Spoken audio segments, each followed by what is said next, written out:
Good morning, good afternoon, wherever you are, whoever you are. Thank you for tuning in, as we are here for day one of the Liga Ace Masters, the North America Masters Championship, of course, David, where we're going to find out which one of our teams can get a spot to go to the Blast Spring Showdown. How you doing, brother? Good, fine. It's a good day. We're into the afternoon now, which is always nice for me because I'm not really a morning person. So now that it's like officially the afternoon, I can become a human again.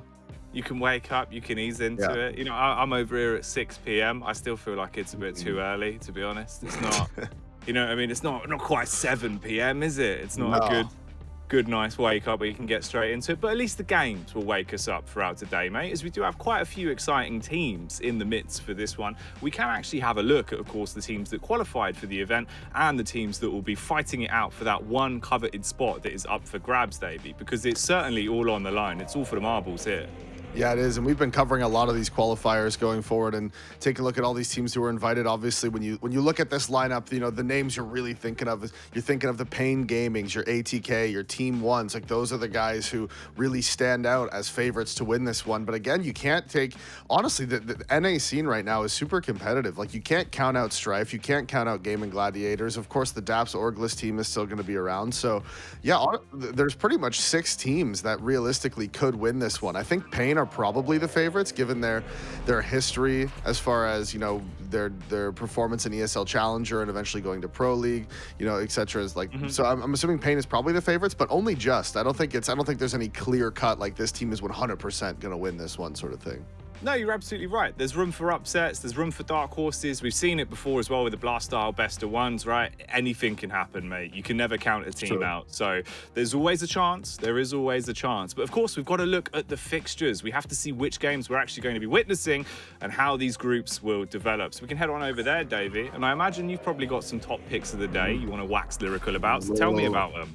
Well, I think this first game, honestly, is pretty straightforward. I think Pain Gaming are likely just going to be the ones to win this one. With all due respect to Counter Nature, I just have no clue who's even on this team. Pain, it should just not walk over this team. Like it shouldn't even be a close game, realistically. So the first one should be a clear Pain win. The second game is where it starts to get like a little bit closer, a lot more interesting. I think this one's a bit more of a coin flip. Personally, I think Strife is going to win. They've been on a bit of a tear lately, but Gaming Gladiators, they have a ton of skill in the lineup. So there's, again, potential for, I don't even want to call it upsets because I don't think one team is a clear favorite. But that second game, Strife vs Gaming Gladiators, is looking to be a lot closer than the first one. Absolutely, mate. I do wonder as well, if you can be at one with nature, where like you're a friend of animals, you don't harm anything. Right. If you counter nature, does that mean you just go around punching leaves? Punching leaves, potentially, maybe like just pulling bark off of trees for fun. It's hard to know. Could be a mix of a whole lot of things, honestly. Because counter nature, what if it's... Oh, okay. So counter nature. What if it's just like you like hurricanes, like tropical storms? What if it's like that, except the wind goes the other way? What, like in Australia? Yeah, exactly. Like what happens in Australia. Fantastic. Well, there you go. Some great games. Short the calls a hurricane in your front room, but don't worry, it's only virtual, so it won't do any damage. It will be damn enjoyable though, Davey. Hopefully, you stay safe, mate. I'll look a bit windswept no matter what happens. No, I'll try to be. If winds start coming at me backwards, I'll know what to do. I'll know who to call. The Ghostbusters. The Ghostbusters, exactly. Yeah. As per usual, as you should. Well, luckily enough, mate, we do have a big game busting on our screen straight away to start us off. It is going to be Pain Gaming taking on Counter Nature, as we alluded to. We can take a bit of a deeper look at the rosters here as well. We'll start off with Pain Gaming, of course, the more known side, and probably, as you'd imagine, the side to take the win here. But we'll have a look and we'll size them up. Yeah, and Pain did lose a huge player for their lineup, right? With Safe going over to Furia, that was an absolutely massive loss for them because not only was he incredible, but he was such a mainstay in this team. He pretty much made his professional Counter-Strike career coming up with the Pain boys. So in order to lose him going to Furia, that was a big L for them, but Nithon's taken over. obviously he's not going to have the same level of impact that Safe had right away, right? It's not going to be something that they're going to be able to just easily replace. So they've had to work through it. But because the core and, the whole lineup has stayed relative, like pretty much the same besides that, obviously, Big Uzera, Hardzao, Nekis, PKL, they've almost called him Pickle. Dude, I called him Pickle for years, okay? Like I've played with this guy since like 2017. We always called him Pickle at FPL and stuff. So I almost did it, but no, PKL, that's fine. So because their roster has stayed the same for so long, they have this consistent play style, and just the way that they play has stayed the same. So these guys can still work off of each other very well, and Nithon sort of just needs to fit in and sort of just get the ideas down, just get those reps in with the team, and the more reps they get, the more comfortable he's going to be. Absolutely. It'll be nice for us to get him under the spotlight as well, of course, have a bit more of a benchmark of how he's slotting into the roster, the more games we get to see from Pain. But that is your first roster. Of course, their opponents are Counter Nature. Now, this is the side I think all of us have got a couple of question marks towards, Davey. Have you got any hidden nuggets, any gems you might know about the Counter Nature roster? Is there anything you can give me? Well, yes. True Pain will be experiencing pain throughout this game, and Cajun is probably a little bit spicy. There you go. Fantastic. Also, I mean, there's probably some more we could fit in. We'll work on that. We'll workshop it, I reckon. Imagine if Wu had a big play. That would be a Wu. That would be a Wu, wouldn't it? You'd imagine so. It'd have to be a really good play, though. But he is an AWPer. He is an AWPer, Davies. There's always a chance, mate. Could be wooing. Yeah, no, look, like you said, there's a chance. I mean, I wonder if those O's, the big ones, are those zeros or are they just big O's? I think they're just big O's. It'd be a little bit more oval shaped if it was a zero. You see? Yeah. Disappointing, really. I'm not a mathematician though, so obviously. No, and I'm not a scientist, so we really have no chance. Yeah, there you go. And you got Swifty, of course, as well. So. There he is. Swifty, even. Swifty, yeah. Swifty. What a lad. What a name. Yeah, honestly, I don't know anything about that. I'm going to be honest. For a lot of them, this is their first time appearing at an event of this level, so obviously good luck. It sucks for them. They have to play against likely what I would deem mentally the #1 seed in the event, so unfortunate for them, but at least trial by fire, trial by combat, whatever you want to call it. Just thrown straight into the fire. There's so many words. Yeah, they're literally at war with fire. Counter Nature. See, again. Or technically, they would be the ones to wield the fire, wouldn't they? They'd be burning all the trees. The absolute madmen. So who knows, Davey? It could go up in a puff of smoke for them, though, couldn't it? There we go. Brought it right back around. Right back in. But we have done our predictions for this one, and we can have a look at them, see what all the boys have been thinking. We put our brains together. It was a bit mushy, but we did come up with some predictions. Let's check them out. Yeah, we had to really think this one through. I think everybody really struggled with this. Oh yeah, what do you know? So it is just pain across the board. Although the next game we got 3 strifes, which is pretty cool. True. Yeah, that's it, man. It's pretty cool. That's lovely. it. I mean, if we were playing like Go Fish, I mean, that's pretty good. That's pretty cool. Same. That's not bad. You got free 80Ks as well. What do you think of that? Less cool. Yeah, only the one gladiator, really. Just the one. I don't even know what. Oh, okay. So that fourth game, we are split 50-50 on that. Me and you have picked team 1 because we're based, obviously. Naturally. We would never go against the Brazilian teams. Am I right? It just can't be done, mate. It can't be done. We've seen them in the best of ones. That South America qualifier is absolute shenanigans. We know what to expect here. But yeah, those are our predictions for this one. So all looking relatively standard. Nothing too spicy. Just a mild on the Scoville scale, Davey. No ghost peppers in sight. But of course, there's plenty of games. We've got 8 best of ones to get through today. So there will be plenty of chance for us to get lots of predictions wrong, which is always the ideal. Not for you, though. You've never got anything wrong in your life. That's true. No, I was about to say, I've never got anything wrong. So speak for yourself. I think that if anything, if I predict one team to win and then they end up losing, they're the ones who played wrong. Like if I wasn't wrong for predicting them, they are the ones who are actually at fault there, not me. No, that is completely fair. You know, you don't get stickers in the game. You don't make it to a major with getting things wrong in your career. So No. it just goes to show. That's why they call you David. You know, the D stands for always right. That is actually, that's weird. You know, I'm glad that you pointed that out because most people Yeah. don't know that's what the D stands for. Well, it's silent, isn't it? So Yeah, it is. No, yeah, it's sneaky. actually the It sneaks A. up on you. Yeah. It is cheeky. I wonder if we'll get some sneaky plays into this game at least, mate. Obviously, the potential one known there is for counter nature. If they come out with the hedge trimmers, start dealing some damage to the bushes, who knows? The hedge trimmers. Oh my What? God. You not got a hedge trimmer? Probably. Well, I don't think I have Yeah. hedges. I don't really have hedges where I, like I was just thinking about, man, I haven't thought of a hedge, let alone a hedge trimmer, and I don't know how long. Probably since I saw it online one time in like a movie or something. What, you never see? You saw a hedge before? No, You saw a yeah, hedge no, when you I came have. to London? No, it's like those big, like where you cut, you do the thing like, and that's like the hedge trimmer. Trees, Yeah. but like this, not like Yeah, this. I know what a hedge is, That's the man. one. I'm just saying I haven't thought of it for so long. Like I've never even, like the idea of a hedge trimmer or a hedge just hasn't even entered my brain, and I can't remember how long. It's weak botanical skills on the brain. You got to up your botanical game. What are you I doing? need to think of more plants. You probably Just should haven't do, yeah. haven't been thinking of enough plants lately. It's possible, honestly. It's possible. I Some of haven't. that, like, I don't really Chinese think about knot plants. ivy growing up the side of your house. Dangerous stuff. Is it? Yeah, well, because it gets inside the brickwork, you see, and the problem is that Okay. it erodes on Well, the you were inside a of the bricks. bricklayer, so you I would know. was, yeah. I'm all about the bricks. I've put a Mhm. few of them down in my time, picked quite a few of them up as well. Well, that's why you're so strong. Only on the forearms, though, Yeah. unfortunately. That's the only thing you Great really grip work strength. out. Oh, you do get good grip strength, but the amount of brick, I can carry 4 bricks with one hand. It's ridiculous. That's probably true.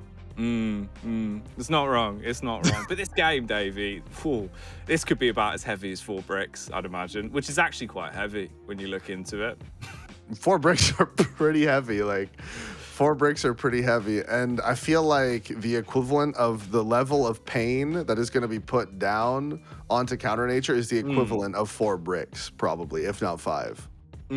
Calculated into weight. So, you know, Yeah. a few kg of pain. Exactly. And just Probably like straight experience onto true them. pain, wouldn't they then? Yeah. They would, yeah. Yeah, it does make sense. It does make sense. Well, we can also check out the picks and bans for this one, see what the veto is shaping up like, and what we're actually going to get out of this. As I alluded to before, it is best of ones. We have best of ones the whole way through for today, 8 of them to be precise. But of course, the map still does affect a lot. You never know if there's a chance for an upset. Not looking too likely with this pain roster, but let's see what we've got going for us, Davey. Let's check out the veto. Yeah, you know what I want. Just make sure there's no Dust 2, otherwise I'm going to be sad.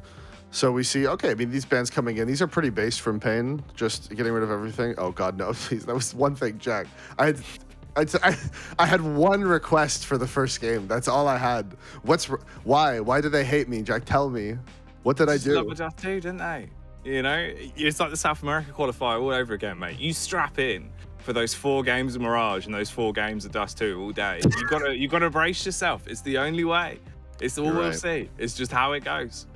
You're right. I should have been ready for this. I should have come in mentally prepared because Pain likes Dust 2. The team that's the underdog is going to want the sort of random map. So like Dust 2 makes sense. I get it. I'm just a little upset about it because I didn't want the first game to be Dust 2. Okay, I can deal with Dust 2 later in the day, but first game I didn't want it to be Dust 2. You're vexed. You're upset. Slightly frustrated. You got wind in your house. It's a nightmare. Look at him, arms crossed. I'm doing angry arms, so everybody knows I'm upset. Yeah, to be fair, this is what you do in real life as well. True. Stand in a corner, the angry arms. Come on, Davey. Come and get involved. Have a commentate. No. No.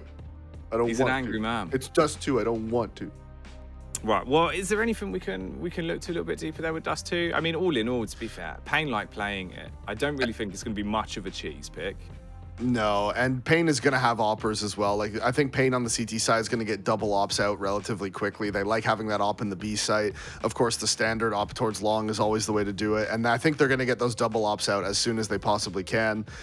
CT side pistol, if they win it, it's gonna be real tough for counter nature. I think the knife round actually will play a part in this one, just to see who actually starts on that CT side, because I think that Counter Nature, if they start on CT and they win CT pistol, let's say, right, and they maybe get a little bit of momentum, a little bit of confidence, they could make this one closer. The scoreline, I think, will be closer if that's the way it plays out. But if Pain starts on CT side and picks up that opening pistol, I think it's going to be really hard for Counter Nature on T side to grind out those close rounds.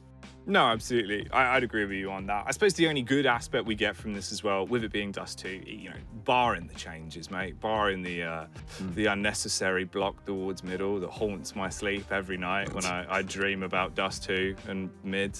We'll forget about that. But either way, you get Knife out on the server, mate. As we said, replacing Safe, it depends how well he's going to slot into the team. At least he can flex his muscles a little bit. Map like Dust 2, get him on the AWP, get that madman out there having it, just absolutely giving it. Could be an opportunity for him to get in, warm up into the tournament, nice and proper. Obviously, first game of the day as well.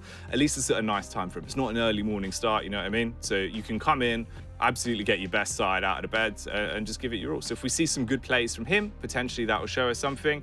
In terms of the other side of things, I don't really know what else we're going to see. I mean, maybe Wu, maybe that man can impress us on the AWP. That's the only storyline we could work, mate. We'll get a big play from Wu on Dust 2. Yeah, and then we'll get to just woo around in Discord together. We'll just be like, oh, woo, yeah. There you go. That's exactly what we'll be doing too.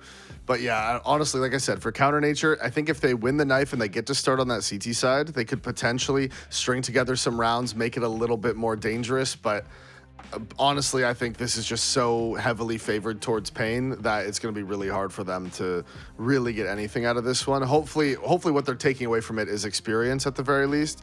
Playing against a team of Pain's level, you're going to get to learn a lot about, what setups you have that don't work, what's good and what's bad. Like you're going to learn a lot about your team playing against a team like Pain, who's like this, I guess, let's say higher pedigree, more experience, etc. Absolutely. Anywhere where they can exploit you, they absolutely will. They'll quickly prove to you where your holds are at their weakest, and you'll be able to adapt for that. But that is in the future. When we come back, we'll step into our opening game of the day. That is going to be Pain taking on Counter Nature. So stay tuned for that one when we come back after the break. Greetings, community. We at Liga Ace Esports are super excited about everything going on around Blast Premier. And to commemorate this special event, today, we will be talking about the history of CSGO, from its humble beginnings as a Half-Life mod, all the way to its status as the staple of first-person shooters. Without further ado, my name is Phi, from Liga Ace Esports, and this is Counter-Strike in a nutshell.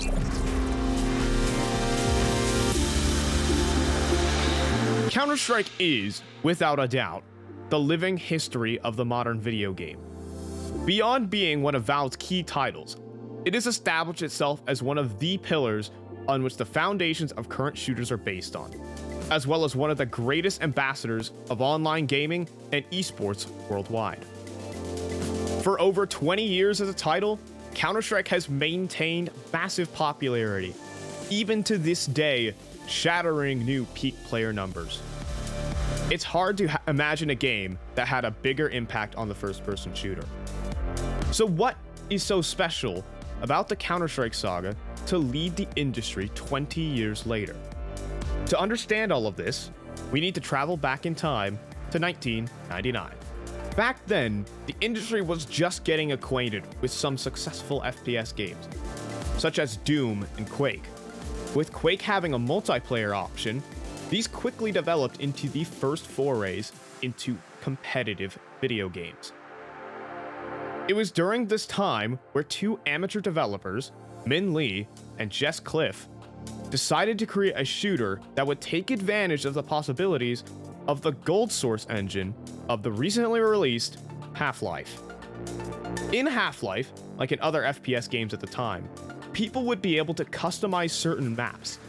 And it was through this map editor and the plugin system that the gold source engine allowed that Counter-Strike was born. Lee began to integrate his own three-dimensional models only a month and a half after having access to the engine, while Cliff was in charge of the community initiatives and feedback that the game would receive. This would certainly prove valuable coming up to its initial release. It's interesting to note that the idea and the inspiration behind Lee and Cliff's prototype mod was born out of Lee's fascination with the tactical conflict games like Rainbow Six and Spec Ops.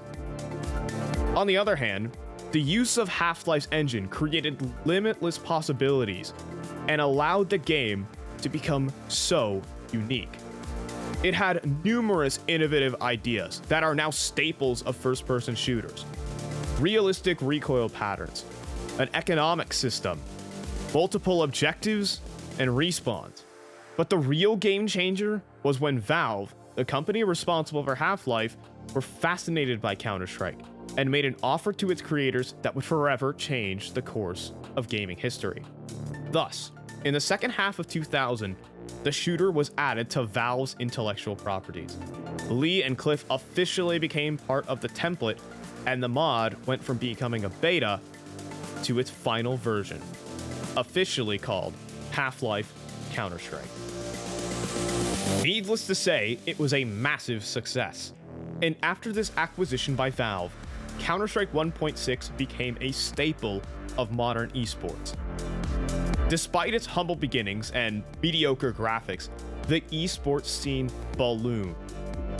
Maps like DE Dust 2 and Mirage are still iconic representations of this era of Counter-Strike. Valve knew that it had great potential and decided to expand the series further down the stretch with a new, ambitious project. But post-release, not everyone was happy with that very project. Coming up next in the history of Counter-Strike is Source, the divisive masterpiece.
and away from the bearded bros and from boomers to zoomers, I think is the way to phrase it here, Cole. I'm fine. I'm joined by Cole Extra McHenry, and we are going to be taking away your first set BO1s here today. What's going on, my dude? What's going on? Yeah, nothing much. Excited for these matchups here. I mean, this first one, I think that Davey put it best. You're going to experience some true pain for true pain. But other than that, we got some great matches in Counter-Strike, some great best of ones here for the group stages of today. And the first matchup should be an interesting one. Yeah, I mean, Pain Gaming are kind of coming out the gates here in 2022 with a bit of a revamped lineup.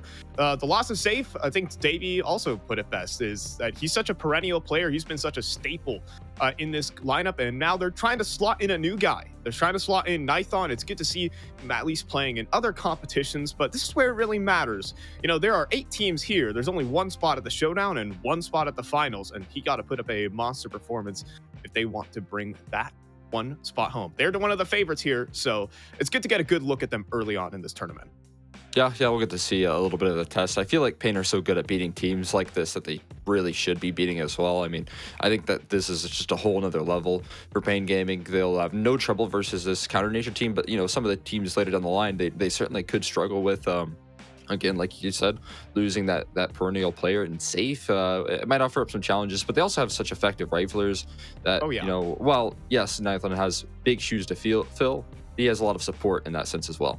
Yeah, I think a lot of their riflers have kind of gone under the radar. Biggie Zera has been such a big asset to this team throughout the years that he has been on Pain Gaming. Mm-hmm. Never not to mention, Nekiz and Hearts Out. I think those 2 riflers have really, really been underrated in this NA space. And so I do hope that they show their complete colors here on this broadcast and throughout this tournament, because I think if there's anyone to bring this tournament home, it is going to be these riflers for Pain Gaming to really propel this team to the next level.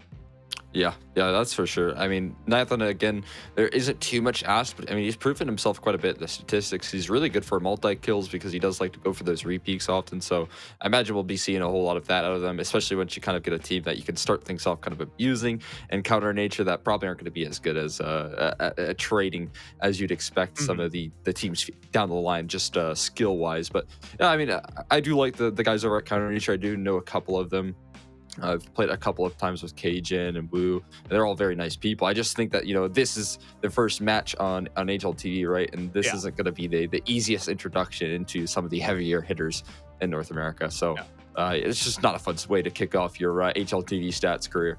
Yeah, unfortunately, nice people don't beat Pain Gaming. I mean, that could be a prerequisite to beating Pain Gaming. We might not know, but you also have to be really, really good at Counter-Strike Global Offensive. That would probably help in this regard. For the guys of Counter Nature, Trial by Fire, Baptism Fire, there's a lot of fires going on in this one. Hopefully, this would, if they can make it a barn burner so far, but some people would say you could roll a 6-sided dice, and that's how many rounds that Counter Nature are going to be getting in this one.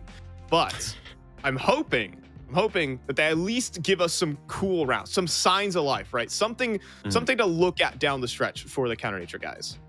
Yeah, I mean, fair play to them. They were able to qualify to this event. I think that's kind of a big deal for the roster that I think they finished 8-6 in advance, which, I mean, that's, I think, near relegation territory. They were able to hold on to their position in advance, but starting this one off, again, able to qualify as one of the teams that just hasn't been invited.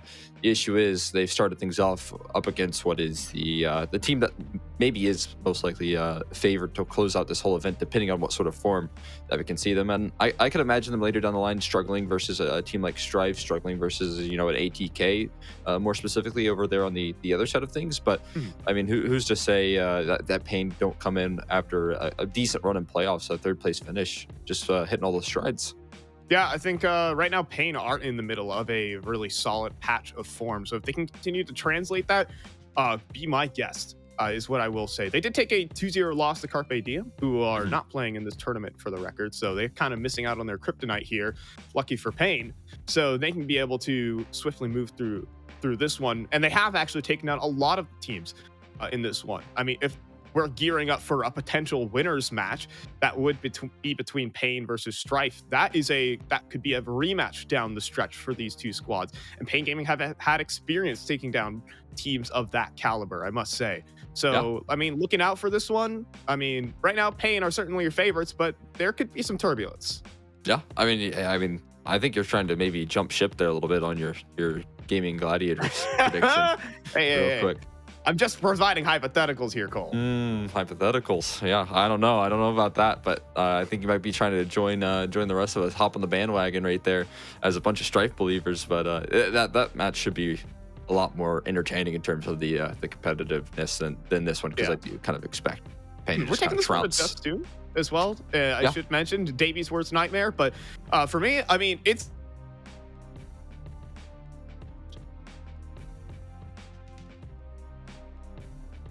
Uh-oh. ooh, there we go. There we go. We're Back. back in.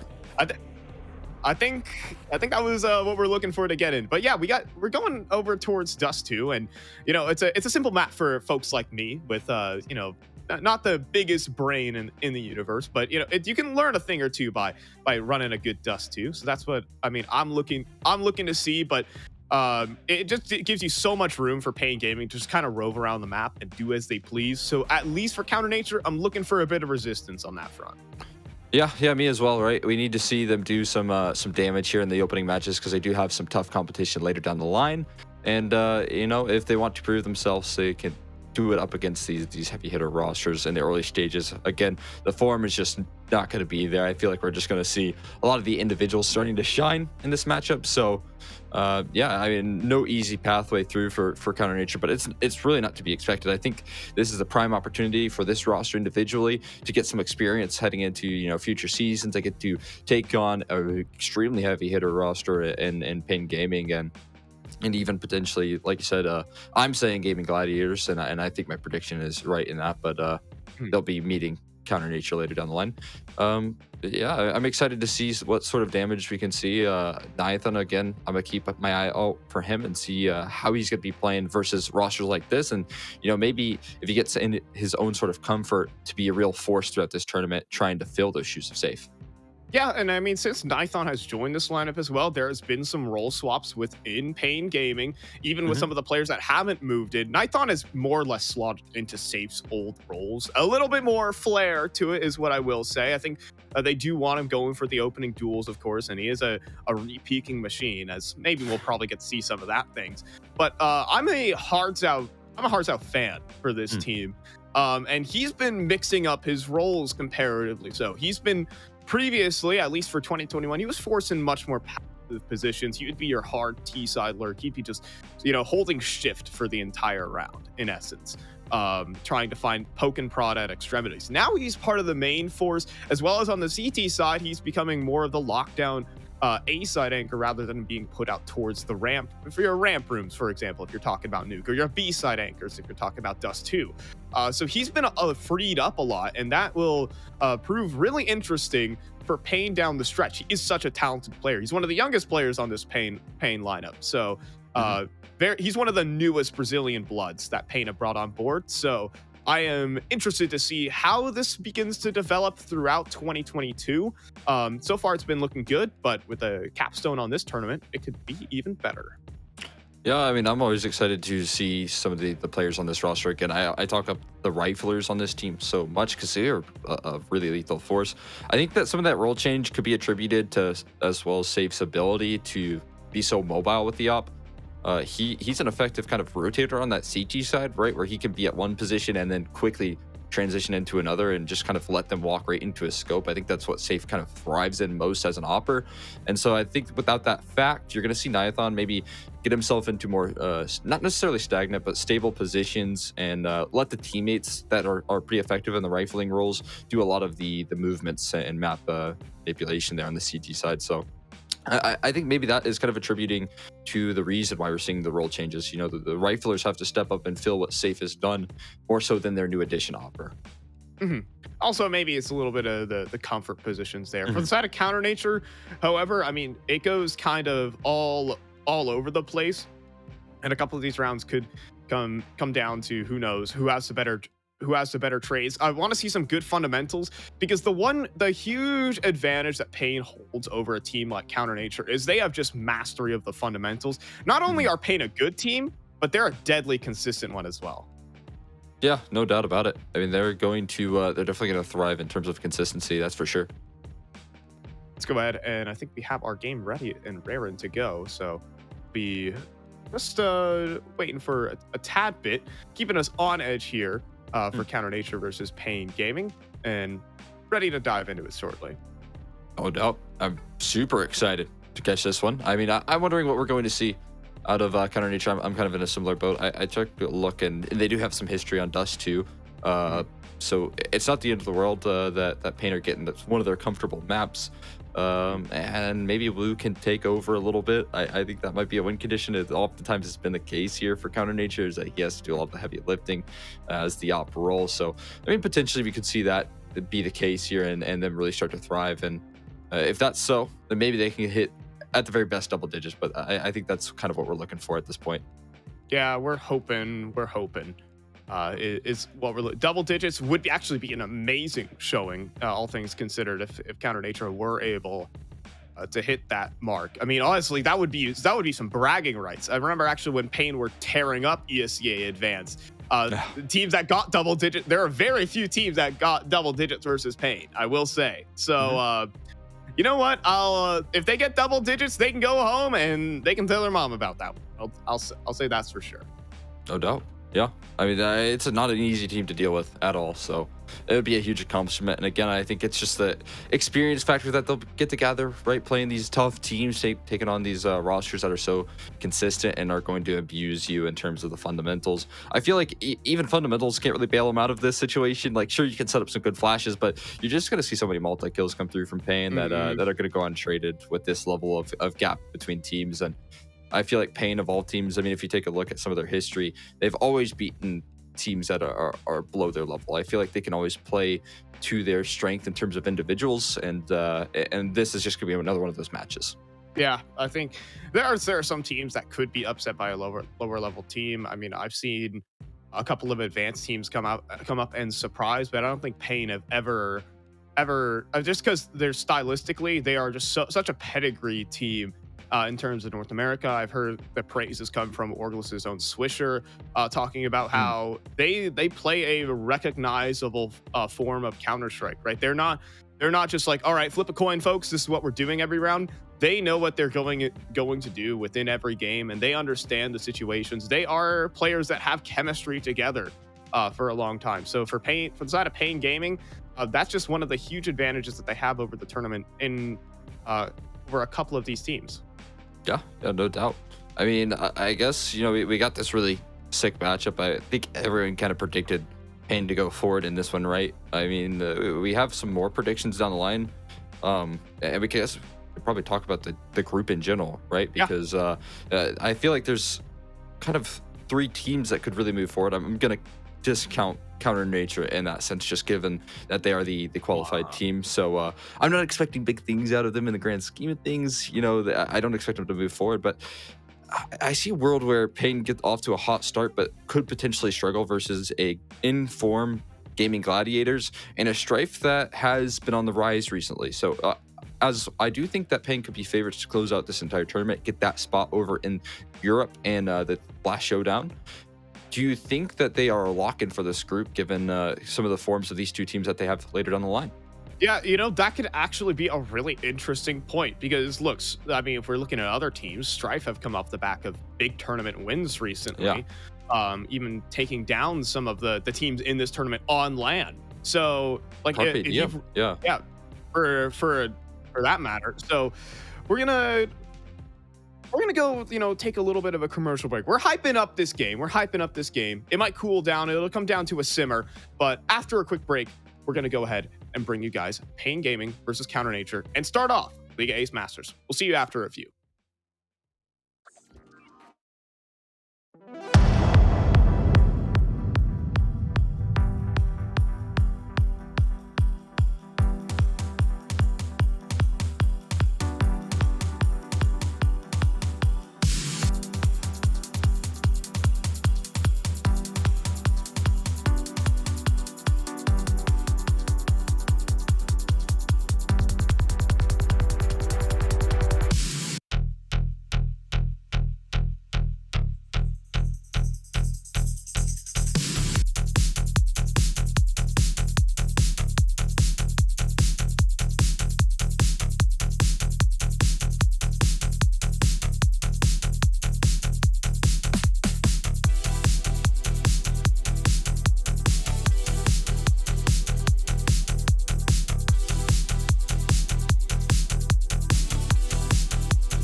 It is not necessary to explain what a first-person shooter is. However, to know what Counter-Strike offered players 2 decades ago in comparison to other shooters at the time, it is important to understand that the impact that this game had. In other words, what does this game have to offer that us, the players, haven't seen before in Doom or Duke Nukem 3D?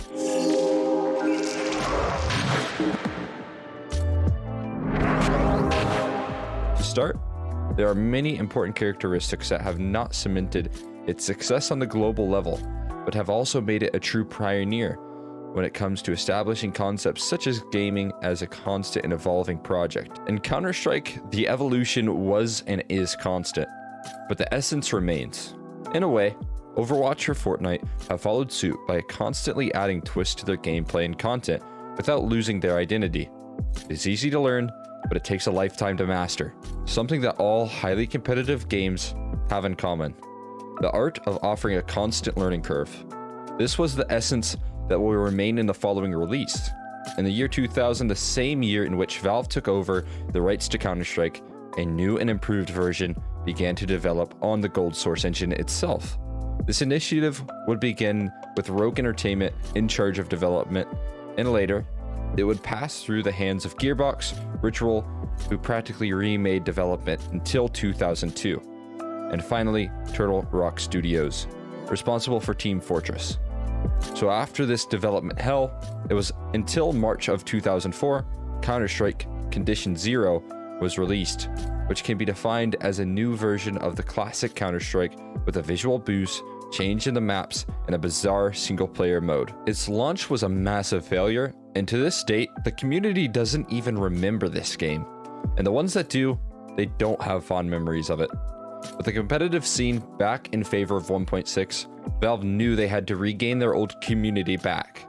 In August of the same year, the first copy of Counter-Strike Source would arrive, a faithful version of the original mod with one huge added change: the Source engine. Thus, CSS would become the true step forward in terms of quality that fans demanded, as well as the invaluable ambassador for Steam, the gaming platform that Valve had launched a year earlier. However, not all the community was happy. Veterans from 1.6 felt that Source felt way too different from the original game and decided to stick to the one that they knew best. The leap from Gold Source to the Source engine was not well received by all esports veterans, and there was a huge backlash from some of the original players and teams from 1.6. It seems that it took 8 years for a true successor to come out, and it was a global success. Keep it tuned for the next video.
You know, it wouldn't be a beautiful game of Counter-Strike Global Offensive, North American Counter-Strike Global Offensive, without a massive tech delay. Because it's NA, but it rhymes with tech delay. There's some poetry written in Oh, that there you one, go. Cole, that Yeah. I can't really decipher. But anyways, we're actually playing some Counter-Strike, believe it or not.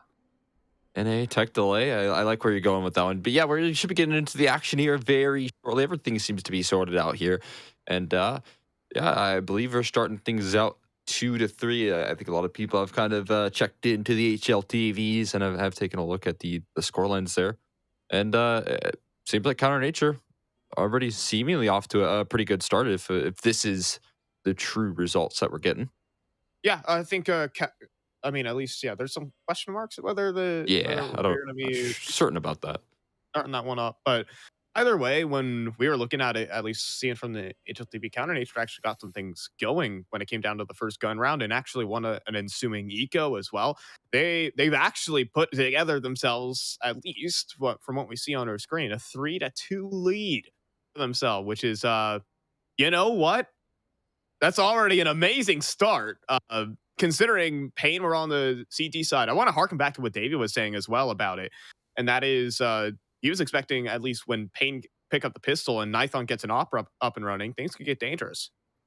Yeah, I feel like this map with the new changes, I've been talking about this quite frequently, but it's starting to favor that CT side quite a bit. If teams are able to abuse that kind of new door change to aggress in through lower tons, it buys a lot of time and utility out of the pockets of those T side players to try and retake that control in the mid round.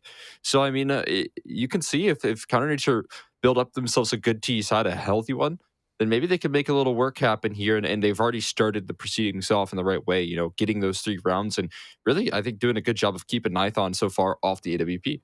Mhm. Yeah, I think making sure that Pain Gaming can bring out the double op setup is going to be something really impactful here for Counter Nature.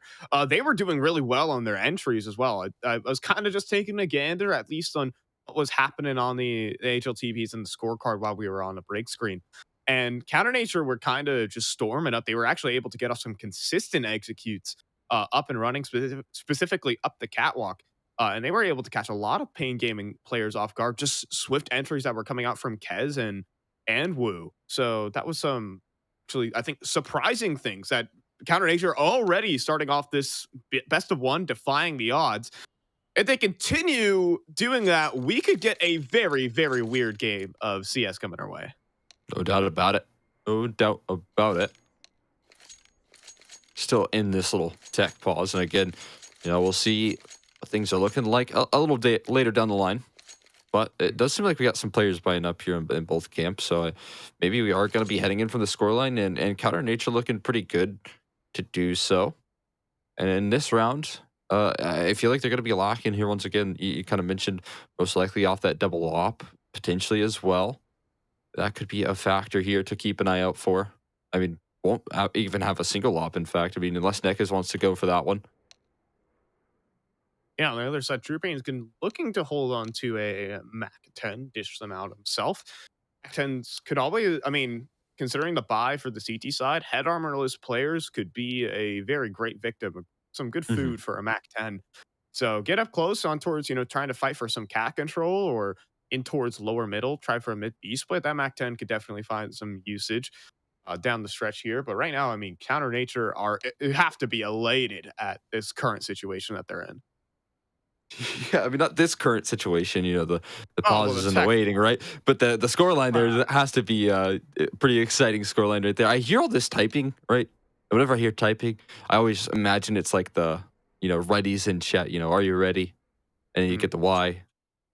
CSGO, they've shortened the lingo down to R and Y nowadays, but we do switch things back. And maybe we are actually getting that 0-0 scoreline potentially there, which is surprising. Yeah, I think there have been perhaps some server issues that they've had to restart, and so Yeah. some interesting things. I think we did hear that. Yes, I think they are going to restart. But honestly, I mean, they're in the. I mean, so far, I mean, there's at least been good signs for Counter Nature, even though we might be restarting from 0-0. So just waiting to kind of let the bullpen open and then let these players run about for a knife round. But well, yeah, I mean, they've already proven themselves on this T side so far. So I imagine if they keep up the game plans. I mean, you kind of mentioned they were entering up Catwalk pretty effectively. And I mean, maybe Pain Gaming can figure out some adjustments here. But you'd have to imagine that if they're able to stick to their guns here, stick to what's working, it might not be the end of the world there. Yeah. I'm going to head back to our lovely little faces in a short bit, because still working out some of the technical things on the server's end and between the players and all that good stuff. So right now, I mean, okay, Counter Nature starting off just fine is what I'll say. You know what? I think this is the dream start, considering they were actually able to pick up the first gun round and then get Pain Gaming down to an eco and actually get themselves a lead. You know what? Just stop the count, folks. They've got the game here. Yeah, no doubt. We do have a little tech delay. I mean, I think that is, there's no doubt about that, right? But we should be getting into things relatively shortly. I mean, I see the resets. It seems like it's good signs. Not exactly what's going on right now in the server-wise deal of things here, but nonetheless, they've proven themselves here on the gun rounds. Like you had mentioned, we've already seen them take a couple off of the likes of Pain Gaming. Now, will that be a consistency factor here as we I think are going to be leveling out 0-0. That's definitely going to be a test. And again, Pain Gaming are one that, despite having a little bit of a difficulty starting this series off, I just can't imagine it going any other way than in their favor if they're able to stabilize a little bit on this map. They're good on Dust 2. And they are good against these levels of opponents. The advanced teams that they have to play, they're consistently beating them and consistently making deep runs. So it's going to be tricky in this best of one, but we are hopping into the action here. Exciting stuff. The pistol round is underway, and we have some CSGO rather than knife round. My apologies. Yeah, there we go. Have a little bit of a face-off half towards middle to start this one off. Our metaphorical coin flip as game is restarting down from 0-0. So I believe there were some server issues from both sides, so they had to get things going, and it's going to be Pain Gaming. It's going to start themselves up on the board, I suppose. They get to pick their side, and I think we're going to kind of get a repeat here where Pain Gaming gets to start on that CT side. So keeping things consistent here as we do level out, right? 0-0 is how we kick this one off. So we get to watch the full game, which is good because I was going to be relatively sad to see this Counter Nature team start to really prove themselves. And so now we get to see that 0-0 scoreline. Now, a lot of utility purchased up on this pistol, though. Look at this. 4 flashes, a smoke, and a molly, and a lot of presence early on towards that B bomb site, which seems to be right in upon here. Pain Gaming, who have 4 players leaned in this direction. Hardzao solo towards A. Actually making their way down through the lower tunnels here for the Counter Nature camp. A mid-B smoke thrown in, a flashbang as well. Biggie Zera's tucked in this close corner, and he'll find 3 kills for Bigu, combined with Wu, and then the round's over. They go into the blender call. Wow. Yeah, very quickly right there. Bigu was playing wisely to dodge out on that flashbang. His head just tucked into the wall right there and lets them all slip on by. The flashbang does absolutely nothing to him. And you have to imagine, all that utility that's been purchased in right there from Counter Nature doesn't have its full effect given current positionings. And that's not even, many kills given from Counter Nature. That's not much money in their pockets. So a full eco in this one. And you imagine this just kind of a throwaway, easy pickup here for Pain. Mm-hmm. This kind of was how the game did start in our alternate timeline, for the record. Oh gosh. Oh, Hardzao lines up a quick double kill through the smoke. And, any chances of trying to 5-man run out long has kind of been shut down here, Cole. They'll boost up, they'll try some gimmicks, but Hearts Out just wants all of them. And also, Nithon has made his way out towards top middle to clean up the rest of them. Counter Nature aren't getting much breathing room in this one, I shall say. True Pain's able to find a frag right there, which is nice. Sure, but only one kill done. It goes about as you'd expect right there for that that kind of throwaway round, that quick full eco. Now, here comes the real action. The first gun round, and this was an interesting start here for Counter Nature. You know, no AWP, but again, they have a lot of utility. In fact, not a single molly, but everyone has a smoke and a double set of flashes here. You'd have to imagine that this would kind of favor some early long takes, but they're actually going to switch directions. They're going to go early towards that lower ton side of things and gather that control first things first. Yeah, making sure they don't expose themselves out towards middle. So through the lower tunnels they go. And right now it'll be up to PKL to at least get the info for the spot. Kez is going to get his hinge smoke up and running for himself. Trying to allow his teammates to get up cat. That will work nicely. For the moment, flashbang thrown in to try and get another peek, and that's Big Izera to find True Pain. And that will be the opening frag found for Pain Gaming. That's a pretty cool setup right there, allowing for Big U to again continue to thrive right now. The guy is really doing the damage in that mid, close doors position. He's going to continue to thrive. Here's the cat execute that we've seen before here, and it might be good to find some damage, but they need to find the entries here, and they've used a lot of that utility to get in. Oh, and Big Izera just sits them down to kick this off. We're on the different timeline, folks, and Nithon is also joining in the mix. It is now just Woo, and these cat executes started off well for Counter Nature and for our server reset, but now getting into this one, Pain Gaming absolutely shut them down. 3-zip. Yeah, it helps out that they get that opening pick as well towards middle, and that hinge smoke offers up potentially what is a very early alarm bell.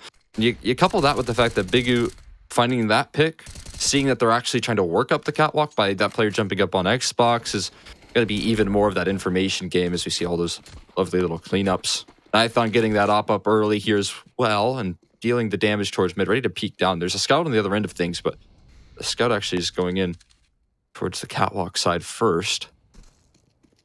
Oh, Nithon. This is where he does damage. That's also a collateral lined up, and he'll get himself a second. He's already done all the damage necessary. He's going to shuffle away the weapons, make sure that doesn't fall into enemy hands, and continually fighting for middle here. Pain Gaming just don't want to give Counter Nature anything in this game. Counter Nature are going back up the cat. There's your palm tree pop flash. There's so many blind players for Big U to fire at, and then he'll be able to clean up Swifty. Just these remaining two in Kez and Woo, and they are just food for the Sharks. 4-0 for Pain. A lot of very tidy rounds right now as well for Pain here, so you can see it's taking a toll on their economy, building up a healthy little bank. That double op even gets brought out here in the early stages of this 0-4 run for Counter Nature. But this is a double collateral hit from Nithon. This is absolutely disgusting. Hits the first collateral, then they line up for a second one. That is absolutely surreal. Ducks in a row there for good old Nithon. The guns are going to be back out, though, for Counter Nature. So, see where they bring it with this one. Really good runs for catwalk control right there, as you can see, or rather long control, I should say. As you can see, they're able to get that early ground right now. Successful territory gathered here for Pain Gaming, but they do retreat off of it. They're starting to stabilize the catwalk setup at the moment, and they're trying to get that early on every step of the way here. Gathering really effective positioning in both critical points of that A side of things. So this isn't going to be easy to crack through, but a mid to B offer up a lot of potential.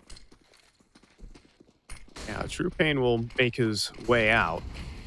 He is the real Pain, folks. I tell you that, but dealing out Pain in its purest force. PKL on the secondary, and a third for PKL. Trying to spin around, though. Swifty will drop him.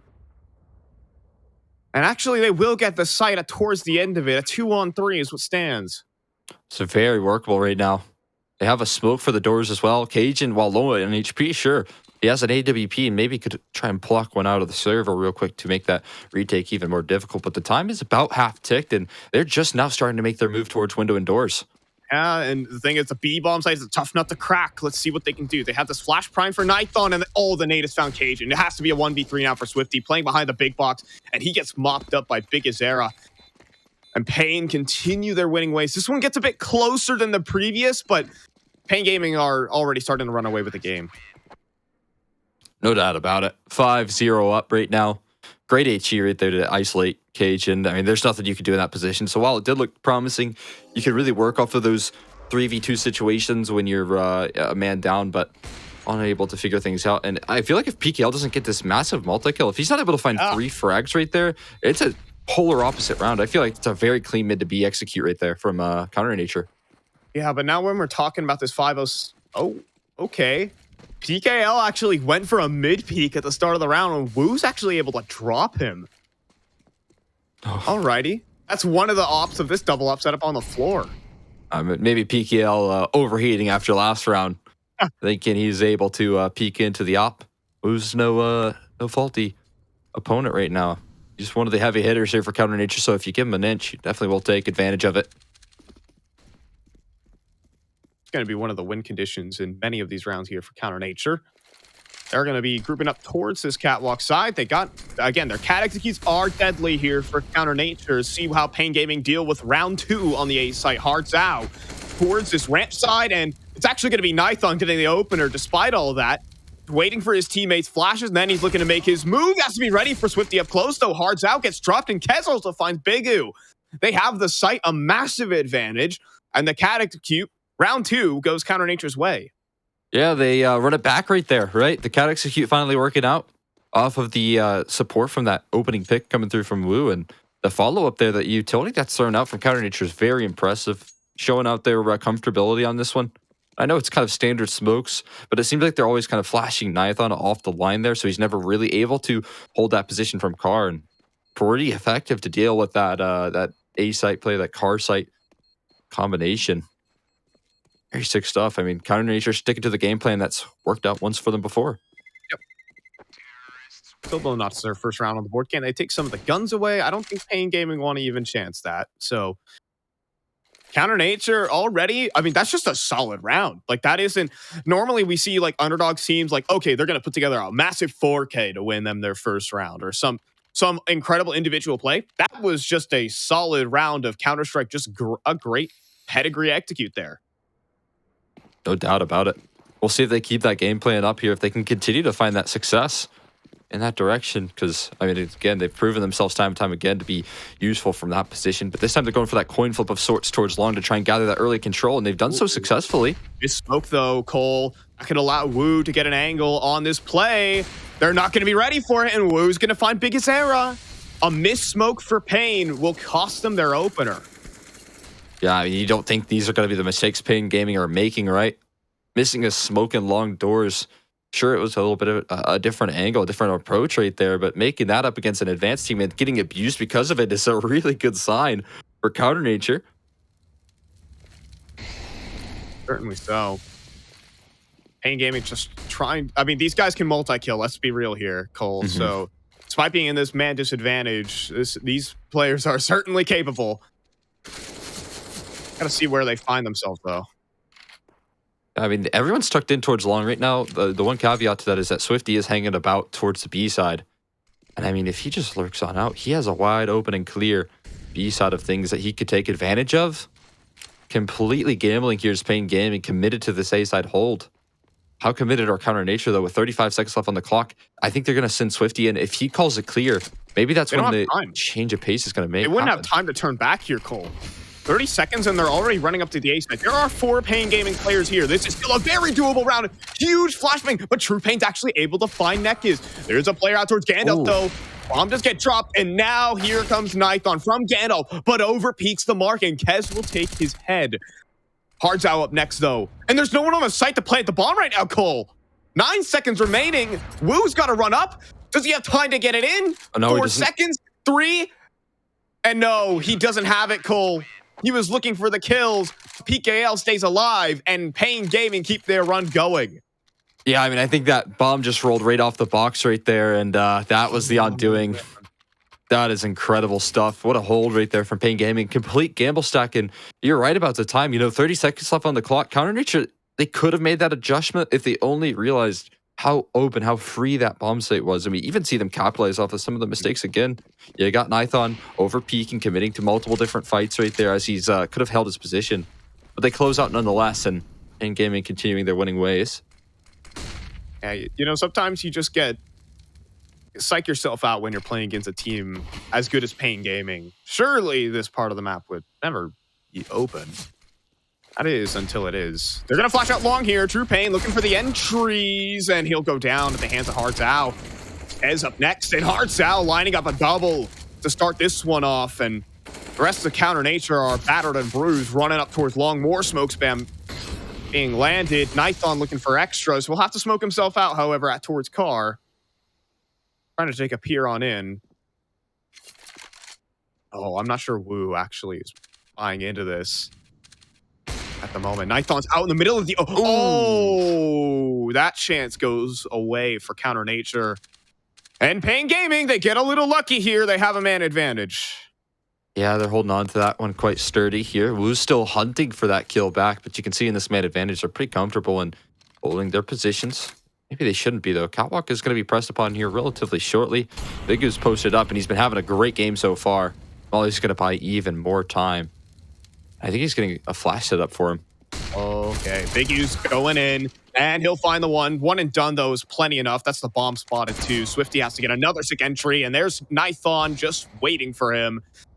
It is just Wu out towards long with 20 seconds, and without the bomb, PKL is going to finish him off, and you got 7-1 for Brazil. There we are. I had to bring it up. Oh, man, the cursed scoreline right there. Even when you think we've escaped it, it always comes back. This is a lovely little setup that Pain Gaming have, and this is kind of the game plan I was talking about earlier. Hardza, this is great little multi-kill from him. But then they also take catwalk control afterwards. It's impressive that Pain Gaming are able to have both sides of the map, because usually you see a team sacrifice one for the other. Yeah, so right now, Counter Nature are just trying to find their footing. They're going for very similar setups in a lot of these rounds. This is like a little tunnels default to at least take this lower mid control, but they also have PKL. The shot doesn't connect button. They're double opping the mid doors. This is just foul right now, Cole. That's a certified MM strategy right there. That's working wonders. My. It's doing so well. They're just double offing this mid B play, and everyone just gets bowled over for Counter Nature. Pain Gaming are just playing their game right now. Yeah, what's better than one op watching mid doors? It's two. And that's what Nithon and BKL have come to learn right there, is they're able to just single-handedly shut that down. Plano used to, like, unironically run triple op setups on this map. 0-0 Nation these days, but back when they were Henny, KNG, and VSM, be terrified. Big Zera can bring out the op. I'm just saying, he has it in him. He has brought out the secondary, and he has Zera as like a... I actually don't really know what Zera is in Portuguese. Like sure. It's a... What is that, like, what is it? Suffix. What does that suffix mean? Do a quick Google search there. Does it mean, like, you're good at Counter-Strike or something? It has to. Something like that. Maybe also, it goes up with there with your Xenos. Xenos? All right. Let's take this one away. Up cat they go for Counter Nature. Ooh, and Nithon takes a beating until he can fire back and chamber more rounds. Fires another. Can't quite hit the third, though, so they actually will get this bomb plant in, and he is getting a little outflanked by that player on the box, but either way, bomb plant here found for Counter Nature. This is workable again. They don't have the greatest of weaponry, and Wu goes a little bit wide walking into that op scope right there, so making things near impossible. It's planted for catwalk, though, and there's no molly for this position, so complications could arise, but as they find the frags, everything should be settling down right now. It's a comfortable 9-1 scoreline there, and Pain Gaming solidifying themselves so far in the series, about as we'd expect. Yeah, I think a little bit of Counter Nature's success early came off the back of the little strat in the hat was that cat execute. It's solid play. It is a well put together execute. But the thing is, Pain Gaming have 9, 10, maybe a dozen strats to pull out, and if you're If you're a one-trick pony, you'll get your 1 round, maybe 2, if Pain Gaming don't adjust. But outside of that, then the issues start to arise. But there's no doubt that I think this game has shown that Counter Nature at least have capable individuals. That's for sure. They can click back. That's at least what I'm happy to see. Yeah, in some sense, they can have that nice little pick from Boo, but it's definitely been multi-kills in a lot of these rounds that have helped out. I think we saw an attempt at that hinge smoke thrown in. I don't know if that's landed. It seems like not quite from long. That's problematic as well, because one's trying to couple up that catwalk aggression as they're holding on long as well. Hardtail's in a little bit of a bind here, though, Cole. He's trapped up towards the pit, but he has his teammate and Big U next to him, and Hardtail will get that initial one on occasion. Big U has fallen, though, and Hardtail is next in line for Swifty. So they'll be able to sprint up long, but the double ops have been wheeled out for this one, and Neckers is going to get the opener. Anything extra here, because he also have Nithon on top of the site, and he will. He needs a 1v2 out of this, and he ran into CT spawn, and no Woo has missed the shot. There's a chance here for Nithon on the site. The plant, it's faked. Nithon realizes it now. He's going for the jump spots, and now he's looking to make his move up towards ramp. The bomb will go down, however. Nithon will at least allow that. Trying to just outbrain his opponent. Make his opponent overthink it. You're facing off against Pain Gaming after all, Woo. Can you win this 1v1 op duel? Looking Got a good angle. Has a great angle. It's a headshot angle. It's a difficult one to win. Nithon needs to hit a blinder. And oh, he baits the shot. Oh no, he misses the jump. He trolls out the P250. He's trying to get it in. And he will. He'll find Woo, who can't hit the shot towards the end of it. He has a kit. He has time. He'll have the round for Pain Gaming. Wow, what a closer right there. Nithon moving up to 18 kills off that one as well. My God. He is lighting up the server. And these are the matches that you're going to really see a Opper thrive in, right? Because again, I talked about it. Sometimes there's just not going to be that trade potential coming through from Counter Nature. I feel like he's getting away with a lot of those repeats. He's finding a lot of those big multi-kills, and that is extremely difficult when he's playing at this level for Counter Nature to get the ball moving.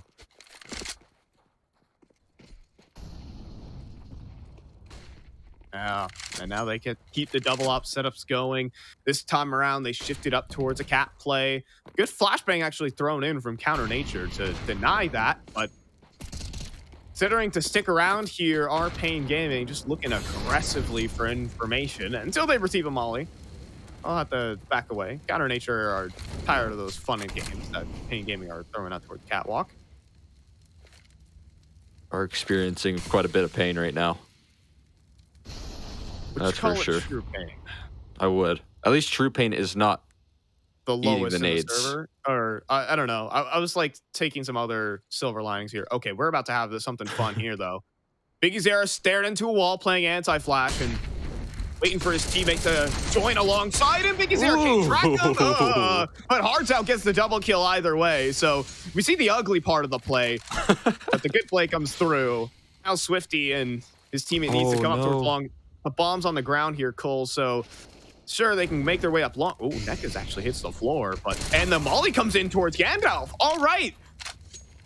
Counter Nature brought this round back here, Cole. 30 seconds. They should be able to scoop out the bomb unless PKL wants to deny them immediately. He has eyes on it, and he's going to spray them both down. Oh, the pain for pain. Or it's the pain, giving out the pain. There you go. Either way, 1v2 for PKL. Yeah, I feel like everything was going right there for the most part for Counter Nature. I mean, think about all the opportunities they had to win that round. You saw the tracking kind of get fumbled. You saw, you know, a big missed spray right there. Couple of that with the Gandalf player not finding anything and swinging out. So many things could have gone right there for Counter Nature, but then at the end of the day, you just see the round get swept from underneath them because it can't close out a 1v2. Very unfortunate, and it continues. And they're double offing mid doors like consistently to start these rounds off, man. They do not want them even remotely approaching the catwalk, and now Biggie Zera from Cat himself will pick up the lower tunnels players, and Pain Gaming are just having the setup for the occasion right now. They got the I guess like the Lego instructions manual. Have you ever read Legos? I'm just wondering. I did a little bit of Legos. Yeah, I was a fan. It's like the Counter Nature are kind of running with the instruction manual. The Nart out here, you know. Nart out here? Like the Nart strats. I don't know. It's like Of course. the Yeah. advanced game. I get what you're saying. Yeah. Nart out here, IGLs. Yeah. Mesma Duck, not a fan of those. Gosh, I'm getting very niche there. Yeah, we are getting like very. For those who know, they know. 40 follower advanced Twitter drama right there. I guess that's kind of fitting for Counter Nature, right? Because they are an advanced team, so expect that. I'm just saying they didn't get the easiest draw when they arrived here at the League A's Masters, and they got Pain Gaming. Pain Gaming are pros. Let's be real here. Counter Nature are looking to be pros. They're on the come up. They're competing through the lower leagues of North America, but they're gonna have to face off versus a Pain Gaming teams who don't have many if, ands, or buts. But now that I say that, Wu has found another opener here for Counter Nature. He seemed rather consistent for Wu in terms of finding some openers and getting some actually good work with the op and being able to deal with maybe PKL more so than Niathon, but still finding out those really important exchanges here. As he spotted one on the cross, Niathon is going to get dropped, and maybe this catwalk is exactly how they're going to find their second round here, potentially. Unless Hardzow wants to do what he does best, and that is anchor down these A sites, but okay! Wu will find that shot in the mix. A 2v4 retake that Pain, they might throw themselves at it. They have the cash to do it here, but Counter Nature have found themselves a wonderful position to at least get themselves a second round. Unless you're saving onto that KD, you might as well go for a round like this. So they're going to start to walk up the catwalk here, trying to split their presence, but he just needs some sort of utility to help him get around this corner. It's too much to deal with, and Wu's going to continue his dominance with the op. Very good round from him.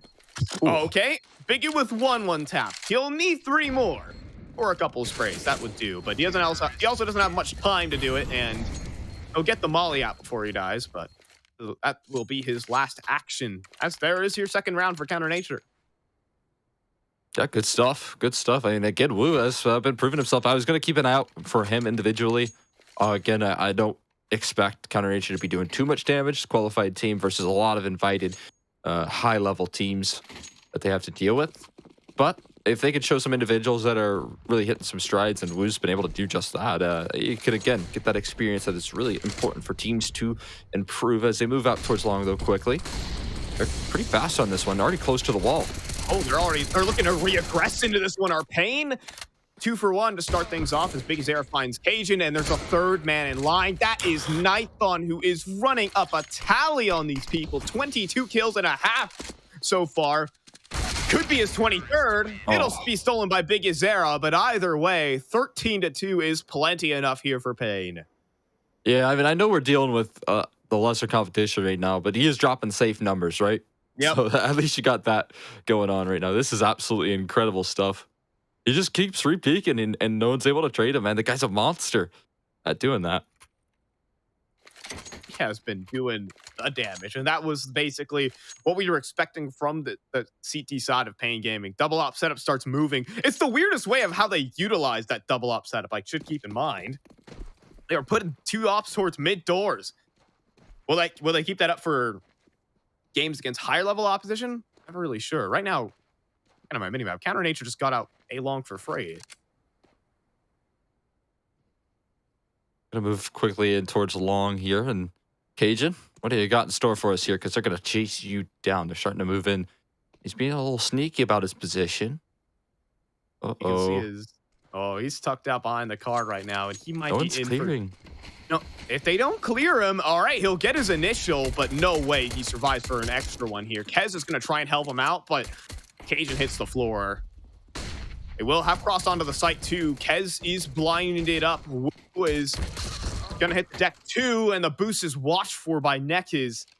Kez out towards CP spawn. Needs to find another immediate headshot here for Counter Nature to have a chance in this one. Going for some jump spots, joined by his teammate, but right now, True Pain's able to actually help him out in this one. Turns this one back to a 2v2, but a mean crossfire is being held right now. They have to swing wide for him. Biggie at long range with a Glock is going to be able to do all the damage necessary. And there goes Nekiz on the site as well. Pistol round for Pain Gaming. And we are reaching our closing stages here. Basically has to be a force buy here for Counter Nature. Yeah, no doubt about it. I like how they struggled so much to hit the backsides, but once they were actually facing him, they were finally able to shoot him. That's just So tricky to do That's pistol rounds, pistol baby. rounds, man. As soon as you see someone's back, you know it's over. Yeah, it's like basically, I mean, that actually is a strat where you just jump through the air looking down at the floor backwards so no one can actually hit your head. That is just the rounds are all about those headshots. You can't hit the heads, then things get difficult. We're actually getting a full eco out of this one. So, you know what? And this is the respect strategy. Some teams are going to go for force buys and try and turn the game immediately back in their favor. Counter Nature just want to get as many reps as they can against a team like Pain Gaming. They're going to try and get the gun rounds out. See how they fare on this full eco. It wasn't really meant to be for Kez, I will say. And the dinks are landed through the smoke. Some damage dealt, but there's going to be need a whole lot more. That's a start there from True Pain. But everything else doesn't really fall into place here for Counter Nature. It's just Swifty. But yeah, they're going for the respect route here, Cole. And that's admirable here for Counter Nature. Yeah, I'm with you. I admire it, right? Because obviously, force buying would have been nice to win that round, maybe close it out, go for a gamble ace deck. But I think they're really prioritizing just getting some reps in the rifle rounds, and it's cool to see them go for that. And it has to start here if they want to get a little more reps in. You know, getting only one CT side gun round is no fun. If they just get swept aside here, then you know, game over. But let's see if they can do any damage here. And it has to start now. Wu even has his trusty op. Right now, it's actually Cajun running a glass rifle on this round, should mention. Armorless M4A1S. Wu has prioritized the armor in this one. He will be actually placed out towards that A site. You gotta love the you know, the trust in your star player as the IGL right there, going for the glass cannon rifle. He's not doing too hot, so maybe he's trusting in his teammate to close this one down. But the long maneuvers are so quick, and it is gonna be Wu that's smoked off the line at the moment. Yeah, Wu gonna probably try to drop his smoke. He has to be swift about it though, because he is getting mollied out. Wow. They just bathe him in fire, man. They do not want him existing. The plant's going to come through here, Cole, and 16-2 is looking to be your scoreline. It is just True Pain. Who else more fitting to be the last man standing versus Pain Gaming? He's about to receive some. 16-2 for Pain Gaming to kick this one off, Cole. It's just a good showing from Pain, all things considered. Like, there is, yeah, sure, you can talk about your opposition all you want, but what a map there from Nithon and just the rest of Pain Gaming, just keeping it systematic. Yeah, I mean, that's exactly the result that they needed to gather, right? Because we talked about the potential of Pain Gaming struggling in this group alone. There's 3 teams that realistically could be fighting for that 1 and 2 spot in the group. So getting this early win and showing that you are a level ahead of this roster individually is a great kickoff to Group A. Good start there from Nithon, who's hitting some big multi-kills. He's just had monster numbers. He's got safe numbers even for North American Counter-Strike, and yeah, a great showing for Pain. Yeah, he ought to have racked up at least over 22 kills at the half, for that matter.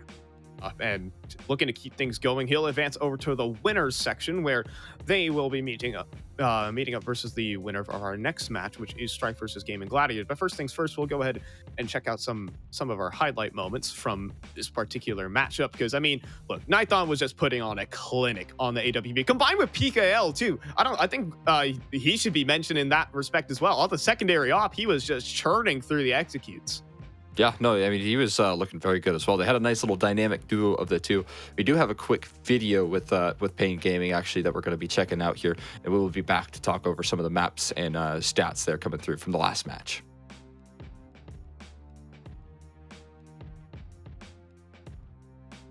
Maybe. Oh, wait, the video's queuing up there. My apologies there. We will we'll continue to talk over the map, but you should be getting into that one soon. Again, very cool stuff that we got later down the line. We got some interviews with some of the players there, and a lot of exciting stuff going forward throughout the entire 3 days that we've got Counter-Strike action in that prized 1 slot of the showdown.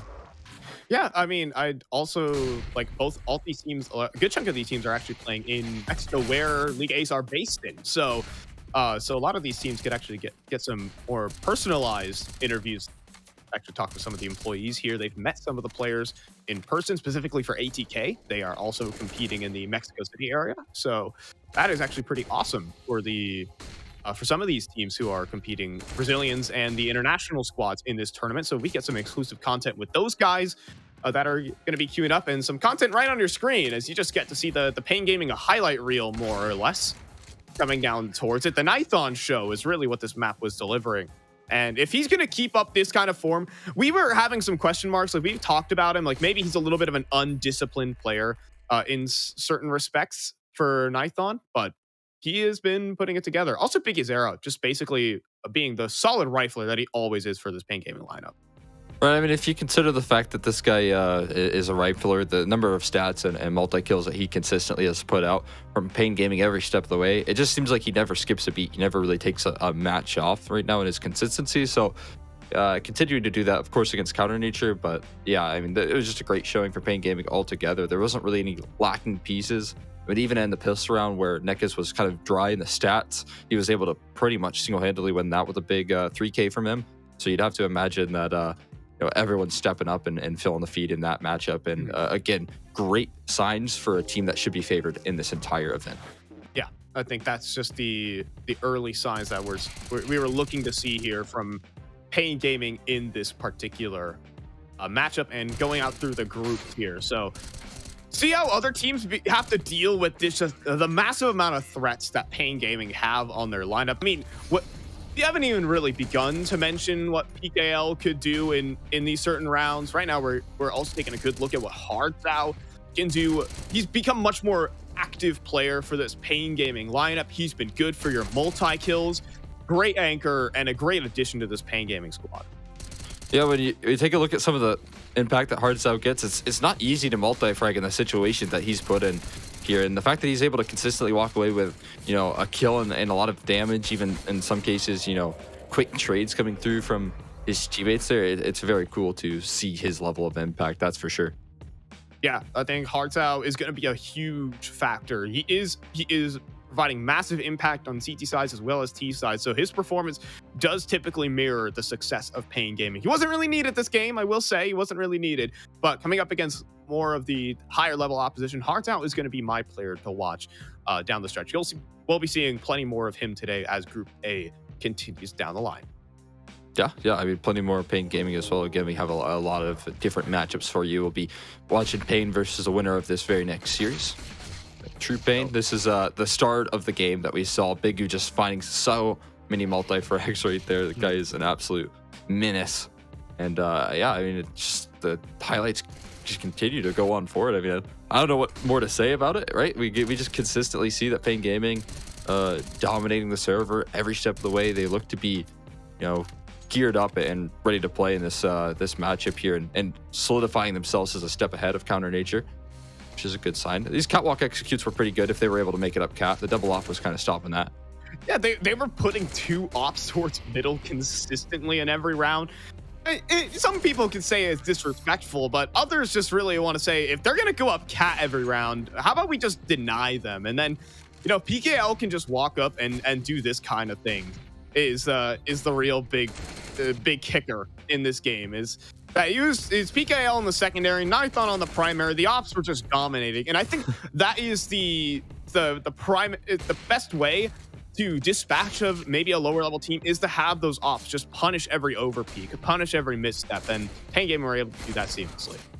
Yeah, if you don't have a flash through these angles, right, you know that those hoppers are going to be really difficult to deal with right there, and so good signs. We see some really cool stuff, and again, just maybe if there was some more utility usage coming through from Counter Nature, maybe if they had that level of fundamentals down pat, that they'd be able to punish some of the re-peaks coming through from Nithon here. But many occasions, you just saw that when one op was able to fire off, PKL was standing right by the other one, and it was just like, ideally you try and find that quick trade by re-swinging after your teammate dies, but they never had that factor because there was a second op right behind the first. Yeah, it's just there's just so much to deal with here for the Pain Gaming camp. So things considered. Let's go ahead and keep continually moving through the replays here.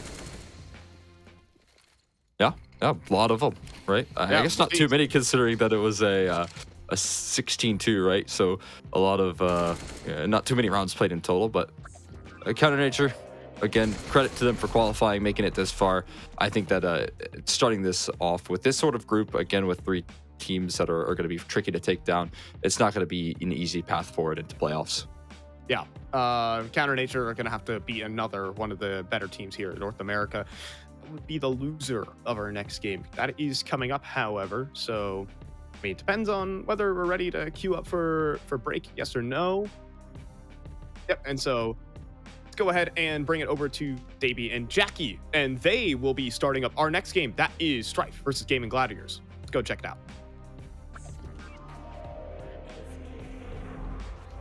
You're absolutely right. That's what we've got in store for our second game. What a banger, Davey. Straight off the back of the presses of the first there. So many replays, so many magic moments.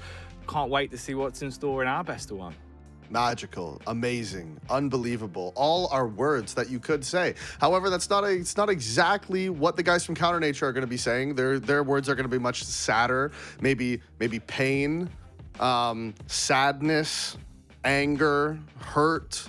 Because that's pretty much what just happened to them in that game. 16-2. I mean, what can you say about it? It's honestly, it was clean, and we did say that in the pregame that's how it was going to be. You know, I did call the 16-2. I don't want to say I'm perfect or anything, but I am perfect, and so I did call the 16-2 exactly. So honestly, I just don't think they really they never really stood a chance, and Payne showed the difference in class.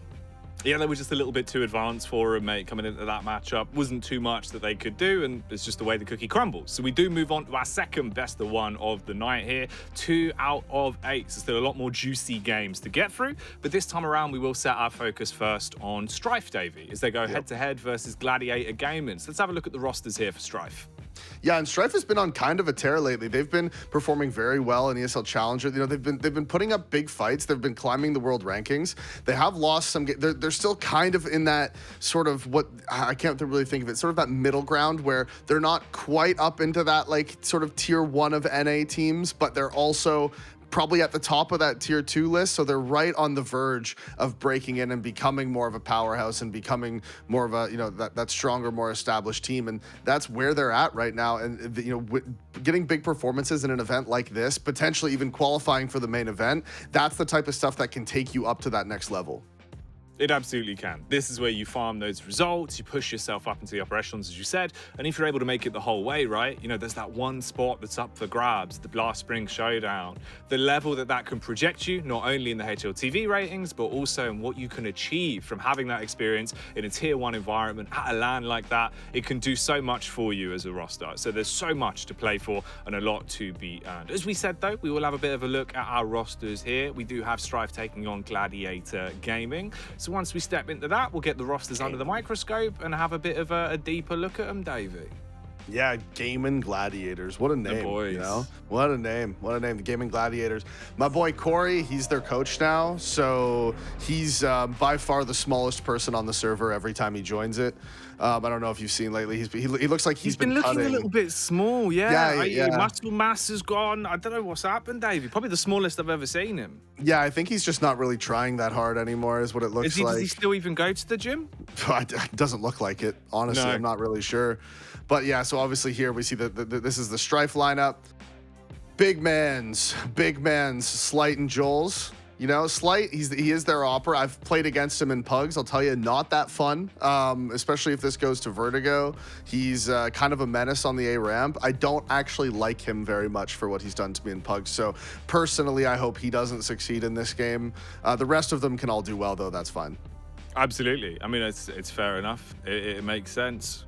It makes sense, Davey. You know, if he's in your face, if he's offending you in your games, you just can't have it, can you? Can't be giving him the freebies, can't be giving him the wins. It's just not acceptable. No, we'll move on.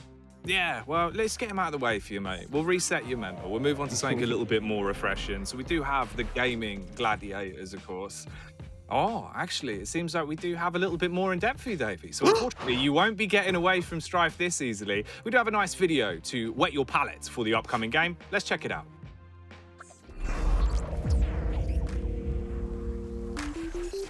Hi guys, my name is Eris and I play for Team Strife.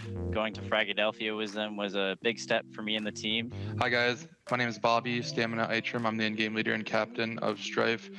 I've really loved every moment of it, working under this organization. They've done so much to help us out. Yo, what's going on, guys? It's Darty Montana. I'm actually only subbing in on Strife right now, so we've been making a lot of progress, and I think I'm filling in the team really well. What's up, guys? It's Jules from Strife. We just made playoffs for ECL Season 40, and hoping to keep the great form for the Blast Qualifier. All right, so my daily routine, I wake up at 9 a.m., get up, have some breakfast, wash my face, get a fresh water bottle, ready to go for the day. I'll hop on my computer, usually load up on a surf map or a KZ map, just get warmed up. And for everything that's like mechanical or just like getting ready to play a match or practice, whatever it is, it's kind of the same thing for Eris. I do some KZ surfing, usually just surfing for about like 30 minutes to an hour, depending on how early I got to my computer. So it's more so like how comfortable I am prior to getting onto the computer, which is like, just, taking time chilling in the living room or whatever it is, and getting on the computer, warm up and stuff from like mechanical skills, and then just get into the match. I wouldn't necessarily say that the amount of time that we put in directly correlates with how important the event is, but rather certain teams are going to play a more structured style or a more experienced style. And so when you're going up against a team that has more experience or more firepower, you often need to do a little bit more research into how you can not only play your own game well, but also how to anti-strat what they're doing. Depending on the team or the importance of the match, we do a lot more preparation. Kind of just play our game, not really worry about what the opponent's doing. We just make sure we're comfortable with how we're playing. You notice that the higher you get up as a player, the higher level you get as a team, the less time you have to actually refine your play, because you're playing so many matches, or so many days are coming up, and so often it's hard for us to actually find a day off to ourselves, which is really important. So I'm only 17, obviously, so it's kind of hard for me to travel to LANs and other tournaments around the world. But thankfully, yeah, my parents, they do support like esports, and they understand how it is. When I first started competing in like ESEA Open and Intermediate, it was kind of more of like just like a hobby sort of thing. But then when I reached main and won main back in season 30, I started trying to take the game a little more serious, spending countless hours on my computer, just playing each day. Initially, it was really tough for my parents and like my uncles and aunties to understand like what I was doing. But recently, after I joined Strife and we went to Philadelphia and won the LAN, like everyone's been like showing a lot more support. I was going into the summer after my senior year, and my parents were really pressing me to not only get a job, but they kind of explained to me that they didn't believe in gaming and what I was doing, and they didn't want me living in their house if that's what all I was going to be doing all day. As the years went on, I remember like actually after my freshman year of college, I got an offer to transfer to a different university with an esports scholarship, and when I told my mom about it, that was probably the first time that she had actually started to think that maybe esports had some sort of positivity in my life. Everyone that I know is either a farmer or works like in the medical industry, as far as like a nurse or a firefighter or a policeman, like all these, normal, typical jobs. And, now one of their nieces or nephews or son is going to be a gamer coming from like this redneck province. It's like really unheard of. Every day I'm always on my computer is really tough for people to understand what I was doing, until now where you can actually see the results, and like we're competing against top teams in the region. Seeing all the success that I've had in recent time, I think like unfortunately the money aspect of esports is really all that it really takes for people to start supporting it. And I think that's the tough thing about esports, is until you actually make some sort of financial gain, it just seems like a joke. And I think that's why it's so hard for a lot of players to kind of break into the upper echelon of play, just because you can go so many years without actually making any money. So a lot of people never get the opportunity to really work for it because they just fall flat within the first year or two and they give up. But esports is such a grind, because it doesn't matter how tall you are, how physically gifted you are, none of that matters. Anybody can game and make the top. So it's really cool to see now that people are starting to understand and like appreciate what I do, and understand that I'm not just sitting on my bum in my room. I'm working my ass off trying to get somewhere in this game and make a name for myself. So sometimes it can be very demanding mentally as well as physically, just because if you're playing 7 days straight and you don't have a day off to yourself personally, you know, obviously that's gonna take a toll on your mental. Separate like the competition people that I'm always spending time with, and then people outside of that, like other online friends or friends in like my own personal life. My biggest piece of advice is to just keep your head down and work. You have to really have fun, really want it, because so many people are competing. So not only are you trying to catch up to those people, but you're trying to then be in the run with them. And that's one of the hardest things to do. Well, there you go. You've heard from the e-athletes of Strife, Davey, but now we can move on and check out the absolute gladiators, of course, the gaming gladiators. Have a look at their roster and see how they shape up against the Strife boys, David. You know, I wonder if they're gonna pull out at some point the classic gladiator strat where you send one man in at a time, right? Everyone else has to wait and spawn. One guy goes in, tries to kill as many as he can, then the next goes, and you just repeat that over and over again to see if you can win a round. If any team was gonna try that, I think it would be these guys. They seem like the type to maybe try to pull out a strategy like that, and it would fit their name and everything. You know, it could happen. I could see it, you know, Jazz Pimp, you will go on my first whistle. Cynic, you will go on the second whistle, the classic. I reckon they'd be pretty good. It's just a shame we haven't got a player called Wolf in the server, then the whole thing would work out perfectly, David. It'd be perfect. It would be. It'd be absolutely perfect. But sadly, we don't, Jack. So the only thing that we're going to have in the server is what map it is. That's what we need to find out. We need to figure out what map these two teams are going to be competing on. But there's also, we need to hear more from the Gaming Gladiators too, and that's exciting. We do indeed. I believe we have another little bit of an interview here with our Gaming Gladiators players, so let's check out these competitors and see how they're feeling before the match. My morning routine as a Counter-Strike player, right after I get out of bed, I obviously get coffee. Hey guys, hey Blast and Liga Ace. I'm very excited to be playing in this tournament and get a chance to showcase our team's skills. Our team does not have a gaming house yet. We want to prove ourselves a little bit more before we can really dive deep. There's still some tournaments that we can do better in North America that we need to do better in, but a gaming house would definitely be a good benefit. So our daily team routine, since we're a very relatively new roster, especially with Semphis and Cynic being added, we do practice every day for together about 6 hours at least. Then we have a lot of individual practice too.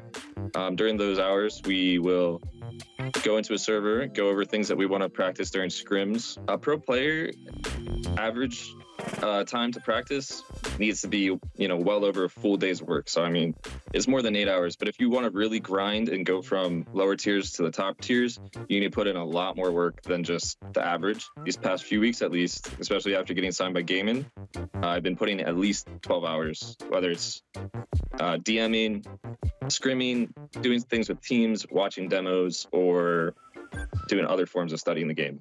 Playing at a high level in Counter-Strike is very mentally demanding. It could be physically demanding if you don't take care of yourself, like, eat or take care of your hygiene or anything like that. It could definitely be physically demanding, but it's way more mentally demanding. You have to stay committed and you have to ride out the lows with your team and with yourself. I mean, we're spending a lot of time together every day, 12 hours in TeamSpeak and in servers going over things. My family is very supportive of the path that I chose to take.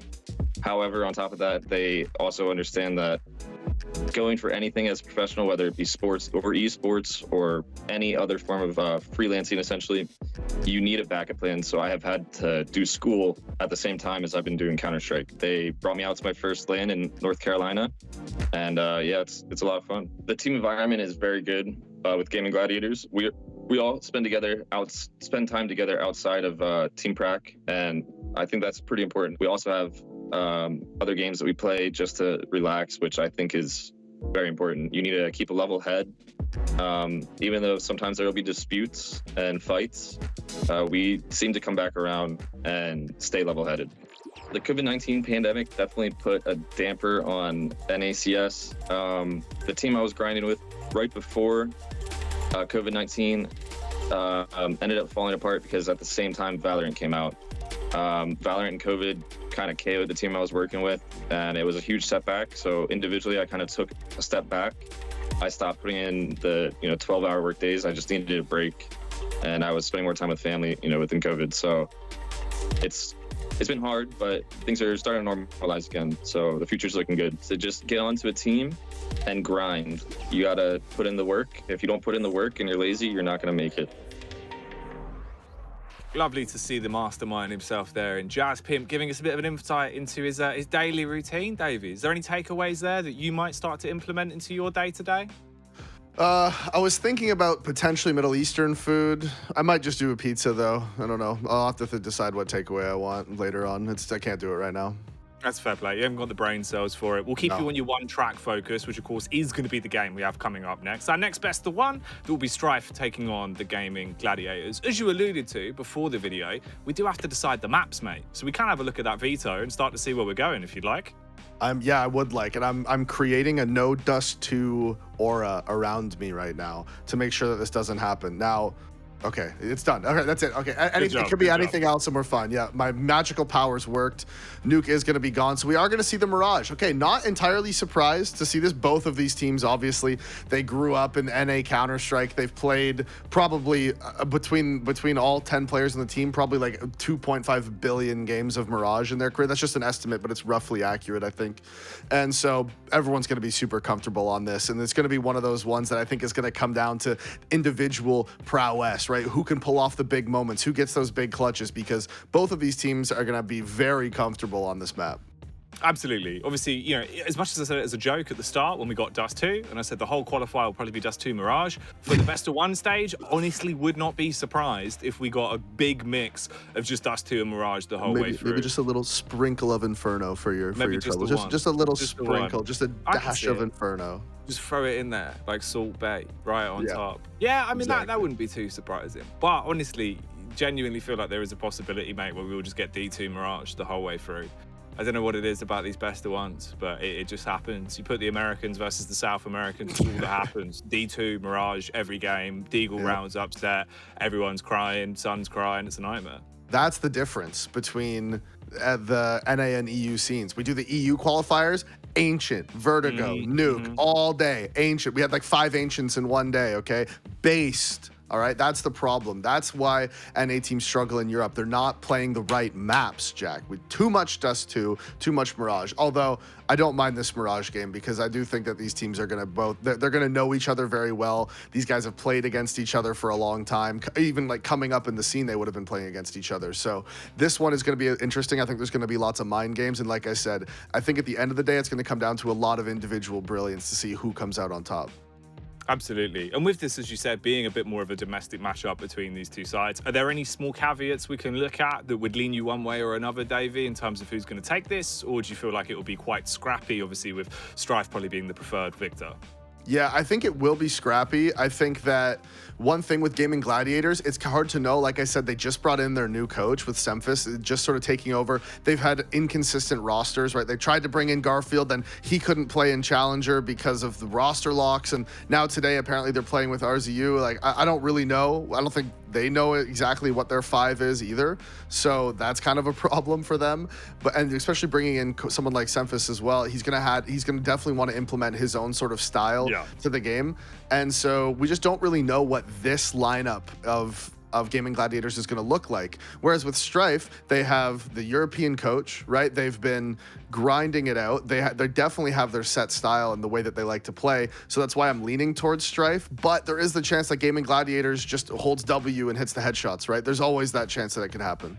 Well, with it being Mirage as well, mate. Mirage best of ones, even more so than Dust 2. It can be a fickle mistress at times to take games that you should win, especially in these sort of scenarios. You go up against the team that you feel like you should best. They come out incredibly pumped, especially, as you said, with Semphis coming in behind them as well. Depending on what he's had time to do with this roster, you never know. There could always be an opportunity for a bit of an upset, a potential dark horse play. Do you think we're going to get a closer game out of this, though, than the first best of one? Well, yeah, I would think so. I'm just playing the odds on that one. It's got to be closer than 16-2, right?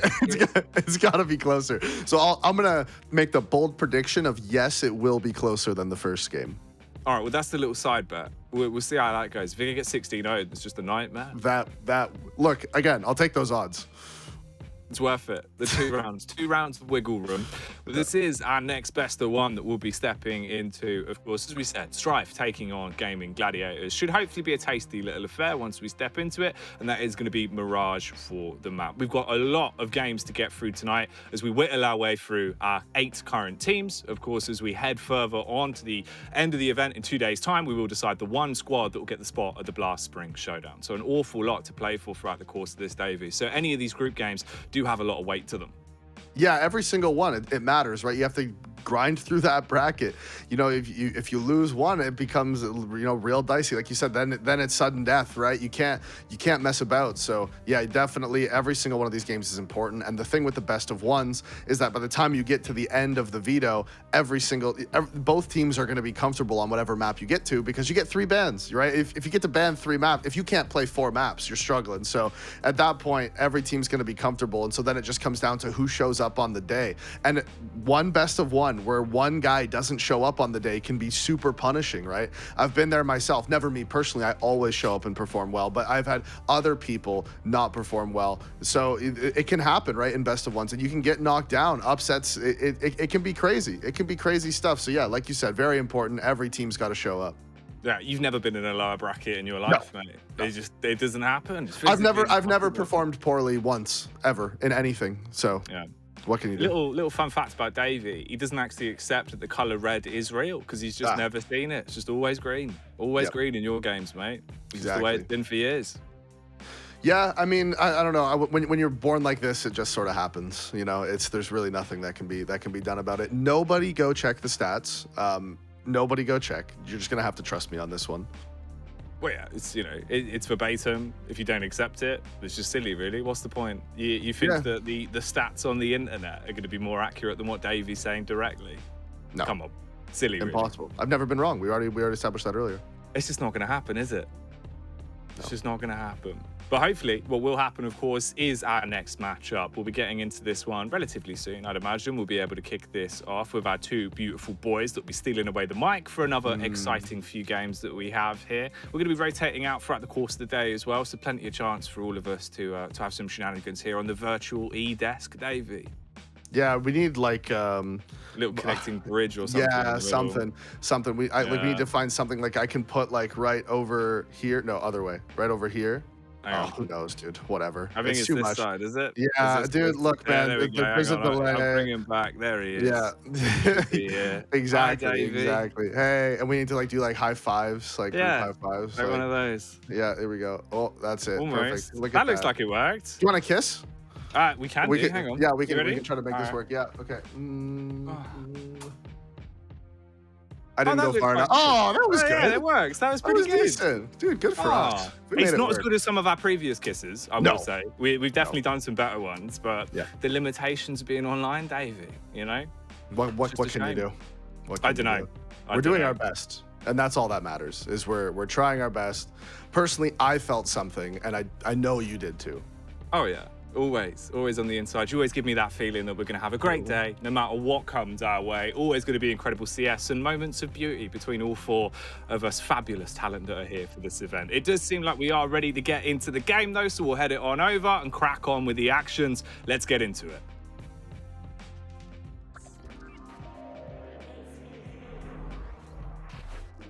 Yeah. And I'm waiting for them to kiss on land here, Cole. I mean... they ought to prove it on land first, is what they do say. Yeah. I can send you the video. Do it on land. All right, do it on land, bud. But here we're doing this one online. But for the Strife guys, they've done it on land. I'm just saying, you know, I'm trying to segue us into more reasonable territory here, and that is Strife. They are recently coming off the back of winning Frag 16. They've come off some big time momentum, and this is the tournament to kind of continue that one, Cole. Yeah, I guess they've already proven themselves, maybe in a similar fashion to Davey and Jackie. On land, but yeah, great showing for right there as you and I were both attending and watched that kind of, I wouldn't even necessarily call it a miracle run, but really just a overperformance from a Strife roster that hit all their strides and definitely is rising in the rankings pretty rapidly. I do see someone, a familiar face, and Polo actually in the server here for the Strife side of things, and that's going to be interesting. Yeah, currently Darting Montana has been their perennial substitute as Strife are still looking for their extra players, but now Polo's going to be in the mix. All right, but B-Ray coming in for Strife, and it's going to be Carson to try and open up. He'll find one too, actually, for Carson. Does get shut down by Stamina towards the end of it, but this should be the end of your pistol round here, Cole. Yeah, making quick work of that one right now, and Stamina, there's nothing you can do. Fight yourself out of that position. The Gaming Gladiators will kick off proceedings in their direction here as they close out that CT pistol, dealing with that sort of apartment aggression that Strife are really trying to throw at the wall there quickly. Attack timeout called out. Tactical timeout pulled out already from the first pistol.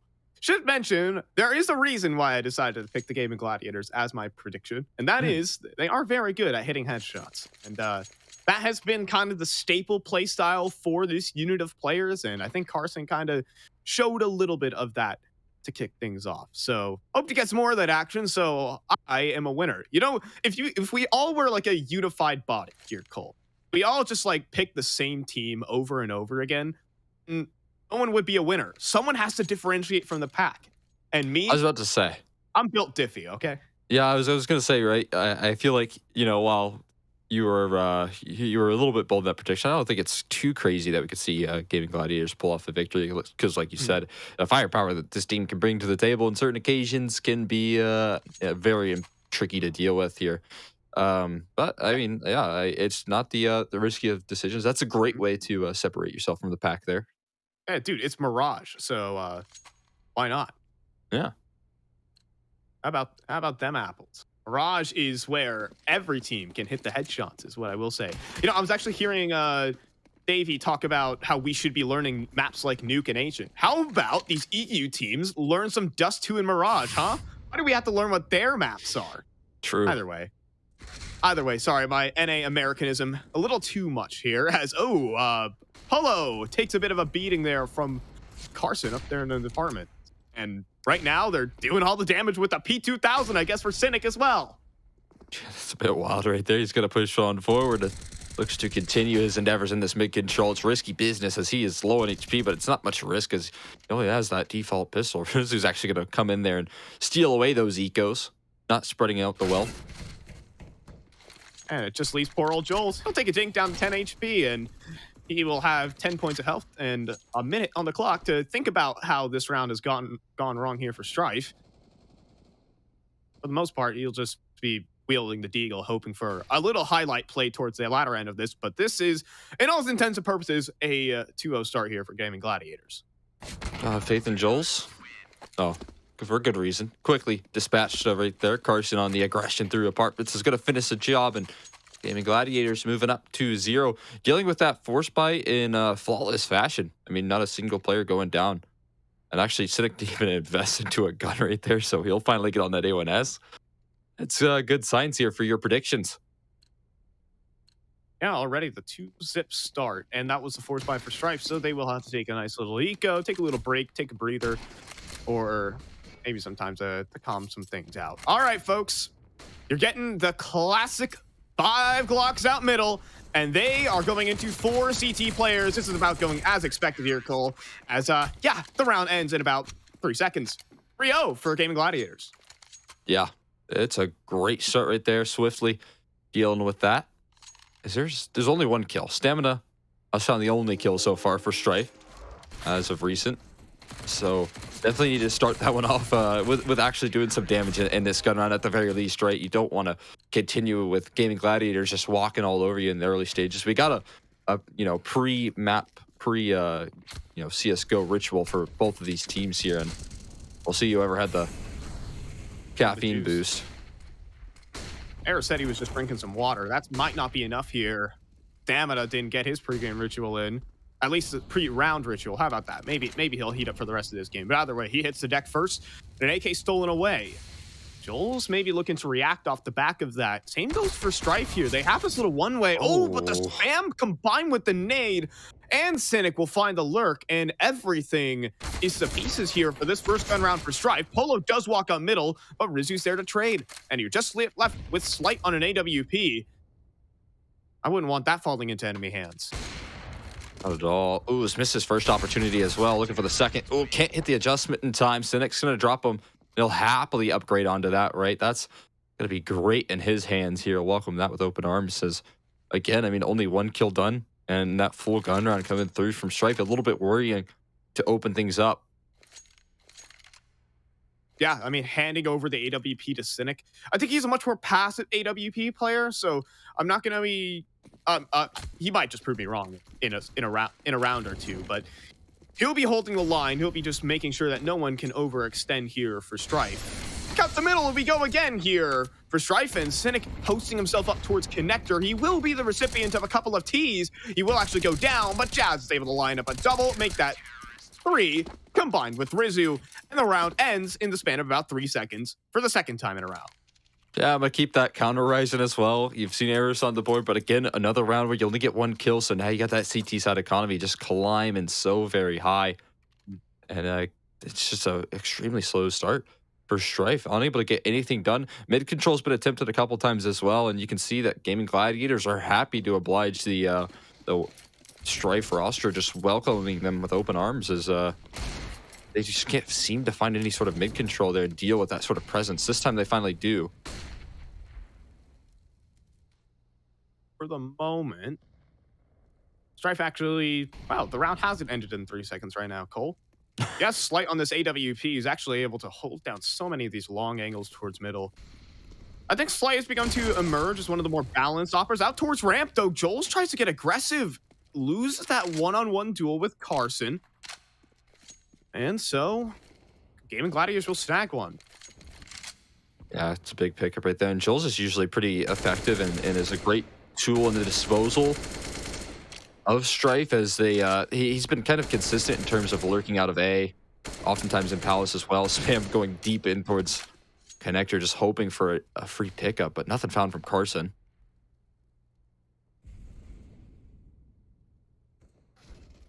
Stamina has made its way up, but the dinks are landing through. George has pushed all the way through the T apartments. Oh my god. And he's just flanked towards top middle. And this round is sunk already.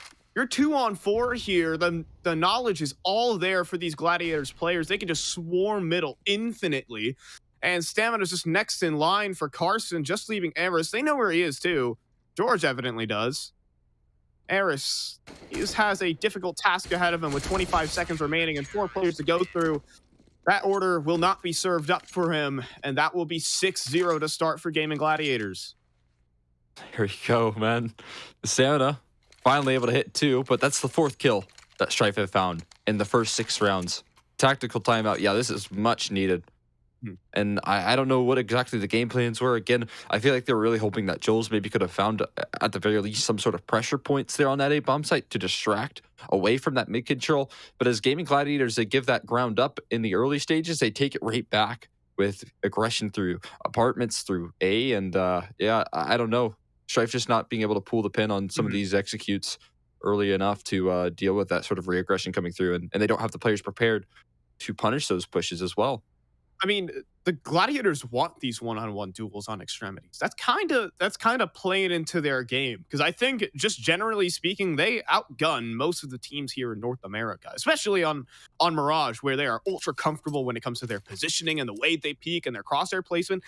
This is the comfort pick for Gaming Gladiators, and being able to work the 1v1 duels on the extremities is what they want. So if those duels don't go the way of Strife, Gaming Gladiators just get full map control and stampede over these rounds. Yeah, and there's no other way to put it. These duels are not going in favor of Strife whatsoever. They haven't really won nearly any of them. Again, that kill count is going to tell you that much, right? So they got to start somewhere. And I think they're lining up for, a more standard play here after the timeout gets called in. Ready to just line up an A execute. It might be a good adjustment, but they're already down a man. They're already down 1 man, and how many more will hit the dirt at the end of this? Right now, they actually will be given over the site here by the Gladiators. Strife want to get aggressive in towards CT spawn, however. George is going to wield the 5-7 instead of the AWP, getting up close and dealing more damage and ending the round on the spot yet again for the Gaming Gladiators. They're up 7-0 right now, Cole. This is something else. Yeah, I mean, maybe Davey does start to sweat right now. The 16-0 is looming. I know I probably just cursed it by saying that, but he is never wrong, folks. This might be the first time he ever gets something wrong. You get to witness history. Yeah, witness history here, folks. Davey could get a prediction wrong, and then he lost all his credibility on this broadcast, and I am taking it all. There you go. You deserve it as well. I'm telling you, you're the sole descent of they are of Strife. 3 or 4 of us. Yeah. Yeah, I know.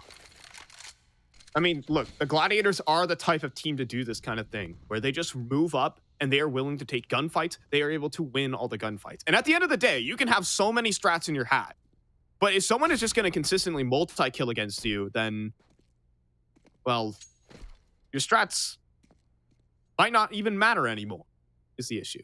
It's the execution. And Gaming Gladiators are so good at just denying that kind of thing. Yeah, I have to agree. Consistently seeing that to be a truth here. Cynic has the perfect line. Oh, he's going to keep him at bay for now. And the peak comes on forward. Lovely onto Polo. Another opening proceeding and make it a double. This is what I'm talking about. The multi-kills just never stop. They can't even get into their execution attempts. They get thwarted at the very beginning of them. Just super aware, too. And Joel's is just next in line for him. He gets a 4 on this round for Cynic. They are just demolishing right now, Cole. I mean, it's, again, we're still stuck at 4 kills total. Now we're 8 rounds deep. My God. That is not the scoreline I was looking for. They haven't gotten a kill in the last 3 rounds, Cole. It's brutal. I mean, look at the money right now. You have everyone above 10K. That's almost unheard of on the CT side. And again, Davey continues to sweat. I cannot believe Strife are struggling this much. I mean, sure, they're bringing in a new substitute for their old substitute, but as a core, you'd expect them to be able to deal with some of the Gaming Gladiators, in which they've just been able to best, actually, not too recently. I mean, they took them out in ECL playoffs. I think it more or less, I don't think it's down to any one player here for Strife. It's just not the right game plan. They're going to try and throw themselves towards this B site. Classic 2-man setup that's waiting for him. Carson will drop his smoke, try to get out of dodge. The Strife players are out of the apartments, but they're also on the floor. Rizu is just sprayed down 2. Make it some more as the round just is over again. 4 consecutive rounds that Strife have not gotten a kill, Cole. I mean, I just don't know what to say about that at this point. It cannot be this one-sided. Surely Strife struggling so much to just find a single kill. A single kill. Just one. And they've got lights out players, right? I mean, we could talk about some of the firepower pieces they have. Polo is no slouch at all. Slight can offer plenty of opening picks with AWP, but he's yet to get activated. Joel's the same way. I mean, these are some of your real game plan win conditions that have yet to start proceedings off and still stuck on 0 kills. We're 10 rounds deep. This is probably one of the most dominant starts I have seen in any level of competition. Like, genuinely speaking, this is in gun rounds, and these rounds have been so quick, Cole. I just mentioned. There we go. That's something, though. Slights on the board, folks, with that op pick on Jazz. It's a huge weight off his shoulders right now. He's finally able to find an opening pick. Getting the jump spots, but can't boost up in time. Eventually, Polo will be able to assemble it. Alrighty. They're almost about to match their kill count if it comes down to a round. That's 2 kills so far, and they've had 4 total at every round prior. They could beat it if they won a round by elimination. You'd have to imagine with max money, all of these Gaming Gladiator players have no interest in saving from here on out. Yeah. I think here for Strife, the game plan is just to group up, walk through. Stamina can't quite find that kill. Oh, but he will be able to find Rizu. All right, that's nicely done there from Stamina. The B site is wide open now. And it is turned out that right now, Strife have just doubled their kill count total team-wide in a single round. They're about to get there first. It's so necessary. They're finally able to kick off their T side here, and what was a really slow start maybe can start to mount something here. I mean, again, you could see at best case scenario 9-6 half. But I'll talk a little bit about the cash and reserves here for Gaming Gladiator. The pathway to trying to break that economy is near impossible to try and close this half here. Little pop shots coming on through Cynic, looking to hold on to his AWP and find a couple exits on his way out. He's getting chased down from Palace, too. The one place they aren't fighting him from is CT. Oh, but he isn't ready for the Palace player. Walks right into Joel's. Will lose his op, and they have more than doubled their kills. And I'm gonna keep mentioning it. Either way, it is a stat that has probably never been mentioned before. Like in 9 rounds total, you get 4 kills. Either way, great way to bounce back there for Strife. Yeah, lovely stuff. Able to give a swift answer to what was, I guess, not too swift. Very delayed answer, I should say, to Gaming Gladiators' aggression. Finally, you see some of the shots and some of the players just light up. I think Stamina really took that round into the palm of his hands and was like, guys, we're tired of losing. We need to start winning some rounds. And so he's going to be the one in that 3v5 to find a couple of entries. And again, the game plan of Slight being an effective opener was able to fill the feed. The workout back towards Underpass. When you're playing against a team like the Gaming Gladiators, you kind of are forced to play a bit of a slower play style, just the way forward nature that these guys work with. So Always scared of Gaming Gladiators on this map. A lot more so when they had Clasia, right? Because this is kind of his domain, right? This is where he kind of thrives in. So I was wondering if they were going to have that same sort of prowess without him. Seems like they have skipped no beat because the game plan's looking set in stone. They have a lot of the extremities covered here, but this time A is a little bit lacking. I say that as George looks to fill up and defense, and now they have a pretty stable setup.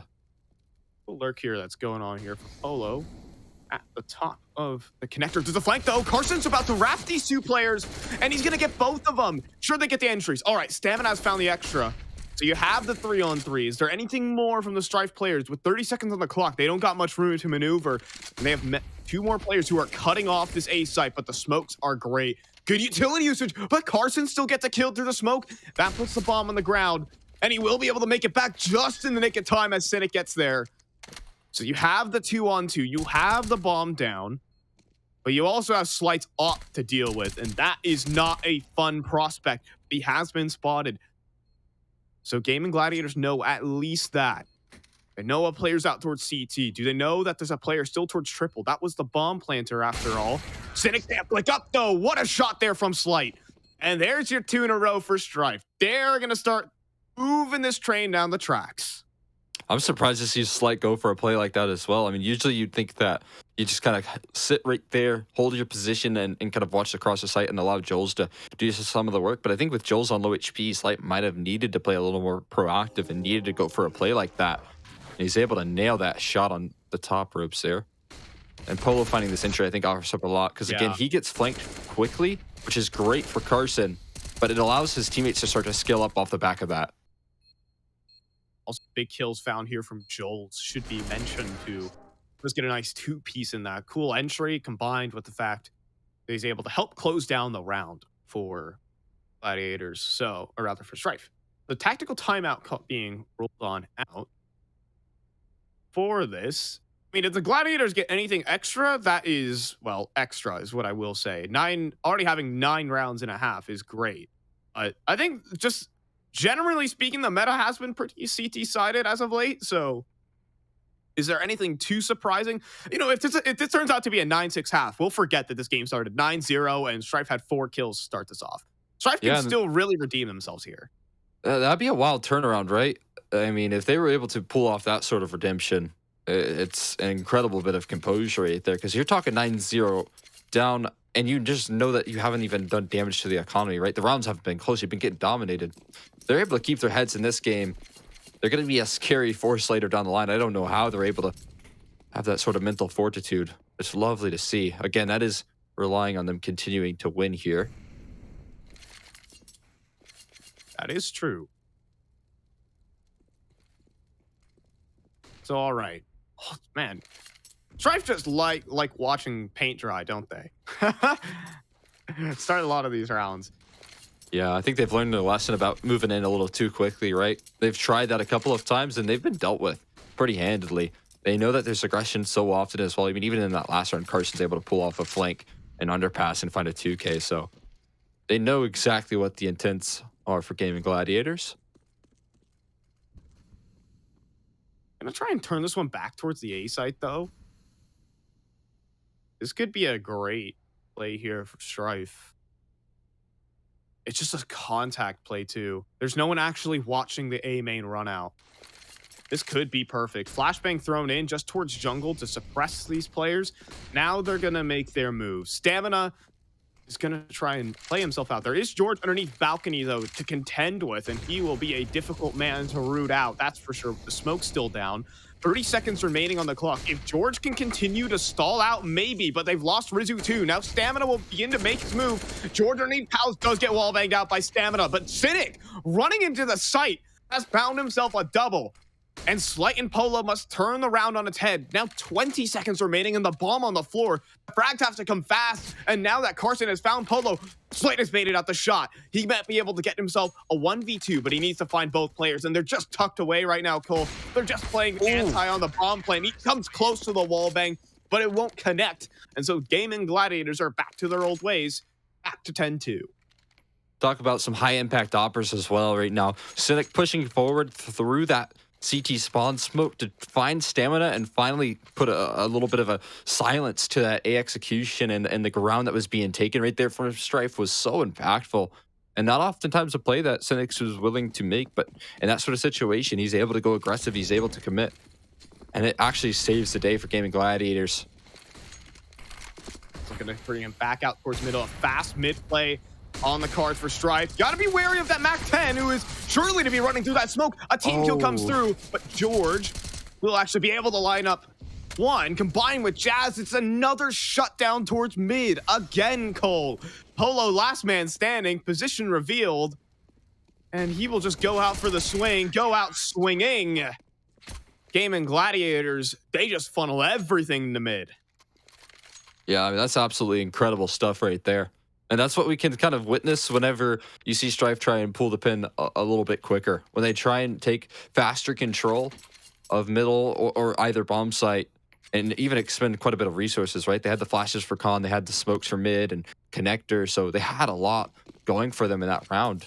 But they just get dealt with by multi-kills from Gaming Gladiators and thriving in the individual positions. Fast A smokes thrown in though, jungle and stairs potentially. Here we go, through Palace, let's get it, but, well, not anymore, as Jazz just sunk this execute with the doubles, combined with George, and, yeah, this execute quickly got stopped in its tracks, didn't it, Cole? Yeah, that stairs smoke, I feel like, was whiffed, or it wasn't really working for Palace. It was spam, I think, but Jaspip was able to kind of peek his head over as well. Either way, yeah, not a bit problematic. This is not Strife's day, is what I will say. I think even tactically speaking, they've tried to change the pace onto the Gladiators, but this has just been, again, just look at those kills from George too. Some of them are just, the last one is just disgusting, and everything else to go with it. Back to middle they go, and Stamina gets his 1-for-1. Slight needs to convert just a tad bit more, however. And just that, and that will find its aim in the feed. That will be Slight. Onto Cynic, and lest I say it, Strife have a man advantage. It's workable here. Got an auto sniper to deal with, though, in George, so not over just yet whatsoever. We'll see if that ever gets a chance to shine. Seems like they might be interested in heading to that A-bomb site if you consider Joel's with the lurk out and the bomb joining forces in his position. How deep can he really make it, though? This is the big... Oh, but he was... No, wait, George had an auto sniper? Oh. Come on. Now's not the time, George. I mean, you are up 12-2. Maybe it is the time. And I can't believe he was even watching that angle for the walkout. Now just Polo trying to walk in. Thinks he has the timing, but he'll quickly realize he doesn't. And Strife 30 seconds. That's a start, though. Slight finds Rizu. But George, he's actually traded out the auto sniper for an A1S. Waiting for the flashbang here for Slight to go for this peek. Has that up. Trying to take some pre-fire shots. But now that's just allowed them in. And George is going to dome him. 10 seconds basically remaining for Eris to try and weed himself out of a clutch. What a shot there, but not ready for the second man in CT spawn. And that's going to be a 13-2 half. We get a replica of what was in our map number 1, but this was not what we were expecting. Not at all. I mean, I was expecting Stripe to come out in full force right now, you know, and continue to show that they are a force to be reckoned with in the NAC. Really prove themselves as a roster, as they've already been doing so, but not in this fashion. I mean, Gaming Gladiators, they're a tough competition, and they're showing exactly why right now. Look at the kill distribution between the top 4 players. Everyone at 15, 14, or 16, besides Jazz Pimp, but he's been really stable as well. So I don't know what to say. This is lights out. They've just been cut down at every turn for Strife. This time around, they are... I mean, Gladiators are just working with every part of the map right now, just trying to throw some presence. And Egg and Joel's down to half HP is not a bad start. Keeps them on their toes. That was a deagle. Cynics feel confident right now. That is, that's what you do in matchmaking whenever you're just destroying the competition. Okay. And whoa! All right, Stamina. What a flick back up, and then Cynic will quickly lose his deagle, and Ola will snap that one up. Thank you very much. In the meantime, though, Gladiators are on towards that B site. They will actually get themselves a plant and get themselves very deep map control. Stamina's going to begin this long flank, sure. Right now, I think Strife are hinging on this fact. They're going to wait. Got to double up in market doors right now as well. That's going to be hard to get past, though, and that could be a big win condition here for Gaming Gladiators. Oh, Polo even has picked up a deagle in this one to try and make this do. A 1-for-1. Oh, but that deagle's on the floor. It's George, who's gotten 3 in this round. Keep in mind, he's on for an ace, and he might be required to do it. Stamina's flank is finally activating. Eris now will actually get the double to close the round. And he does have time for this, I believe. And that will be your pistol round for Strife. I could have spoken really a little too soon there, Cole. But all right, pistol round for Strife. Nothing ever happened. Yeah, I mean, I was with you. I thought that was a lock-in right there, but I saw the white buzzer right there start to beep, and last second that would have been absolutely gut-wrenching right there for Strife. Eris able to pull back. I mean, what had to have been 2 incredibly quick kills, right? Because if he doesn't find it that quickly, he doesn't get on the bomb as fast as he did. That round's done and dusted. It's over, and you're probably likely seeing Gaming Gladiators walk away with a closing scoreline, potentially even 16-2. What a massive effort here from George as well. Able to deal with both of these players. Even Polo, who picked up the deagle there, he'll weather a couple bullets in that exchange. But timeout being rolled right on out again here off the back of these pistols. Probably deciding what the Gladiators want to do in this situation. I think we have an answer. I mean, it's workable here to pull things back, but I like the force buy called in off the bomb plan. Of course, you're going to go for plays like these, especially if you're Gaming Gladiators. There's no doubt about it. But a timeout, and in this sort of situation, I don't think this is something you see all that often from Gaming Gladiators. So maybe it is Simphus calling that one in and trying to really develop a strategy for what is an important round if they just want to assert their dominance in the series and try and answer back. All right, let's see it. George has wielding himself an AK-47. I always look at from the bird's eye view of between these two buys, and I always think the T side has a better purchase up than this. Or better purchase up than their CT counterparts. Ramp aggression to start this round off here for Strife. Cool little smoke thrown in to at least prevent some access. And you're kidding. Carson going back and forth will find that headshot on the Stamina. Strife are actually going to continually get more aggressive here. They hear these rotates too. Do the Gladiators. Now this underpass play begins to activate, Cole. They've spent a lot of resources and members trying to push that A ramp, and it seems to be a bit of a false alarm. A boost in through the window. We're just going to meet one in the meantime, and okay, big pickup from Bolo. That's going to help out with this A execution. Still, George is in towards connector. He can deny all of this jungle control. In fact, he can sweep out all of jungle. In fact, he could flank in towards CT if he wanted to, but perfect flashbang thrown in from Slight. And finally, Strife will have a shutdown round on their hand as they're looking to keep this with 3-man standing as George shaves one off. But surely there isn't any more here for the Gladiators. Polos will clean up the proceedings and at least some signs of life for Strife. Yeah, that's big stuff right there. They're able to pull that one back, and you can see that they have some good ideas, some nice setups to allow for that to happen. The flashes, player under balcony, they're able to clear out a lot of the positions on the A side of things, just utilizing all of that presence that you've kind of gambled over. And a great read from Strife keeps him in good standing in this matchup, trying to pull it back. Deegs Oof. for Gladiators. Dude, Five this of is 'em. like, this is a signature weapon. We'll get pelted with grenades. Will Cynic. A little worse for wear. A little shrapnel. Just a flesh wound. Yeah, now they throw the molly. He's like, yeah, they kind of don't want me here. Yeah, Go you're back going to need away. to do a whole lot more than that to keep them from pushing onto your bomb sites here. That's a bit ambitious, though, from Slight going for the big pick right there. And okay, Joel's is going to continue to swing, actually going down to low HP. So these Deagles are doing some serious work right now, and it's making this round a bit concerning. There's still that man advantage, but again, Joel's is very low, and there's a nice gap here from Cynic. If there's one clean Deagle headshot here for the Gladiators, this round is blasted wide open. Cynic could do this. Picked up. Oh, he's spotting. He thought he had much more of a different timing. He didn't realize Polo was actually so close. So they're gonna jump out on towards the B site. You can't plant the bomb just yet, Bucko. Eris has been dropped. Okay.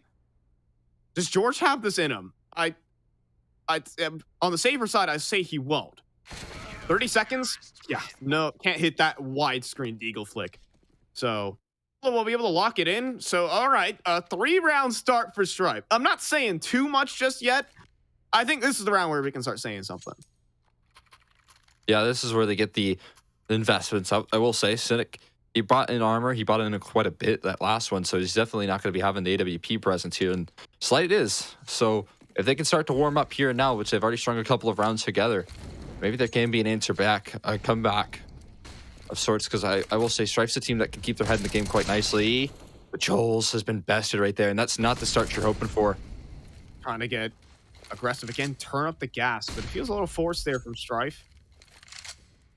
So they'll lose an opener for Wow. once a little bit. Man, the nades are great though. They trying to really root out these players with utility. It does force the smoke out of Carson. Deep apartment smoke thrown in from Eris as well. He's going to follow that up with some aggression. He's already won one of his aim duels there to put things into equal territory. He's looking for even more ground, and that'll allow for the defense to be stacked more heavy to where the real play is here for Gaming Gladiators. And Slight with the AWP up top of Ticket. It's going to continue their success. Maybe trying for a little palace walkout for Rizu. Trying to take a gander out towards the catwalk. Spot if anyone's looking out towards the bricks. He's just catch timing. Oh, there's a huge timing right now, and Rizu will find it on a Slight. That's the op on the floor, and they know the last player is towards A main. They hear him. He's stomping around. Stamina will finally open up. He's from Tetris, but Jazz will be able to drop him. This plant will go in safe and sound, but George won't. And so you have a 1v2 for Jazz. He'll make his way under balcony. He actually crosses back towards ramp. He's playing up close right now. He'll find the headshot on Apollo. Now for the last man of Eris. Jazz can try to pull off a 1v2 and he'll find it. Instant headshots. You can't even react with aim like that. 14-5. Yeah, and he was the bottom of the scoreboard right now for Gaming Gladiators. A match that's very one-sided, but the only one individually yet to really shine there in that first half with anything too big. The winning that 1v2 though was absolutely incredible. That's a game changer right there. That's the impact you need from all 5 of your members, and the 5th just filled it. Dude, and if there's any indicator what the Gaming Gladiators serve up, that is something. For you folks at home. For those who don't know what they do, that's what they do. Oh, he's trying to get the deep spot right there. He's got a timing on him. Cynic now just going to pop on out. Polo will find that initial, sure. Now Cynic looking for this next entry, just keeping their attention drawn, trying to escort the remaining players. Next up, though, oh my, Eris went really deep in there, and Cynic is going to mop the rest up. Stripe tried to get antsy with it, but Gladiators will punish, and Slight can't even hit the shot. Cynic is just going to bop him. 15-5. There's a little resurgence here from Strife Cole, but this is a game that I did not expect to catch. I did not expect a 15-5 out of this. This is nightmare territory for Strife. as they only have pistols, not even MP9s in the mix there. It's literally just Deagles, 5.7s, and a little bit of utility to try and keep them alive in this best of one. Gaming Gladiators proven to be a serious force, so not one that I was expecting, at least in this sort of one-sided nature, as Strife have proven themselves time and time again as of recent. A lot of mid-control gathered here, though, in the early stages, and they look to peek off the back of it. The pistols really don't want too much to do in this position, right? They don't want to go too deep because they know what they're up against. And in a round like this, I like that Gaming Gladiators are just kind of hitting the brakes and potentially allowing Strife to make their own mistakes here. See if Strife get aggressive towards any extremity of the map. There's a couple players just laying in wait here for the T side, so you know, simply take their time and maybe their prey will come to them. Starting to move up towards Catwalk here. Pretty effective in terms of positioning that they have gathered, right? It's good spots that they have. It's just they have to work their way in towards the A side of things here, and they'll have 3 different prongs of approach. But there you go. Nice start from Stamina, looking to fill those holes. That hurted. Ow, but that even hurted even more. That hurts too. Combining for all the pain, but Pain Gaming is not in the server. Knocking these remaining players out, it could be Strife leaving the server shortly, but Polo wants to keep him in it, and Slight is still out towards Ticket. Could provide some problems. Cynic is posted just outside of his reach, and there goes Slight. He peeks out, he finds Cynic, and Polo will find Jazz Pimp too, finding them all. Eureka for Strife. They'll get at least 6 before we're out of here. Wow. I mean, incredible stuff. A way to stay afloat, sure. But how much can they really pull back? You got 9 chances if you are Gaming Gladiators to close this one out. So it doesn't get much easier than that. You've given yourself so much room to work with here. They're going to keep on the investments, though. You have Carson a bit lacking in the firepower, but everyone else is looking pretty. As you see, Rizu trying to fake out presence here towards the A-bomb site. He's going to be on the extremity, throwing out the lurks, and you're going to see the rest of the team try and pressure the steady anchor of Eris. How steady can you be when you're face down with 5 rifles about to be coming your way? He'll drop his smoke at least to give him some space. Polo will help him out, though, to find Cynic. He can run a little one-way above his smoke here for Eris. Gaming Gladiators actually don't really want a piece of this. Had to hit a wall. They couldn't really get past it as Polo comes in from support of the catwalk right there. They actually can't look to move any far forward. Eris throws a really good smoke to buy time as well. So a couple really promising signs here for Strife. It just it might be a little bit too late. They are going to hang around towards apartments though in the meantime. So maybe looking to continue their commitments in towards B. This time though with only 1 smoke and 1 molly, a flashbang to couple up this execution. It's not going to be a whole lot to work with. It's only Eris still, and this time around, he's not with a smoke, so he can't play around. He does have an AK to work with, and he will find it onto Carson, and Eris will get another, looking to try and turn it all on its head, but wait a minute. Jazz Pimp just found 2 kills. He'll be able to scoop up the bomb, sure. Is there a world where he does this? Right now, Strife, though, they're already in the walls of this bomb site. Jazz Pimp is going to have to do a hell of a lot, and can't quite hit the headshot onto Stamina, so Strife will live to see another day. Yeah, I mean, we were a little bit worried if Eris was going to be able to anchor with just an MP9, but able to pick up an AK and really pull that round around for in his favor. Lovely stuff from him. Makes the distance 8 now to try and pull this one off, and 8 separate chances for Gaming Gladiators to close. This one likely not going to be the round, though, as they only have a couple upgraded pistols. I mean, sure, they can do damage with the deagles, but Jazz Pimp's the only one wielding any of that. Yeah. See if they could bring some pistol match. These games really typically get closed out on eco rounds, don't they?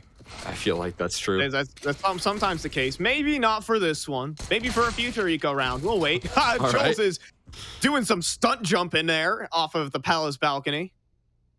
He's partying. And, oh, okay. Polo will hit the dirt. Cynic, though, I don't think he has a chance at... No way? No, they're not. He's not winning this. I'll tell you that. There are a couple weird kills coming in and out there. I don't know what on earth Slight's doing right there. I'll be honest with you. That is a bit absurd.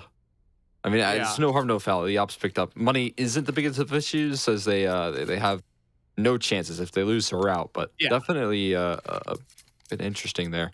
There's no economy breaks on. I mean, there technically could. Wait, well, you Yeah. can't. If you get a can't couple win a 1vx's. You can't really win a CT round with no one surviving because there has to be someone alive to defuse the bomb, right? But okay, maybe if there's like a 1G towards the end. True.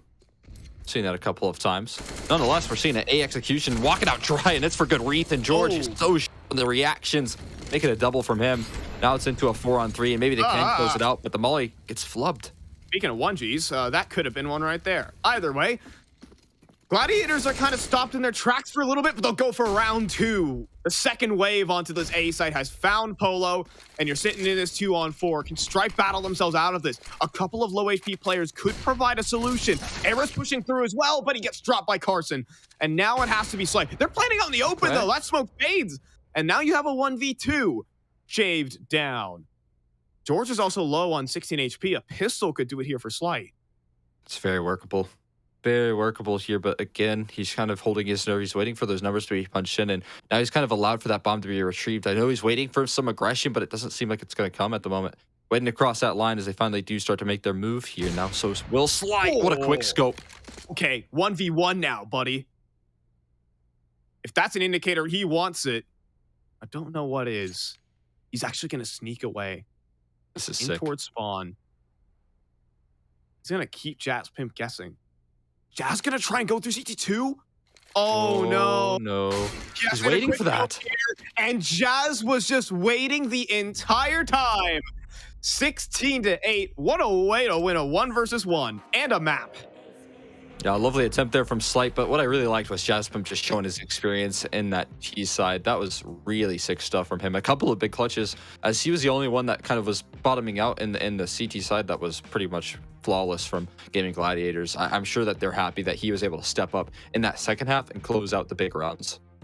Yeah, I think they had a lot of players. They had so many threats there for the Gaming Gladiators. And, well, going down 9-0 to start was just such an indicator of what the game could be. Sure, Strife were able to rack up a couple of those CT side rounds, but eventually something had to break, right? And it happened there towards the end. I mean, there were some lights at the end of the tunnel. It's always Eris to provide some big plays and some good individual statistics for the Strife guys, but towards the, I mean, throughout the entire game, in fact, for the Gaming Gladiators, that was just their game. And I am excited to see them play versus Pain Gaming down the stretch.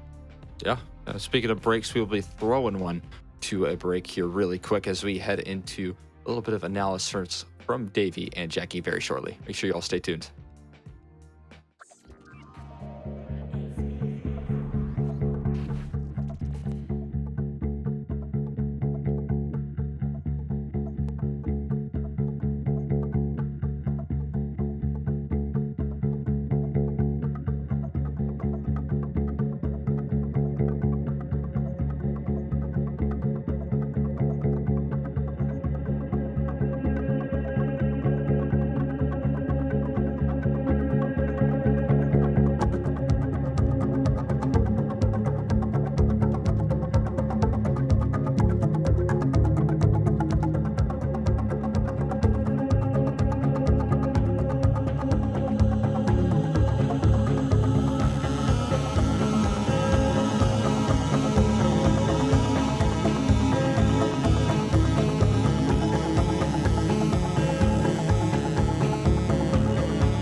Welcome back, everyone. A 16-8 there on Mirage Davey, with, of course, the Gaming Gladiators coming out on top. So actually pulling no punches in that best of one.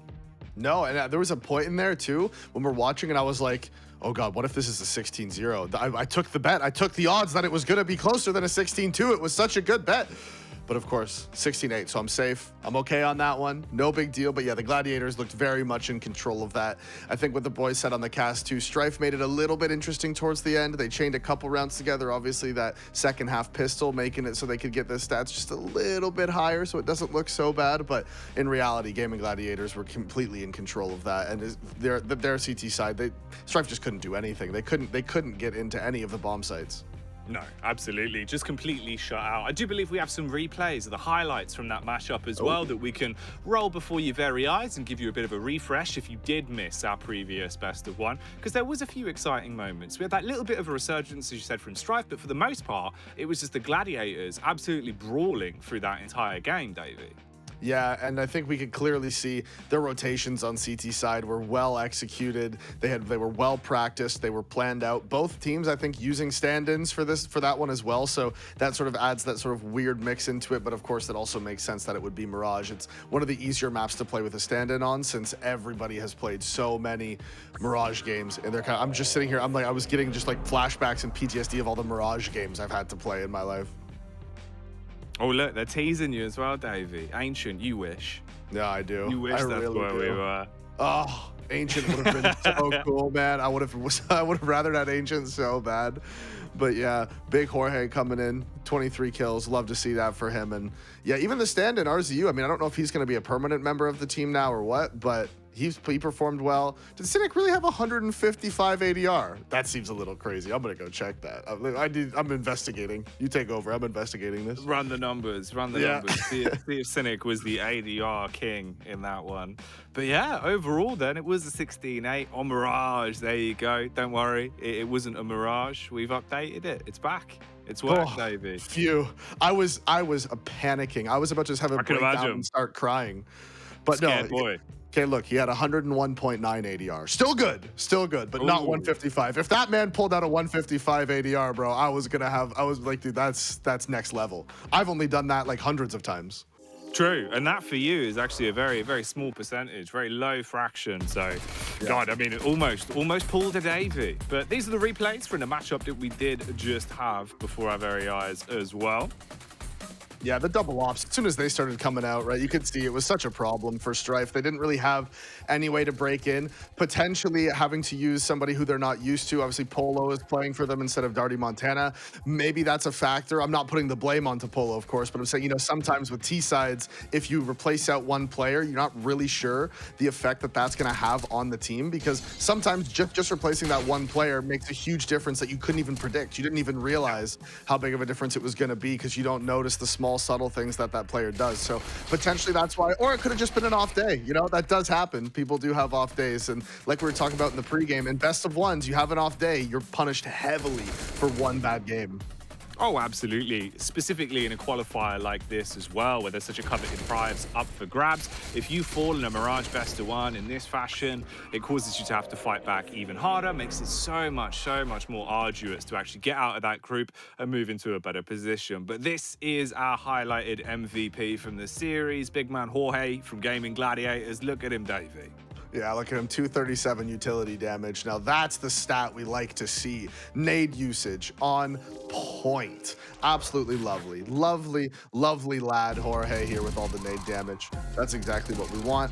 It's, it's big. Nade damage is a little underrated, Jack. I think with the increase of stats lately in the past few years, we've seen people, focus a little bit more on that utility damage. I think the Astralis era really pumped that up as well, right? When people were talking about all their crazy nade stacks and how they would figure out ways to use nades. So on Mirage, getting 237 utility damage is actually pretty high. So again, that just goes to show that Gaming Gladiators was very prepared. And I'm going to give a shout out once again to Semphis for that. He is the coach for the team, obviously. And when you have players on Mirage getting these types of high levels of utility damage, that just means that, yeah, they are well prepared and they came into this one looking very strong.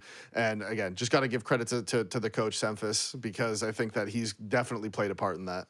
Absolutely, I wouldn't be surprised. It's one of the things that I think Semphis could probably do for a lot of teams in terms of teaching them to just go back and look over the basics again, because using that utility in a more poised way is the difference between 2 bullets or 1 to find a frag, and that can save your bacon many, many a times. We do have our other highlighted player here as well, Dave. A bit of a different flavour on this one. Not as much utility damage, 129, still acceptable. Doesn't quite get the Davey seal of approval though, does it?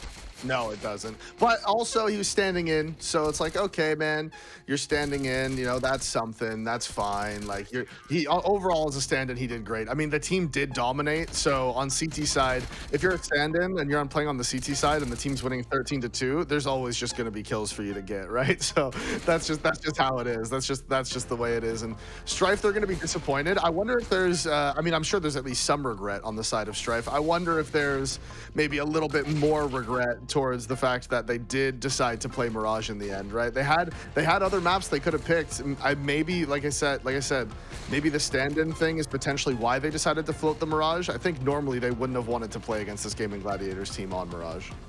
You wouldn't imagine so. You really wouldn't imagine so. Obviously, statistically as well, in terms of that percentage, they had a 53% win rate going into it, 15 maps played. Obviously, a little bit of a different caveat there when you look at the Gaming Gladiator sides, purely because we don't have as many maps to actually look at. They'd only played 6 on it and had quite a high win percentage, clocking in at about 80% going into the game. So it does make sense. They were definitely feeling comfortable. They've come away with a big upset result there. But this is huge for them as well. If we look at, the positive things to take away for Gladiators here, you come off the back of this series now with a big win, you bump yourself up a little bit in terms of the seedings going forward, and it makes your life so much easier the longer the day goes on.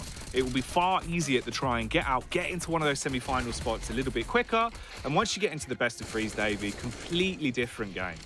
Yeah, absolutely. Like you said, best of threes, that really shows teams' map pools. It shows their preparation, because you can't just veto out all the maps you don't like anymore, right? You have to be able to play the other team's maps with, you know that they're going to pick. And some teams like to punish pick on their vetoes. Some teams like to pick for comfort. I always like that dynamic in vetoes. Personally, I was always a guy that liked the punish pick, where as long as you're comfortable enough on all the maps, you can pick a map that the other team doesn't like or isn't very good at, and you can constantly punish teams in the vetoes. That was always my approach. I always liked it.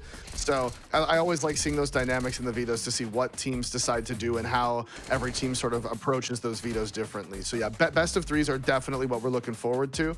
And, for the side of Gaming Gladiators, now they're going to be playing Pain in that upper bracket, and whoever wins that automatically makes it through to the playoffs. So much to play for there. That Group A winners match that will decide an absolute milestone for either of those two teams. We'll see. Can Corey's heroes in the Gaming Gladiators, Davey, pull up some absolute shenanigans? Imagine that storyline. You just have him doing like the Rocky montage, running around with a gladiator sign above his head. It'd be fantastic. Oh, dude, he's got to do that in the gym whenever he decides to eventually go back to the gym. It looks like he hasn't been going very much lately. But whenever he decides to actually go back there and start lifting again, then yeah, you can put that big gladiator logo up on top, and then maybe that'll give him some extra power.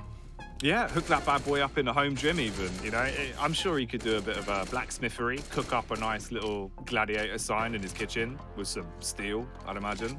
Oh, he's going to be a welder, is he? I'm down. I can see Corey being a welder. Oh, you could imagine him, in like the leather, what was it, like a leather like tie on vest, you know what I mean? So and no shirt underneath. Yeah, no, nothing else. Completely nude other than that. Exactly, just the leather vest, nudity, the face mask on, and then just welding. That could be like ASMR. I'd pay for that content, Corey. I'd love that. Get on it, bud. Get on it. We'll make a new Peeker's Advantage video where it's just Corey just welding things, welding with Corey. It always just makes things. He just welds. He just sits there and advantage. Semphis is steel. There you go. yeah, there you go. That'd be big. We can make it happen, Davey. We can make it happen. The future is bright. It's in the palm of our hands. And of course, there will be plenty more games to go. That's our second best of one of the day wrapped up. There's still 2 more to get through, and then we'll be flipping around on the casters' desks, and we'll be making all sorts of wacky changes. But Group A is not done yet. We have that upper bracket winners game that we'll be getting into when we come back, with Pain taking on Gaming Gladiators. And then after that, we'll have the lower bracket game as well. So we'll see which teams are advancing into tomorrow and which teams will be thrown to the wayside, Davey. So much going down in our next 2 games here for Group A, mate. Yep. A whole lot going on. And we are going to, like you said, we're going to have to wait this one out just a little bit of time. Obviously, the game isn't ready yet. So we are going to go to a quick break. And as soon as that game is ready, we'll get you guys back into the action with the Caston boys.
Hello everyone, and we are back for our next best of one banger, Davey. Another ballistic game coming at you quick here, and this time around it will be Pain taking on the Gaming Gladiators in our winners matchup, mate. Tantalizing, isn't it? Yeah, and I'm trying to think, being a gladiator is pretty painful. So I feel like the gladiators potentially are going to know how to deal with pain. You know what I mean? They're going to have that ability. They've been doing it for so long. They spent a whole career like this. They've been in the Coliseum, all of those just a bit. So I feel like that's going to really help them deal with pain here. It's true. And does dealing pain to pain cause them pleasure because of their name? Is that how that works, or is that just a mystery? I would think so. I see. All right. So the more damage you deal, obviously, the better it is for them, really. Kind of counterintuitive to the game of CS, mate. It's a rough one. Yeah, it's tough. I mean, who knows? We can't possibly do any of these things. But hey, we're just gonna get straight back into the game, Jack. The boys are ready. The game is ready. Fi and Exner, take it away, boys.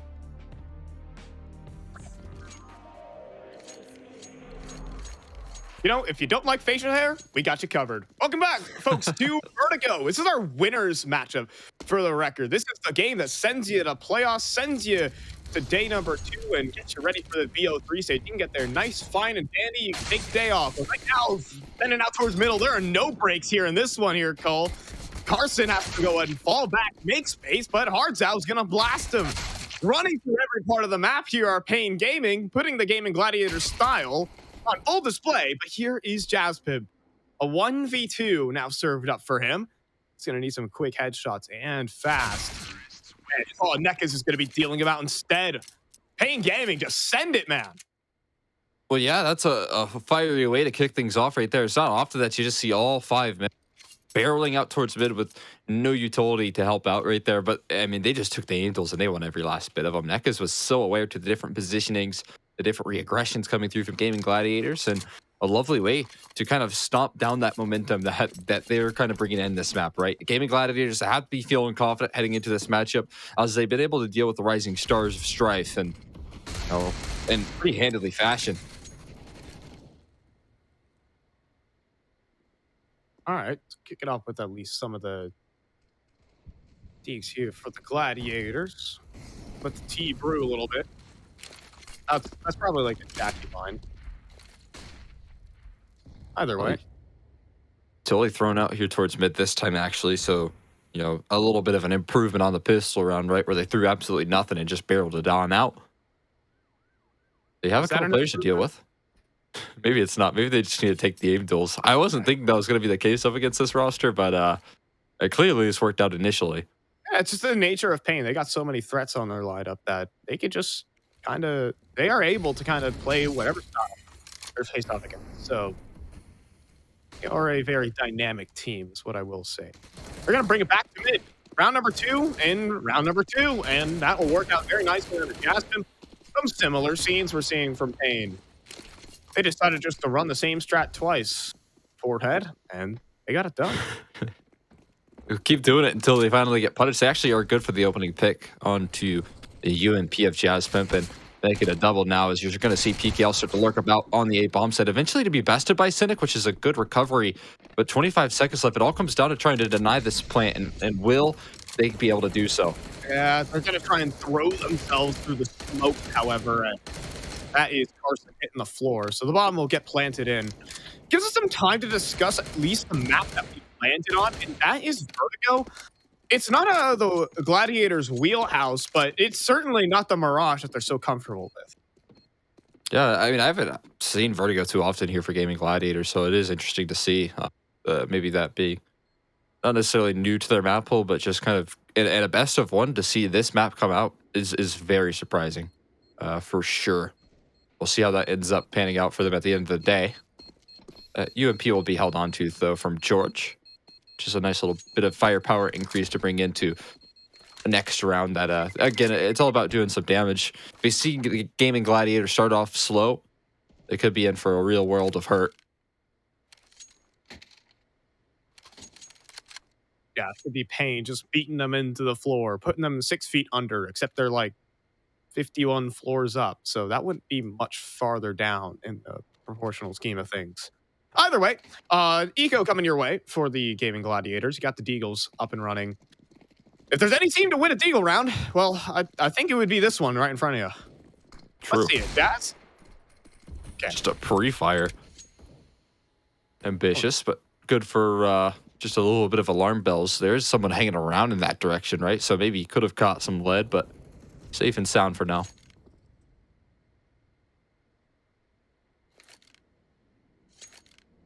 Oh, creep back in at least. Versus a short side. Pain Gaming causing some commotion, perhaps towards the ramp. It is a 5-man stack here, Cole. And they might walk right into it here. Sure, you have a little bit of presence towards mid, but no longer the case anymore. Actually, you see him climb down the ladder. This could be a bit problematic here. Very scary because, again, the upgraded pistols are out. The UMP's held on here for George. So, if they don't throw that proper utility, they could be in for some struggles. Reaggression coming through. They're going in, Cole, but they get dealt with promptly. Hoping to find a couple isolated fights. Instead, they found the whole team. And, all right, well, 2 players go out. 2 players go back in.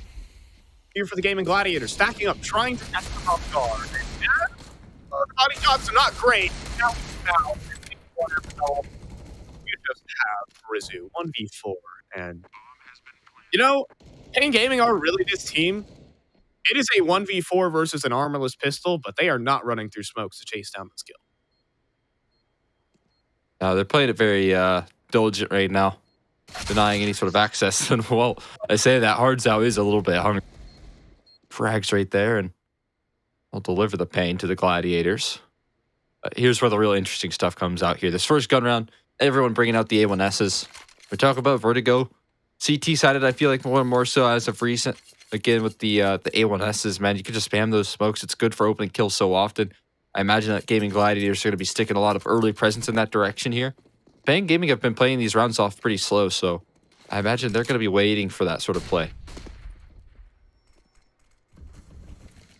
Cards out, does hear all towards those stairs. Smoke there for the Gladiators. Molly just negating all of that utility.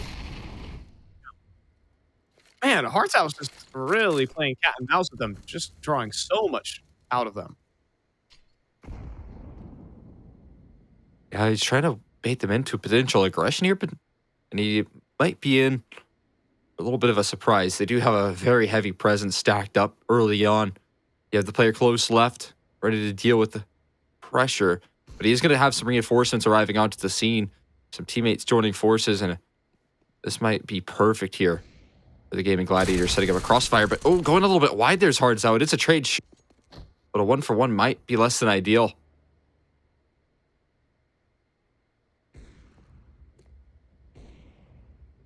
So you have a little 3-0 start running for Pain Gaming. In this 4-on-4, they're going to creep back up towards the ramp. Slowly waiting. Pain doesn't quite go in the right direction. Either way, Just a pressure side hull as well. They got a multi-pronged approach towards this A-bomb site. all right.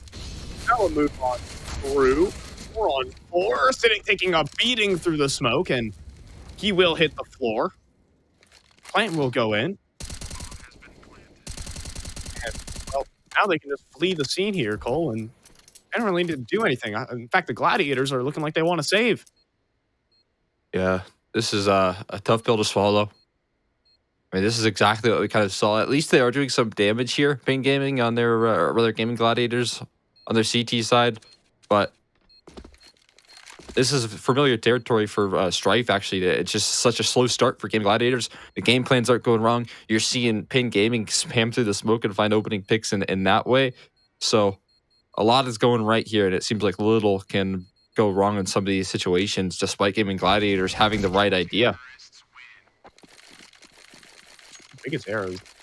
We'll go down towards the end of it, but right now Pain Gaming are just moving pretty seamlessly through this, all things considered. So a timeout rolling out from the Gladiators. Honestly, Semphis has been pretty keen on at least calling these. Not sure if it's him calling it, but at least he has been involved with the Gladiators so far throughout today. Yeah, it might be, right? Because we don't see timeouts called out too often here from this roster, at least historically. usually like to just play straight through it. I remember talking one time with a previous teammate in Classy about one of the timeouts that they called in a post-game interview, and he literally said like someone had to go to the bathroom. Like there was no discussion being had in it other than maybe some game plan adjustments, some slight stuff. But it's good to see, right? They're trying to buckle down here, and it's a much needed one as well, as they need to get the CT side rolling. And so, let the time tick down. Let it marinate here for the Gladiators. Right now, Pain, they've kind of just picked the right sites. They've been taking favorable exchanges, not even like in gunfights, but also like utility I've kind of seen so far. Yeah, especially great utility for the executes of the sites as well. I mean, they've been really flushing them out of position. The defaults have been really suffocating. I mean, if you consider that last round, they wait deep into the mid round there to finally start to pressure that B side of things, and it actually works out perfectly in Pain Gaming's favor as you catch, I believe, Carson on the aggression through towards B, and there's just multiple people waiting for him. All right, gun round back in the hands for the Gladiators. See where they bring things or see where they don't bring things. As Pain Gaming currently stand for it. Looking for some ground here early on. Hardsau has made a really aggressive move. He's able to push past the smoke, getting some forward positioning here, and the rest of his teammates joining as maybe they're going to be exploding on towards this B bomb site before they even expect it. That's a lovely entry from Big Uzera. It's rare you see George fall so early like that, and who's going to pick up the slack for the Gladiators? Hardsau wants to remove him, whoever it is. It's after him. He will open up. Then he gets dropped at the hands of Nithon. So this plant should be going in shortly. The smoke's in to follow. A man advantage for Pain is not.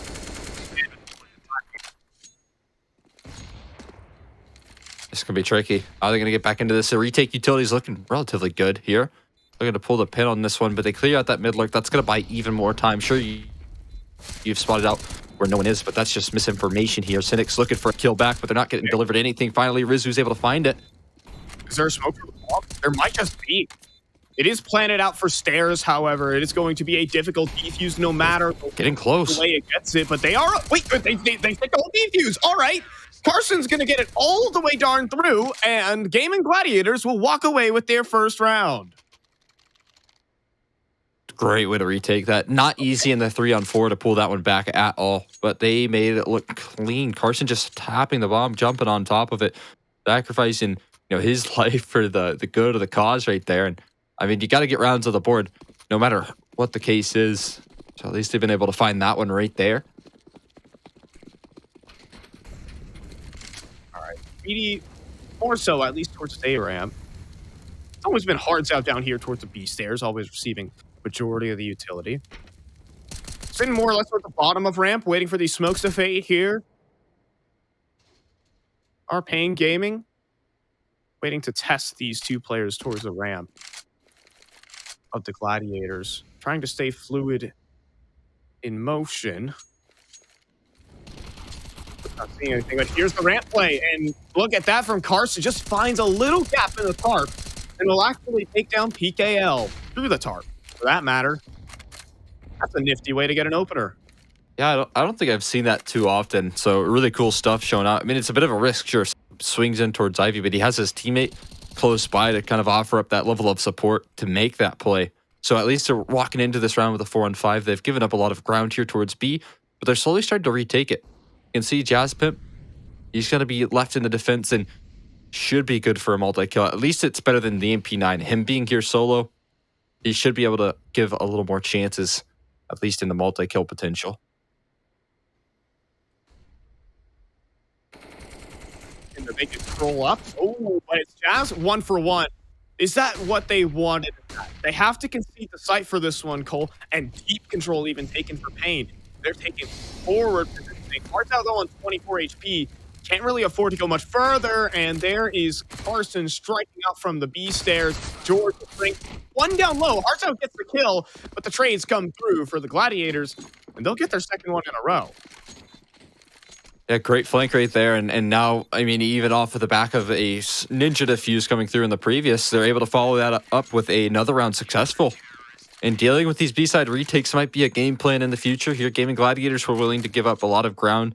You mentioned, was it going to be worth it to give up that 1 for 1? Potentially, I think the answer is an easy yes, as they were able to have that fast flank pulled off with the MP9 coming through from George. So great game plan set in stone to gather some of these successful rounds, but still they haven't gotten over the hump of cracking that economy of pain. They'll consistently apply that pressure.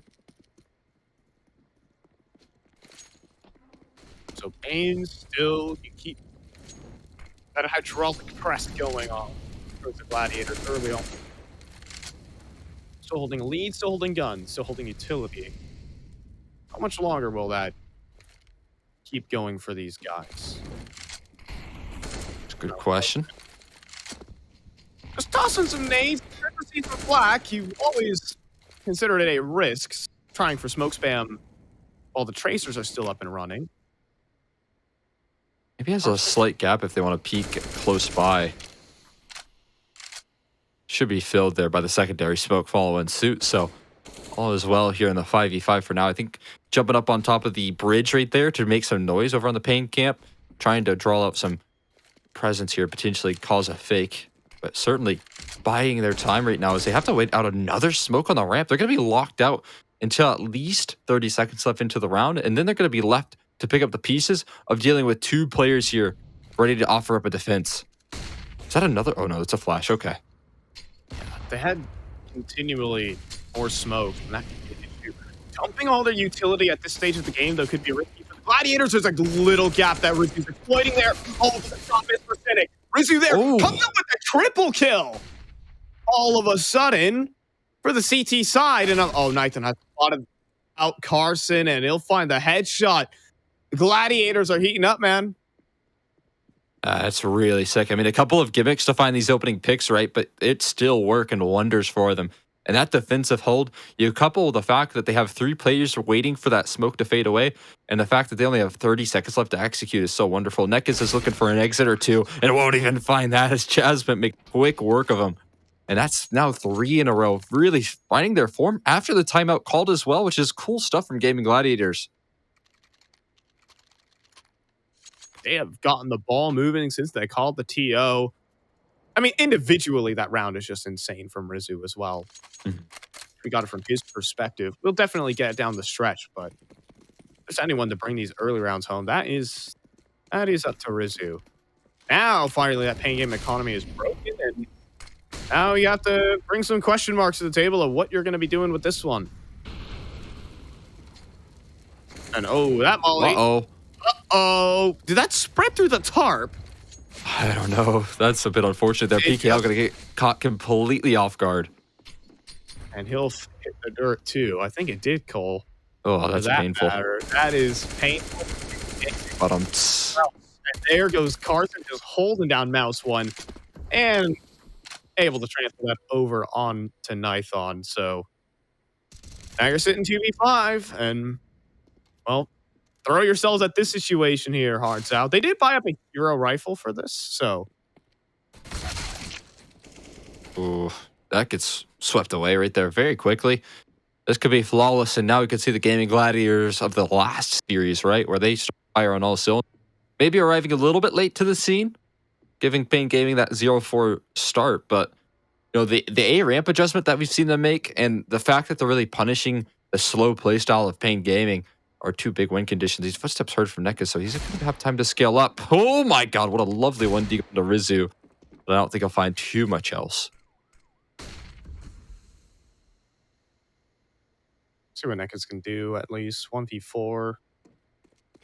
Try to make his move in towards the A-bomb site. A bomb plant would be lovely. It's after the smoke not connected, and he still has to get past this line of elevator. It's not the numbers. Too good here. Ooh, okay. Great for Neckis, but he'll hit the dirt. Safe and sound right there. Tied up 4-4 as they are able to pull off 4 in a row, developing a decent little CT side and limiting that damage in the last round. But more rifles to be brought out. One thing to note, Niathon not having the same half he did over on Dust 2, right, versus the Counter Nature fellas. Not quite on that 22 kill half.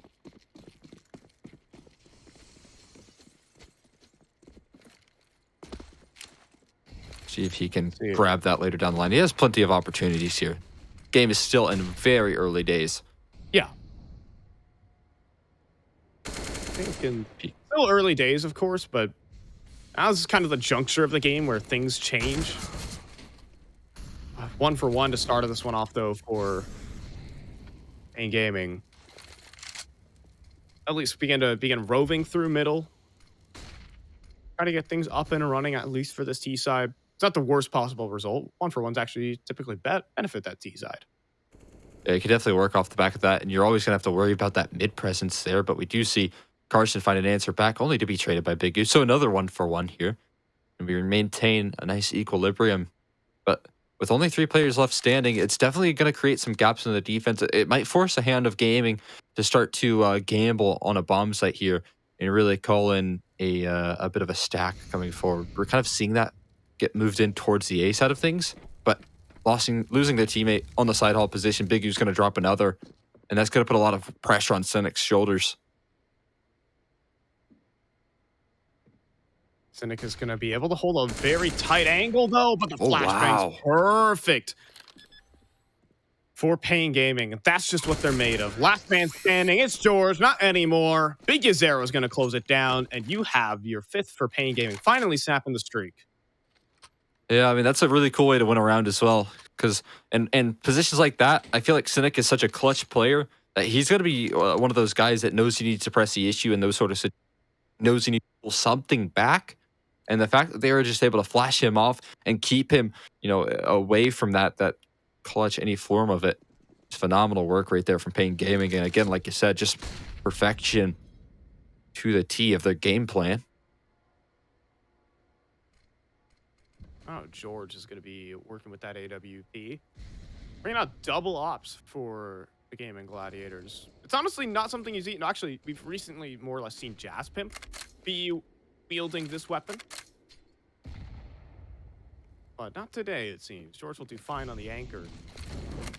Bearing down towards A ramp and starting things off. Cynic finds a headshot onto PKL and no more IGL for Pain Gaming.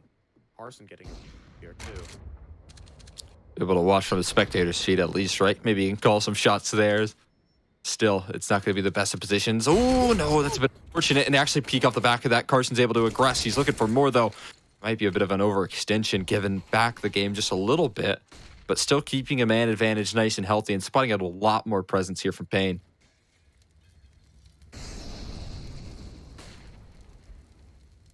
You spot out the presence, but can you actually bring this round home? So wild off angle here from Rizzu. I mean, look at this. It's so far forward, but he's going to have to adjust if they do make their move up side hall. Oh, what is he even spotted right there? He's able to push perfectly and deal with the head of Hardzao. Drop the smoke, backs up, maybe 4. 20 seconds. I think Pain are going to save here. Wow. That is a tough pill to swallow. I mean, not able to deal with that ramp aggression. Rizzu's playing very, very great on Vertigo right now. It's lovely to see him lock down a couple of big rounds so far. And finally, you actually see Cynic getting some opening kills. Fantastic work right there coming through from the likes. Gaming Gladiators keep things in good stead right now. Tied up 5-5 at the moment. And holding on to a fancy little double op going on.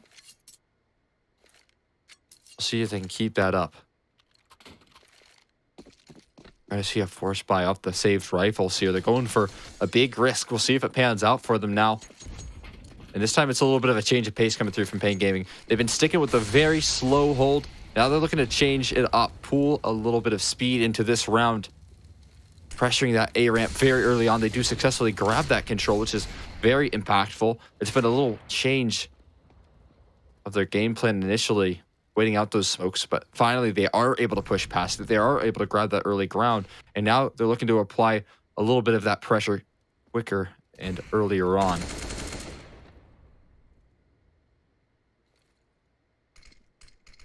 Nice little pickup right there. Big U's able to find that first kill. Big opening pick now. He's looking for a little bit more, a little bit of extra credit here as he sticks around. Can he find anything else? So that's the question. Not going to be easy. He's kind of on the lurk, though, at the moment. Seems like the game plan, the bomb heading in for a bit of a B split. They have presence towards mid as well. A lot of positioning forward here. A flashbang set up to allow Gaming Gladiators to gather further control.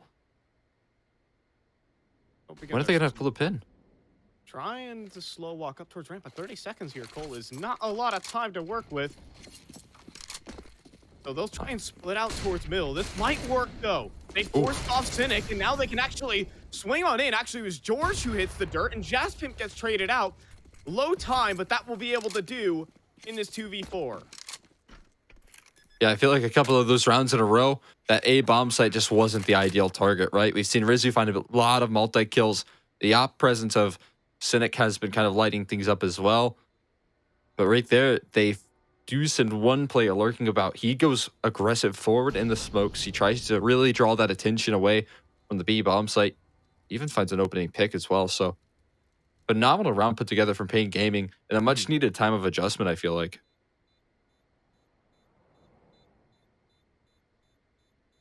Been a while since we've seen Pain back on the gas pedal, but here it is. Quick mid split towards the later stages. It's a ballsy call. A lot of things could go wrong, but a lot of things they didn't go wrong. Good entries there for Pain on towards the site. Good trades, forces a save. And now, where are you looking at here for Gaming Gladiators? Double op setup wasn't quite working, at least for George. He got picked off. We're going to wheel over Cynic. Yeah, I mean, definitely going to go for the force buy, though. It is gaming we're talking about, right? So they're going to try and apply the pressure continuously. It's going to leave them a little worse for wear, though. FAMAS and an MP9. A couple of these players' hands, so I imagine we're going to see some aggressive movement. Cynic's looking to be the hero in this round with the P. Peeking in towards that side all, but can't find anything. No one on Pain looking to give him an opening pick, and really crucially so. Rizu's going to pull off the same maneuvers on the other side of the ramp, and just narrowly walking away from Nithon's op.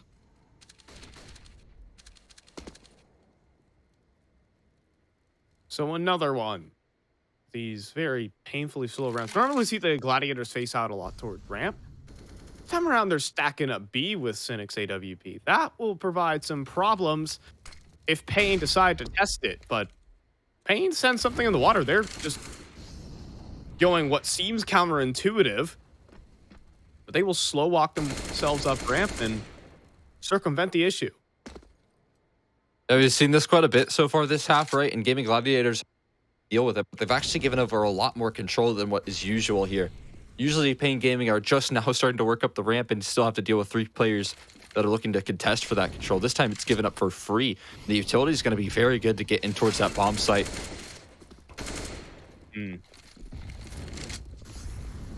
Ollies go in and plant 2. Smoke.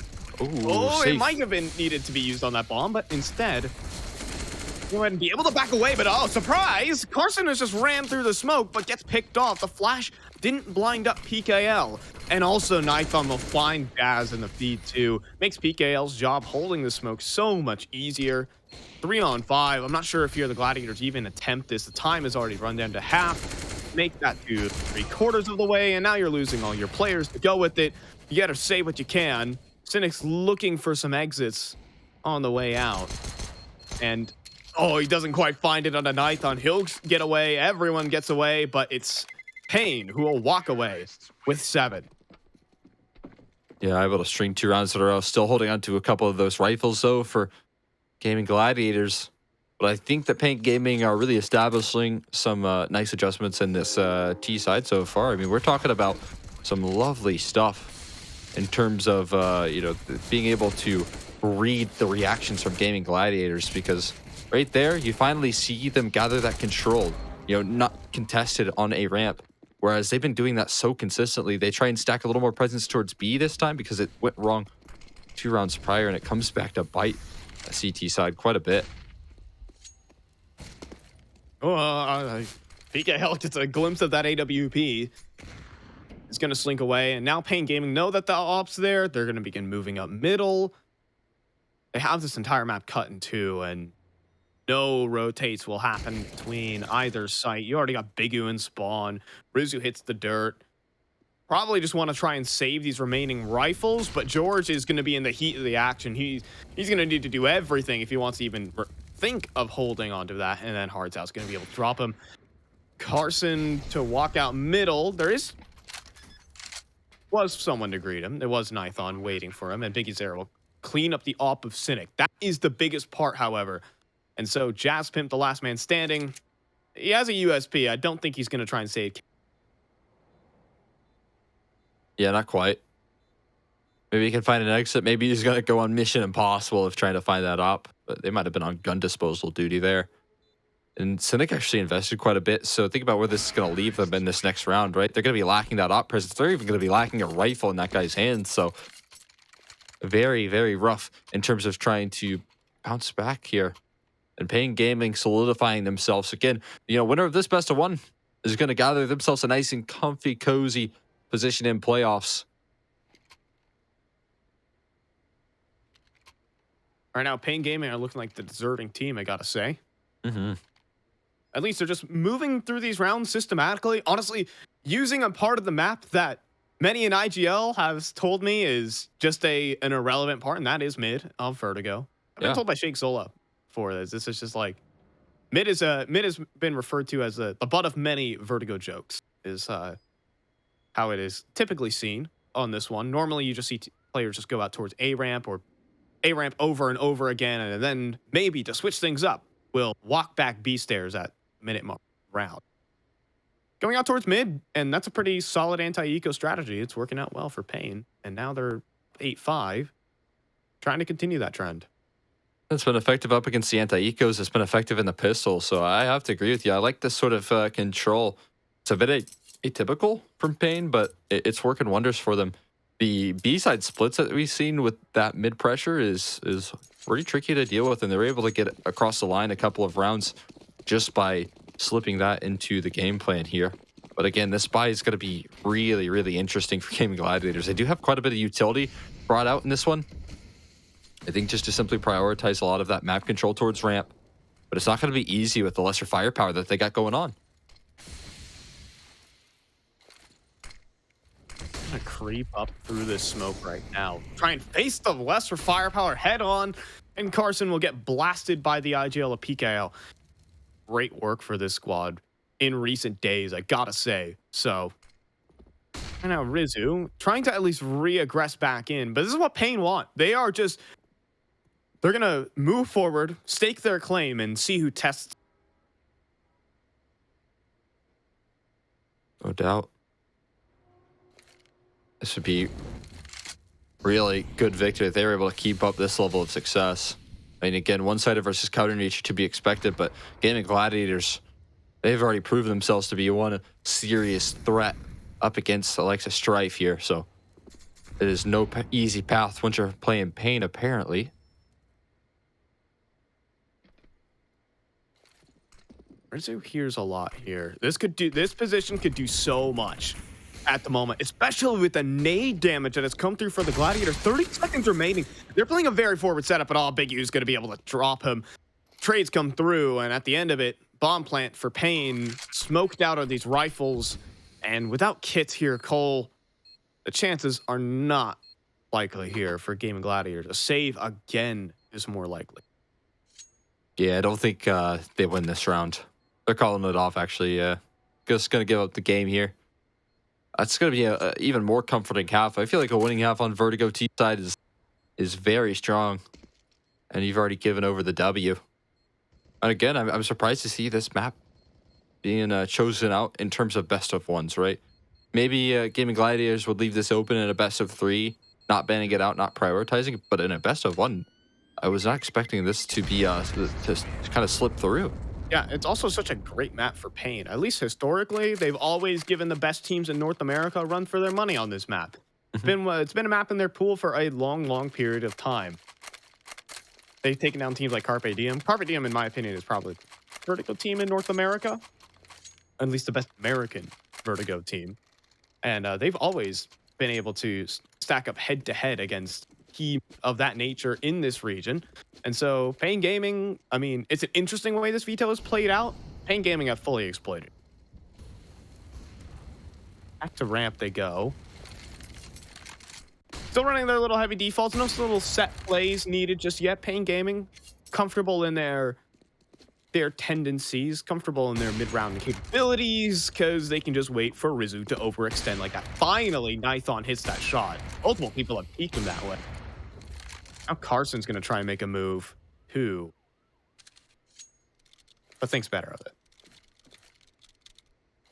And I've just done a little bit of research there. It is their least played map by a pretty wide margin, so it makes that, you know, surprise factor even more so. Maybe they're just trying to catch him off guard, but nonetheless. Again, catching Pain on one of their best maps right there. They seem very comfortable with angles, and Nithon are proving that with the lovely little shot he's got going on there. The kickoff proceedings. But nice answer back from George. Only good for the first, though. Will they expect Jasmine to this corner? It's a bait and switch. Always gonna let him pass, and he gets a double kill, too! Now the round has spiraled out of control here for Pain. The bait and switch. Just send George forward. He's the canary in the mine. But the bomb actually does get recovered here by Pain Gaming. They are able to scamper on away with it, keep this round alive with 30 seconds remaining.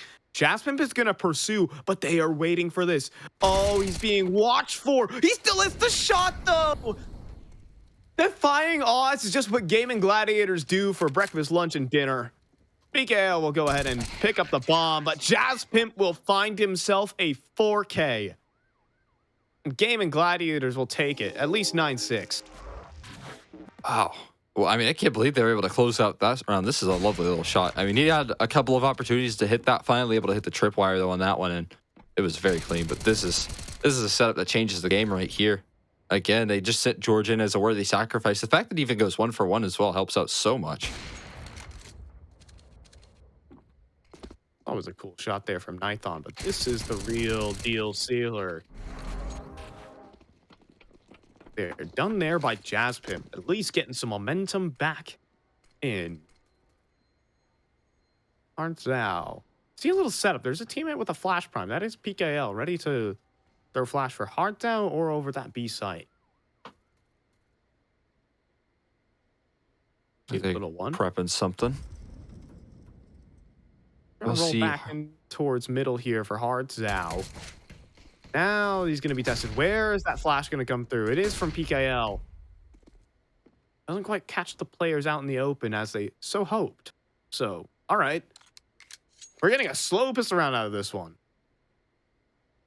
What they got in store for us here? There's a lot of utility still held onto from Gaming Gladiators. They've done a good job to bait out a couple of those flashes on Pain Gaming's camp. So, didn't really make a good pistol out of this. The issue is they actually have some aggression going on towards B, so they know it's going to be an asynchric play.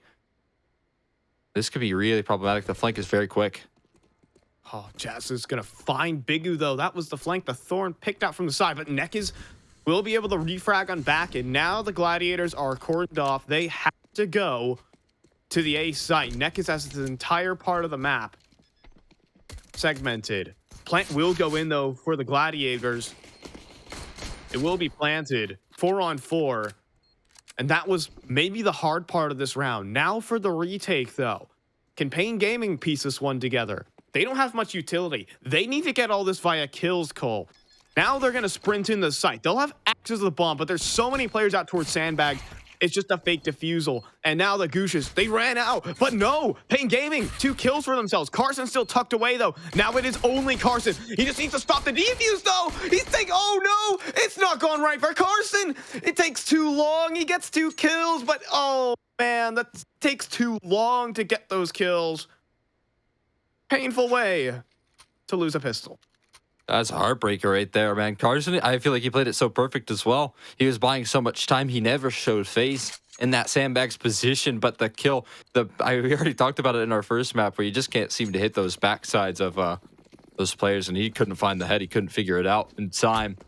Pain Gaming able to steal that pistol away from what was a very good setup in the early stages. But it's not the end of the world, right? They can still get guns out. They can still bring in a pretty effective buy. I feel like got a nice little one-way on that side hole smoke here for the CT side to work off of. Tippy tapping away here for Gladiators. Yeah, we did mention how it was literally shooting the back of people's heads on pistol rounds is a man's worst nightmare. So We've all been there. yeah, especially me. I'm not that good at this game, so Not like Davey. not like Davey. Davey's historically is 1,231-0 record. Actually, how many maps does Davey have played? And actually, we are going to do some digging. This is a Do a little fourth by round. research? Yeah, I'm gonna do some research. But nice little one-way smoke thrown out there in the meantime. Nifty. That's really sick. I wonder if that's going to help out, though, in the grand scheme of this round. They are going to be pressuring the majority of the B-side, so it won't come into full effect. But it does allow for a pretty comfortable B-side setup, and we'll see if the utility's on point to keep them at bay. It seems like the answer's going to be no. That is a boatload of damage that's dealt out by Hardstyle. They do lose Bigu, though. Hardstyle, though, is putting on the hold. 3 kills for him on this, and the rotate has arrived so quickly. PKL will clean them up easy. 11-6 for Pain Gaming. That is wild stuff right there. I feel like Hardstyle just offered up so much in the early stages of that, right? I mean, finding that first kill, doing so much damage, keeping them at bay, that even when things go a little bit wrong, once you see Gaming Gladiators really start to figure out some of those entry, he did all the work, and I'm glad we get to see this replay of it, because that is just so wild. He started that one off with so much damage as well. Oh, and then PKL comes in with cleanup on that FAMAS. Beauty of a round there from Pain Gaming. Hardstyle and PKL. These are the 2 underrated riflers on this team. The IGL and your hard anchor, for the most part. I'm liking it from Pain Gaming and what they've been able to make of their individual riflers, not just Nithon. Even though he was destroying in the first series, first best of 1. Riflers who really bring these games home for Pain. Yeah, I mean, that's how it's going to be. A lot of shoes to fill here for Nithon, and he has some teammates that are going to help him kind of plug in those gaps wherever he can't. He is on that CDT side. He hasn't brought the op out just yet, so I imagine he'll have a little more comfort here on Vertigo. Nonetheless, pretty good. Have you ever figured out the Davey maps played? I know that, a fun fact, he won IM 20 seasons before I won IM. It's a fun fact for you. Season 16, Davey took the championship home. Gosh. So old. Anyways. So old. Tech9's up middle, 30 seconds. If they find some headshots, I'll let you know. Oh, we'll see. Wait for it. Oh, there it is. There's another one. They didn't find any headshots, Cole. Yeah, well, I guess Pain Gaming, they were the ones that figured out the headshots there. Oh, there's one from George. George has gotten a headshot on a Tech9. But that's all he'll get. All right, 12-6, dealing with the eco there for Pain Gaming, losing 2 players. Oh, well. Guns back out for Gaming Gladiators, though. Now things have to turn. Yeah, no harm, no foul in dropping 1 here. This has to be... Can't agree with you more. We'll see if these gun rounds can offer up a lot of success. I'm just not expecting too much. My one thing is maybe they've been working on this map in scrims, right? Maybe they've been putting some practice in this map. But other than that, again, we don't just see a deep history of this one to be playing this one out in a best of 1. So I'm still surprised that this is where we landed things. All of the bans that they've got. Nonetheless, it's trades throughout as they look for a little bit of mid-aggression. A little 1-for-1 to kick this off. Could be the works of Semphis trying to pick this map up for the Gladiators. It needs to go well here, though. Neck is... Oh, he gets checked. He gets checked by Cynic. That is massive. So, Gaming Gladiators in a all-important round. Got some juice to work with. And George up next. Walks out on towards... From middle, in fact. And pops them. Cards out trying to reel things in, but George is just... He's main character mode right now. They just can't hit him. He gets a triple kill on the round. He really can't, man. He's got some plot armor or something right there because he just does not get taken down.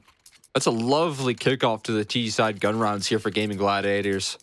As they're able to just deliver the damage. All of the repeats, all of the attempts to trade right there from Pain Game and go awry. And that's some of the firepower that they can bring to the table right there. That's exactly what they can offer up.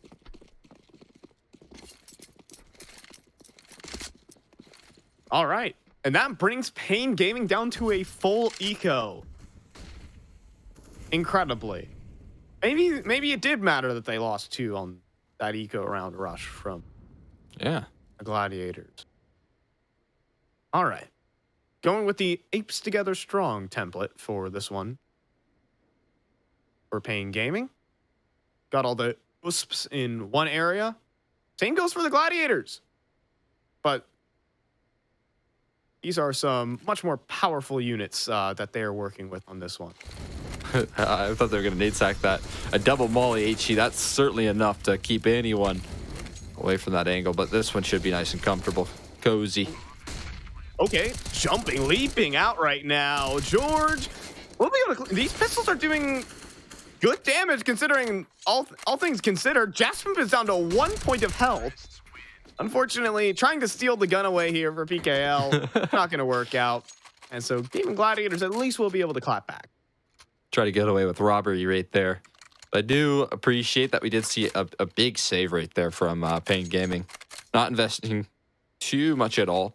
And getting a phenomenal gun round here in this one with AWP presence of Niathon. Again, he's looking to turn up the heat a little bit in the second half because didn't get too much going on that T side, right? So the turnaround point should be here theoretically for your op presence.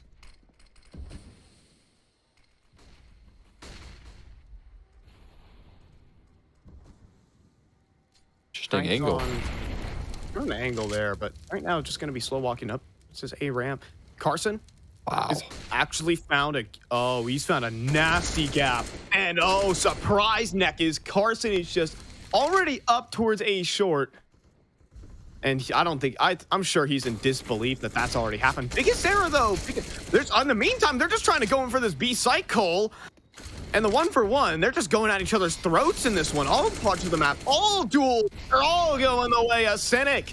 Double spray down between Hardtown and Vigo. He is sprinting through the molly into Nighthon. They're going to try and take this gun away. I have a mid lurk as well. Carson looking to cut things off, but he's already made his way through and towards the elevator. So safe and sound for now.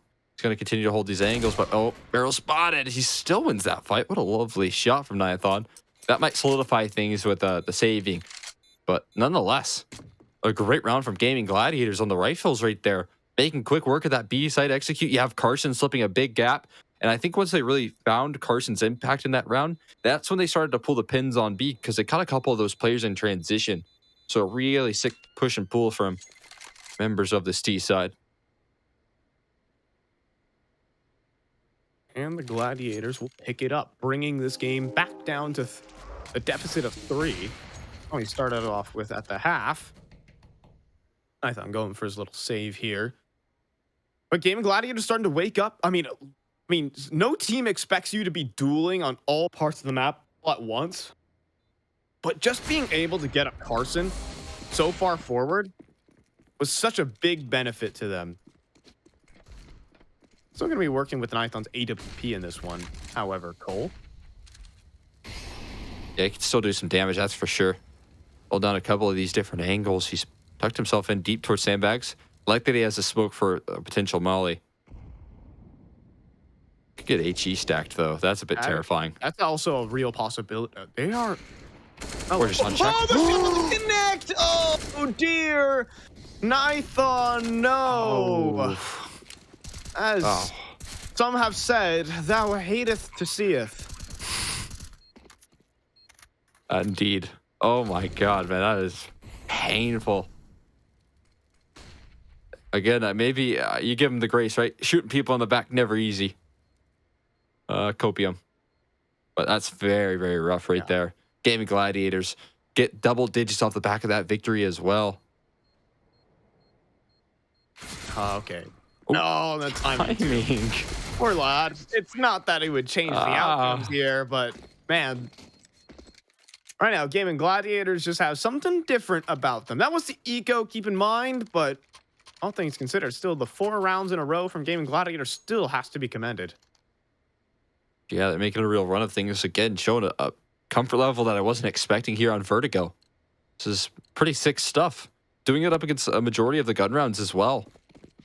And at the moment, Pain Gaming not really being able to deal with the simple, shooting back version of Gaming Gladiators right now, because they are showing their mechanical ability. Aggression coming through the smoke, though. Ekaz is looking for a little bit of a sneaky play. Will they try to spam down that side hole lane, though? Yeah, sometimes this could actually be spammed out. It'll deal about 3 damage per bullet, but it can be spammed, and Cynic has checked this position before. That's a massive shot there from Nithlon. And Nekis, well, doesn't get the kill he's so pleased. PKL has got us back, and they will scamper away with the 4-on-3.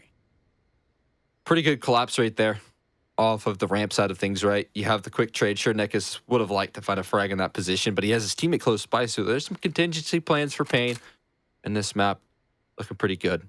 And in their man advantage that they currently are holding, they're going to play a retake situation on that bomb site, willing to give up ramp control, allow for Gaming Gladiators to take this free of charge, but they don't know that, right? So they're going to start using some of that utility to clear out sandbags, to clear outside hole. Very wise stuff coming through from Pain Gaming. Rizu creeping up towards the ramp. Perfect crosshair placement for the headshot box. Takes his eyes away from the prize for just a moment there. Great nade, though, on a Nithlon, but he's lost George now for Rizu. He's going to have to swing up alone and do all the work, and PKL just hits him with the 1-2, dink in a body, and he's gone. Jazz Pimp in a undoable 1v4. I'm gonna say it's undoable. 10 seconds remaining, and they could just swarm him. They can mob this guy whenever he tries to so much as set his fingers on the digits. And he'll swing forward anyways, and PKL will be waiting for him. This IGL for Pain Gaming has certainly got some bite to him. Yeah, especially when he's last man standing, right? So it seems to be a common theme on Gaming Gladiators' T side. And a couple of those clutches, at least in Mirage, he was closing them out. A couple of 1v2 situations, 1v1s that they even trusted him in. Even to close out that last map, he was playing it really well. So I like to see that consistency in the ideas and the game plans here for Gaming Gladiators. But in the meantime, a pause called in for Pain. Not a bad juncture of the game. You did just win a dominant round, but I think you still have really yet to find your footing as a team. For the Gladiators, if they can keep stomping in some of the rounds that they have, such as George just getting some mean entries out towards middle, or Cynic able to be ultra aware towards the ramp, there are some micro plays that Gaming Gladiators that have worked. They can try and find that resurgence again, then things could get very interesting, is what I will say. Yeah, again, they just need to find some of those shots. They got a couple different opportunities to find opening picks. You saw a very quick kill come through from Nithlon, I believe, in that last round, denying Cynic's early attempt at an opening duel. So once Pain Gaming really start to deliver the damage and show their mechanical ability, deal with some of the individual plays of Gaming Gladiators, it can swing their way. They just have to keep that consistent, and that's not easy to do up against this level of opponent here. Starting off with some spam at least, and up towards the A ramp is where the Gladiators want to go. Flash in, though, is what they're looking for. Rizu will just tap out Nekis immediately, though. Can't give him these kind of fights. Gaming Gladiators want them all the way, but this time around, PKO will actually be able to refract. Really important one. They have a nice little one-way to work with here, Cole. Nithlon wants to get inquisitive about it, and he'll find Rizu. The body may be obscuring some of that. So now, again, Pain Gaming will snag a man advantage. For a little bit more here. Hanging around for a couple of peaks on extra credit there. Nithlon giving up opportunities to get traded back, but they've brought reinforcements onto this A bomb site completely. So no smokes for the cross to site right now. They're just mulling it. They're looking to allow Cynic to take this opening duel and put things back into even stead, but he's missed his shot. The opportunity probably to go with it as well.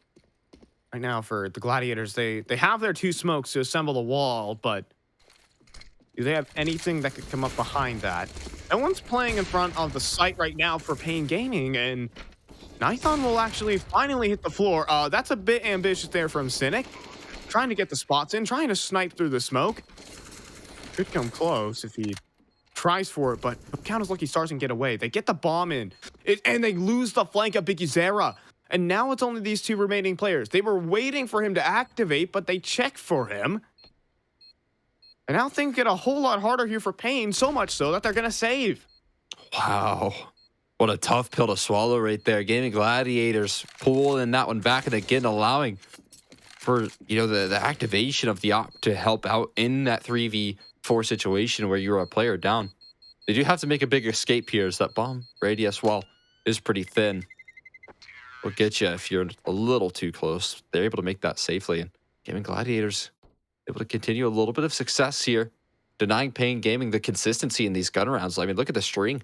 4 in a row. Sure, you give a flash and a pan round over to Pain, but quickly answering it back on the T side is a good sign.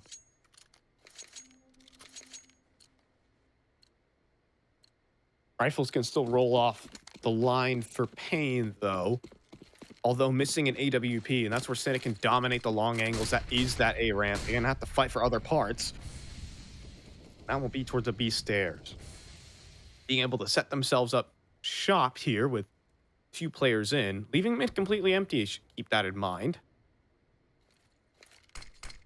Now the Gladiators might want a little piece of that. Hardtime does eat the full flash, but survives either way, and Nithon fighting out from the sandbags is actually able to evade Cynic's op. Gets away, and yet again, Pain Gaming are still finding these opening kills. Nice start right there, but they need to follow it up. And Rizu again with another opening, another avenue back in towards the site. Nithon looking to aggress. A headshot delivered from Rizu. That's going to keep things in good standing. Keeps him with the man advantage and has done phenomenal damage to Cynic. Dude, that is just insane from Nithon. Just running forward on his own, abandoning all principles.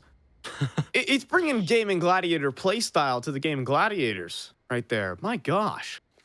They get a taste of their own medicine, and it is not a fun pill to swallow right now.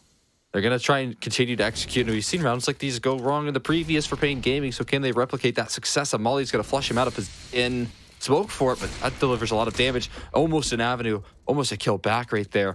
Cynic again missing that opportunity by narrow margins. Oh, and the jump up. Oh, Cynic's caught switching weapons. Big Azera goes 1 for 1, and that's all they need. Cynic's on 2 HP, keep that in mind. He can't take any steps forward, and now he's the last man standing, and he does not want a piece of this round. He will fall back and allow Pain Gaming to get themselves to 14. Wild stuff right there. Pain Gaming with a phenomenal hold, and like you said, Nithon just aggressing in the most crazy way to pull that one back into good standing for Pain Gaming. Maybe that's just kind of the heroics that Pain need to close out this map, right? I mean, they've gotten very close to 16. Maybe they just need one individual to finish the job. Just one more big play coming out from a player. Could be a Nithon, could be a lot of players have actually been able to step up. It's been a pretty big team effort right now for Pain Gaming, I should keep in mind. Only thrown in at the feet of Gaming Gladiators will keep them waiting for a little bit longer, but they are gearing up for at least some heavier B stairs control to start this off. Oh, Big Azera wants to take the fight, and he will punish dearly for it. An absolute blinding headshot delivered right there from Carson. That is sick stuff. Sending him down the 51st floor. And now it forces a little bit of that defense to be spread thin. They cause a little bit of a pause in the action here. Over on the... Oh. That's a nice answer. It goes back. Nithon from up top of the crane. Will actually deal with Carson just right through that smoke. They're going to turn back to B stairs, though, off the back of that kill. Look at this from Nithon, Cole. This is all the information right now that's working in the favor of Pain. Nithon can even start a flank, but the rotation has already arrived to the B site. Hartow's struggling, though. They've lost PKL. Hartow's going to go down. Even with all that information, it doesn't go his way. Nekis will at least snag away, playing on the edge of the world. But Nithon's been found on the flank. And the round's done. Cynic comes in on the lurk. And Gaming Gladiators are back on their feet. That is amazing stuff right there coming through. from Gaming Gladiators. They find that entry. Sure, they give it back a little bit there towards the A bomb site. They give an answer through the ramp. But then they really start to scale up. They take a lot of space towards B, and then they make a very quick explosion about it. They really press the issue. That explosive factor completely blindsided Pain Gaming. Now look at the position they're in, calling in an eco on round number 27 and allowing the Gladiators to move the distance to 1. Potentially, that is considering the fact that they should be able to win this. They should. There's only 2 Deagles. If there are 5 Deagles, then I'd be talking. But right now, oh, come on. It got to be cleaner than that. He still gets the AK, though. He's and out. He's looking to figure out armor to work with here. He gets a double kill. He almost gets 3. How was this round spiraled like this? I don't know if the Gladiators even realize what hit him right there. He's out so quickly as well. He's tossed his Deagle over. He's going to continue to hold down the line. This is what I'm talking about. Maybe it just requires an individual to step up to the plate, and it's Nithon again who's the one to do it. He's sticking around, dude. He wants more. He wants another piece of them. He gets Cynic as well. Jaspip is just next in line. He's on for the ace call on what was just a Deagle round and an eco. Armorless where every other player is armorless and on a USP or a Deag. And he is on for an ace. Come on now. Don't take it away from him. He's got to be the one getting boosted up on this box. Surely the bomb's still in control, right? But there's no way he's winning this one, George. He's going to head in towards B. This was supposed to be just like handed over. This was supposed to be handed over to the Gaming Gladiators. 14-13. Wow, we have a barn burner of a game, folks. Now George is going to, in a 1v5, walk up towards the B stairs and spotted by 2 separate players. You might be great aim, but can you dissect a Bermuda Triangle of 7? And he cannot. It is a flawless full eco. Been able to grab an op, get themselves an A1S. Nithon drops his AK over to PKL and gets himself an op. This is wild stuff right there from Pain Gaming, who have set themselves up for success. Look at this replay, though. I mean, again, I feel like this is now 2 rounds. Once they were stuck on that 12 mark, rather 13, I should say, Nithon has been the guy to pull things back in a couple of these rounds right there, and it is sick to see because he had a bit of a slow half in the first one. But now looking to bring the fight straight back to him are the rest of Pain Gaming. Hearts Out coming up with a big play too. We were waiting to see who the play would come from, who would bring Pain over the line, and it might have just been Hearts Out. The bomb's on the floor right now, Cole. Smoke on it too, just to deny them more and more space. And what do you do if you're the Gaming Gladiators?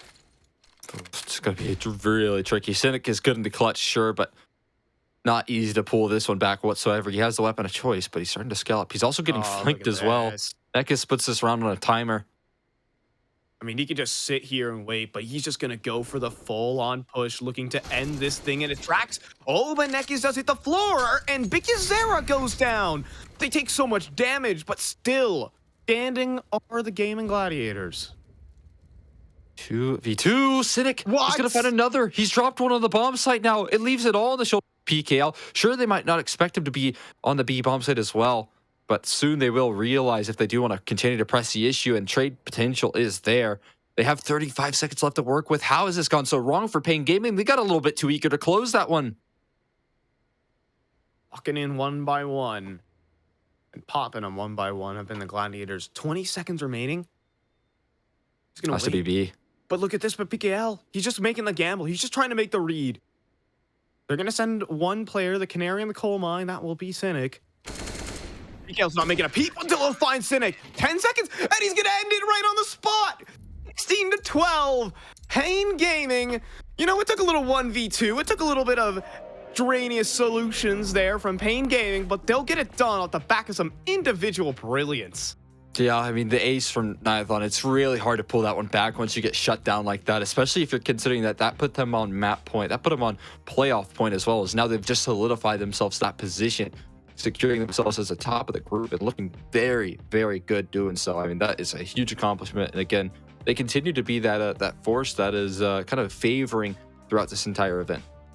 On the flip side of things, though, for the Gaming Gladiators, they did not look half bad. If it wasn't for a Nithon ace or a Hearts Out 3-piece, they, for all intents and purposes, they almost won that round. Yeah. that game was looking like it could have been sent into a different pair of hands. But for the side of Gaming Gladiators, that is quite, I mean, it's a result. But Pain Gaming are moving on to playoffs. They've guaranteed themselves a spot in the semi. They sure have here. We will be allowing for Jackie and Davey to break that one down here after this short break. Make sure you all stay tuned.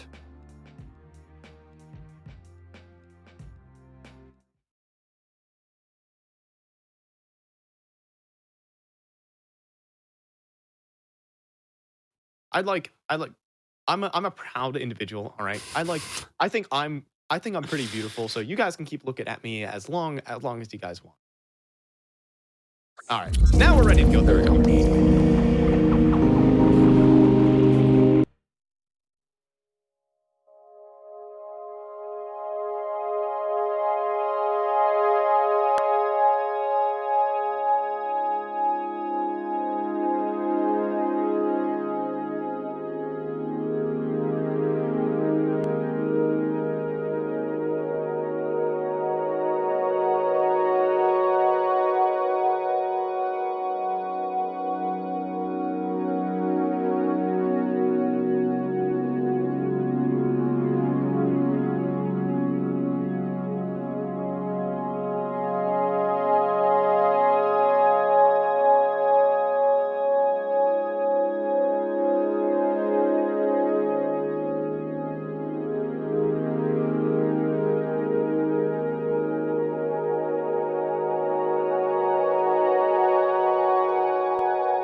Well, there you have it. A hell of an affair in our last best of one, Davey. We'll recap that absolute showdown that it was on Vertigo. Ended in a 16-12. Pain Gaming pulling slightly further ahead than their opponents there in the Gaming Gladiators. So unfortunately, couldn't cause the back-to-back upsets, mate.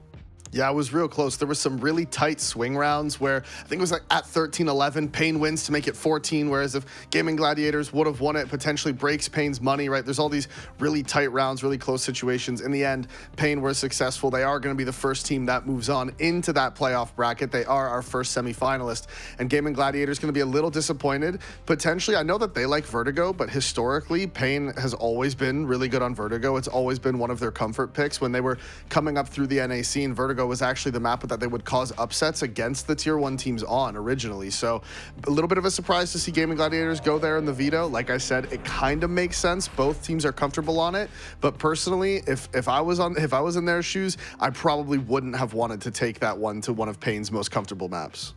Probably not, but that is the way it went. It was a bit of a mash-up over on Vertigo, and as you can see, it did end with Pain picking up the victory in the end. In terms of the KDs here, Dave, anything that sticks out to you in terms of our top performers for our previous best of one?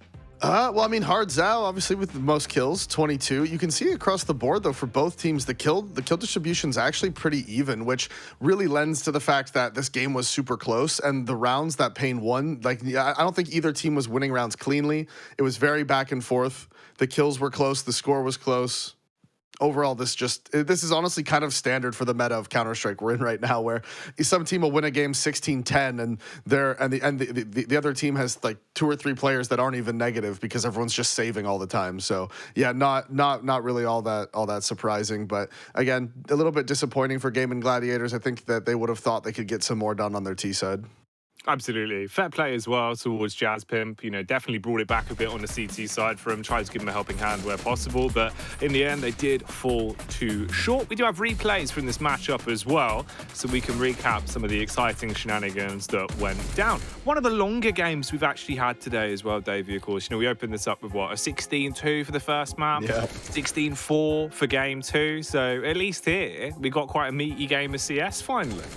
Yeah, it was close. Like you said, both games have been relatively quick before this one. But this one, it really did stretch it out. And Pain, they had a good T side, as we can see here. They got all the way up. I think the score was 9-6 at the half. They win that CT pistol, and Gaming Gladiators is on the back foot the whole time. And you have to grind out rounds on your T side. And to their credit, they did do it, right? They grinded out all those gun rounds. They got it back up to 12, but that's really all they could get.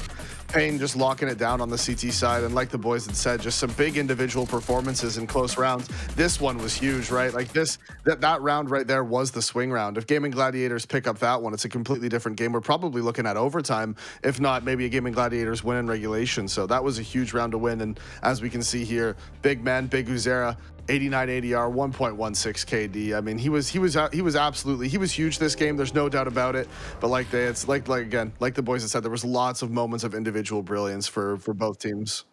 Absolutely, and that's one of the things that Gaming Gladiators need to rely on a lot more as well. We've seen it come out in droves when it matters most, but unfortunately, more so on the CT side, just couldn't quite get it together. Only really Jazz Pimp being the one to show up. He was, I think, like +4 for CT overall, so good display from him. Rest of the side struggling to really get into the groove of things. Vertigo as well.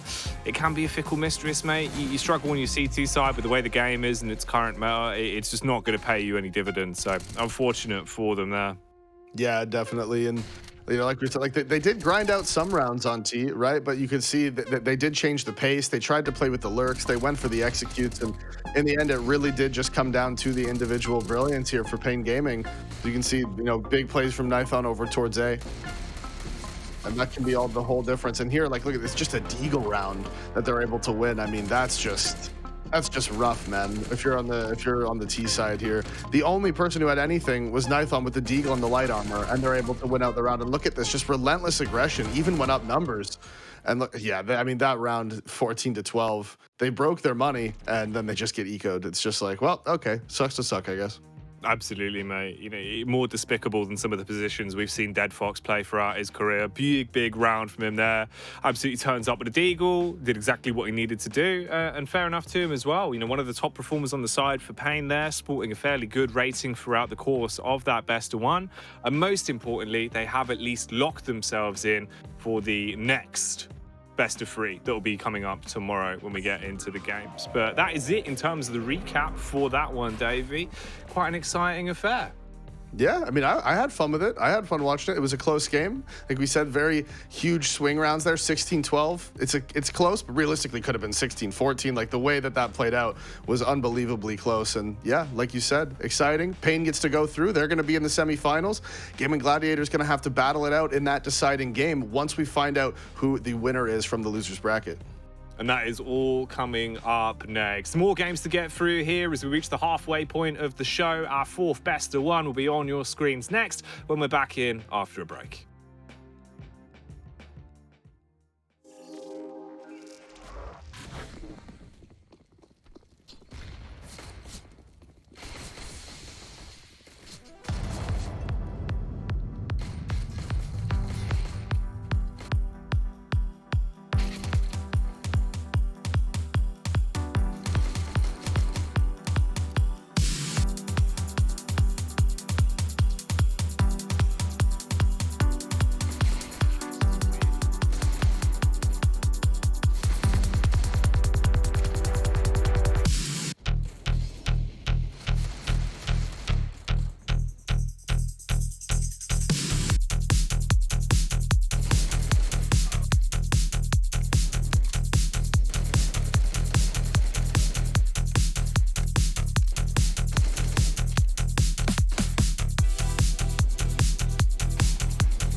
And welcome back, everybody. Our fourth best of one is finally prepared, Davey. You know, we've had it warming up in the background. It's got a nice little toasty look on the top of the bun, and I can't wait to put the knife in and sink our teeth into what should be a banging little affair. Of course, it is going to be the return of Counter Nature. The Leaf Punchers are back, and they're going up against Strife in this one, Davey. Yeah, and this is that lower bracket game, right? These are the two teams that lost their opening games. They are dropping down, and now they are fighting for tournament life. They're fighting against elimination. Loser goes out, winner goes on to play Game & Gladiators again.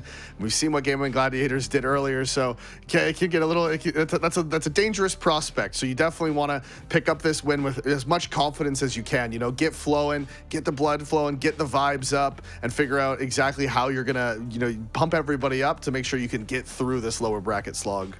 Absolutely, right? And if you look at it for what it is, really, this is where Strife need to have that sort of, you know, rise up, get back into it, go into that rematch versus Gladiator Gaming into tomorrow's best of ones, and be able to right your wrongs there. For Counter Nature, it would have to be an incredible upset. They struggled massively in their debut game. It was a 16-2. The likelihood of resurgence from them is slim to none, but if there is ever an opportunity for an upset, it's always the best of one. It is the playing field where it can happen. Let's have a look at the roster though. For Counter Nature, these are the 5 names that will be up in lights for our fourth best of one, Davey.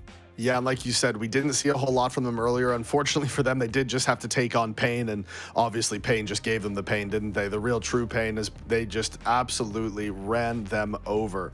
And yeah, 16-2, hard to bounce back from, but doable. It's doable. You can bounce back, and at the very least, you want to just in this knockout game, they know they're not going to be favorites, right? They're playing against teams that are all in the ECL. They know they're not going to be favorites to take on any of these teams really and come up with the win. But importantly, you want to just make sure that you're putting up a fight. You want to make sure that you're at least giving yourselves a good show. You don't want to go out with like back-to-back 16-2 losses, right? Try to get into the double digits here, really work it, and use this as good practice going forward. That should be the goal here for Counter Nature. Absolutely. You get the benchmark from this as well. You can review the demo later. It's 2 top teams that you've played against that you can now use to improve your team going forward into next season as well. So a lot to benefit from this, but for Strife, they're coming back for blood in this one. They want to pick up this victory here, and as we said, move on to the best of ones tomorrow, where you still have a fighting chance to actually get back into the bracket. Because if you're not in that bracket play, Davey, you do not have an opportunity to get the blast spot, and that's the most important fact about this qualifier. Yeah, absolutely. And also, small factor here, we have had word from our producer that there's some things going on with the Strife team. One player has had some form of issue and can't play. We believe that it's Slight who's not going to be able to play this one. So that's a big factor as well. That is the opper for the team, right? So having to find somebody to come and stand in for him on this last minute notice, if there was ever going to be a chance for that, you know, for that upset in this best of one, the team that is favorites, not only playing with one stand-in in Polo, or potentially he's a new player on the team, I'm just not sure, but now also Slight potentially going to be gone as well. I'm not 100% confirmed on that one, but that is what it seems like. So then all of a sudden, you know, you're looking at a way better upset chance, right? You know, we got 2 people now that need to be replaced. So that's big. They definitely have a chance to cause an upset here, depending on how this veto goes. Absolutely, mate. You know, small details, but obviously they do paint the bigger picture. So we'll see if that could come back to haunt them later on, if there is an issue there. We'll find out once we get into the game for this one. But before the game, of course, mate, we've got to see the maps. We have to decide where we're going in terms of the veto. So why don't we move on into that and see what we're working with? Obviously, you know, we did get a little bit of a better play. We got Vertigo in the prior series, mate. So it ain't been Dust 2 Mirage all day. Ooh. But let's look at what we're getting here. And Mirage does too. So we are going to get the overpass. Ooh. I do love a bit of overpass. Now, I will say, this potentially, if Slight isn't playing, could have a huge factor for Strife, because overpass is a map that's very op heavy. You need to have your rotations on point. Your opper at the A site needs to be working in tandem with his, you know, with his teammate that's there with him. You have to make sure you have the setups, the comms, all that. So this could actually be huge. This might be a little sneaky play from Counter Nature, and if they've really practiced on their T side, I think they can absolutely take advantage of the fact that Slight is potentially not playing. No, absolutely. That small domino can have a far bigger effect here on a map like Overpass. We've seen it time and time again, where it can absolutely cripple you if you go into it thinking it's a quick fix, you know, throw in the sub, it'll work, we can just play as normal. It can't. The micro plays get completely destabilized. It all goes wrong, mate. Everything goes horrific. But Of course, that is just us speculating. We won't know until we actually get into the game for this one how things are actually going to go. And our next game, as we've said, will be Counter Nature taking on Strife. That'll be Overpass with these two teams. We'll come back to that when the game's ready. For now, we'll head over to a short break and we'll return with the action.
Appreciate the beards giving us the breakdown here for our final elimination game, our final game here in Group A for today, at least. We still have deciders coming up. Those will be coming on tomorrow.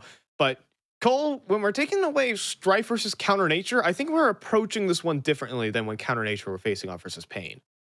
Yeah. I mean, we should see a potential upset here for Counter Nature. I mean, I know you were talking it up as Strife potentially being a team that could fall short in these matchups here versus lesser opponents, and I could be with you, especially after the loss pretty one-sided versus the Gladiators, and then the fact that you also are playing with Polo. Now we do see Slight in the server, and I know that we mentioned the op presence here going to be really crucial. So I think that's a big fact. It's a nice win condition. But Counter Nature kicking off the pistol on the CT side. We'll see if they can make a good run of things here. I'm just saying, Davey wasn't wrong that Slight was having issues, but it's good to see him at least be back in towards the server. So we'll give him that. Coming out towards the B site, though, for Strife, it is fast, it is furious, and so are the 2 kills from Joel's. How about Polo, though? Chasing down this player in towards the pit. Kez hits the dirt. All right, this is already a good sign here from Strife. Very confident swinging out this pistol. Very explosive right now.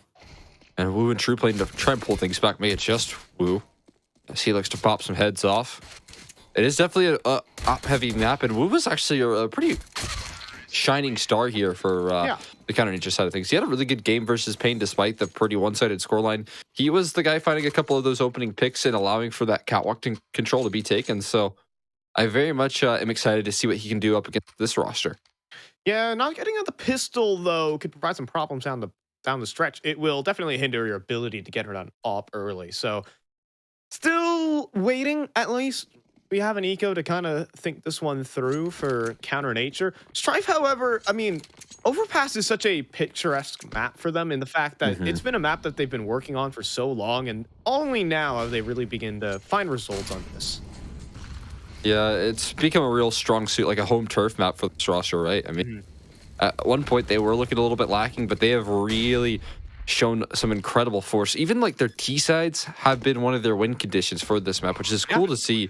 Because it's not often the case that is so. Stamina gonna collect some checks though. Only one though. Julie's doing the damage. Just gonna run them down here.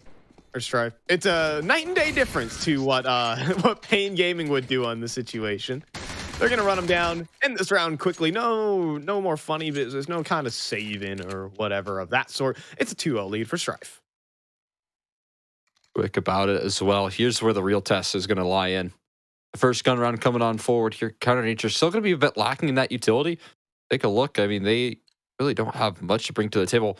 More specifically, they don't have a singular molly to try and force off that early A aggression. I feel like that's what teams oftentimes try to do to allow for aggressive control. This time, they're just going to get that front mountain smoke in and allow for one player to peek off the back of it.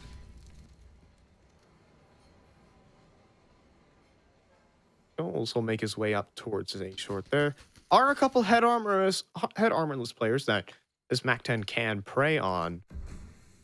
Might be a small gun, but has some opportunities ahead of it. They're going to jump through the monster smoke, though. Try and give Kez a chance. The MAC-10 will find it, but Swifty with the double. Now comes Joel's, though. He could tie together this site, but unfortunately, all his teammates are gone. That will hurt the overall ambitions there for Strife, and that will be Counter Nature walking away with the first gun round.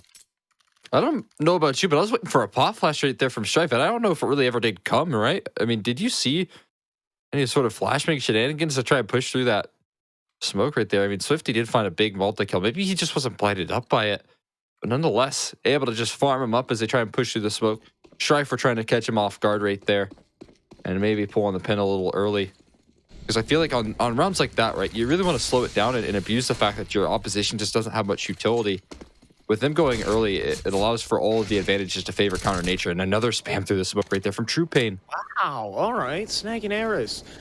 You know, I was talking a bit in the green room in the pregame, at least, that this game is not all said and done, even from the rip. Counter Nature, okay, taking the words out of my mouth there for Joel's, but Counter Nature is still a team that could put up a fight, but right now the coordination from Strife is just too perfect. They lose an opener, sure, but the flashbangs are immaculate. Ooh, I mean, tucked in this cubby cage, it at least is going to have some early alarm bells that no one is A just yet. Won't stop some rotations coming on forward here from Counter Nature, though. They have joined another player in towards Bank, and you actually even see Kez is kind of fallen back deep in towards the B side. They're going to commit a lot of presence here towards A, and it's all a bit of a ruse right now as Strife start to commit towards B. Brilliant map manipulation coming through from the IGL of Stamina, and they'll walk right into an open bomb site. Yeah, it's going to be a bit of a gamble stack. That's smoking towards short. Yeah. It is stalling them out for a good... They've also... I've just seen on my minimap, they've missed a heaven smoke. So here for Strife, there could be some definite issues. There are long sight lines available for these players. Oh, the Polo... Oh, Joel just pops Cage, and Stamina's going to spray them both down. Never mind me or whatever I was trying to chalk up. Strife are just moving. Yeah, there's a lot that could have gone wrong right there, right? That was a really well-positioned smoke to force them off a little while longer to draw on the rotates. I was starting to believe the same way right there, but the shots do collect. And again, we're going to see this kind of become an issue. Counter Nature, they don't have much experience. They just got their first LTV match recently in the last match. You know that you got some issue in the firepower department potentially as well. And I feel like Counter Nature, a lot could have gone right there, but the shots make everything look wrong.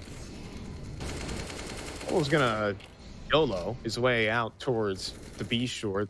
There are a lot of Deagles around the corner, and trying to swing off the molly is Swifty. There's one found for Cajun. That is the bomb. A couple dinks found, but the frag's not to follow. The bomb should get set down here, Cole, and we'll see the nice T-side start here for Strife. I should mention, Strife are a massively CT-sided team on this map. So Counter Nature want to get something going. Well, it needs to get done fast. Yeah, I mean, I have to agree with you. They definitely can pull off some incredible. I mean, for the most part, it does have to be comebacks when you see Strife play some top opposition because they usually are picking into this map nowadays. So they get it in the best of one. They do start on T side here, but they're looking really good in the early stages. And I'm with the counter nature. They got to get the ball moving here.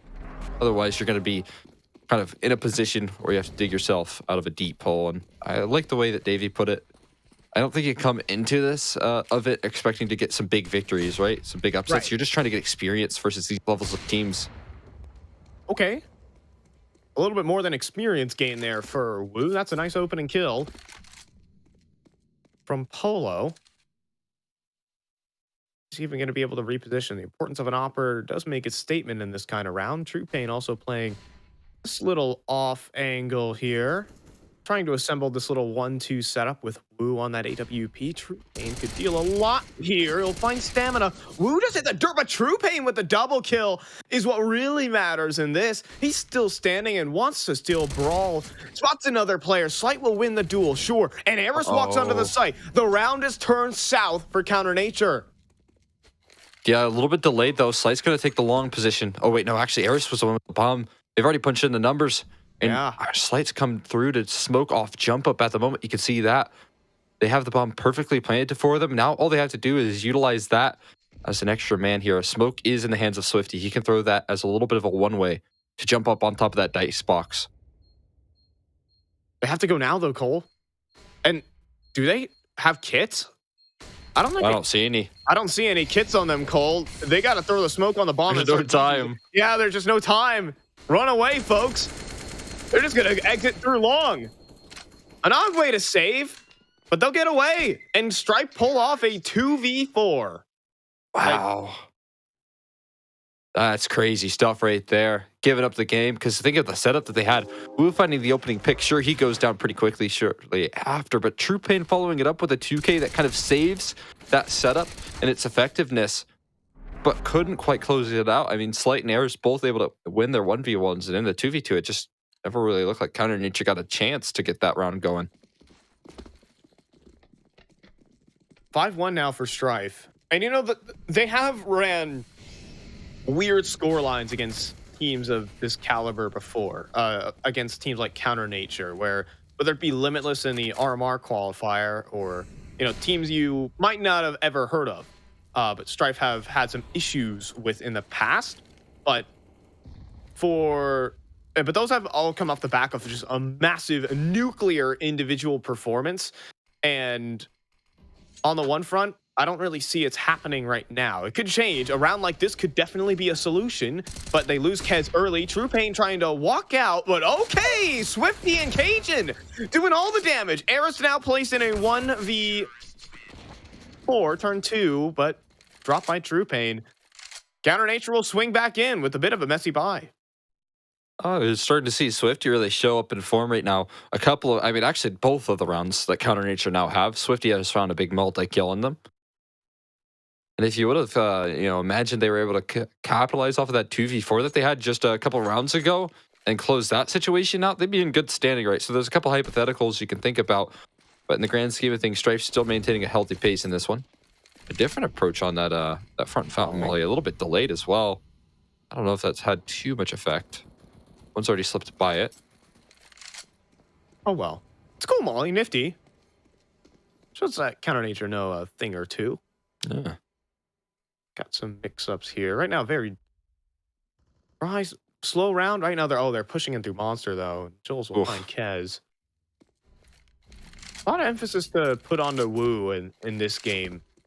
I think if there's any individual who's going to start waking up, it'll have to be his AWP. Not to mention Swifty, though, who has also just fallen. I need to stop, like, saying player names. I just need to be more just, like, non-specific here. So, oh, man. 3-on-5 is a painful situation to be in. You can start using numbers, right? Like, player number 4 needs to have another big multi-count. Now, player number 1 needs to do all the heavy lifting. I don't know. Do they all have player numbers? Let's see. Number 77, Cajun, going for a double kill. He'll get it, but admittedly here, Cole, that's not enough. They will be able to overrun this site. And, well, where can these rotates come in to put Counter Nature in a position to get in the round? Just starting to plant things in. They will hear a player diving through short as that door swings open. And that's going to give both the players positions now. A flash above short to allow for them to scale, but it actually blinds up his teammate. So it's slowing down this retake even more. So what a headshot from... Oh, and Stamina struggling. Oh, but he still readjusts on the Woo. Now just True Pain. He'll make his way out, but Eris is waiting. And back to the old ways for Strife. That is winning. Pretty sick stuff right there. I mean, you kind of summed it up nicely. Cajun finds a lovely little 2-for-1 trade, right? But it isn't enough. You're thinking of that still as a man disadvantage. And you got to give credit to Jules on the lurk. He finds 2 opening kills as the kind of extremity player, right? You know, not able to trade things there. And that pretty much throws your game plan awry very quickly if you're Counter Nature. There's not much defense to be offered up in a 3v5 when the lurk on the extremity is finding that level of impact. That's a sick nade, though. That's a cool nade, just to underhand deny any short aggression. All right, stack of pistols. Here's the herd. And they are going to be dispatched. The flank border collie here is Polo. That's a nice 2-piece. Swifty will get a 1D, but can't readjust for a 2, or you'd need a 3 or a 4, maybe even a 5. But, I mean, counting's hard here, Cole. Numbers are difficult. So What about 6? I know that's too far. What We've about gone 7? too far That's in the one direction. That is. What about 7 here, though, Cole? That's what Striper looking to put. That wasn't my best transition. All right, let's do this one. Stamina. He'll do all the mop-ups, just leaving Woo 1v4. And ouch. Ow. That hurts for Stamina. That scout stings a little bit. He'll grab an AK, but I think that's all he's going to be doing in this round. 7-2 for Strife. Nicely done. Nice little AK on the way out there. Might be able to drop that one over to Swifty, who's been doing a lot of work with the rifle, as I'm sure he wants to get into that AWP as soon as possible. That is if he's able to hold on to it. Eris is on a bit of a flank here, making a lot of noise about this one, and okay, barely able to hold on to that. But 7 on the board here for Strife. I feel like they're already kind of in their comfort territory here. Again, Counter Nature, they want to give themselves a little bit of room to work with, right? They just want to give themselves a chance to do some damage here and gather themselves a little bit of maybe even just a comfortable 8-7 half. Give themselves a chance to get more experience up against this level of a team. I'm going to go for some short aggression here, at least for Counter Nature early. Scene goes for True Pain. He's playing isolated and alone here towards the party position that he could be dearly punished if he takes an overface. Right now needs to clear out things methodically, and Stamina is just going to be able to find him. And destroying Woo on the spot. Did not have a chance, and now you just run on towards this A site. Deny all the presence. I mean, normally a team would save here. Cajun out in the open, though, trying to put up a fight. And Slight misses the shot. Cajun still gets a chance to fight in this. He finds Stamina. He gets the third kill. Cajun has just demolished 2 extra players on only 18 HP. They're going to have to get the bomb and reconsider their options here for Strife. Consider, to say the least. Slight's able to pick up an op, but they don't even know that there's re-aggression coming on forward. Slight's dropped the op in a neutral location here. It could get found, though. Yeah, they're pushing through the bathrooms, and they're about to find the bomb. Whoa. Oh, they push into Khan. Kez did not see the bomb, though. Keep that in mind. Kez didn't see the bomb. Now he's going to turn back, and surprise, there's Slight and the bomb. What about Swifty, though? Slight's going to back away. That's been heard. Swifty is going to begin the chase. Does Slight know? Does Slight realize that there is Swifty on his 6? He will get across. Did he spot the leg? He surely did. Op's going to be in his hand, but he's already up close. Oh, he jump spots and sees him. Op's going to be back out for Slight. A 1v1. Molly thrown at his feet, though, and he has to back away. Try and reposition. He's being noisy about this, though. Just trying to keep Swifty off of it. Smoke's on the bomb, but he doesn't have a kit. Keep that in mind. Swifty doesn't have a kit. Still going to be able to fake him out, though. Just the thought of it. And Slight caught with pistol in hand. Counter Nature get the round. Oh, boy. What a big clutch there. Swifty continues to have impact, man. He is playing incredible so far. I'm glad we get to see this from Cage's point of view. This is where he goes down to 19 HP. How on earth is he able to walk away with 2 more kills? Slight on the miss is going to be kicking himself on realizing that the fact that he has been able to drop the rest of his teammates on what should have been a pretty clean A execution right there thereafter. Those are some disgusting shots. The shot on the stamina, I wonder what the reaction speed was. Maybe he hit his actually hit his aimbot key on his keyboard. Sometimes we all mess up like that, right, guys? Haha. Anyways, but man, okay, if that's going to be something that Counter Nature can continue to bring, you know, maybe they can rack up some rounds in this game. Really nice shooting done from Cajun right there. You got to give him credit.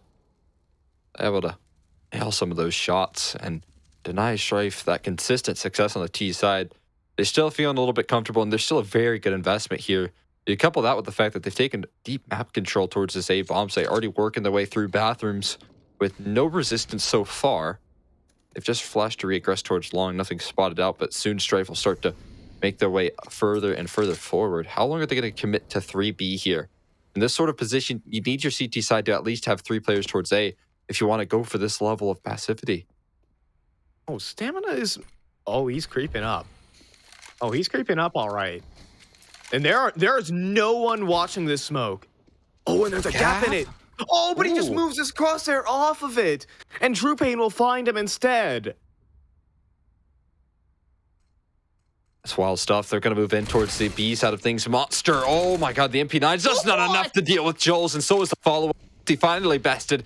And so will that B bomb site. They're going to take it free of charge. I mean, if there's individuals to save the day for Counter Nature, how about Strife? Joel's with a massive double kill. They're going to try boosting up. It's been heard. Joel's just wants some more. Icing on the cake here with B hit, but they lose 2 instead. They're low HP, sure, and Polo will help out. Now, Eris, this is an off angle that no one's checking right now. And pop, they all go down. 8-3 now for Strife. It gets interesting, but interesting is all it gets. Wild stuff right there, man. Jules is pulling that one back tenfold right there. The multi-kill, the adjustment for the second frag onto a player like Swifty right now who's kind of been thriving in that position alone is absolutely sick to see. Good to see it again here. Oh my god, so quick. There's nothing you could do. It's the first bullet out the gun. Yeah, I don't know, right? You can't even react to start firing when Jules has already hit the headshot. And man, that is a sit down type moment. Oh, they're looking to just gas up towards B. Polo running out. While Joel's running out. Oh, with an MP5, but now there's a dig. Turn to an AK. Things get weird, Cole. We are in the Twilight Zone. Molly's being tossed on in, maybe to try and escort in stamina, but there's also another Deagle headshot down from Swifty. The Molly didn't land properly, Cole, and this could be a sorry round for Strife. An eco round victory could be on the cards. Swifty finally dropped. And giving it back. Pain also gets opt down. Eris has heard the drop too. And they're going to turn this one back on his head, aren't they, Strife? It's just a straight 2-on-4. They just hold angles here, Cole, and they all come to him. Yeah, Eris and Slight really buckled down in that round, right? I mean, that was so necessary from the duo. Because in that sort of situation, you see almost everyone on Strife, besides that too, really start to overpeak. They try and take early ground. Sure, Jules, no harm, no foul. He goes for the kind of SMG probe of information, trying to spot up the stacks. But then the rest of the team, they get a little bit eager. They get a little bit antsy to try and find those eco kills, to try and close out a round and recover that lost ground that they've given over towards short. And Slight and Eris just hitting the pause button was exactly what was required there. A fast B play in the cards, though. All right. Monster play immediate. And Swifty just gets put in the dirt. Slight also is just no-scoping people in towards short. Kez is the last man over towards the short side. He's just isolated from this round. They're just boosting up Heaven, too, just to add extra insult to this kind of round. Like, this is just foul stuff from Strife. Counter Nature, even if they try this retake, even if they try to save, they're just going to have players waiting for them at every turn. This is the definition of unfun. And they just lost TruePain next in line as well. walking away from this one, battered and bruised. There's wait, what? What's going on? Wait. What is going on? No, the defuse? He doesn't have a They're kit. just gonna stay. They don't have kits. Oh my gosh. Oh, man. If this round was, Kez had money to buy one too, Cole. He did. He had so much money. He had And so much goes money down to buy that. And then he goes down to the bomb. Dude, what is North American Counter-Strike? All right, I'm just gonna leave it at that. Dude, I'm actually a little bit bummed out right there, right? I am. You got max loss bonus. That would have been such a sick round to pull off. I mean, I don't know. You could have pulled that one back. You could have maybe given yourself a little bit of CT. I don't think that would have changed the outcome of the round. I'm just disappointed that didn't work out in favor of Counter Nature. Didn't give them any sort of room. I'm outraged that it was even a possibility. All right. That's true. Yeah, I'm mad about the wrong reason. Yeah. All right, another B-site play here for Team Strife. We're going on the execute simulator, aren't we? And it's What? working out well. Slight just opens up with a clean double. And this round is already a sunken ship. Don't tell me they got another 2-on-5 in them. Oh, hey, they're going to boost Heaven again. This time around, True Pain gets bopped, and it's just Woo's AWP. We're not even really playing Counter-Strike anymore. You know, there's another half of the map that you could play with. And, oh, no, they're going for knives. Oh, no, the flashes, the knives, the blades, they're going to get him in. Woo gets stabbed down. Oh my god. It was so bad. One of Counter Nature's players just had to disconnect from the server so he didn't watch get BM'd like that. Oh, no. That is ridiculous. This is what Strife do when they're up in round counts. They take the psychological element of the game and turn it to 100. We're gonna take a look at this previous round and how the heck this situation even materialized, and then the difference in situations there. One was a 2-on-5, and the other one ended with a guy getting knifed. Brutal. That's a bit, yeah, that's a real tough pill to swallow right there, you know. Strife are having fun, and that's kind of the that you can get Strife in, right? That's the most deadly that you can see him when they're having a good time, when they're hitting all their strides. And I didn't expect Counter Nature to really put up too much of a fight, but like you had mentioned there is some concerns for Strife up against these teams. If someone could have gone nuclear, if you could have seen an individual really rise to the occasion. Swifty's trying, but I think it's not enough simply to deal with the heavy firepower. I mean, Jules has been such a menace, and it's really a team effort. Look at the kill distribution. And you also have to face off against just executes that Strife have practiced maybe 100 times over, right? That B-side play, they're running it against Counter Nature just to get easy round wins because they know that this is just a thing that Counter Nature cannot try and handle. They're going to start off with 4B trying to counter it, but now Strife just go to other parts of the map. And, well, how are you going to try and build yourself out of this round? Yeah, now they're trying to change the pace just a little bit, or rather change direction. They're going to be hitting that A-bomb site instead, and they've scaled up quickly. So this cause for concern at the moment for Counter Nature. They're going to start to assemble a bit of a setup on A, but there's so many different positions that they have to worry. And there's no backup for Woo and Cajun. They're playing a very forward setup too. If they just get ran over, then the site's just free for the taking. Woo will try and start things off. Cajun almost gets a lineup.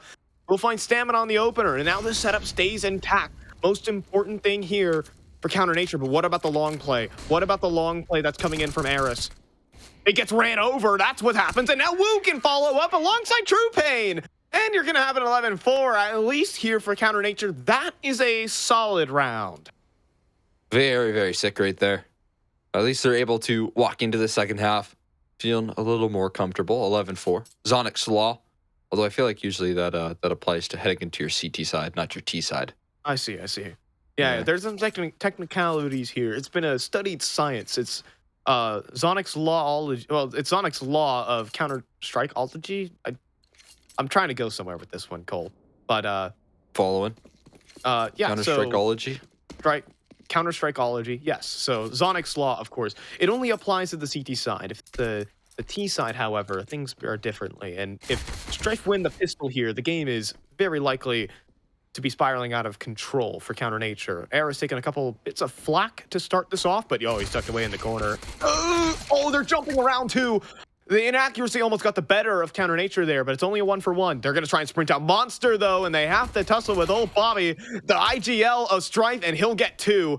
Polo now stand-in, looking for the headshots. It's not quite connecting. 2 more bullets in the mag, 1 more bullet in the mag, and he can't quite get it. Oh, and it's going to be Joel to clean it up instead. 12-4 right now for Strife.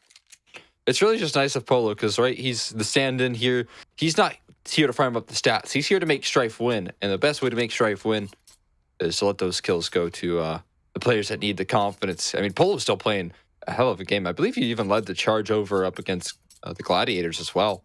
He's a good player, man. Without that weight of being an IGL and with stamina doing that, he's actually a really good firepower piece to be added to the Strife roster if he is a permanent player. Yeah, Apollo historically has been an IGL in a lot of the teams that he has played for, being one tap earlier on in the season of ESL Challenger, for those who pay attention to that area of Counter-Strike. Right now, the reason why we're not really talking about this one is, nice little quick 5-man spray down over towards the A site to keep the chains moving for Strife. But yeah, Polo now kind of let off, it's Atlas without his rock anymore. Now he's able to work his magic on some of these teams. Yeah, it's cool to see. Again, I mean, he's an individual that, can really show mechanically like a fragging IGL, because a lot of those, one-tap games, he was definitely leading the charge in some of those. So it's cool to see him do well without that weight on his shoulders here. Nonetheless, got a little bit of a setup going on. They completely give up a lot of this A control in efforts to gather some of that short ground, and it's worked out nicely for now, although Swifty continues to be a lethal force for Counter Nature as he actually kicks off proceedings. I think he just ran through the monster tunnel and just caught Stamina trying to cross, so all right, good on that. He's down to 7 HP, admittedly, and I'm sure a Strife player would love a good multi-frag right now, but that's something. Issue is you're gonna have to multi-frag up against one of these MP9s, right? You have a couple of them in play, Joel's and Eris. But they are heading into the B side of things, and they're going for a lot of information plays right now over on the Strife roster. If they continue to play off that, you're gonna see, long control gathered up here somewhat, and maybe you could see a third player join forces in that A bomb site potentially. But they look like they're ready to execute, and it might be too little too late to make those rotations. They don't have any flashes here, but they are making just a straight contact play. This is the best possible move for Counter Nature. Even though it's the only move they can make, it's a good move. Slow walking out. 3 players are here. 4, all 5, and surprise, Slight. There is the entire enemy team walking on your front doorstep. Didn't have the security cameras going there for... Oh, Slight, hello! Joel's just running through them. All right. Good thing he gets shut down, and then True Pain will find Eris, thankfully. And there's the round for Counter Nature. Things got interesting until they didn't. Yeah, I like the play that they went for right there. Really cool stuff from Counter Nature. Crouching behind that slight little slant in the entrance, and are able to find the free pick onto Slight, unexpecting of that. So very cool stuff given the lack of utility that they had going on right there. Love to see it. But of course, Strife hungry to close this one out in the early days. It's going to go for a force buy to try and close it. All right. Yeah, this would be the nail in the coffin if Strife won this round. They're running up close. It's a mag 7 on Stamina. It doesn't hit the mark, and Jules is next to fall. This game is going to extend for a bit longer as Strife are going to have to take a couple ecos. They try to bring out the force buy because a couple players were able to buy up. At least Slight was able to bring out it at A1S, so yeah, not all bad. Not quite. But, all right, back to B we go. So I read right now, they only have Eris to deal with. I believe he's stuck in towards Heaven.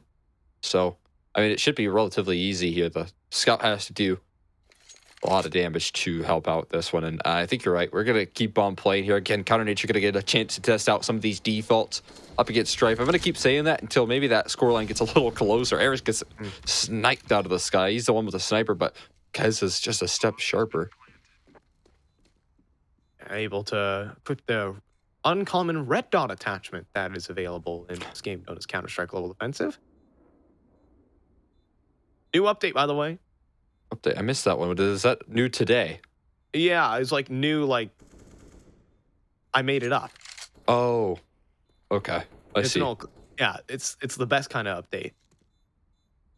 What It's in the your one. brain? I mean, when Valve doesn't release updates so often, you kind of do have to end up making up. Ow! Max 7's hurt, and so does the AKK agent. Either way, yeah, sometimes that's the best kind of. If there's not going to be any updates from Valve, you just have to make it up. You just have to pretend that there is an update, and cool. I'm not delusional.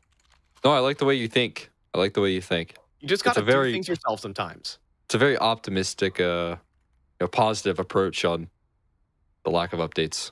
Yeah. Look, every update that I make is the best update. All right. Got to think of it in good fi terms. All right, 13-6 up and running. Another forced buy-in from Strife. All right. I'll just let that one hang for a bit. Oh, well, I mean, we'll see how this one ends up for them, right? Because they could be caught in a trap here, and continuing to force buy is a massive risk. They're not going to pressure this B-bomb site quickly, but dealt with Okay. these Joel's already finding the first, doubling down. Oh, Joel's looking for some extras. There is a double kill, but there is this flank. It gets dealt with. Oh, Stamina was running up B short like at Mach 3, but just gets popped.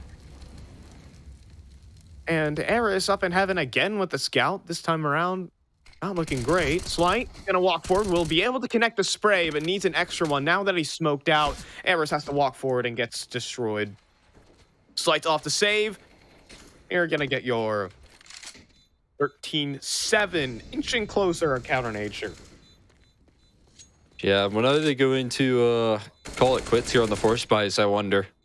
Sure, you're looking to punish the team that maybe isn't up to your level, right? But if you keep on disrespecting them in this way, you can be caught, with a much closer scoreline than expected here. We're still a little ways before I start to believe, right?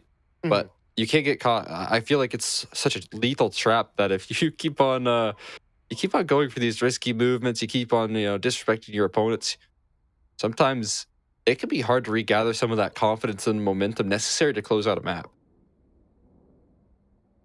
Yes, sometimes the train goes off the rails. But right now, for the side of Strife, they will actually take the eco for once in a while.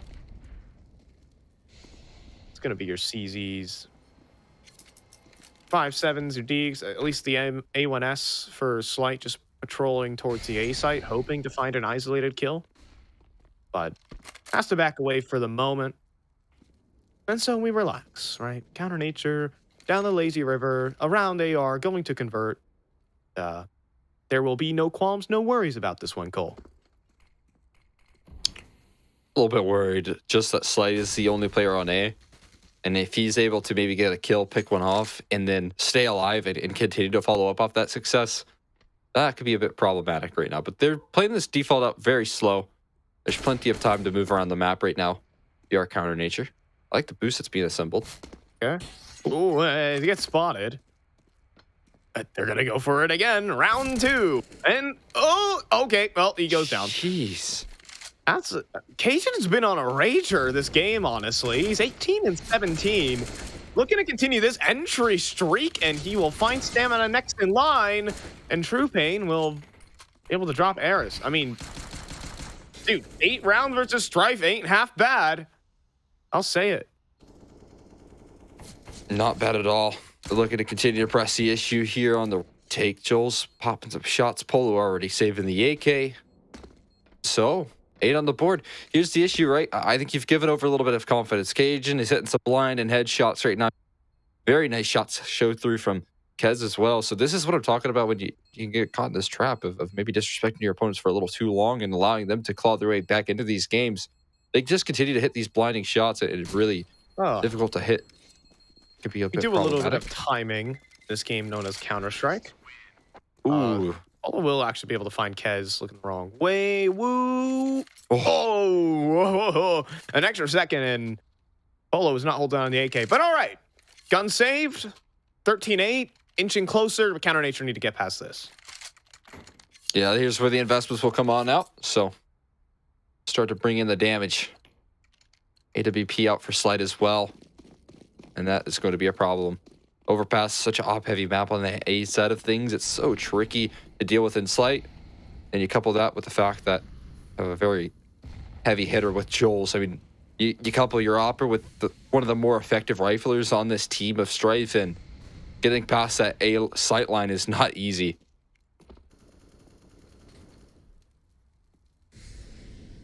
Rain just staring towards the bottom of connector at the moment, waiting for some sort of play from Strife. But I think Strife are finally, straightening their ties for this one. Now they're kind of running around having a fun time when it was 13-5, but now that they have the guns in hands, it's time to play some CS. Yeah, they got to buckle down here and close out. So that's exactly what we're seeing. Looking like they want to regress towards short. There's not much presence to be made of this, right? They're still trying to make their way out of the short pipe here. They finally started to do so here. Stamina standing close, but this is an off angle that I don't think they'll expect. Oh, and now... Oh, it's a jiggle peek, though. It draws out Stamina's fire, and no damage exchange, just info. And looking to maybe reposition back towards the A site, though. It's Joel's in from long. He'll snag away Cajun, back away too, and continually to stall out this play. Stamina's coming in rotation, yeah, but it's a long play that matters. Everything that happens here with Stamina, it's up to Joel's, and combined with Slight, that should be a deadly duo. Slight on his AWP out towards the map side. Kez trying to entry this one out. He'll find Slight.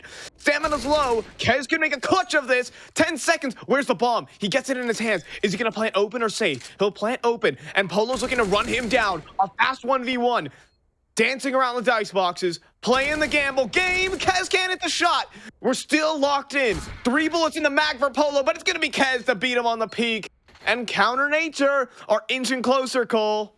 Oh boy, Strife, you don't want to lose that one. Losing a clutch like that, you got to imagine that's a huge momentum builder. Kez delivering an incredible round right there. Excitement starting to build over in the Counter Nature camp. And another kind of half buy coming forward here from Strife. It's double digits likely through here. Just a pretty lethal buy, I will say. I mean, it's no easy task dealing with the Deagle of Polo. Stamina has elected to get a FAMAS in his hands. But nonetheless, you're seeing a little resurgence from Counter Nature, which is really cool to see. Looking to catch them as they try to run out through connector here. Caught some traffic is Joel's, and Slight trying to get away. Slip on by here. They've taken firm standing of that short position. They're covering connector as well. Oh, Nate's whoa. It's pressing through with the dualies as Eris. Eris just ran right on through and snagged True Pain. Swifty's trying to get the entries in. Right now, all these pistols are tucked away in the sight, and the crossfires are good.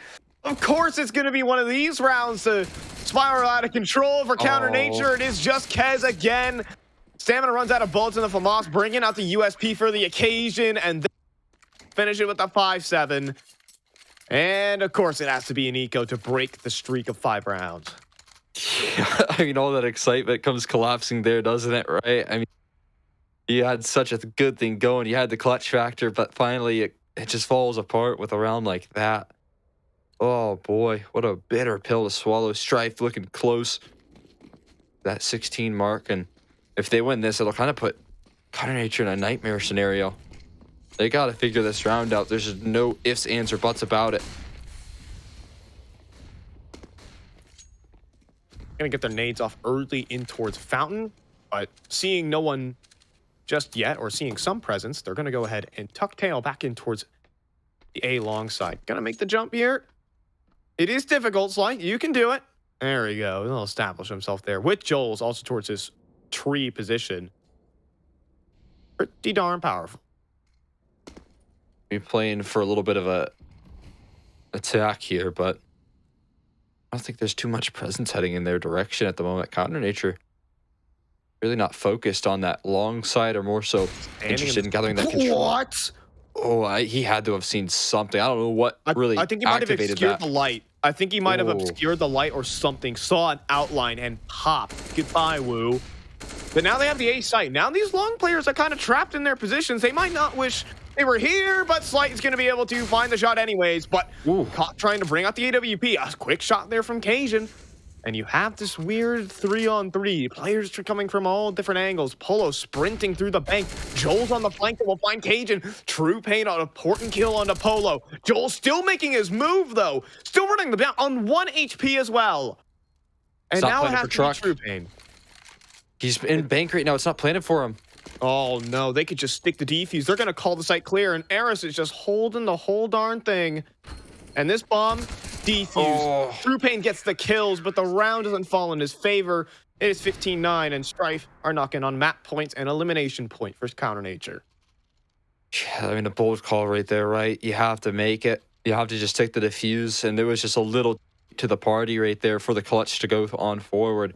And another heartbreaking round, because that puts Strife at least securing themselves overtime, which is a really unexpected thing that we were talking about here, because Strife are in such a firm position in the early stages of this matchup. Counter Nature now kind of falling at the finish line, though. Still making a good run of things as they have a chance to pull things back with the rifles. But still, just be able to take full shore control, full map control right now. And Kez, the timing, the off angle from Joel's. They're going to try and react out towards long. And Slight is just going to be able to bop woo. Cajun, next up. Swinging on through Galil's is what's going to have to bring it home here. But right now, sitting in this 2-on-5 pull. The end of the line is near here for Counter Nature in this blast quality. But you know what? I gotta say, 9 rounds against Strife is nothing to laugh at. Is what I'll say. Cajun, last man standing, 16 points of health. Gotta go out here with a bang, buddy. But, well, a bang will be a dink, a headshot from Joel's. It ends 16-9. You know what? Not a bad performance, all things considered. There were some bright spots there for Counter Nature. Yeah, and you have to look at the positives here. Again, credit to them for making it into this event, right? Where you get the chance to take on some of these teams. It's not often that we'd ever see a Counter Nature level roster get the chance to play a Pain Gaming and see where they can get exploited in terms of their defaults and their CT sides, see where they need to really patch in those holes. And so credit where it's due. They put up a great result, even improving on their performance from their last map versus Pain Gaming. So it's exciting to see, and I hope to see some more effectiveness out of this Counter Nature roster in the future. Yeah, but that unfortunately is going to do it for them in this event. You know, you don't get an easy draw when you're trying to make it to the last showdown, I must say. So being dealt a heavy hand, but all in all, there are some moments, and they can kind of walk home with that. They can go ahead and watch some demos and improve, and maybe we can see them on this stage sometime in the near future. Hopefully this is an experience that was good for them, but for Strife, they are going to be advancing to the Decider, which goes down tomorrow. So they continue to play on in this event, Cole. And, well, on that bombshell, that does it here for Group A. Yeah, completing that Group A, a great showing out of Pain Gaming. We now get to see a little rematch as well from Strife and Gladiators. So excited to see that tomorrow, and we'll see if Strife can come back and show any improvement on form. I do have good news, though. We are going to be throwing it into a break, and of course, you will be back with the Bearded Bros of Davey and Jackie here shortly after that.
My, oh my. A whole handful of bombastic affairs throughout the best of one so far, Davey, and we've just wrapped up another banger. Counter Nature trying their best to get into that series and pick up a big victory, but it wasn't possible, and it was, of course, Strife that have made their way into day 2 tomorrow to have that best of one comeback match.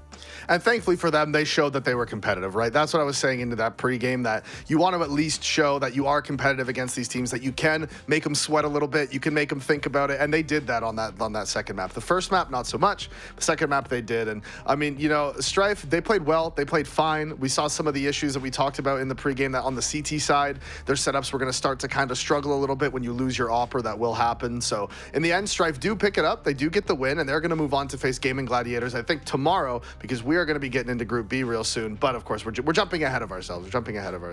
Yeah, wind your neck in, Dave. Yeah, there we go. Okay. Yeah, sorry, go on.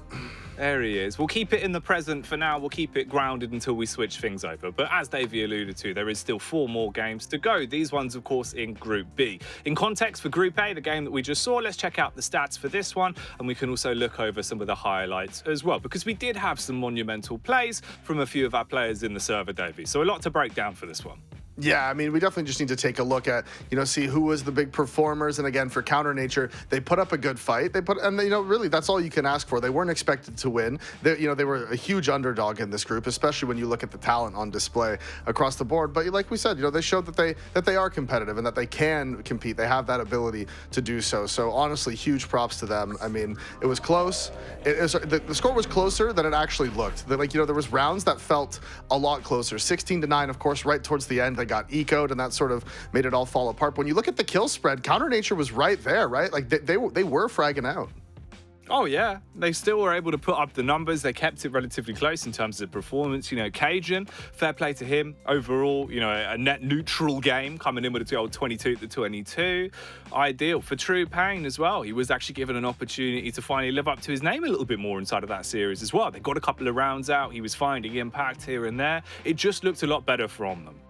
Yeah, definitely did. And one disappointing thing is for the side of Wu, right? He is their Opper. It is Overpass, so he's going to be a little disappointed with his performance. It's not that he was playing particularly bad. I'm not trying to single anybody out here, but you know, as the Opper, you do want to have, you want to be putting up big numbers. If you're bottom fragging as the Opper, you are just kind of disappointed in yourself at that point. But again, big performance from Strife, huge win to pick up. They now get to go and take on the Gaming Gladiators, man, yet again.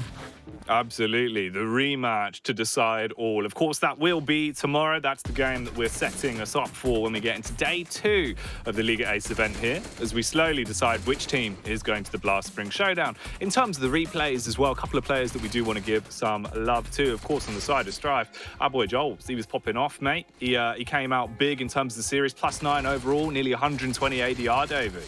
Yeah, I mean, he was fragging out here. We can see, look at perfect counter flashes by his team, making sure that they can keep him alive, keep him in these positions. And yeah, overall, I mean, Joel's, he was the man, 118 ADR. That's a lot of damage per round, Jack. That's like almost 120. Which is huge, because if you think about it, you know, if players only had 60 HP, that would be like 2 kills a round. Yeah, if that's crazy to if they did have 60 HP to get almost 2 kills per round. That would just be so wild, I think. It's really, really ridiculous when you look at the numbers like that. Imagine if they had 30 HP. Oh, that would just be so silly. One deagle shot and everybody's dead. Madness. But luckily that didn't happen. No, it would just be deagles, man. It would just be deagles. That would be a mess. I would hate it. It'd be my worst nightmare. We can't have 30 HP players, Jack. That's silly. We need to stick with the 60.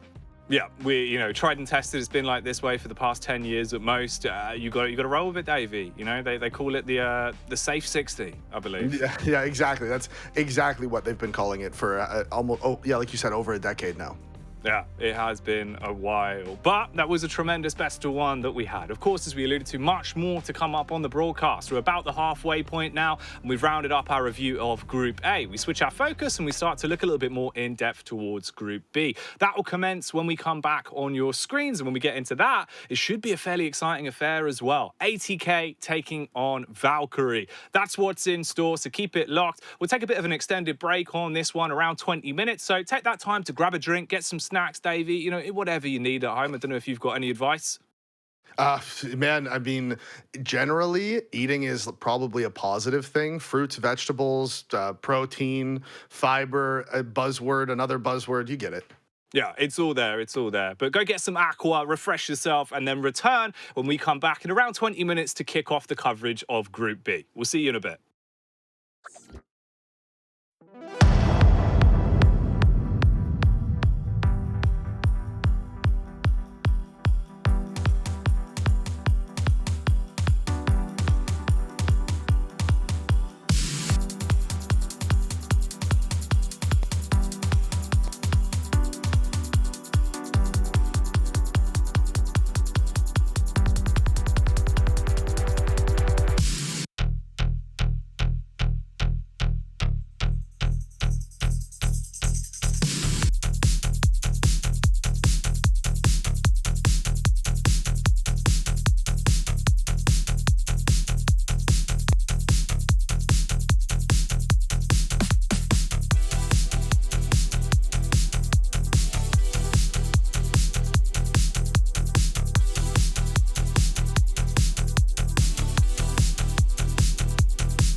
And welcome back, folks, to the Liga Ace Masters, the North American qualifier to the Blast Premier Showdown. I'm fine, joined by co-actor McHenry as we come back up extended break to take on Group B. Yeah, an exciting matchup here to start off Group B as well. I'm so excited every time I get to see this ATK roster and what they're able to do. But we're going to be watching ATK taking on the likes of Valkyrie. And, you know, again, we get one of these qualified teams that's going to battle in their group. But Valkyrie is a team that that has a lot of good players on it, right? So maybe we can see some prowess in the same way we saw some interesting stuff from Counter Nature. Yeah, I think Valkyrie are one of our other underdog teams who made it through the open qualifier. And they kind of have to face off against the big boys in this event, Cole. But for that part, I think they at least have more notable players. I mean, still, it's still pretty niche in terms of the NA Counter-Strike scene. But some of the people in this who are watching this would probably recognize a couple of the names who are in and out of the here in North America. So yeah, let's go ahead and check some of our players out. But first things first, the big boys in the house. It's ATK. Yeah, I mean, no need for introduction for many of these players here. I mean, they are very, very well known. They've been proving themselves for quite some time. They got the international thing going on right now with the South African, Swedish going on as well for Bowden, who's an incredible opera, man. I've had a real joy in watching his ability so far in North America. Even got to watch him a little bit over in Europe at his time during Little Mix, and I've always thought very highly of him. So I'm excited to see him come into North America and really show his ability up against these rosters. And then a stand-in actually in J-Dubs, if you'll see at the end there, Truth is going to be out for this match. I don't think that'll matter too much. J-Dubs has been absolutely destroying the competition as of recent, and this is kind of his home territory. He's going to be taking on an advanced team, right? Yeah, and so we have a little bit of content surrounding ATK, and I think it would be totally worthwhile to go ahead and check in with some of those guys over at ATK and see what they've been up to. Muchas gracias, and thank you to Blast and the Liga Ace for giving us this opportunity to play this tournament. And I hope to see you guys there too. I can see like it starts laughing. My name is Jonathan Bruno, and I go on the nickname Brunomaster. I am the author of ATK. So I'm Reese Armstrong, Fady, not know me as. I'm Gareth Mr. Maurice. I'm the RGL of the team.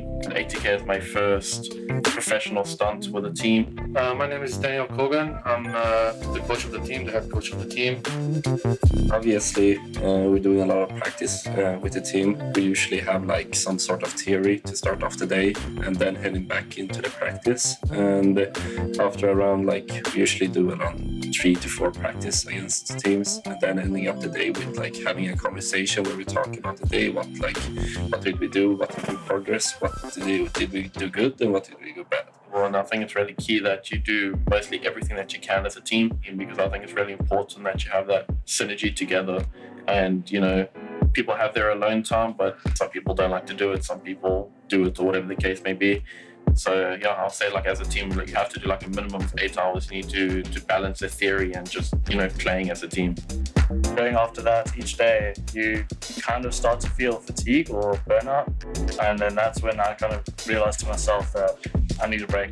You don't want everything to be serious the entire time. So you have to balance the fun part of life and the serious part. It's coming back to understanding that you're friends outside the game. You also need to understand that you have to give feedback to each other.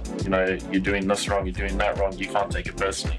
Everyone wants the same goal at the end of the day, and you just have to accept that everyone here is just trying to make you a better person.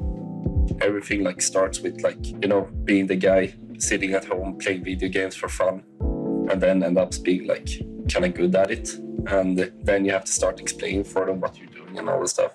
I think my family in the beginning, before they knew what professional gaming was, they always thought I'm sitting behind a computer just playing for fun, My mom never knew about esports or anything, and then when I told her I'm going to a LAN in another city, she was like, wait, what is going on? And then she actually came with me. She drove me to the LAN, and that's when she first realized what esports is. And then ever since then, she's been supporting me. They know that this is my dream, my passion, and they always give me advice when I'm down, or always supporting me. And it's now we're here in Mexico, and we're ready to compete, play at the highest level possible.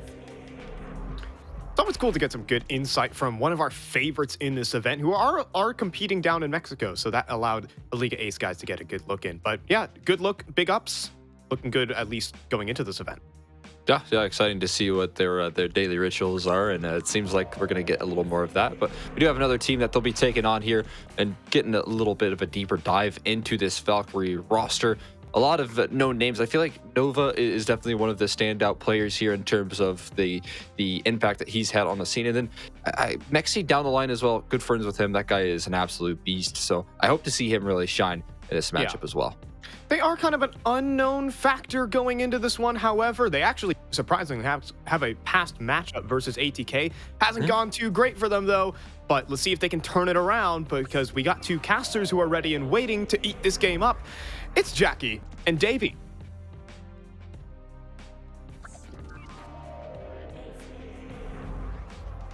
Hello, everyone. Here we are. God, look at the zoom on you. Cameras. Yeah, we're back, mate. We're back. Yeah, nice and zoomed, nice and blurry. You know how it is. It's just exactly how I like it. It's how I look at you every day. Just, you know, frame it up, get my angle on Dave, and it's all I fixate on. It's all that matters, mate. But there is something trying to steal away a little bit of your limelight. ATK versus Valkyrie. Now, I will tell you this, Davey.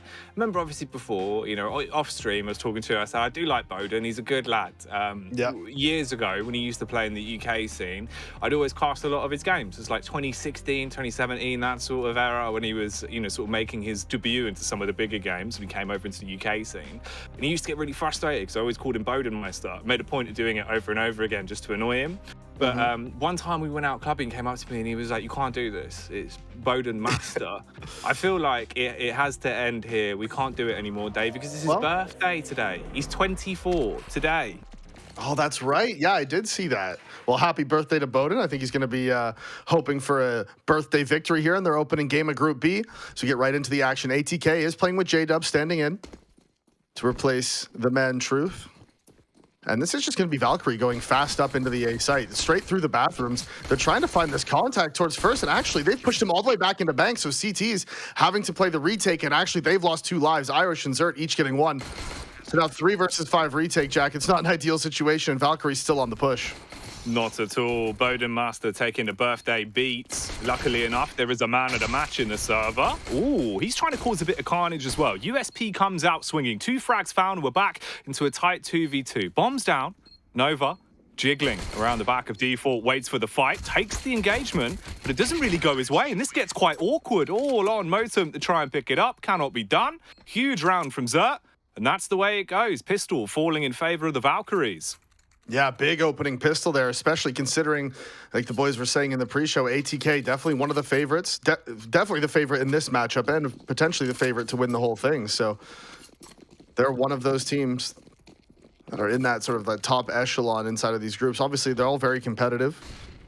Valkyrie here just playing at a level slightly above what they're used to. Of course, normally in the SCA Advanced, now playing against all the challenger teams.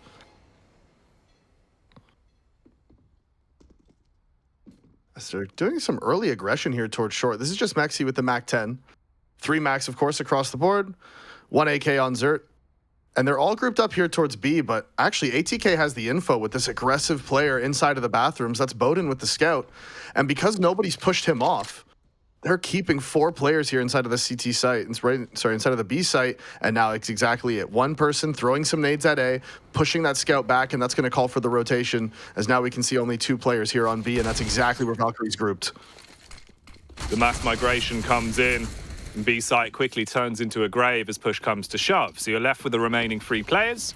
They're going to go back, see if they can cause a bit of a mess. Issue is, Mexicans there farming them with a MAC-10, so it's just free money to the side of Valkyrie. So not only do you get the bomb down, but Mexican has an absolute thunderball of a round as well, Davey. Tons of funds there. Yeah, I love that for him. I will just say, listen, I know Mexi pretty well. His name is Luis. He's my boy, and he might have a small gun right there, but he's got some other things that are absolutely large. So he is absolutely willing to show them as he runs around here on overpass. And that was a force buy from ATK as well. So really, that's a huge punish because they only got 1 kill, which means the T's money is going to just continue to be built. And on top of that, like you were saying, so many of the kills went the way of the MAC-10. Did, mate. B-side That's what we're open. talking about, you know, those big guns. The swift right hook came in. Exactly. Massive biceps on that lad. Oh, Not massive acceptable. everything on that lad. Just gigantic, really. Yeah. If you think his biceps are big, you should see his calves. Got those big boy calves. The calves you can only dream of, really. Sometimes you just get unlucky in life, mate. You get the small calves and you're plagued with it forever.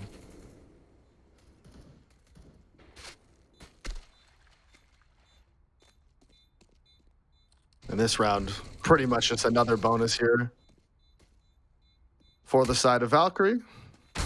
Not Pain Gaming, of course. That would be silly. Actually, I mean, they're getting some guns down. These kills are, I mean, they're not going to be able to recover anything, really. It's just the Mac 10s, but even still. It's not awful. 2 casualties. Yeah, get the guns out of their hands, rebuy the armor, rebuy the nades. You know how it is. Gotta be done. It absolutely does. Well, this is where things could start to change as well. This is what you've been waiting for if you are a fan of ATK. The real buy comes out, and the guns are here to slay. Bodenmaster, the main man, 24 today. Let's see how many frags he gets by the end of this one, as I know he'll be hunting to try and match that in kills. And he does find his first to start things off. Strikes against Irish and shuts him down early. Yeah, this is the first gun round as well. We can see it's the first time the CTs are able to get all the nades out. Smoke comes in, and actually they've done the flash play towards short, but he gets tagged up. That's MOTM getting into the water. Of course, that damage being taken, all because he's using the M4A4. A1S gets 3 there. That's just how it is. I don't make the rules. You just speak facts. Yep. You are the prophet of truth. You just come out dropping all the knowledge bombs. Yeah, no, it's true. That is what I do. It's a hard life. It's a hard life to live with having all this knowledge, but hey. So somebody has to do it, Jack. Somebody has to do it. I'm like the 3-eyed raven from Game of Thrones, you know? Fair play, man. You got to pick up that mantle. You know, you've rolled with it. It's worked well for your career this far. I can't disagree. You're very smart. Thank you so much. No worries. No worries, Davey. Could be some worries here, though, mate, for the B-site boys of ATK. Ooh, that Molotov's having a worry. What? Look at them. They're coming flying in hot and fast.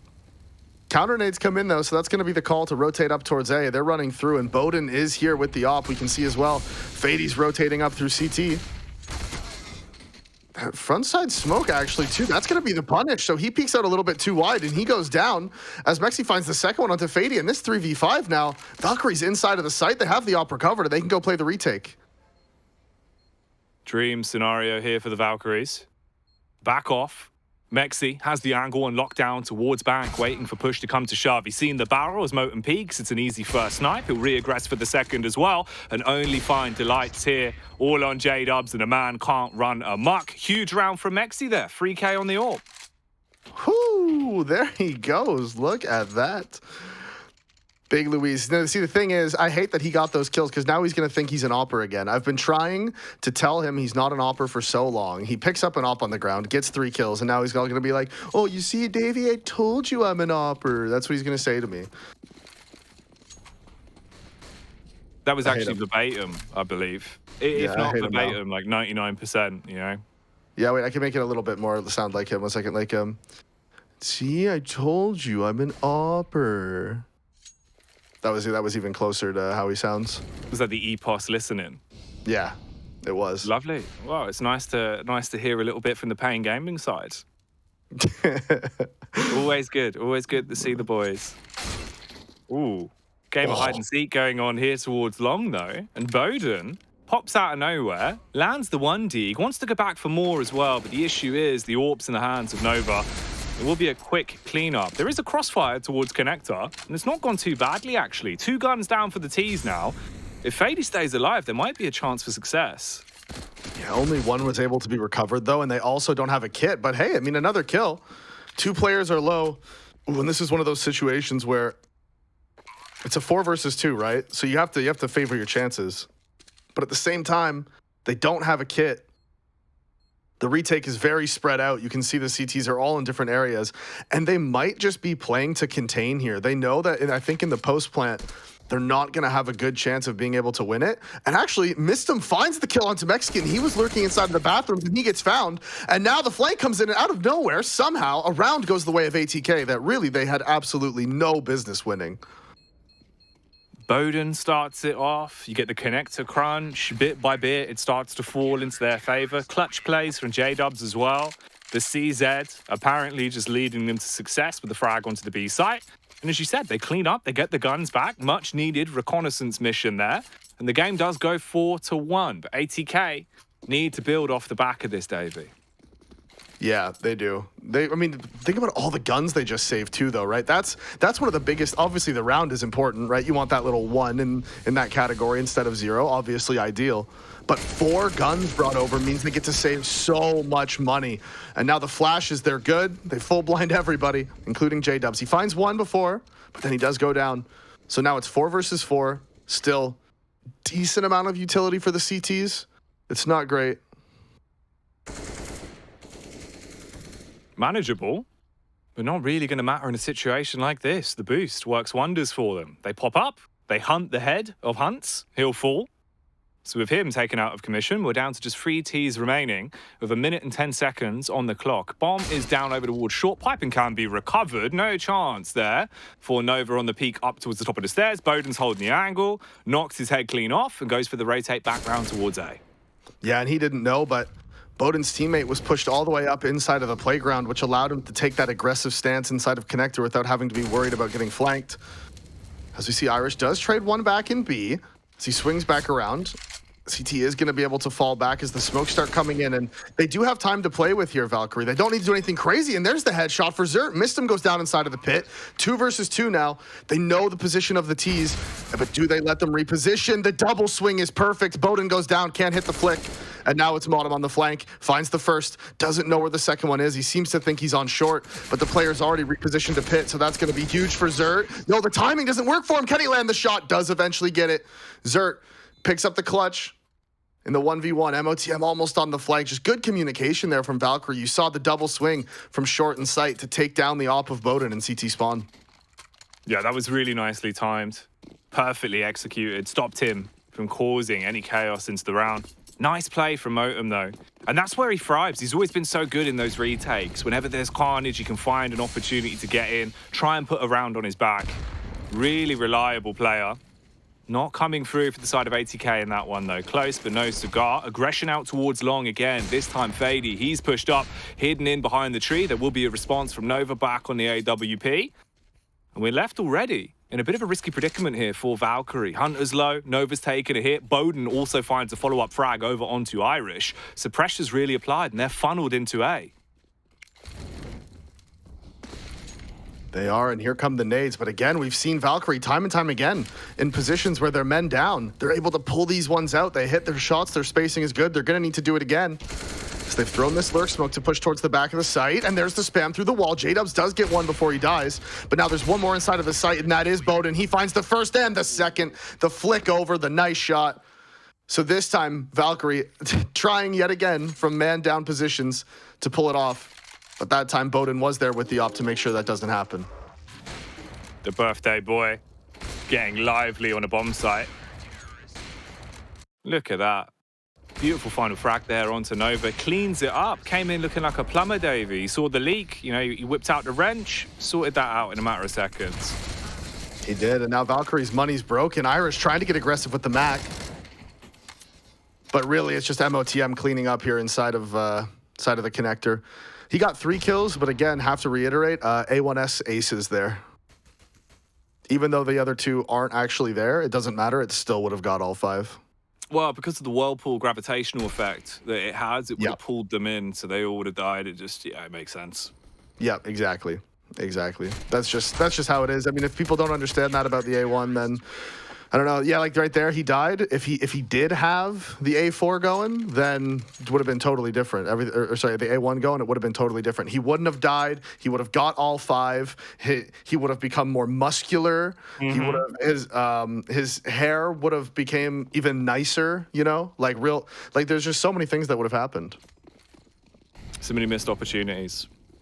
Gone, but never forgotten in our minds. Valkyrie here. Let's see how this will go for them. You've got the 1 MAC-10 on Irish, 4 AKs on deck for the rest. Bowden, aggressive towards Connector, had the angle locked down. Again, another round where he's found the opening pick against Irish. So Valkyrie already put onto the back foot. Bit of a response, at least. As Motum goes over aggressive, he'll be spotted out towards top toilets, I believe. And he's now been slain. So we are into the 4v4 with 1 minute and 20 on the clock. And Valkyrie, I mean, in these situations where it's gotten grimy, right, where you've had to dig down and really get nasty with it, Valkyrie's been able to do it. They've been able to find the trades and the kills. And here, missed him. He's inside of the water. 2 Ts in the connector. They just wanted to clear it out and go back up. And actually, he finds him, but Nova lands the shot. That's a massive kill to get before Fady pushes forward and gets the trade. Needs to try to find a way to get out. No, he wants more. Going back for seconds. Will he get thirds? He will not. Mexican denying it. Lots of damage taken, though, as they're in the 2 versus 2, and they have the information. They do need to recover the bomb. And that mission is given over to Zert. He's going to push back up. Potential for the flank to be a nuisance here from J-Dubs, but the full frontal assault still has to go their way. Bowden waiting towards Bank. Holding the angle. Meanwhile, Zert expecting that flank to come towards him, but with 20 seconds left, you can't afford to waste time. He has to go for the gamble. Makes his migration up towards the site. Mexi, he's going to peek out off the back of the flash. That's an awkward encounter. Zert will go down. Mexi trades onto the first with 10 seconds remaining. Can he actually make a play out of this? Spots him, knows exactly where he is, grabs the bomb, has enough time to get the plant down, but he is going to be pushed as Bowden will come bouncing round the corner, hits the shot. No! Oh, Mexi, the madman. He's come off the bomb, armed himself with a Kalashnikov and ripped his head clean off, Davey. Huge clutch for the Mexi. What an absolute legend. My man Mexi coming up huge for the team. And again, rounds where ATK have the advantage, Valkyrie is able to pull it off. And this is amazing. Honestly, this has been amazing CS from them. Truly, they are huge underdogs in this game that cannot go understated. Now, I'm obviously not saying they're bad players, but ATK are firm favorites for this game. And for Valkyrie, not only to be winning 6-3 on the T side of Overpass, no less, they're doing it in rounds that ATK should be winning. They're pulling it out of their asses. It is absolutely unreal, the things that we've seen in these games. The 2v4s, the 3v5, like this has just been crazy. Mate, mad. Absolutely mad. I taught him everything he knows. That's really what it comes down to. I played on a team with him for like half a season when I was standing in, so that's why Mexican clutched that one. It's because of me. I take full credit for everything. The Davey effect. Yeah. It's on full display. But as you no, said, but in all seriousness, though, like everything I just said is absolutely true, and it is all because of me. Yeah, of course. You don't need to state that. I think people have I just wanted to make sure everybody knew I was serious and not joking, that's all. Oh, yeah. You got to. Sometimes you got to clarify. But this has been a really nice opening bout from them. T-side overpass as well. You know how much turmoil and treachery it can be to get this many rounds already. So the fact they're still potentially setting themselves up for more of a play like this on the cards. Mexi goes running in. He'll fall first as J-Dubs gets the flick across. There is a response on Irish as well. So the numbers are being whittled down just on Nova. In the 1v5, they can all converge. Easy cleanup. And ATK now just 2 rounds away from tying up the game once again. Yeah, and that was a lot better for ATK. They hold down that B bomb site. The little force from Valkyrie not paying off. You could see some MAC-10s. They did have the money for the op, and I think, you know, I can understand the idea behind the B rush there, right? Like, I get it. Trying to change the pace, catch them off guard. You have a MAC-10, so you feel like you want to just run into a site, right? I get it. I understand. But if you also are going to buy the op on that force buy, you want to try to give the op some time to actually work something, right? Let your opper go for a pick. Use your nades to get map control and let him actually go for something. Instead, oh no, Bowden misses, and he's trapped inside of the bathrooms here. He's surrounded. He doesn't have the help, but he went the other way, and they didn't expect it. The recovered AK finds one, but now Fady inside of the bathrooms, and he needs to come up huge, and he can't. These rounds are so grimy, Jack. Scrappy CS on display. J-Dubs at the back of the site. Not even going to need to take a peek there. Missed them. Not going to miss them, as he will hit both of the frags, pick up the round. And that was pretty clean. It looked like it was going to be really arduous for them. When they were all barreling up past Bowden, it looked like he wasn't going to be able to find a single pick. At that point, you've given up the AWP for nothing, no room for a trade. Great pathing. Finds the shot into the back, brings it into his teammate, gets the follow-up frag because of it. Worked wonders for them, keeps them in the game. And now, it's only one round between both sides. We are into the 12th here. This has still been a really good T-half from Valkyrie. That's not going to be what you want, though. Moten with the spray down, mate. Uh-oh. Ooh it. Ooh it. Ooh it. A4. Hate it. I'm never going to let it go, Jack. The thing is I can't. I just can't understand A4 users in 2022. It bothers me. So oppressed for so long, you A1S. I know. See, I used it forever, the whole time. I never switched. I'm loyal, okay? So part of me can respect the fact that they're staying loyal to the A4, okay? Part of me can. But Very most of deep me just inside. doesn't like it. Yeah, exactly. It's real deep down. Motem's already starting to dig deep into this game, though. 14 frags to his name. Had some huge impact. Again, the opening pick goes the way of ATK here. 3 players grouped up outside a short pipe. You've got the flank being held as well, as Nova has the angle for respawn. They will go for the boost. Timing's not going to work, though. Nova had the angle covered. Doesn't matter if you flash him off, he'll still hit the head shot. Wrap back round towards Monster. Missed him. Looks like he wants to try and go for a stab in the dark here. Massive cleanup. Hits all 3. Easy pickings for ATK as they take the lead now on the CT side. Easiest 3-piece of his life right there. Just peeking out from the monster, finding all 3 Ts.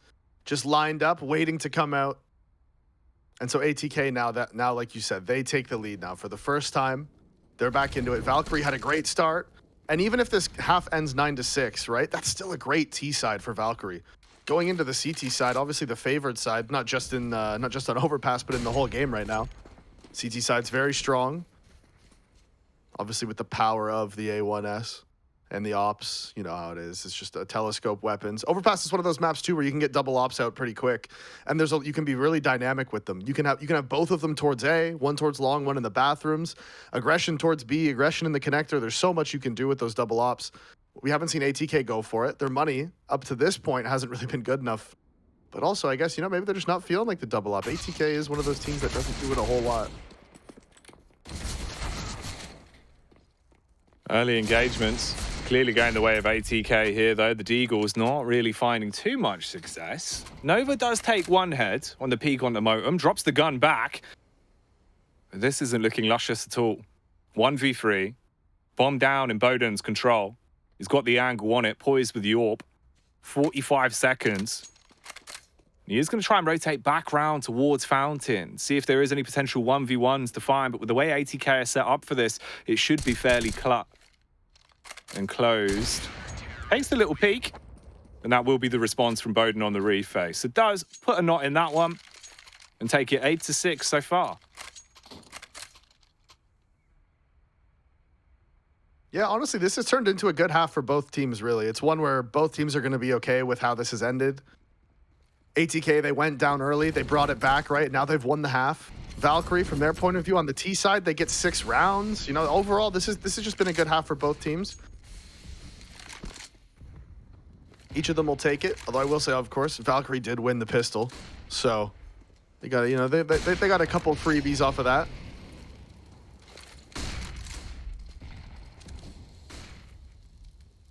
This is delayed mid take from Valkyrie, right? They don't have the utility. They do have some smokes. They don't have a lot of nades, though. So if they use too many to get mid control, they're going to run out for the executes. They do still have the smokes, but only 1 flash now. And only 1 flash to push the Opera off of all of these angles on Overpass is a problem. And what's going to happen is actually, they didn't even need it. Mexican just finds the kill. That's the kill onto Bowden. So that's the op down. All my worries, everything I was just talking about, straight out the window immediately. Mexi, the man you need in a round like this, absolutely mauls Bowden. Irish gets involved as well with the fight back onto Fady. And this is great. 5 versus 3. An 8-7 on the cards. Tremendous T half that could be going the way of Valkyrie unless their comeuppance arrives in the form of Mistum, J-Dubs, and Motum. There's the peak from Mistum. Left slain in the bank. J-Dubs goes down. And the chance of this dream coming to fruition gets slimmer and slimmer. It's all on the man of the match himself, with no real time to make much of a play. Attacks onto the first. There's the response shot. Nova will shut him down. And we do get the 8-7 half out of it. Yeah, like I said, I mean, that's actually even better for Valkyrie. I assumed that was going to end 9-6.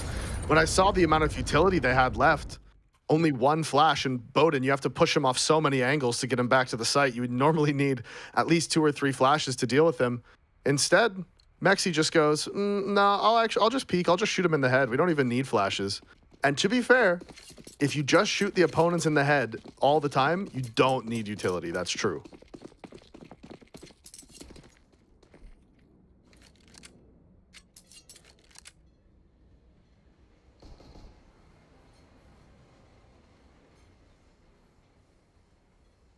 Big pistol round potential here. Important for either side. For ATK, if you come away with a pistol here, could do wonders for you on the T side. Push up into the bomb site. Ooh. One player there for contact. Smoke goes down. Bomb's being planted as well. The wraparound coming in through short quite quickly. Fady has the angle covered. He's got a bit of support, and they will go for the boost up. So Motum, are they prepared for this? Looks like he's just going to swing into it, rips the head clean off of Mexi. But here's the short aggression. Nova, Xur, and Nova again. Easy pickings across the board, and it's all crumbled down to just one man trying to play the post plant from short, doing a ton of damage. Frags out onto Xur, but the likelihood of staying alive getting quite awkward for him. Oh man. I mean, that's despicable. Neely actually does it, Davey. They tried to go for the blade as well. Jumped around a corner like he was Butcher Pete. But he's the one that's going to get chopped up. In the end, Valkyrie do get it, but by the skin of their teeth. Yeah, gotta respect the effort on the knife there. They did have him stuck behind the sandbags. But still, Valkyrie pull it off. He wanted to make it interesting, right? He wanted to make it as interesting as possible. He got the right click off too, so you got to give credit where credit's due. But thankfully for Valkyrie, they did have the kit. There was that one player left alive to shut that down. No 1v4s here. As they get the defuse, they pick up their second pistol of the game. But that is going to be the force for ATK off of obviously all the kills they got. Mistum can get that AK. They're walking forward, and they catch Nova out in no man's land by himself in the middle of nowhere. So that's a free kill going the way of ATK. Bit of a mistake there positionally for Valkyrie.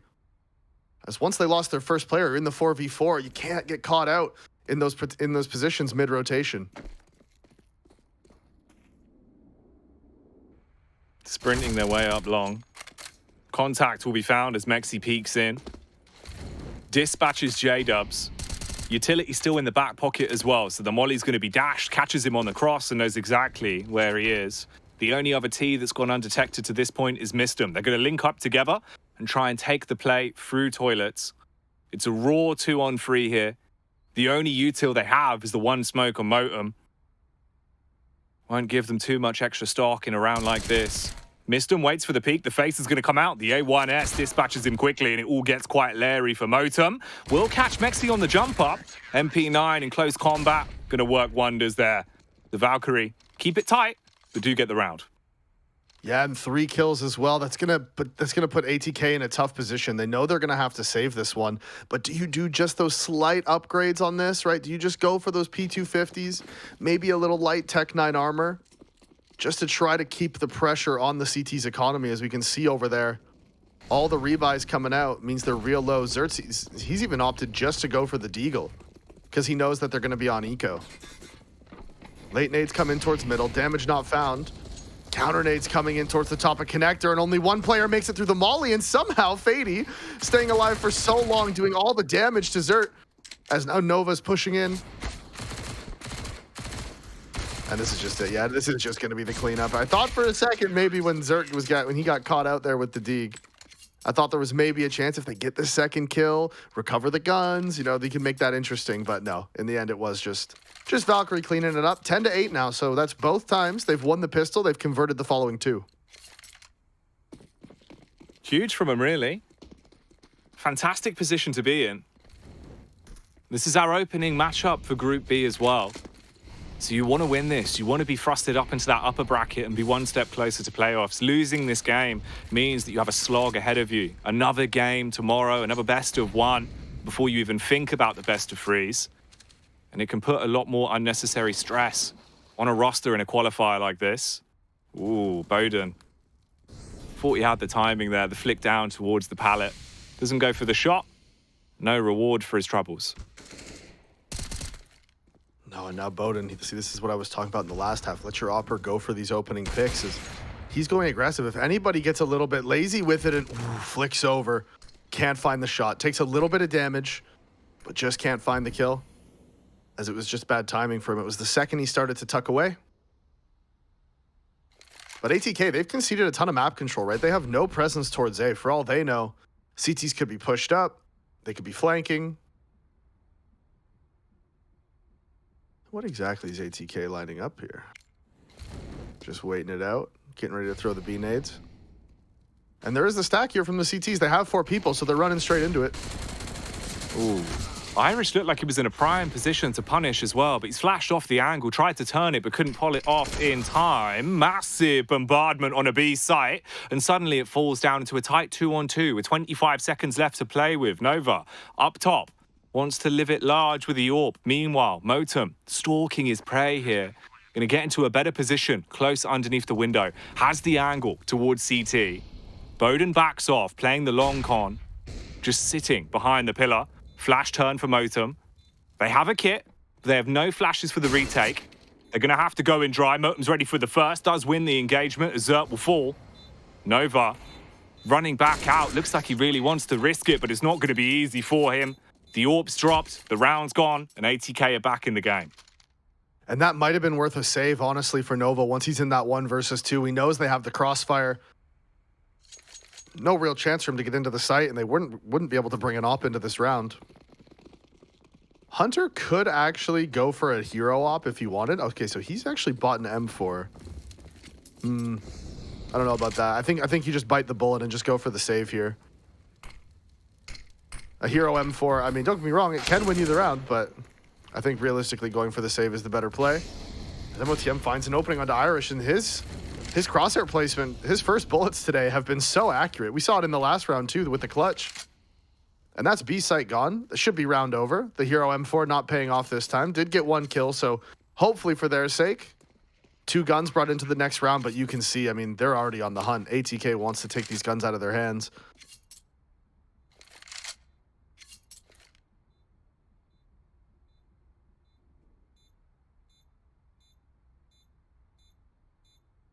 Does seem like they'll be able to get away with both of the weapons. Just holding for the exits now. Obviously, cash is somewhat low across the board as well for the T's, so don't overextend it. Don't take too many risks. So it will be the M4 that Hunter brought into the round. And of course, Nova with the AK as well. And a single flash, mate. You know, every little helps. Oh yeah, $200, you know, it's nothing to scoff at. 1 flash can win you a round. Or if you G-drop that flash, you know, you can use that forever. You could win multiple rounds. That's true. You could just keep fake flashing with it.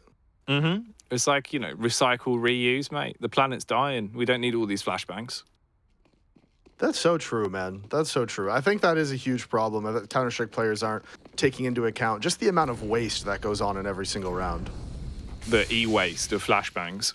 Exactly. Not even just flashbangs. Think about it. Molotovs were just burning stuff. That's going up into the atmosphere. Who knows what sort of chemicals are in there, right? It's just not ideal.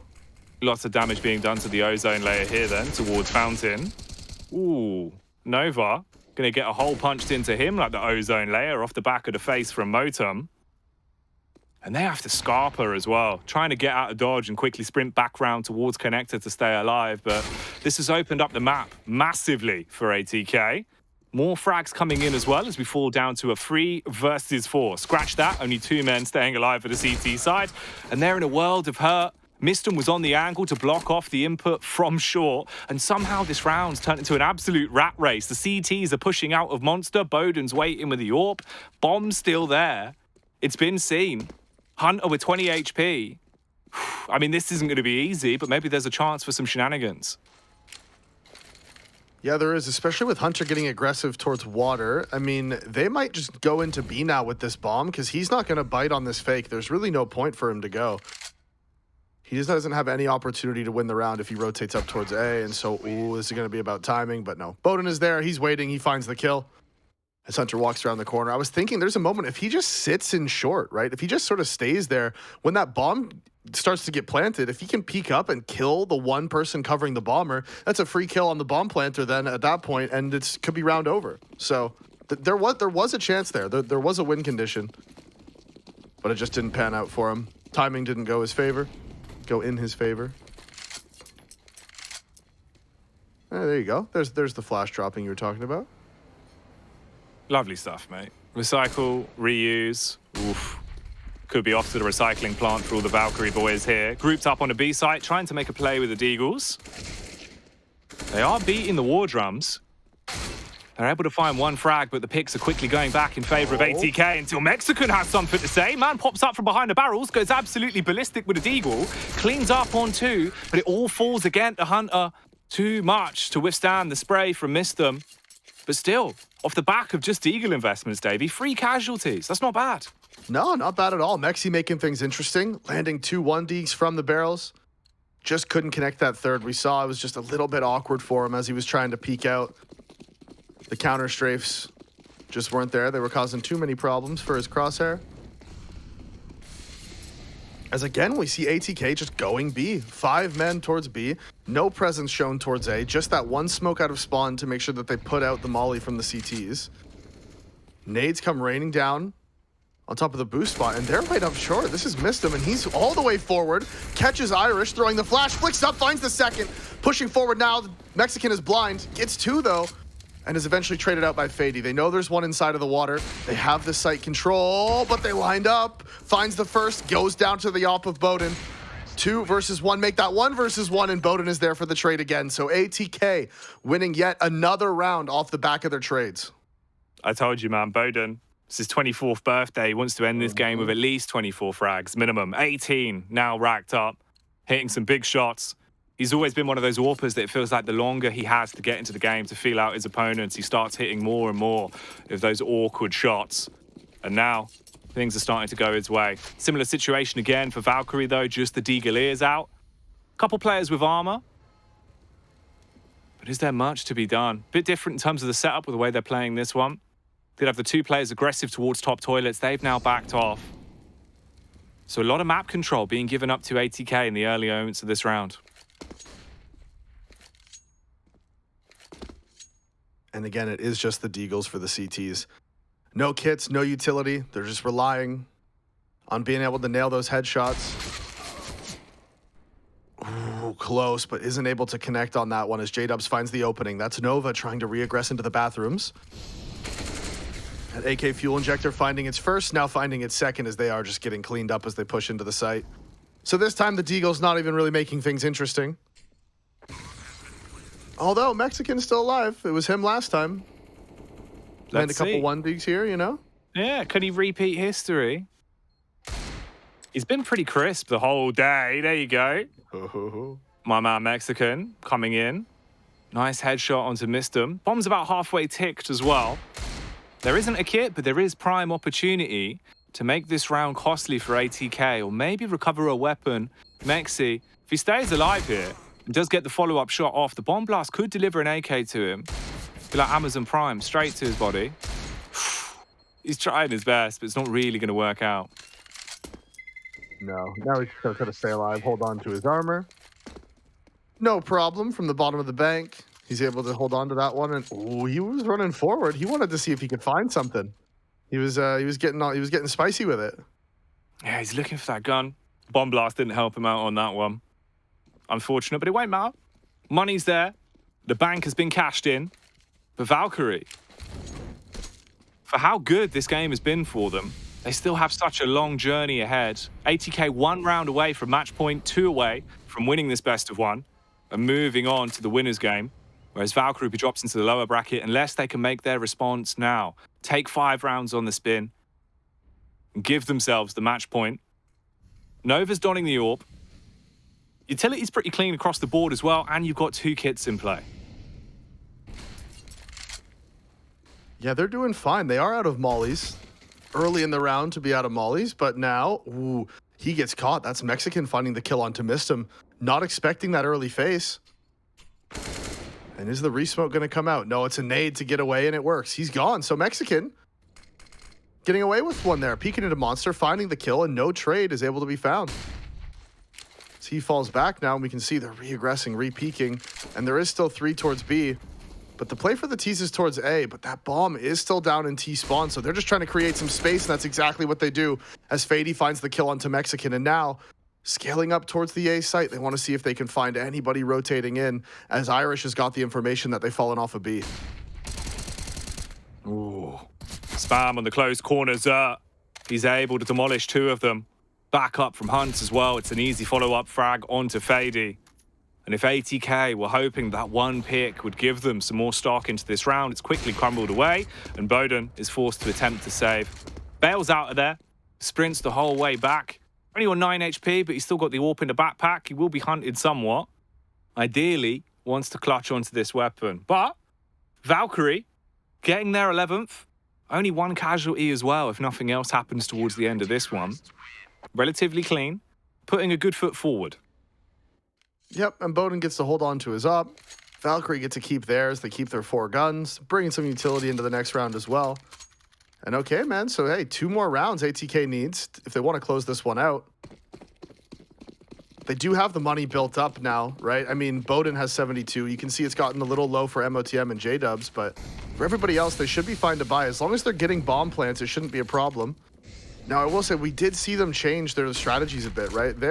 They went a bit heavier towards A, whereas previously it felt like it was all about B, right? How many rounds in a row was there just a 5-man B play on the T side? So they are trying to mix it up.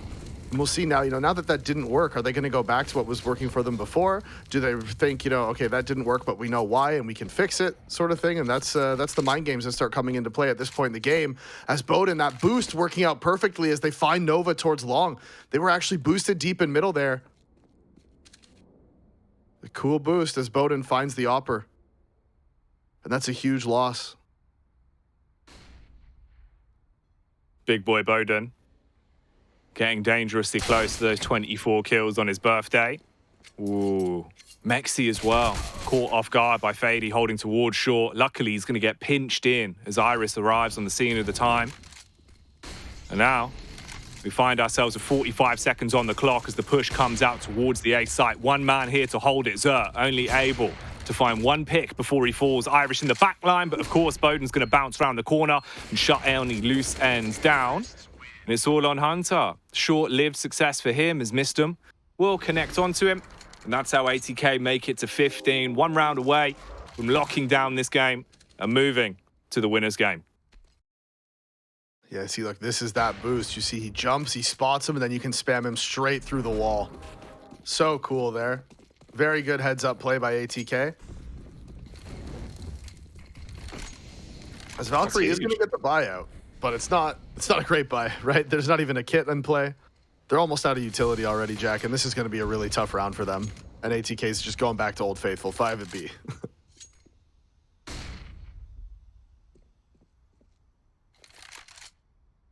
They're testing the waters. You can see Xur close towards the door. He wanted to push out. Seems like that's not worked well. J-Dubs off the cuff, hits the first. Nova will be able to trade it back. Moten goes sprinting in. Best's the barrels player. The spray not going to quite clean up onto the second as Hunt has been able to double down. Irish trapped on short, but coming up large in the round.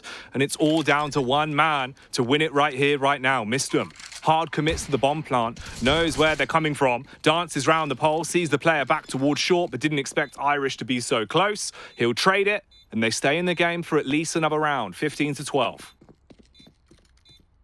Yeah, they're still going to just keep putting up this fight. The money's not going to be good again, though, going into this last round for Valkyrie. So they're going to have to they're going to have to keep battling it out with these low buys for the remaining 3 rounds. That's pretty much what's going to happen because ATK it's unlikely with the money that ATK has and how they're playing this.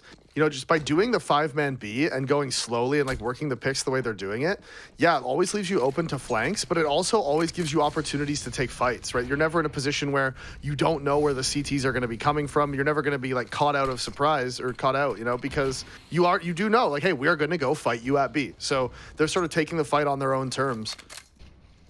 And that is making it really hard for Valkyrie to really survive any rounds with any large amounts of players still alive.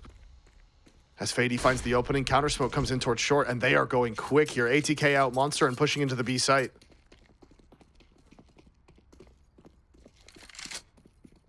And they've called it off. Yeah, that's actually a big pick, man. Finding that shot there.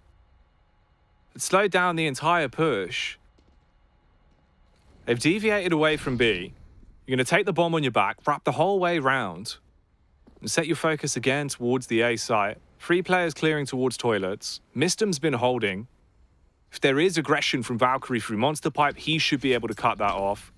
Dashes the smoke and the flash in as well to try and play the blame game, and they will actually be lampooned by it. The rotate comes in. Nova, solely focused towards the B site, realizes that this could have been a ruse. Wraps back around, but is he there at the right time? Fires the warning shot, it seems, but they're already close in the smoke. One towards Van, the jump across the site. How has he been able to stay alive? Hard commits to the bomb plant as well. It's gone down, and it's all onto the raw 4v4 retake. The Valkyries coming back up. Nade over towards the truck. Zert hits the first, and that's Bowden that will buckle. Motum mauling another one. And this site is turning into an abattoir. One by one, everyone is being left broken. Nova with the AWP. He's hunting for a kill, knows exactly where they are, but there's no room to take the frag. Eventually, his teammate will bail him out, and it turns into one player for the clutch. Time ticking away. No utility to save him here. It's all on this. Taps it to try and force the face. Mistem will go for it, and he'll hit the shot. One tap, one round, 16-12. That's the way it goes, Davey, as ATK clean up on Overpass. And Valkyrie making it very interesting there for us, right? Both pistol round wins, causing that to be a much closer affair. Of course, once the gun rounds did get going, ATK did come out on top, I think, fairly convincingly. But it was a good showing from Valkyrie. A 16-12 against a team like ATK for your first game in this tournament. You can't really complain about that, honestly. You showed you're competitive. You keep taking those pistols, you're always going to have a chance, and they showed that. Again, huge performance from Mexican over on the side of Valkyrie as well. He's my boy, but I gotta shout him out. Taught him everything he knows. And yeah, he had a great game. No, yeah, fair enough, man. You got to give props where it's due. Like, genuinely, that was a really good game from T-Half as well. You know, you've taken a lot of rounds off them on T. You can work with that. The demo there is going to have a whole amount of worth to it. If you look back over it, small mistakes that led to a great round loss. There's a lot to look at, a lot to advance from, but all in all, it was a good display from them. But in terms of the actual result, we will see ATK moving on, of course, and they'll go into our winners side of things, meaning that Valkyrie have the lower bracket ahead of them. Can be a bit more arduous, a bit more treacherous, but we'll break this one down a little bit more in depth when we come back from the break. For now, we'll leave you for a few seconds, and we'll see you after this.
to unpack here at the Liga Ace Masters. We saw map number 1, our first best of 1 of Group B, go to a really close and I guess surprising scoreline for onlookers, as we saw ATK take down Valkyrie 16-12, but honestly, I was expecting a much cleaner victory there from ATK. Yeah, me too. I thought they were going to come into that with some pretty dominant form, but we actually did see some wavering success there. And for the most part, I think it was summed up quite nicely. It was a real show coming. Mexi, that guy is an absolute monster. He continues to perform incredibly well for this Valkyrie roster. So consistent for this team, but it was a little bit too much to deal with for the rest of the team and just in general for Valkyrie. But at the end of the day, I feel like they had some good experience versus this roster and have really proven themselves on top of improving off of prior performance up against this team. Yeah, also, I just got to mention that, like, Zert was up there as well for Valkyrie. You got to give credit where credit is due. Some of these individuals for Valkyrie were just putting together some really nice rounds, bailing them out of situations. Zert was locking when he could, but at the end of the day, it's just simply not enough when you have a star-studded roster like ATK. Modem was having a hell of a game, and when he's having a good game, he kind of just eats everything up. Yeah, I mean, surprisingly, J-Dubs is actually bottoming on the scoreboard. I guess not too surprisingly, you're right, he's subbing in, but after his last season, I was expecting him to be a real force as we do hop into some of the replays, and there sure were a lot of them. Very exciting stuff here, and a great showing overall. ATK solidifying themselves up in the upper bracket, which is exciting because, again, we kind of expected them to head into this matchup as the leading favorites on this side of the bracket. Yeah, I think one of the international teams in tournament, and they're one of the prolific teams, at least when it comes to their individual skill and their tactics that they bring to the table. They're seen as more disciplined, more European than any of these North American teams. So at least showing some good signs, but I think it wasn't necessarily bad signs from ATK. It was more just great signs from Valkyrie to maybe see if they can replicate that going down the stretch. But unfortunately for Valkyrie, they're going to have to be facing off against the loser of our oncoming matchup, and that is going to be Orgulus versus Team 1. That, my friend, is probably the banger of this entire group stage. Yeah, that matchup is definitely going to be really exciting. Orgulus are a team that I'm excited to watch, right? Because I'm just kind of building them up for quite some time now. They've had wavering success, right? So we'll see maybe who's going to be meeting this Valkyrie roster in that lower bracket. But again, if Valkyrie continue to show this level, then that's going to be no easy pathway through the lower bracket for either one of those Challenger League level teams. Yeah, so coming down to that, yeah, that was really Modem's map. Of course, 29 kills and racking up almost 180 R in process. Modem is one of the players who has been kind of an inconsistent force for 8K, but when he is there, he's always the man to look for. So good looks from Modem down the stretch. He'll have a coming up for him later today. So at least that's what we're looking out for down the stretch. Also, good to mention, good to give Bowden Master here a shout. He's always just, I mean, there's a reason that they imported him from Sweden, and that is he is a consistent force, and, you know, he can also just do stuff like that really quickly. So he is a disgusting force. He hits the shots he's meant to hit, and that is such a valuable trait in Opper. Yeah, it's hard to find as well in North America. That's why they had to go outside of it, right? This guy that can hit every single tripwire shot in this fashion, he just never really seemed to fail this ATK roster in any form. He's so consistently good, and he's very, very fast. You're not on the screen for too long once you do appear, so it's exciting. And again, I'd love to see his consistent success. Again, having himself a nice little birthday match. At least happy that he's in the upper bracket, celebrating from that direction.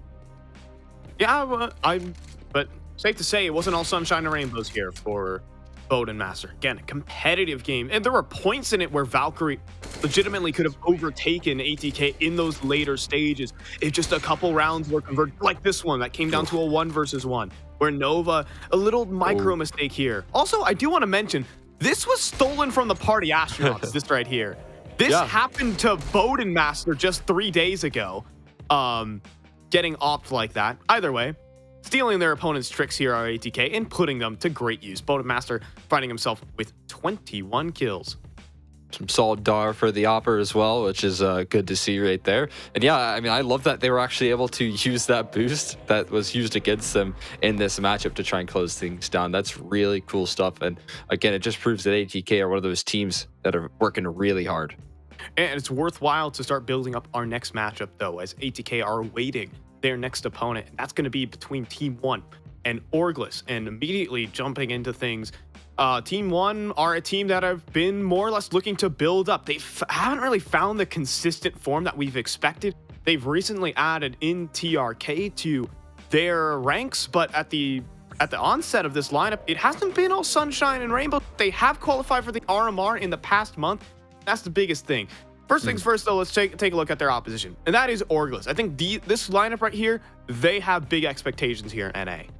Yeah, I mean, we are expecting big things from them, right? They have Daps coming down in the IGL role, and this guy has built up some serious titans in his lifetime as an IGL. So when you give him players like Swisher and Minus that are very talented and have a very high skill ceiling, then you expect Daps to maybe bring in those next wave of future stars in North America. And that's why I'm so excited to see this team. You couple in a little bit of op experience in Kusta, which I imagine, again, if Minus is going to continue down that route eventually, then he can learn a lot from Kusta's veteran status as well. And then B-Wills, of course, is just so lights out and stable all the time. Yep, and so we, my friends, are going to be cut short here on the desk because two bearded dudes, a casting duo, in fact, they want a piece of this action here of Team 1 versus Orglis. Let's get to it. Oh my, Davey. We're into the action already, and there are shenanigans occurring. Clues abound, as it seems that we are halfway into this pistol, and already people are being slain towards the nut. Another man's going to go down, and what do you know? Orglis, take the pistol. Yeah, Swisher coming in with the dualies. You know how much I love a little dualie usage. I'm a big fan. I'm a big fan. You know, 2 guns better than 1. It's the tale as old as time. It's basic math. It's twice as many. I can keep going, but I can't keep going.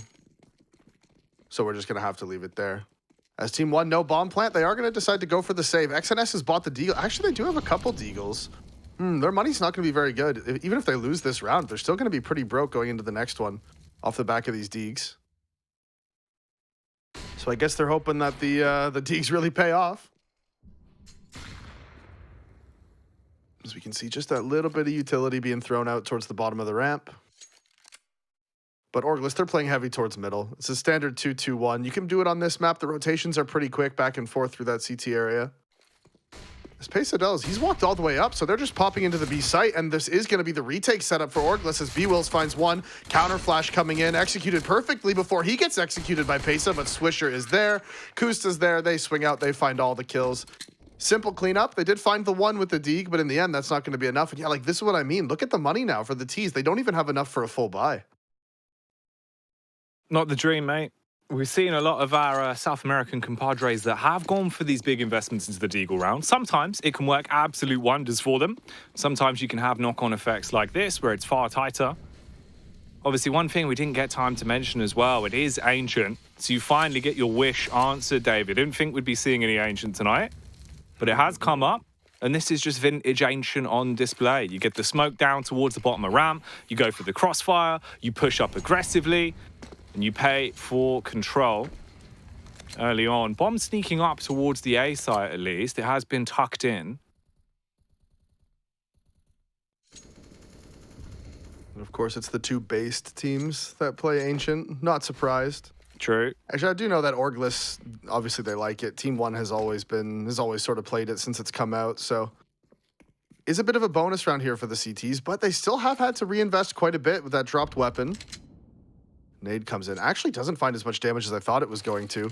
But you can see Orglis happy to give up control of the ramp, but they are all here. The flash comes in, the swing. Pesa sees it coming, so he's able to just tuck away into the corner, peek back out and find the opening. As now counter flashes are coming in. There's 2 CTs here, but the bomb is actually going to A. Ooh, cheeky angle. Doesn't work too well, but on the drop down, he still cleans up. Another frag over towards the A site as well, and that's the opening. Bombs rotated the whole way around. It's arrived on the scene. Smoke's going to go down towards CT to block it off, but will there be a peek from the nut? Kusta's been waiting this entire time, and it will start to shine bright. Swings out, cleaves his way through 2 of them. Only 1 player on the bomb site, the other flanking up towards Donut as well. And Kusta seems to be aware of this. Is he prepared for it, though? Looking back towards A main. He's caught whiff of him. Wants to jump on the bomb to get the defuse. Swisher holds the angle, and that's all 3 rounds going the way of Orglis. Huge round from Kusta, and you can see the experience on this team really paying off for them right there. they don't overcommit on the rotates, right? Just because there's 2 kills happened at B doesn't mean that that's where the T's are going. They take the risk. Daps staying towards A main. Gets the peek out, gets the info. Hey, the bomb is here. And so Kusta was able to just stay inside of Donut and find 3 kills there at the end to secure the round. That was a 2 versus 4. And it really does just go to show how much experience matters. A less experienced team might have just early rotated. Their teammates die at B and they just like, oh, we lost B, we're going to rotate, or we lost B, maybe they're going to save, who knows. But they made sure they kept their cool. As Kusta found the kills. So this is going to be attack. This was taken by Orglis as well. Just give Team 1 a moment to think about the fact that they lost the 2v4. I like it. I'm always down for a good tilt tack. You got to do it, man. It breaks the mental. It absolutely can. It gives you all that time to sit there. It's like when you go to sleep late at night and you just think about the existential dread. It's just painful, Davey. And there was a good 40 seconds of that. But it's past now. We are back into the freeze time. So Team 1, what can they do here? Will they actually have anything in store for us? 2 Galils, or 3 Galils actually. 2 AKs. And a bit of utility here and there.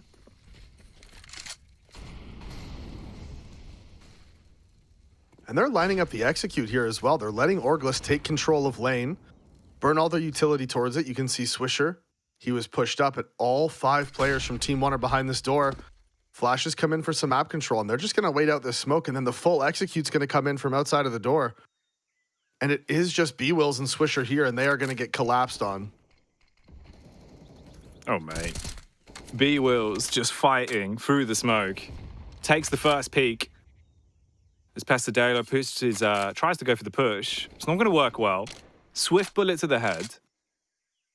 Now you're trapped here. The nade comes in. Shrapnel, adding insult to injury. And we're down to a minute on the clock as well. And this hold from the CTs has worked wonders to make it so much harder when team finally feel like they can go for this push. They have called for it now. Swish is just waiting up towards Temple. He's going to back off. They re-smoke it again. And this just divides the Ts. Bomb on the back of TRK. He is going to be holding, expecting the flank to come towards him, David. But they're timing themselves out. And this is not going to be good. No, like you said, they're running out of time. They do have smokes for the execute, but Maluk trying to just take contact, walking straight up. B-Wills finds a second. Daps is there to swing out and trade, and yet again, Daps swings. Daps finds his second of the round. And that is going to be the 4-0 for Orglis here on the CT side. Team 1, you could see they went into that round with a plan, but they just weren't able to execute on it. The pressure from Orglis was too much.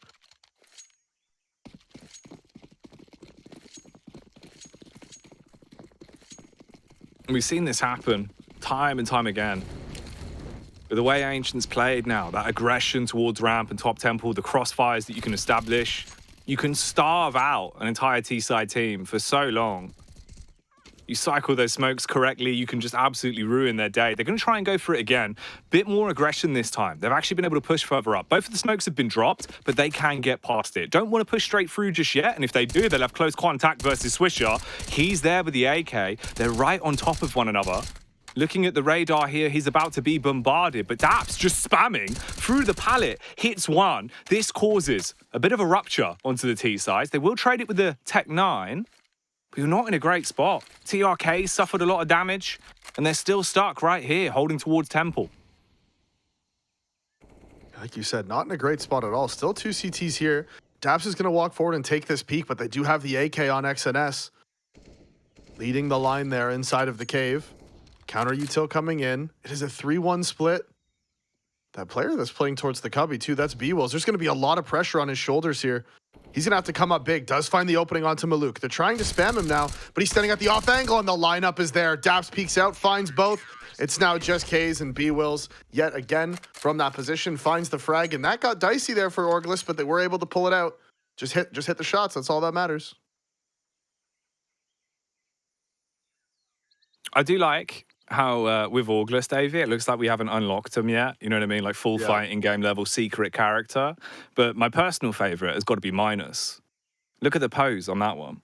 Oh, yeah. Look at him go, huh? Yeah, you see what I mean? Oh, yeah. He's flexing on us. He's got his chest out. He's giving it. Dude, the ego on this guy. It's crazy. That's mad. He's flexing on us like that. We don't That's even the know one him. I'd redeem first. You know what I mean? If it was like a hidden currency type situation, Right. I'd unlock Minus first just for the pose. I'd be like, yeah, he looks cool. Yeah, not bad. Not bad. Yeah, it'd be worth a shot. What type of Street Fighter character do you think he would be? You know, I don't know, man. what kind of moves does he have? You know, take a look at the build. You know, I he think with was what an we've got there, aggressive you know, hopper. he'd be like a grappler. You know what I mean? He'd like to get up close. He wants to get his hands on you. Right. Maybe use that chest for some sort of like special bounce back. Like if you deal enough damage, you can reflect like a repoise. So what do you think his ultimate is? Obviously something with the hands. Maybe Massive clap. Okay, massive clap. Massive clap. I was thinking like he windmills both arms and then just The windmill would be good. just a double arm windmill. Just starts winding up. Yeah, exactly. I could see that. Ooh, all right. I guess he is winding up. And he is hashtag having fun. He is indeed living it large. So again, Team 1 not really finding the favor that they want into the opening moments of these rounds. Again, they have to fight back 4 versus 5. Maluk was tagged as well, and TRK took a bullet. Swisher, we might actually get an opportunity here to see him make some impact over towards Temple. Exchanges the nades as the molly forces him back. The HE goes out, but won't really cause too much ruckus. So he backs off and plays safe. Bomb's been picked back up by Team 1 as well.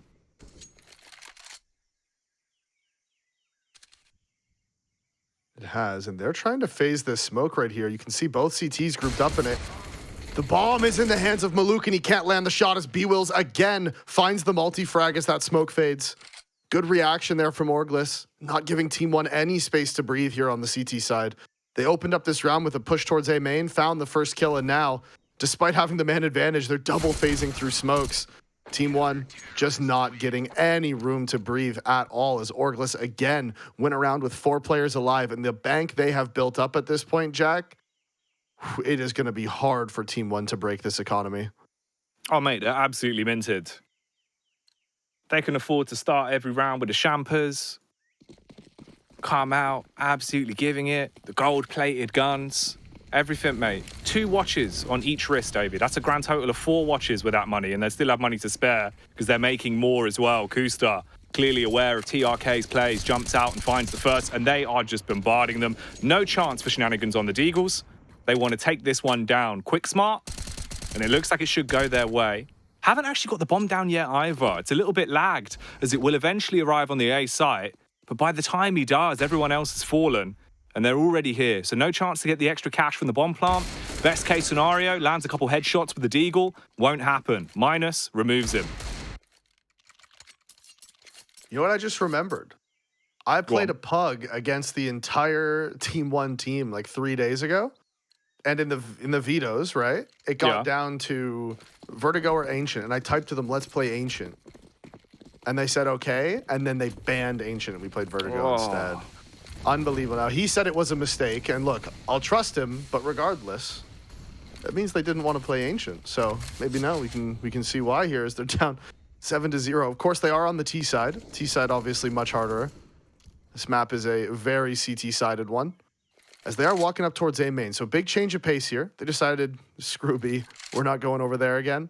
Let's see what we can work towards A, as they are going to be walking straight in, but Kusta's here with the op. Ooh. Stab in the dark. It's a near miss, luckily enough. Minus is there, so he will be able to remove at least one of the members. Gap in the smoke as well, and it'll work wonders for him on the reface. So already, the T's whittled down to 2 players that are really in a position to be proactive here towards the A site. The other one, miles away. As he is looking for the backstab through B. I mean, maybe there's a chance with the timing that you can find Swisher. No. Swisher gets that. That one goes down. And bit by bit, everyone follows suit, apart from Keys. Hello. 1v4, headshot onto the first, sprints up, timing with a push from CT. They line up for him as well. Tons of damage, Davey, but just tags, no real frags. Yeah, again, it's only 1 kill. So this economy just keeps building and building and building. Team 1 wouldn't be a bad idea to take another tack at this point, right? Like, you know, sometimes you do want to save them for later in the game in case you need them, but you're losing 8-0. Maybe just take a tack, slow everything down, you know, give yourself a chance. Because Orglis, it doesn't look like they're, we haven't seen anything from them to indicate that they're going to slow down. The kills, I mean, look at the kills, Jack. This is round number 9. There's 3 players with just 1. Keys has 2, and then Pesa has 5. That is, between all of them, they have like just over, their whole team has just over 1 kill per round in the game. That is not ideal, let's say.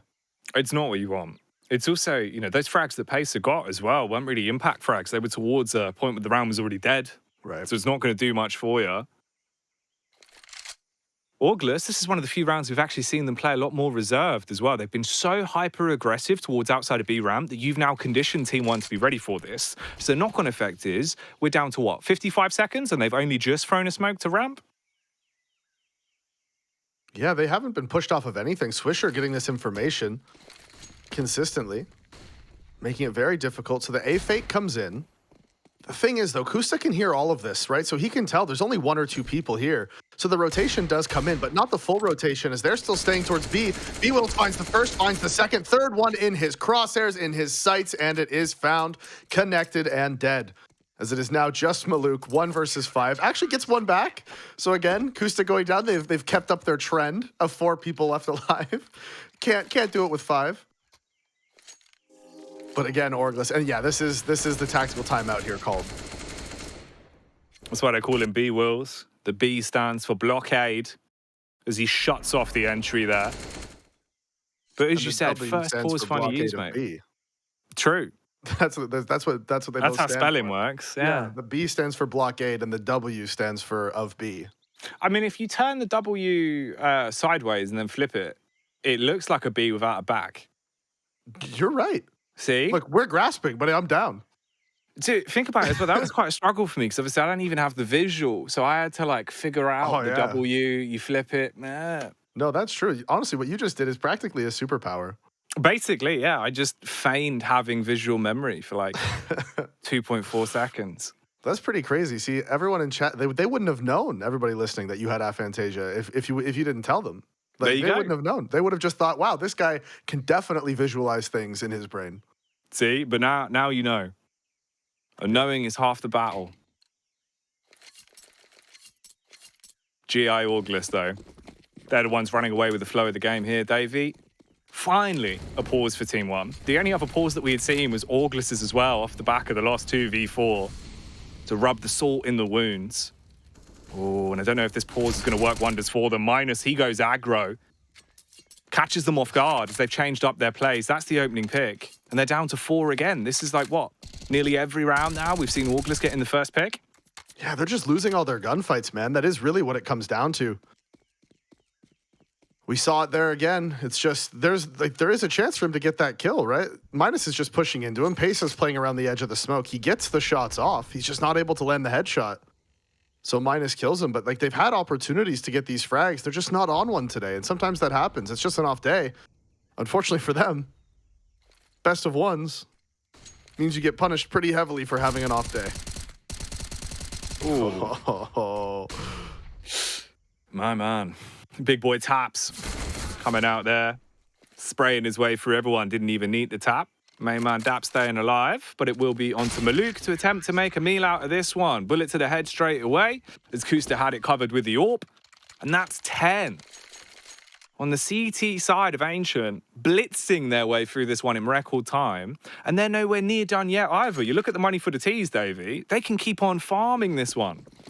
It's true, and they should be looking at 11 here, but the thing is with CT side of Ancient, right? Yes, right now it looks so one-sided. Team 1 doesn't look like they're in it. They're having a bad day. Orglis winning 10-0. That's great. You know, that's all true. But it can flip very quickly on this map because if Team 1, if they get this upset right here and they win this round, they bring the guns into it. They get a little confidence back. And so for Orglis, this is huge to make sure that they don't give this one up as Swisher finds 2 through the wood, and that's just insult to injury. The spam from Cave finding both. Bomb not able to go down. So Orglis, they do pick up their 11th. But if Team 1 can close this out, if they can make this 11-4, you win second half pistol, then all you have to do is close out CT side of Ancient with, you're only down 4 rounds. So I know it looks really grim right now for Team 1, and it probably will stay that way, but there is a chance. There is indeed, mate. You know, Zonic's law. If this game goes 11-4, there's always a chance for a response once they get dropped on over to that CT side. We need to see a few signs of life right here, right now, though, if we are going to be led to believe that that will be the outcome. Minus, playing towards the end of Donut here, has the angle on lockdown. The smoke's going to go out towards CT. Comms have called for the rotate as well, so CTs will be swift on their feet. It is a 1-for-1 trade. So finally, A site has had the hinges blown off, and the T's are in a good position to actually make a post plant out of this one. Bomb's going to get planted now. Oh, Maluk as well. Hits the headshot onto Daps. There's only 2 CTs left. They might have to just cut their losses here. I mean, they do have tons of money, both of them, on over 10K. It just depends if they can find the opportunity. B-Wills will be going in first. Has the flash in the pocket. Flash over the top. He'll peek through Temple. Good opening frag. Still 3 more to find. The angles are covered. The nade will bounce across. Knows to be suspicious of the back of the box, but his neck will be snapped as XNS finds the pick. And Kusta just wants to get away with his life. Can't be done. He will be dropped. And the AWP is left in CT. And that's a big first round too, because now, like I said, the score is 11-1. If they can roll with that, if they can, you know, if they can get hyped, you know, after like, guys, we did it. We got our round. All right, let's go. Monkeys off our back, right? That's sort of like, you know, you don't have to worry about that anymore. You don't have the fear of getting 16-0'd. And now maybe they can flow with it. Maybe if they can close out this half with an 11-4, you win the second half pistol and you are right back in the game. It doesn't matter how you started, because at that point, it's a close game and you're in it. Found the opening as well. Well, okay. Unlucky. Yeah, short-lived. Nate takes his legs off. Like Takeshi's castle, his back's gone. Although, for that being the saved AWP they found from Kusta's body, it did work well to open things up, but this one's quickly being shut down. Minus, living up to his name, subtracting everyone that dares to step in front of his crosshair. And now you've just got TRK in a horrific position, 1 versus 4. Tons of time on the clock, but he's got to recover the bomb or win this off the back of his individual prowess. Waiting to be pushed here. You can see how paranoid as well he is about these angles, suspicious of the flank towards ramp, worried about the peak from middle. And in the end, Daps will be able to catch him off guard with the timing, unloads into his back, and it does go 12-1. Yeah, they're minus. We didn't see it on our screen, but yeah, we are going to get the replay here. Just 2 towards the bottom of middle, flicks up and finds Pesadillo going for the trade. And I mean, it's just insult to injury. It's just a kick in the shins, really, isn't it? They really All right, have. we finally won a round. We're getting excited, and then just bang, steel toe to the shin. Yeah. Ooh, steel toe cap as well, mate. Mm-hmm. You don't want to mess with those bad boys. I wore them a lot, you know, in a past life as a bricklayer. They do bloody hurt. Ooh, and that's going to do some damage as well. Steel toe cap plays from B-Wills, supported by Swisher. Minus gets involved as well. And already the wheels have come off. Team 1 have just got 2 players left alive, re-aggressing towards B that is completely stacked. Yeah, again, Minus finding that kill on the lurker towards middle gives them so much space. He's able to fall back to the donut, hold the sight cross. Kusta's there top middle, making sure nobody comes out. And so they're walking into cave, and CTs have a 2-man setup right here. The bait, potentially. Jiggle comes out. Perfect counter smoke. Now they're walking through it, and B-Wills is there waiting, and Pesadillo realizes he has no chance if he tries going through that smoke. Gonna try to back it up, see what he can get. Actually, that is a lineup to pre-fire that corner that he just did right there. That's pretty cool. Ooh. I thought Minus actually whiffed it. I thought Pesa was gonna get that one. In my head, I'm like, all right, he's about to die, it's fine. And then Minus missed the first bullet, and I was like, oh? But then he died, Jack. He did. Dead now. He's dead now. Of course. Of course. And this has been a really dead half from Team 1. Like, really you know, no been. pulse on this one, mate. It really has been. That's true. There was a chance when they had the double AWP, you know, Maluk opened it up. You were thinking, all right, here we go. Quickly shut down. Maybe here. They've actually gone for the aggressive B play. They've beaten out the Molotovs and been able to get into the site. You get the first 2 picks. It's not looking too great for him, though. The trade's swiftly coming back in from the hands of Swisher. I mean, bombs on site. This isn't ideal whatsoever. 2 players close towards K for the rapid response. TRK and Maluk. Both of them 1 bullet away from their demise, Davey. We're staring a 14-1 in the face. We really are, and I'm surprised they were even able to get the bomb down, to be honest. I guess the CTs, yeah, they just don't really care. Get the bomb down. Last round of the half anyways. So 14-1, Jack. That is, well, it's almost as dominating of a performance as you can get. Almost, just one round difference. But Jesus, I don't even remember the one round Team 1-1, honestly. Oh, yeah, no, I do. It was when they went out into A and Maluk got the op picks. That's right. Yeah. I actually forgot about it. I was just like, it just felt like Orglis was dominating the entire half. Even just look at the kills for Team 1, man. It's rough.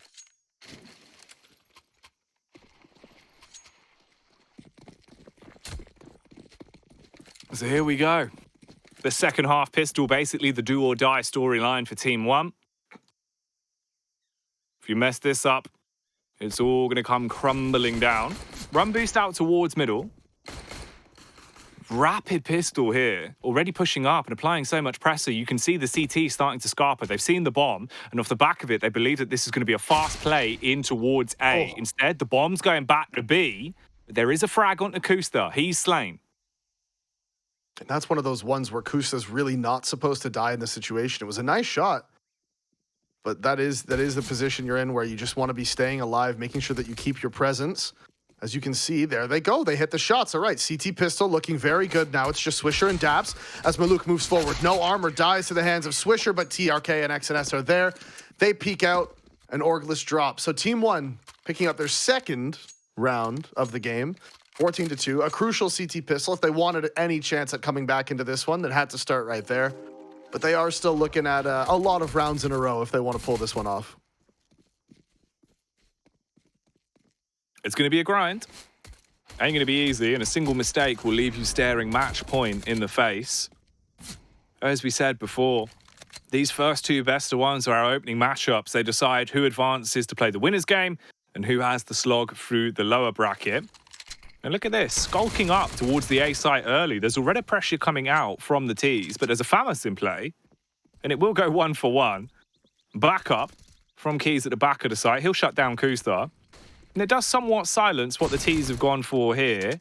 Ooh, B wheels. If the timing was there, maybe he could have created space at B. But he is going to be detected, and it should just be easy pickings throughout the rest of this round. Try and keep 4 alive, keep it clean, and Team 1 should get their third. I hate that Daps still uses the CZ.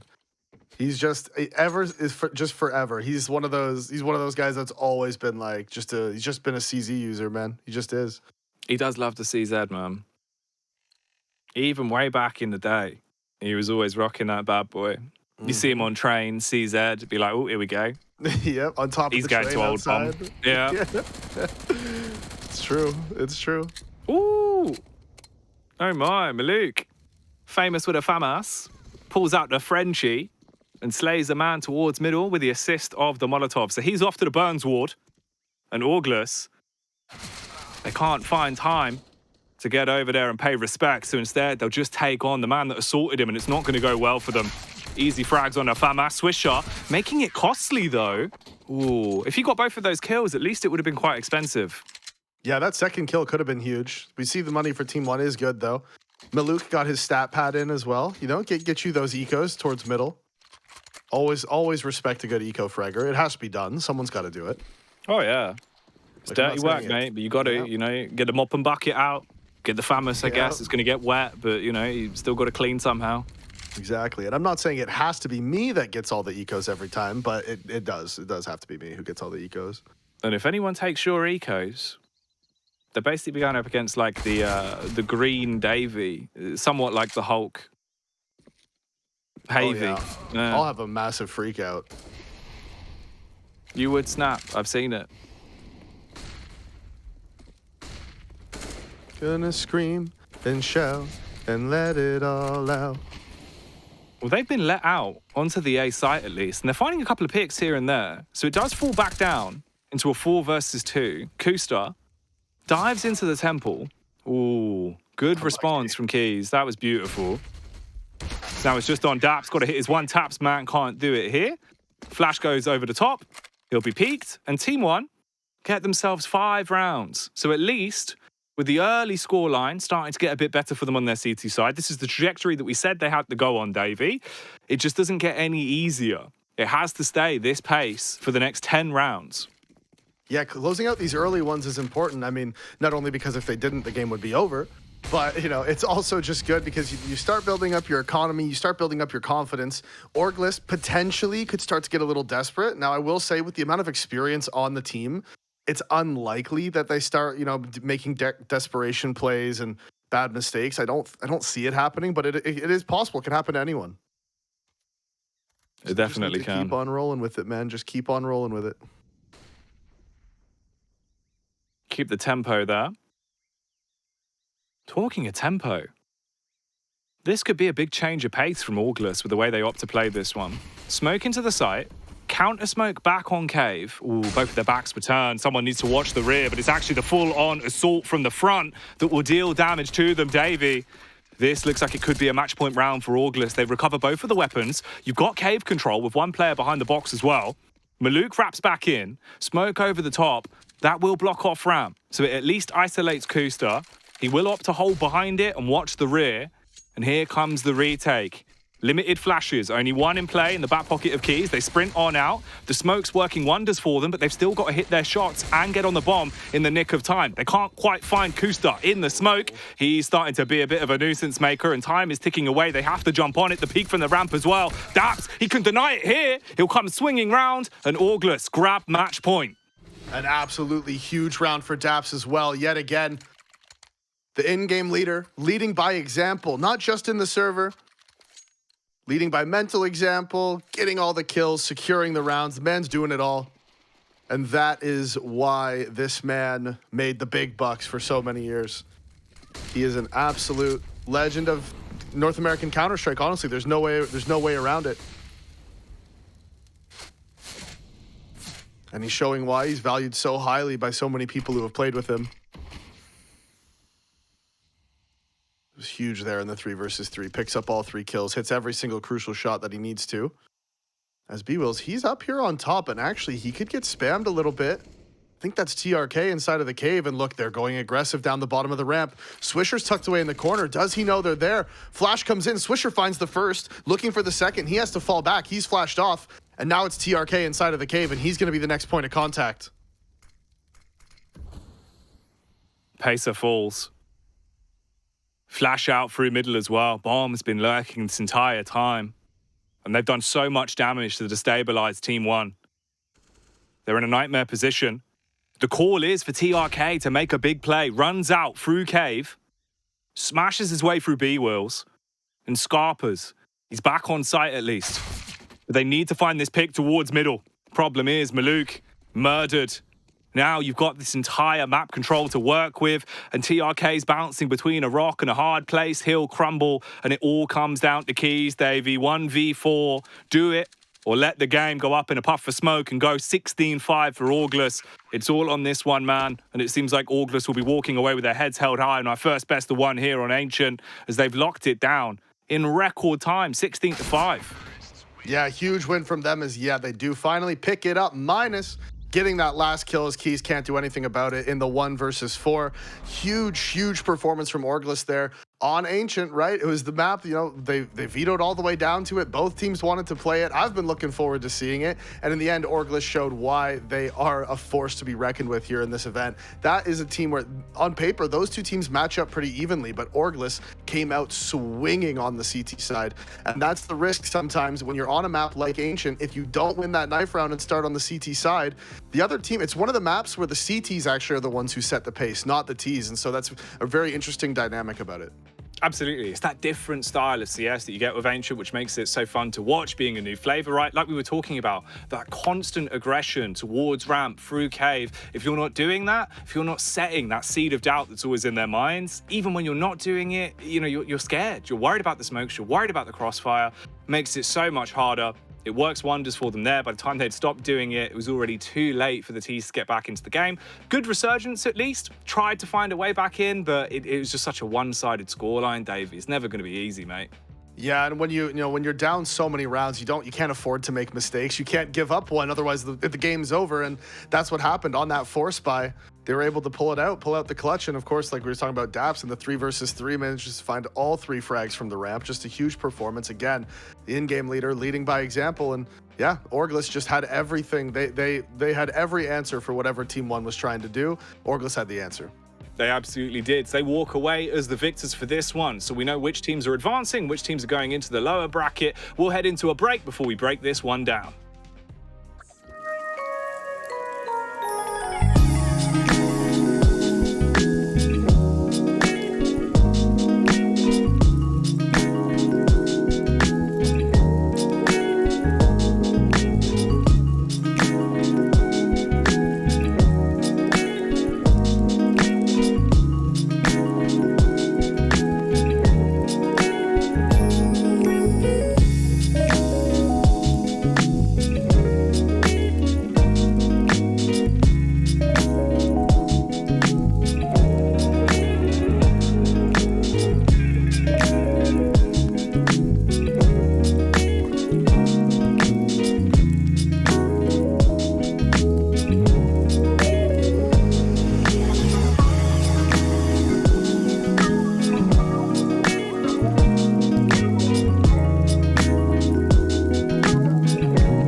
was supposed to be like the banger of the group stage, but at the end of the day, well, we get what we get, and that is a 6-5 for Orglis over Team 1 in a surprising fashion, to say the least.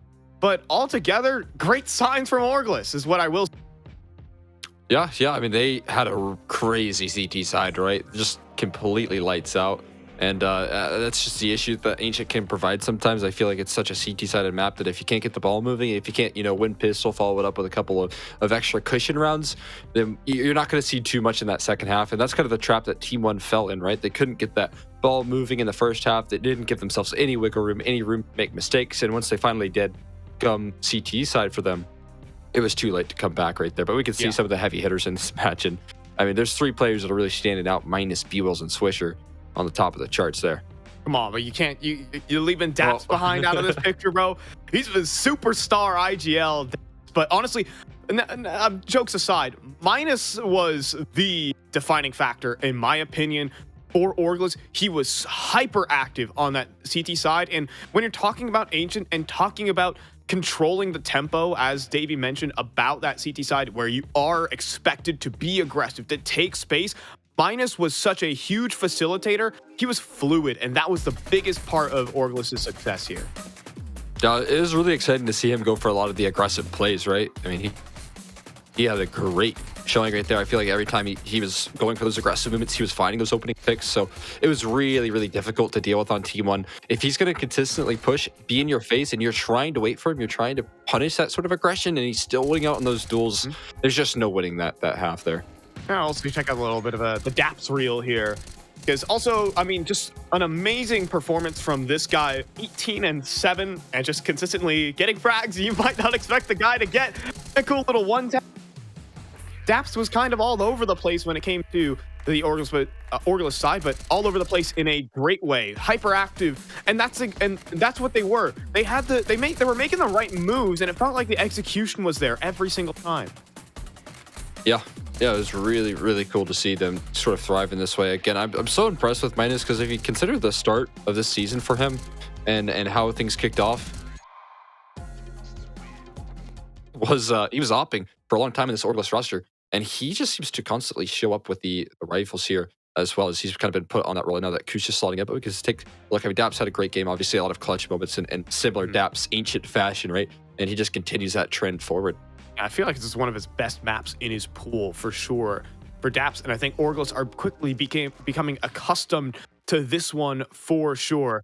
We also get a look at Minus, right, and how he was performing all game, and he was doing disgusting things on this A site, making sure everything stayed under lock. He would even get mobile out towards middle, pushing towards A main. I think the biggest thing for Orglis is they understood the tempo of the game, what Team 1 were wanting to run, and Minus was there to capitalize on the push and pull and the empty space that Team 1 left. And on the bomb site holds too, I mean, dude, the dude was just having a game for himself.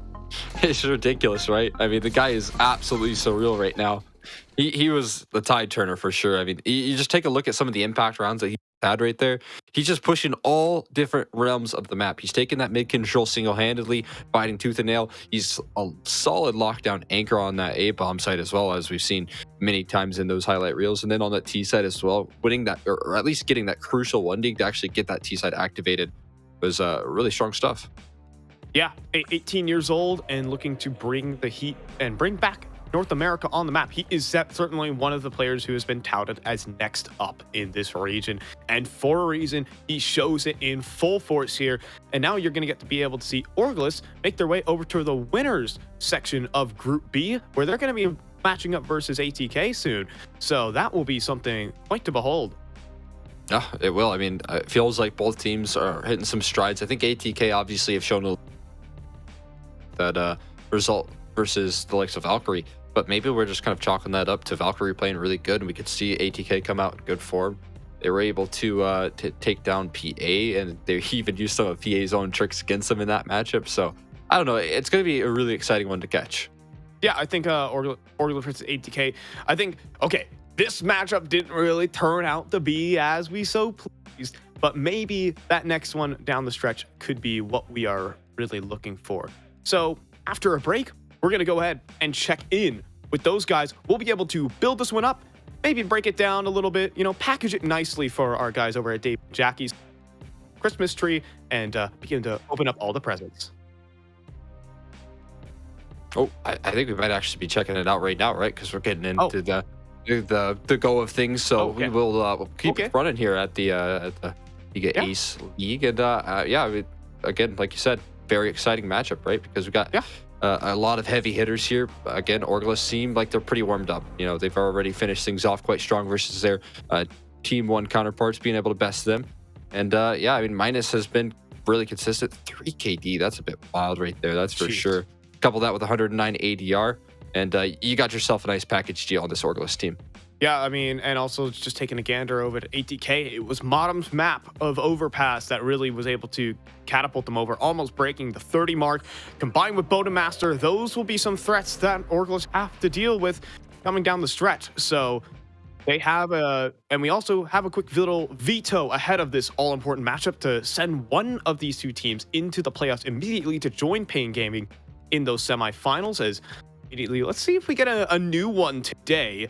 Currently, we are going to a Dust 2, kind of going full circle here, starting where, coming here where we started off on Dust 2. So second Dust 2 of the day, but you know, not all bad. I think these teams can definitely bring some excitement to a map that Davey is bored of, really. No, I'm really glad that Davey gets one of his favorite maps, right? So I'm glad that he gets an opportunity to cast Dust 2. Hopefully the next one is going to be Dust 2 as well, so we get to close things out in nice fashion. Just because I care a lot about Davey, so I want him to be happy with the maps that he gets to cast. And of course, you know, Dust 2, Mirage Infernos for tomorrow once we hit the best of threes. Yeah. Of course. All of that, we eat that up. For these two teams, I think they're still developing their map a tad bit when it comes to at least their Dust 2s and all that good stuff. So let's see how they fare when it comes to this map. It's kind of putting all that practice to good work, as Davey and Jackie seem kind of ready to eat this one up, to open up the Christmas presents underneath the Christmas tree for Orglis versus ATK. So let's go ahead and see what they think of the presents.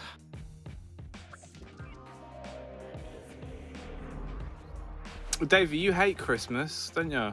Yeah, but I am the presence. I am presence. I am ever present. Deal with it. Nice. Just let that one go. Yeah. Keep it up. Oh, you've dropped the pose. There you go. We'll just let that happen. Yeah, that's great. Yeah, no, we'll just leave content. that. There you go. We'll just leave Just that let there. it float out into the universe. Well, what do you know, mate? We get a Dust 2, your most favourite map in the entire ECS, 1.6 source and go. So you must be in for a treat. Oh yeah, no, I hate it. Absolutely despise it. But what can I do, Jack? They keep wanting to play Dust 2 for all these games, and I just keep having to talk about Dust 2. Be like, oh, Dust 2, look at them. Oh, they're gonna rush mid. Oh, they're gonna push lower. Oh, I hope they don't have long spawns this round. Stupid map.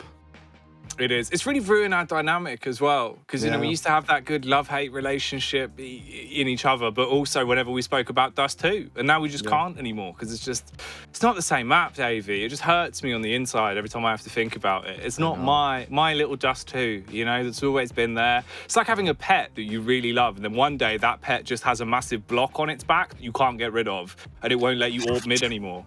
Like, what's the point? Yeah, I know, what a nightmare of a pet that would be. Can you imagine? Oh, they walk around, they're hitting things, they're scratching up walls. Blocking everything. Yeah. Yeah, you're trying to get out the front door, blocked. Right, just blocked. You're trying to, okay, come on, jump in the car. Can't.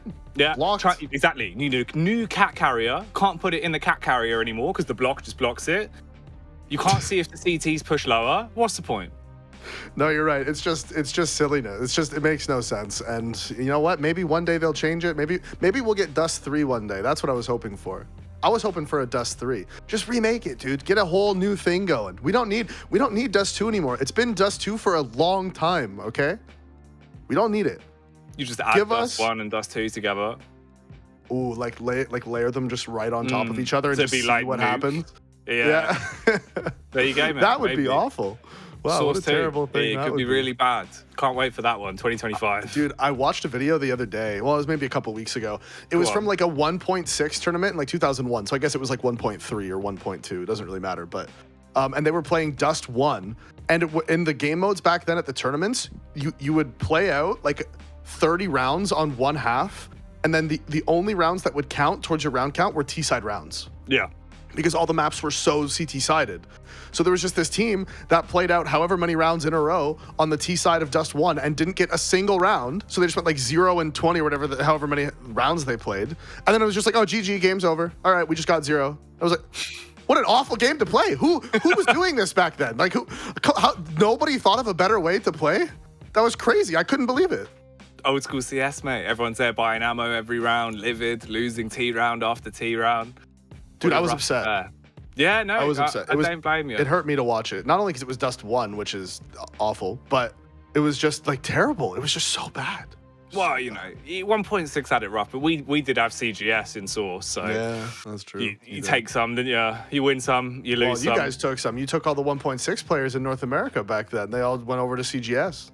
Yeah, true. But then all of the Source UK CS players just quit because other than a Nexus, everyone got rinsed. And when they flipped A site to B site on Inferno, no one could keep up with it, mate. It's just, they need to do that on Ancient. That's still one change they need to make on Ancient. They do 100% need to flip the sides. Because how long has Ancient been out? It still is hard for people. Like, there's still times where you say the wrong bomb site just because of that. If it's that natural, just flip them, man. Just flip them. Whoever the dev is, whose ego is too out of control to flip the bomb sites, just flip them. Okay? Make it better for everybody. See, but what if they take that too literally and just reverse the map? Oh, God. Oh, no. You remember, like, the mirrored Mirage pugs and stuff like that? That was pretty sick, to be fair. No, they were fun. I did a mirrored overpass 10-man one time. And that was, that was something. That was something. It's really weird. Your brain struggles to like wrap your head around what's going on because all of your muscle memory's gone. You know, like all the angles you're used to peeking are backwards, so your brain is just super confused by the whole thing. Yeah. Well, so we did one where we like hard double down. We played Office mirrored, but then everyone that played with gun model left had to flip it to the right as well. So obviously everyone's just lost. It all feels confusing. Nothing feels normal. It's still like the one game as well, where especially with me, if I go to right-hand view model, I'm just like, I can't aim. It's gone. I don't know where I am. Are you you're a big lefty? Really bungles my brain. Yeah, I've always been a left-hand user for the view model, mate. You know what I was thinking? I think you might have an unfair advantage on the mirrored maps because you can't visualize your peaks anyways. So I think you have an unfair advantage, actually. That's something you should try to organize all of your Counter-Strike games on mirrored maps, and then that way you'll always have an advantage over everybody else. There you go. This is it. We'll just bring in the new meta of mirrored. Mirrored CS. What a dream that would be. I think that'd be pretty funny. Why don't they do that for a show match at like a big event one time? I think that'd be pretty funny. Easy content. It'd be genius. Right? Yeah. Even if you are try-harding, at least it looks a lot more interesting. But it does seem like we are ready to get into the non-mirrored CS action. So let's kick it off as we move over into our Group B winners match. As the boys on the desk alluded to, it will be August taking on ATK, Davey. I was kind of hoping we could just drag out the fill until it wasn't going to be Dust 2 anymore. But I think that was a... wishful thinking. I was being a little hopeful, wasn't I? You were praying for something. Didn't happen. But fair play. I'm proud of you for trying, mate. I'll always be proud of you for giving it your best go. Thank you. Oof. This has gone well, though. Long taken. 2 CTs left alive. ATK in prime position to get a pistol round quick. They go out fast. They find the kills. All the trades going in their favor, but aggression from Orglis towards middle, so they do have the information. Ooh, but ATK, they're getting out of there. They're going through T-spawn. Orglis isn't going to see this, so the information they thought they had, it's faulty. It's bad intel. As they're walking up short, they're not going to find anybody, and really, ATK is going to find a wide-open B-bomb site, fight towards middle. MOTM not able to connect it. Nothing connects on him either, though. Ooh, and Daps, he's gone into lower. He's going to have a big flank here. There's no way they expect him in lower right now. Daps skulking up in the rear. It just depends if Mistum will spot him. Does find him. Completely shuts down the one play that could have cracked the round wide open. You've cursed it all, Davey. I hope you're happy with yourself. And B-Wills. Yeah. I did too, didn't I? Yeah. You always ruin it. You always ruin it. I know. Like, there's no way they're going to expect him flanking tunnels. Immediately turns around and kills him flanking tunnels. All right. Okay, great. Yeah. I guess there is a way. All right. My bad. Classic Davey. I didn't realize, but obviously, little known fact about you, conversation we had a couple of days ago. Turns out you actually have a coven, sort of background, didn't you? You did train in witchcraft, so Yeah. Oh yeah, that's true. it goes to explain why you can always curse all these games. Yeah, no, I am. What's the word for a male witch? Not a wizard. It's like it's another W word. Well, there's Wiccan, No. but that's different. W word for male witch. Well, don't worry, I'll get to the bottom of this. All right. Warlock. Well, that's a bit different to a wizard. No, that's what I'm saying. Because you said I'm a witch, so I was doing the male version of a witch, which is a warlock, according to Google, which has never been wrong. All right. Well, I mean, maybe citation needed on that one. If anyone does have any background in Mythos or the dark arts, please reach out to us. or don't Yeah, or or send don't. us a visage. I'm sure that's probably a possibility. Let us know. That'd be great. Have you got a fireplace, Davey? Maybe you'll see a little. I do. There you go. Someone could appear in the fireplace. I have a fireplace inside. I have a fire pit in the backyard. I Although don't we're think not the fire actually pit allowed works. to have fires. Well, no, the fire pit doesn't create fire. You do have to build it yourself. You build the fire. Yeah, I know it's called a fire pit, but the pit doesn't actually create the fire, Jack. It's you put all the logs in, or all the the wood. I guess doesn't have to be Okay, a so log. basically what you're saying is you have a dedicated place to have a bonfire in your garden. Yeah, it's a hole in the ground with bricks and stuff around it. Fair play. For anyone out there based in England, if you do have a bonfire, make sure you check it for hedgehogs first, because they commonly believe that the logs are actually for them to take shelter. So always check for hedgehogs. That is a known fact. I got attacked by a hedgehog in Sweden once. Stop it. That's a true story, I swear. I swear that's a true story. I was walking down the sidewalk, and I was walking my my dog at the time, and we were just walking down the sidewalk, and there was this little hedgehog just in the sidewalk, and I'm walking up to it, and I'm like, okay, surely this thing is going to leave now, because it doesn't want any smoke with me. I'm much bigger than it. And no, this hedgehog he was hard, man. He came running straight at me. I had to back off. It's a back down. Well, Yeah. I mean, this round's gone quick, like a blue hedgehog, mate. They're straight into the site. They've locked it down. They've got the bomb over cross as well. Missed them. He's clocked the two flanking him from short. So he drops the getaway flash and groups up with the rest of the boys on a bomb site. So ATK in position here to not only take the pistol, but win all 3 rounds off the cuff because of it. And for B, Wills and Swisher, you have a single flash and a smoke to try and make a play out of this. Time's ticking away. Bomb's about halfway ticked as they do go for the face. You need to clear Gloose. You need to clear Coast on site as well. The face will come around from Mistum, who's buying his time. J-Dubs with a final frag. And ATK get all 3 from the pistol. They do. They back it all up. And now Orglis, because they went for that full eco on the second round, they bought into the last one, weren't able to get an op out. And because of it now, round 4, they're pushed onto an eco again.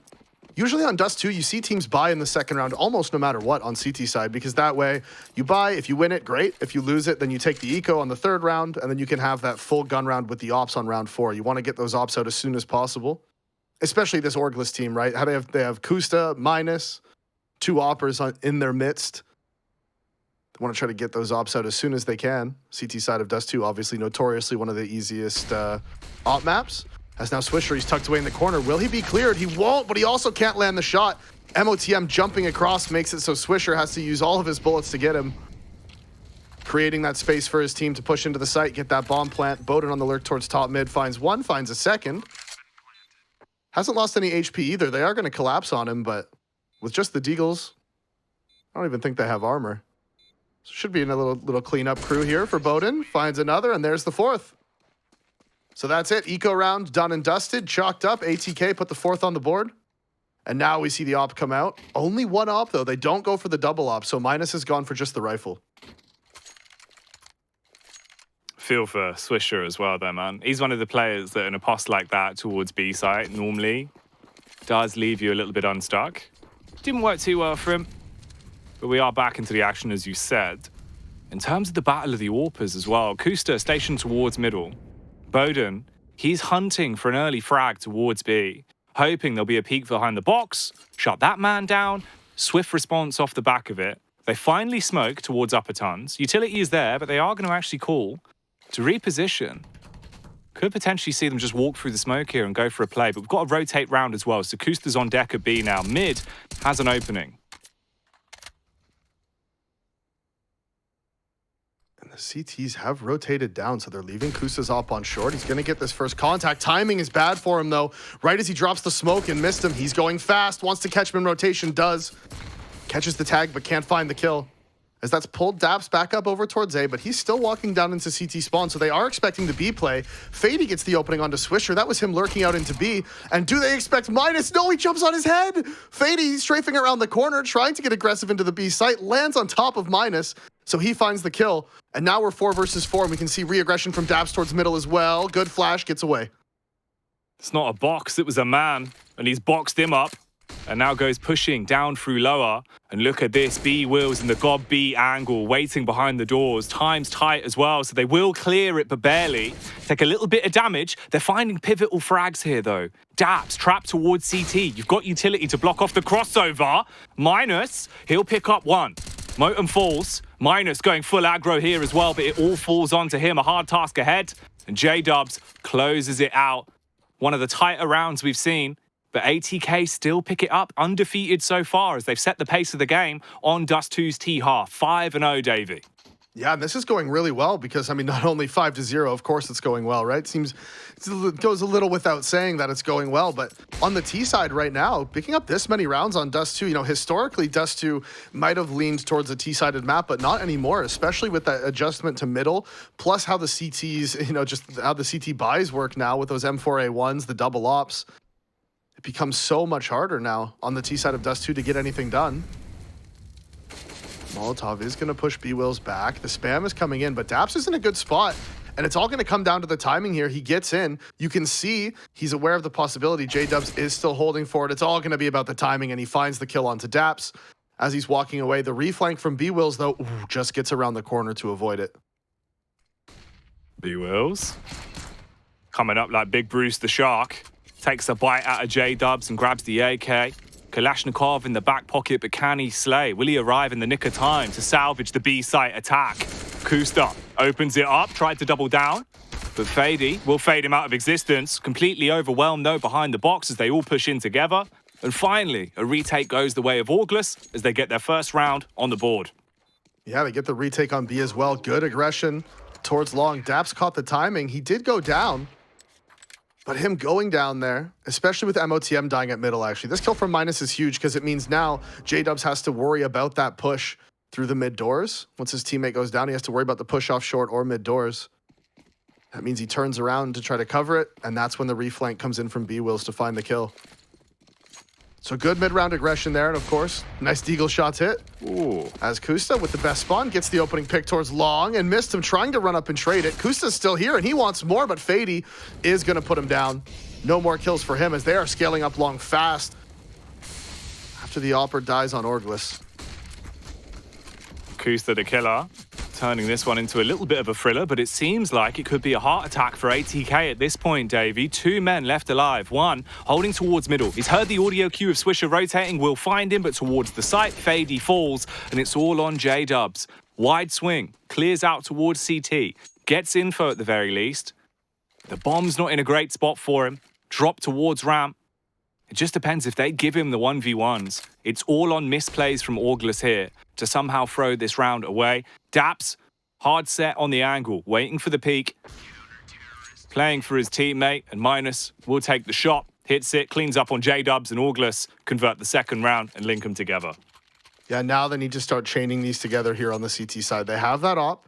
They could go for the double. No, again, they don't. I am a little surprised that they're not going for the double ops. I know their money's not great right now, so the investment in that double op would have been a big one, right? So I can understand it if they're trying, they're trying to keep their money, reasonable in a good spot.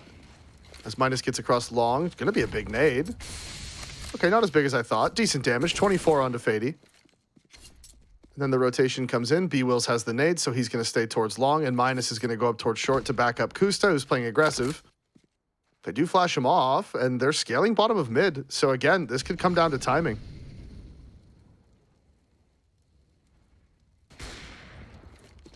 Ooh. Kusta spots the peak from Motum on top of the box. Swift snap. He's gone. Now ATK.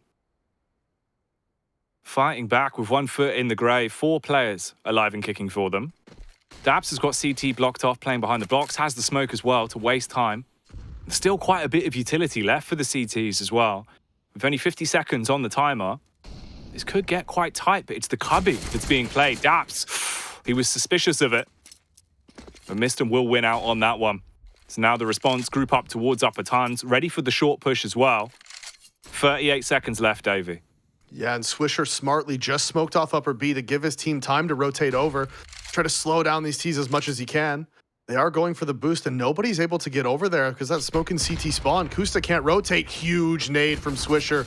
Tons of damage being done. Finds the first. Can he find the second? Bowden's here to try to trade it. He does eventually get him, but not before Swisher finds two. And now to cross into the B site, he has the bomb on his back.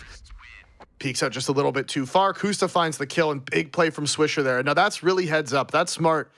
Swisher realized when Daps died, he had nobody close to help him. He had no rotations, so he dumps his utility to give everybody time to rotate in so that ATK doesn't take the site fast. Even if he goes 1 for 1, he still gave his team a chance to go in for that one, and even better than that, he went 2 for 1. So great round from Swisher. Beautiful placement on the HE as well. Read perfectly. They were going for the totem bow boost for Bowden. Didn't work for him. Took a meaty nade. Into this round, they just try and hope for the best. Sprint up short. See if you can somehow find an opening to get the bomb down. Make some money out of it. Not going to work, though. Daps, the sole defender of A. Easy cleanup. And from a game that did look like it was ATK all the way, coming out, picking up round after round on the T side, we're now only 1 round between this being tied up 5 a pop here on Dust 2.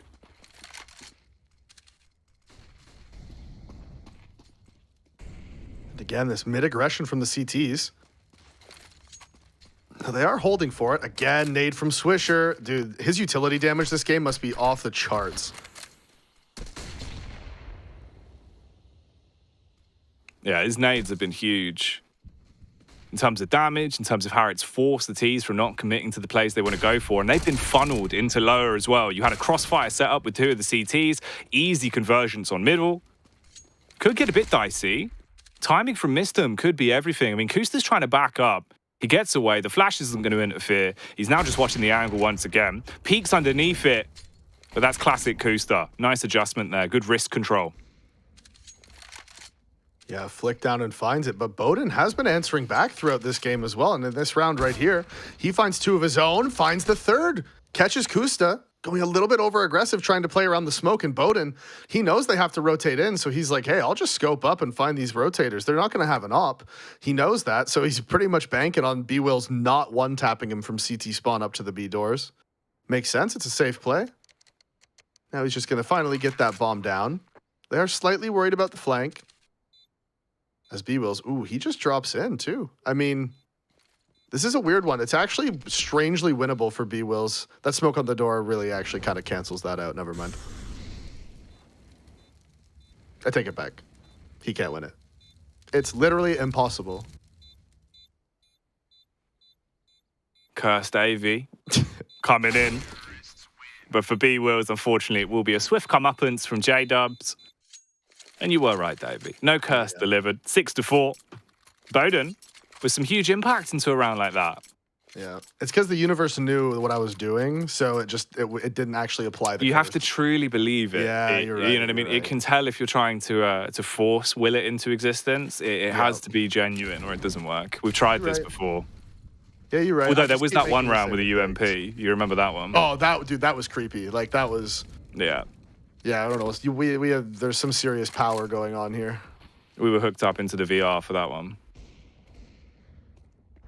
Ooh, reality could swiftly disappear here, though, for the T's. The conversion's out again. Lower's pushed. Easy frag towards top mid. Kusta gets 2. An ATK.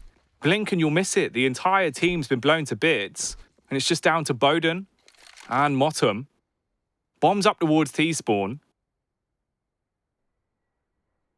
And this is not looking good at all for the T's.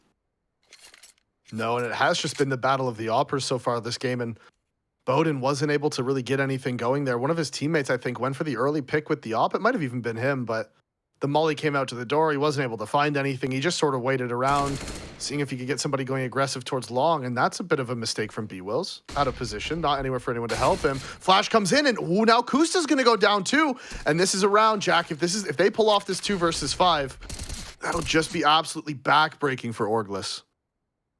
It could be gargantuan, but you still need to bypass the main man, Daps. He's holding the angle with the M4. Bowden strikes against Swisher, and the rotate from Minus is arriving at the peak. He'll be able to find the shot and brings it all down to the 1-on-1. Elevated face from Motum. Molly's thrown out, but it's not going to stop him. Tries to bait him with a fake plant as well. 16 seconds left. Daps, he's not falling for these tricks. He'll wait until it's a hard commit. Still holding. Waiting for the aggression itself. Finally going to clear out. Looking towards elevator. And slowly advancing further forward. Motum, he's in the right position for this, but it could get quite awkward. If we see a wide swing from Daps, maybe there's a chance for the play to work. Timing! He's looking back away, expecting the face from the site. Daps has toyed with him. Hook, line, and sinker. He'll pick that one up, and it does go 6-5. Daps stays alive and shuts down the round. Yeah, great play there from Daps in the 1v1. He just waited out that clock, right? He sat in CT spawn. He didn't peek on the fake plant. He didn't peek when the plant came in. He didn't peek right after the plant. He just waited and waited and waited, and he sowed that seed of doubt in MOTM's mind. Did he reposition? Is he going to flank me long? Is he going to flank short? Is he still CT? By waiting out that time, you create that, element of uncertainty for MOTM, and that's how he gets caught on that timing, checking up towards short.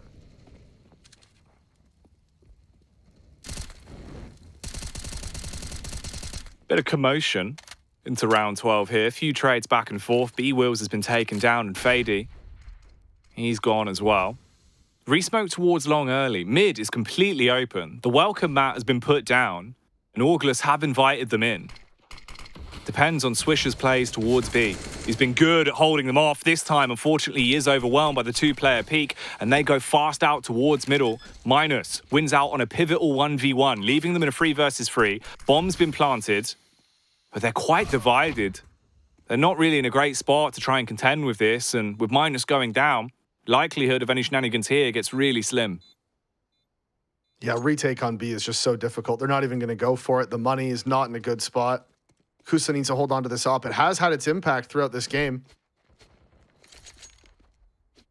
Definitely necessary, or at the very least, they feel like it's necessary if they want to pick up more rounds here on the CT side. Overall, this has been a great half for ATK. They're up 7-5. They have Orglis' money in a really tough spot. And they're 1 round away from winning the half. And on T side, Dust too. I mean, that's huge, man. No, this has been massive.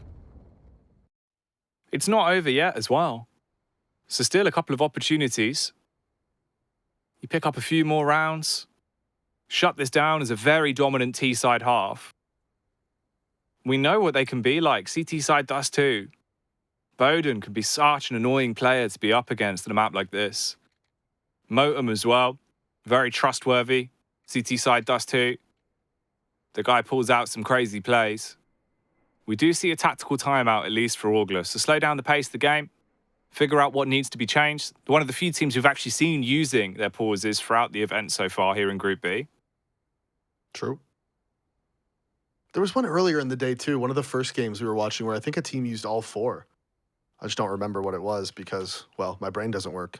It was a good 9 hours ago now. It was, yeah, exactly. It was so long ago.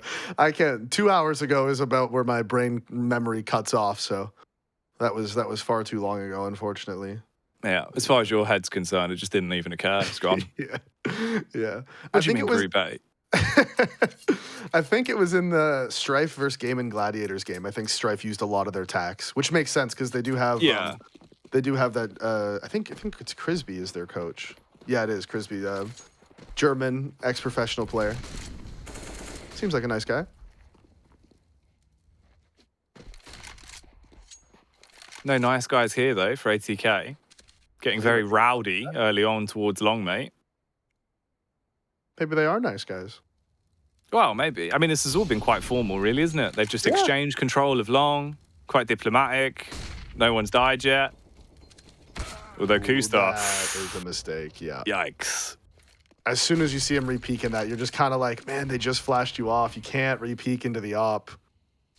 You can see he thought he had the ang still, but he really didn't. Like he didn't have it. Once you get flashed off on that from that, you do just have to back up. If you can't, yeah, that really just is just what it comes down to. You kind of have to back off that angle once you get flashed off.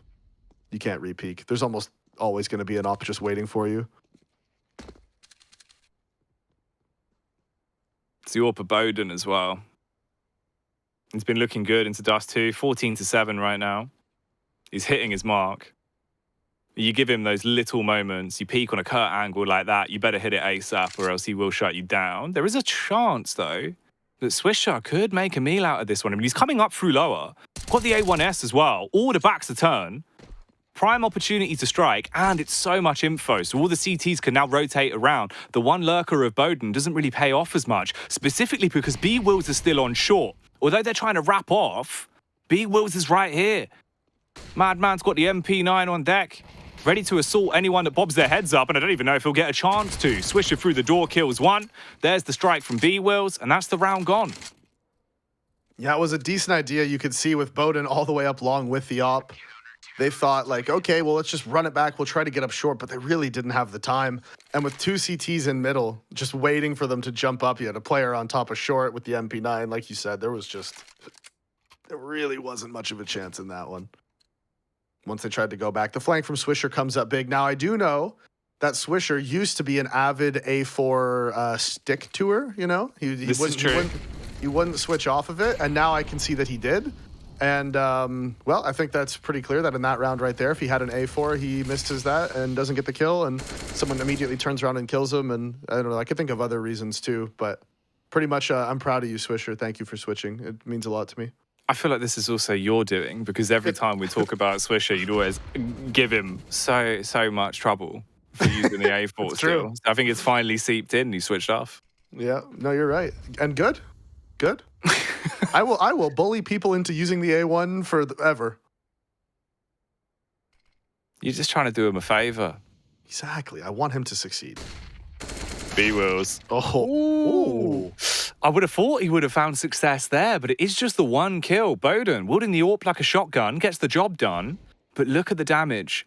Fady's left on 10 HP. They will be able to get the gun back from pit at least. Ooh. But that's not going to work too well. Kuster's boosted up, hits the first onto Mistum. Now, so much pressure has been applied. They've left the bomb as well. They've got to double back and grab that. About 40 seconds on the clock here, and it will just be the raw two players pushing up from long. Bowden wanted to go for the run boost, it seems. Looking at the radar here with the way they're going to play it. They will throw him across onto the site. But what impact can he have? Ooh, here we go. Big boy Bowden coming out looking like a baller on his birthday, but the issue is he will be mauled and he'll fall over, and it's all on Fady's Deagle from Car. Easy clean up with the A1S, and the game goes 7-7. And it was a good peek from Bowden there. I thought that was actually going to work for him. He got that peek into CT spawn. You could see he knew that he had to make something happen. They didn't have the utility, so he tries to go for that aggressive face towards short, but he scoped in, doesn't see the flash coming, gets full blind and just can't hit the shot. So now, last round of the half, Bowden's down onto just the scout. We do see the buy from everybody else. And the double op since they were picked up. And Minus actually misses the shot, so he goes down to Mistum. That's a huge pick. As Minus wasn't able to connect the shot on Mistum swinging top middle. So now 4 versus 5. Dab's struggling to get up on top of his teammate, but does it eventually in the end. You know, he got up there in the end. Oh, 4 HP. He's still alive, though. And it still helps in the battle of attrition. Luckily enough, Daps was ready for this. As Mistum reveals himself, he will go down. Motum trades with a headshot onto Daps. And it is a disadvantage for the CT side. So much damage being sustained as well. 43, 13, and 38 HP. Everyone's low. Bomb sites ablaze. J-Dubs hits the shot with the Galil as he gets gory. Can Kuster and Co do anything here? He's given the game away with the first peek, but hits the headshot on the follow-up, ready for the rapid response. One player tucked in behind the ramp, a player on site, and one towards Car. They're in a prime time position to peek together if they need to.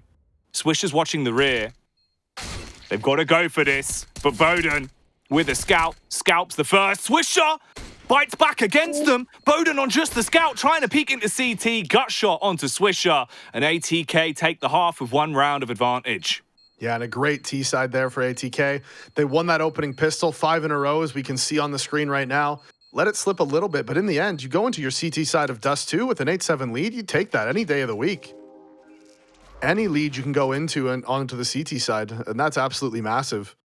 As Bowden with the scout, finding the impact he needed.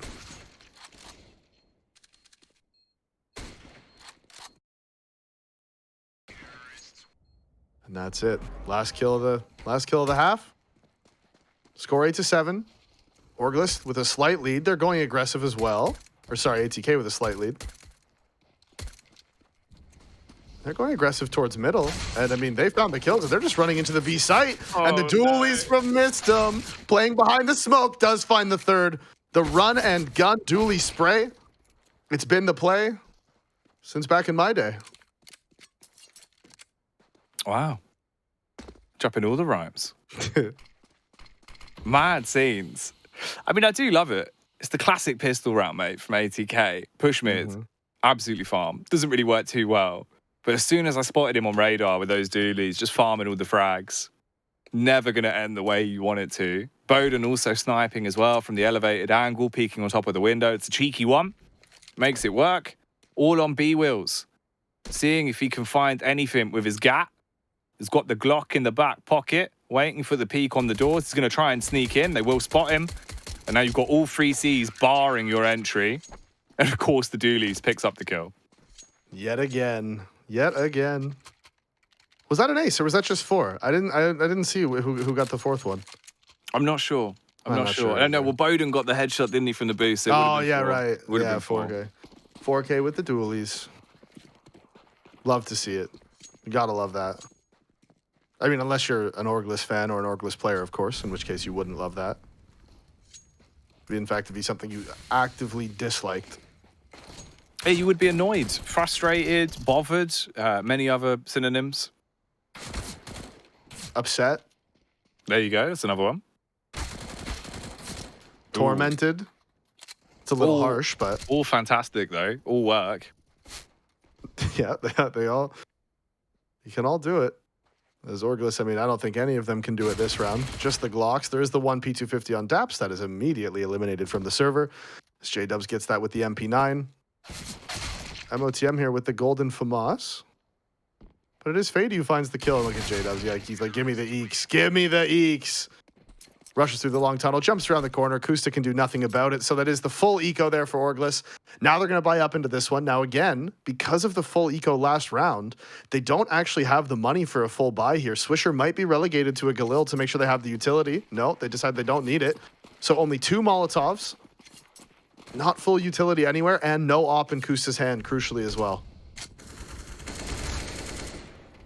Ooh. Oh, man. It won't even matter.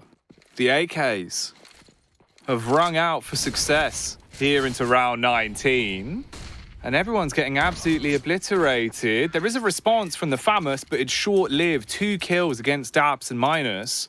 But overall, great pace, great aggression, and Orglist take another much-needed round. So it does go 10-8 at least. Yeah, ATK taking their bonus round very aggressively there as they tried to rush into upper B. Orglist was there and waiting. They find all 3 kills. Although, crucially, they do punish with 2 kills of their own, which does make the buy for the T's now not great. If they lose this round, most of their team is going to be broke. B-Wills will be the only one with money. So those 2 extra kills right at the end did make a difference as MOTM finds the opening on this one. Dabs goes down towards long. And Fady is tucked away in the pit. MOTM is now hightailing it out of there into CT spawn. So he's been all over the map so far in this early round in round 19. And now he's down into CT and he's gonna get contact here in a moment. Sees the foot, finds the kill. Minus just exposing himself a little too much. And there's a second at 1 more maybe for MOTM as he rotates into middle. They just keep on peeking him and he just keeps on fighting. Swisher does eventually put him down, but not before he takes a bullet to the head. So he's walking wounded. Down to just 9 HP. They're going to need B-Wills to do something amazing here, but Fady's waiting inside of the long tunnel. B-Wills. He's got the Neon Rider, but I think this will be a rough ride for him if he pushes into Longhouse. with only 40 seconds on the clock and both of them tucking in towards T-spawn, it seems like they will just save the weapons they have. Economy's not in a great spot. Keeping onto these guns will work wonders for them at least. You've still got the armor, you've got the flashes, the Molotov as well.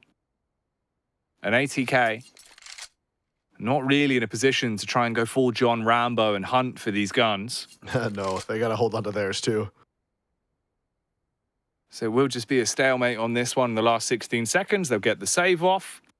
And ATK climbing on the CT side, though. It's an 11th round. Doesn't matter how you get it. They'll still be happy with this. Rounds are the hot commodity, Davey. And they're getting closer and closer to match point. Keep in mind, this is our best of one winners match as well for Group B. So if you win this, you will go straight to playoffs. You'll be in the best of threes. You skip playing that lower bracket best of one game tomorrow. You get to wake up, come fresh into the playoffs.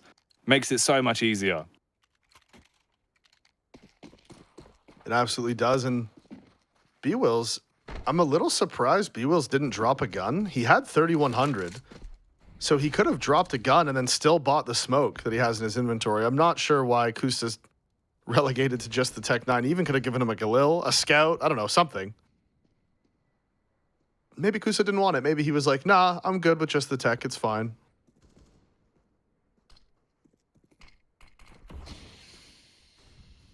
I'll live for it. I enjoy a bit of tech action. We'll see. We'll see if he can make it work. It is definitely a small detail, though, that could come back to haunt them. So they went for the early short boost. Bowden's just been wide, peeking out towards middle. So it's a lot of information, at least, they're gathering from this. They're going to molly in towards deep upper tunnels as well. They flash clear again towards short. But all of the Ts are storming their way up towards long. B-Wills is going to be leading the charge. Bowden's on the bomb site. A swift headshot right between the eyes would stop him from finding any openers. Won't matter on the jump across, though, as J-Dubs does hit one. Daps falls. Bowden finally gets an opportunity to strike, has the upper hand, as Swisher will be buckled. J-Dubs, 2 for 2 so far. And it all falls down to Kusta and Minus. Kusta finally upgrades himself to a Galil off his fallen brethren. But will he be able to go absolutely ill on the weapon? Only the one. It looked like they were almost setting him up for it, but Fady will shut it down. And ATK make it to 12 rounds now on the CT side. Money gone as well for August, Davey. We're staring, at the very least, a 13-8 in the face now. Yeah, we really are. And B-Wills might go for the Hero AK here. It looks like he is just going to save his money, though, to be able to drop that op for Kusta next round. I think a Hero AK might have been worth it here, but, you know, obviously it depends on the player, on if he's feeling it, if the team, you know, really wants to invest. And it doesn't look like they're going to need it. Kusta finds one onto Bowden. That's the op down towards middle. And then the player dead in CT spawn. That's going to prompt this reaction from Fady, or it's actually J-Dubs here, inside of the long tunnel. And there is a player waiting on the other side. It's all going to come down to timing and who hits the shot, as Swisher just goes to back away at the wrong moment. J-Dubs does get the trade back. So now they have the information the play is not towards long. And that bomb's got legs. It's moving its way through T-spawn back round towards B, where Daps is testing the waters, but it's ice cold. He'll fall because of it. Minus, luckily enough, will be able to be bold and brash, create space for him to get into B. It's a 3 versus 2, but the firepower is so much stronger for ATK. Minus has to make a play. Both of them hard focus towards middle there, not expecting the potential push. He goes swinging out, hits one, gets contact onto the second as well, and it all falls into a 1v2. J-Dubs, can he get a big dub from this one? Goes in swinging and makes it look easy, as he will clean up for ATK, coming up big on defense. And the stand-in saves the day there. J-Dubs pushing into the B site, finding both kills. Notoriously difficult bomb site to retake, but he doesn't care. He goes and grabs the op as well. Kit on his back. So not only does he save the op, he saves his team from a round that really they should have lost, as Orglis is going to be kicking themselves for not being able to pick that one up. So ATK do get their 13th. That ever-coveted 13th round that you were talking about, and immediately double ops get brought out. So we see a difference here for ATK. They save that one, they immediately buy the second one. So that's going to be Bowden and Fady with the op. Bowden with the long spawn. Plays anti-flash, peeks out, finds the kill, and now he's trying to get the hell out of there. Accomplishes it, doesn't connect the second. Flash was good, but just can't land the shot. Still alive, though. And he'll be counting his blessings with that. No quick trade makes it so much harder for Auglis here in the 22nd.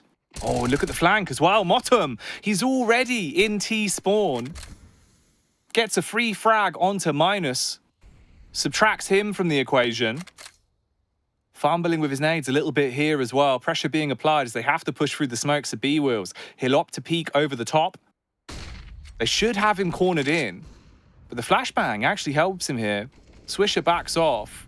They will eventually be able to clear it as B-Wheels can get into the backline. So at least a 3 versus 4. Fady just comes out with the right hook. That second AWP now gets the impact it needed, Davian. With just 50 seconds left into the round, Auglis, what do you even do here? You've got Kusta on 11 HP, now slain, and it's all on B-Wheels. Same story. Fady, 2 peeks towards middle, 1 from top of short, wraps his way round, takes the fight towards close mid, cleans up another 2. Yeah, and money's not great. They can buy. They have the 4,500, the 42, right? So they can get the AKs. They can get some utility. You can see there Kusta was debating on whether or not he wanted to go for the Galil. Decides not to. Looks like he might be going somewhere fast. Yeah, he might have had the good spawn, so he's going to go fast towards B by the looks of it. And they are going fast B. This is just the B rush. Only man here is Mistum. Counterflash is coming in from Fady as Mistum finds the first, gets a second as well, and the rotations come in so quickly. Fady hits the shot onto Swisher, and the B rush tried the change of pace, like the idea, but not this time. Not working well for them whatsoever. Kusta, just a matter of time until he's found by one of the many AWPs in play for ATK. Bowden, it's his 24th birthday, Davey, and he's got 23 frags. 1 away and 1 round away from getting into the playoffs tomorrow, bypassing the best of ones, going straight into the best of threes, and being in that semi-final slot. Yeah, I'm going to have to wish Bowden a happy birthday. I played Drunk Pugs with him about a month ago. And, yeah. That was really fun. Maybe we'll have to do that again for a birthday celebration for him. Well, he tweeted at me today, mate, and he was like, when are we going out dancing again? And right now, it seems like he's absolutely bopping his way towards the top. You know, hard top fragging here in the server. Ooh. There's a bit of a commotion towards middle early on, though. We do see a 1-for-1 trade. Issue is Swisher so low from that engagement. The HE's dropped on him. His back's gone. His legs are gone. And Auglis left with just 3 players. And now they have to try to walk into these bomb sites. They do have a decent amount of utility, which is one thing working for them because they do have to get past these double ops, right, for ATK. And with only 1 flash, I mean, they have a very small win condition, but it's not great. It's not a good one. This is not going to be a fun round for Auglis to play. They need to hit some crazy shots. You're looking at B-Wills with that AK. He's only 10 and 16. This could be his round to make the difference as Fady peeks out, finds a connection onto Daps. There's the second, and this double op again reigns true. Fady not connecting the last one, so now B-Wills, 1 versus 3. Needs to come up huge, and no, the split is there. 1 on either side, absolutely no chance as they do drop. Auglis not being able to pick it up on Dust 2 as ATK pick up the win 16-8. There you go. Bowden as well with the final frag, a fitting end. 24 kills for his 24th birthday as they are going straight to playoffs, mate. Absolutely smashed it. Walk away with a huge upset win, really. You know, you're going to be completely content with that one. This is one of those games that you're looking at thinking, best of 1, online, Dust 2. If Auglis had an opportunity to come in, knock the doors off, cause a load of commotion, this would be the series, right? We'd seen one of their games on Dust 2 previously, and there was a little bit to be desired from them. Issue is here, ATK were exploiting that time and time again. Yeah, they were. And ATK, like I said, they had a great T side. If you get 8 rounds on the T side of Dust 2 these days, that is an absolutely killer half. CT Dust 2, you saw it. As soon as they get those double ops out, there's just no answer for Auglis. Everything feels so awkward because with that change to mid that you talked about, it makes it so you never feel like you have any map control. You don't even have map control outside of your own spawn anymore. So yeah, it becomes a huge problem. And we could see right there, as soon as ATK got onto the CT side, they got the double ops out and it was all over. It went down very, very quickly. But ATK are moving on up. They're into tomorrow's best of 3s. We know that for a fact now, but there is still more to decide. When we come back in, we'll be over on the desk and we'll break down the game we've just seen with the big boys. We'll see you for that after the break.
I'm telling you, that was supposed to be the match of the group as well. Like, what the heck? What's going on? We're on some weird alternate timeline. We're supposed to have really competitive matches. Group B, but the fate just doesn't want us to get anything more than a stomp, I suppose. A 16-8 victory for ATK to drop Orgos and book one of the final spots that's remaining here for the semifinals. There's only one more remaining here, Cole. I feel like we're getting a real story of the favorites winning their matches pretty easily, right? You know, not a lot of upsets being made so far throughout the brackets. I mean, potentially the only one that is on my radar was Strife versus Gaming Gladiators, and we get to see a rematch of that later down the line. But again, you know, playoff spots are going to be looming over these next two teams. But a great showing from ATK, right? A clean 2-0 in the group stage has to be a confidence builder heading in to the later stages.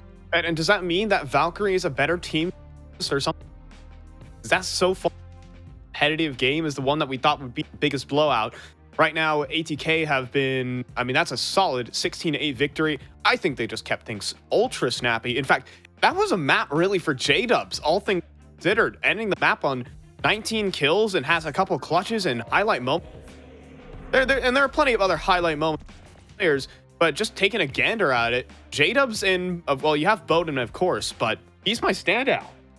Yeah, Bowden was getting a lot of multi-kills. We had J-Dubs in some of the clutch moments as well, which was really cool because, again, he's a stand-in, and he did a lot of the big impact rounds where he was kind of closing down, and that's lovely stuff from a stand-in. That's exactly what you want. That's why I kind of hyped up J-Dubs in that last matchup where he was maybe not necessarily underperforming, but it wasn't showing his full self like he did this season, because that guy was so crazy good in the stats. I think regular season he led the charge in ADR for advanced, so it's exciting to see him do really well.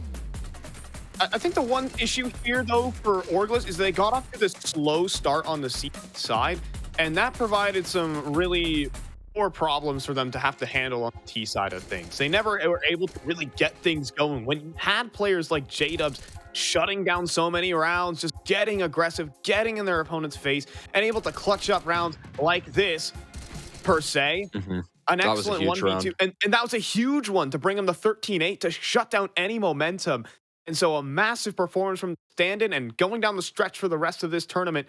When it coming down to semifinals, if he moves out these, there's a lot to behold for this guy.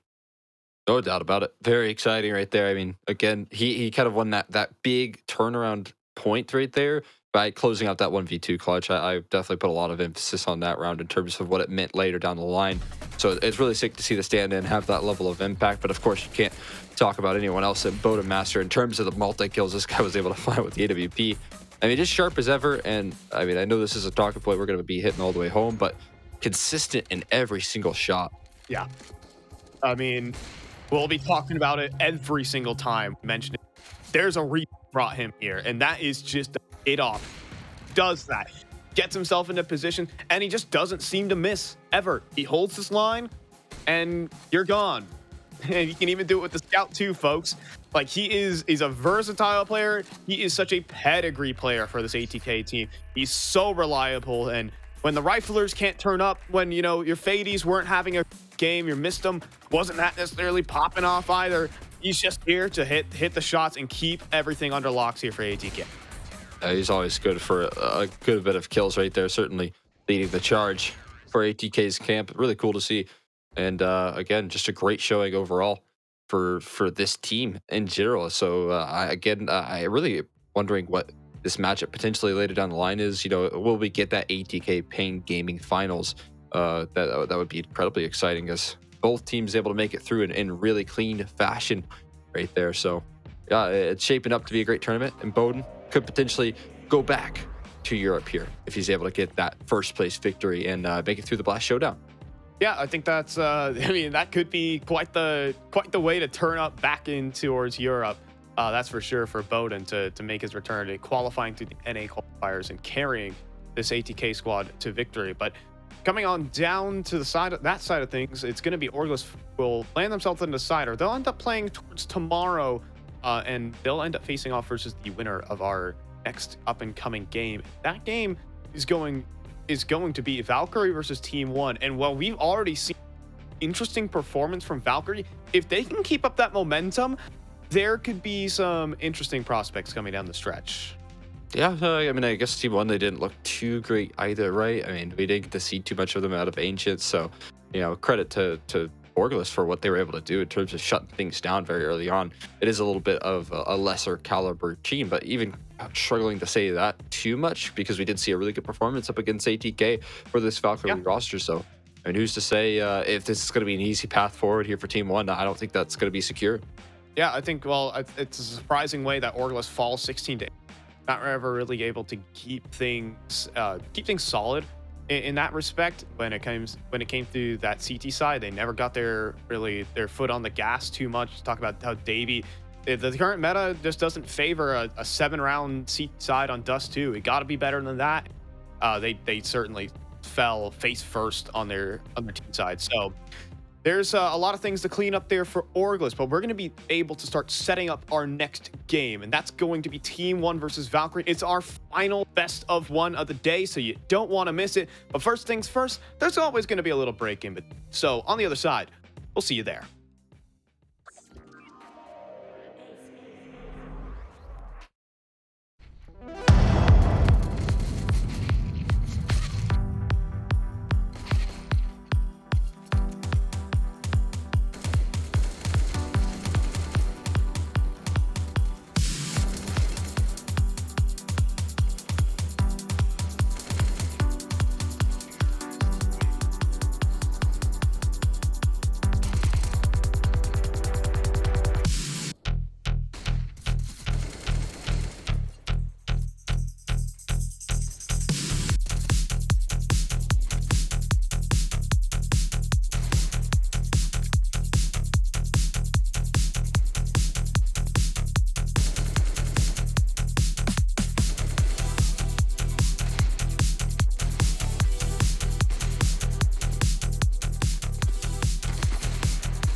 So we're gonna be wrapping the final. Is it a Christmas gift? Davey said he didn't like Christmas. Like he was the presents.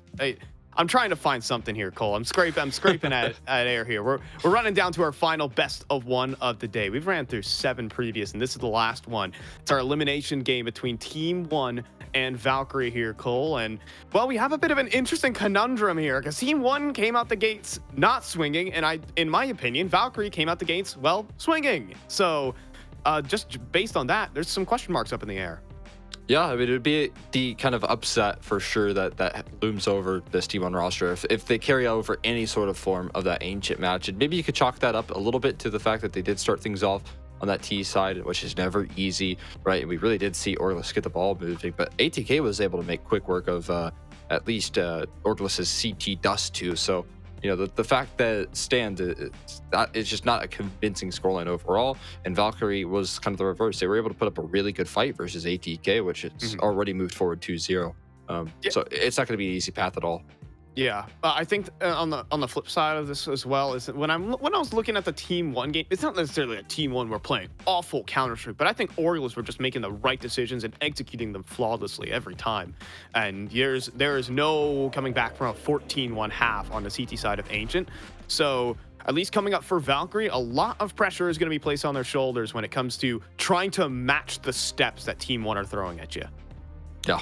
No doubt about it. It's going to be a really difficult ballpark, but I feel like they can still pull through here. Do you have Valkyrie roster? I mean, it still stands. Maxi has been leading the charge there, Mexican. He's such an incredible player, man. I can't stress this enough. Guy is very, very lights out, and he's proven it already. So many multi-kills in that overpass match where he's just kind of watching his teammates fall around him, and he's just standing tall in some of the bomb site defenses, which is very, very heroic, right? And so if he's able to pull through any level of similar form versus this Team 1 team, it's not going to be easy. It's going to be a really tricky match for them. Yeah, I mean, Team 1 have been a terrifying force. At least just the names on their team have been such perennial names in North America, combined with TRK making forays over in the top levels of Counter-Strike. They're a team to fear, that's for sure.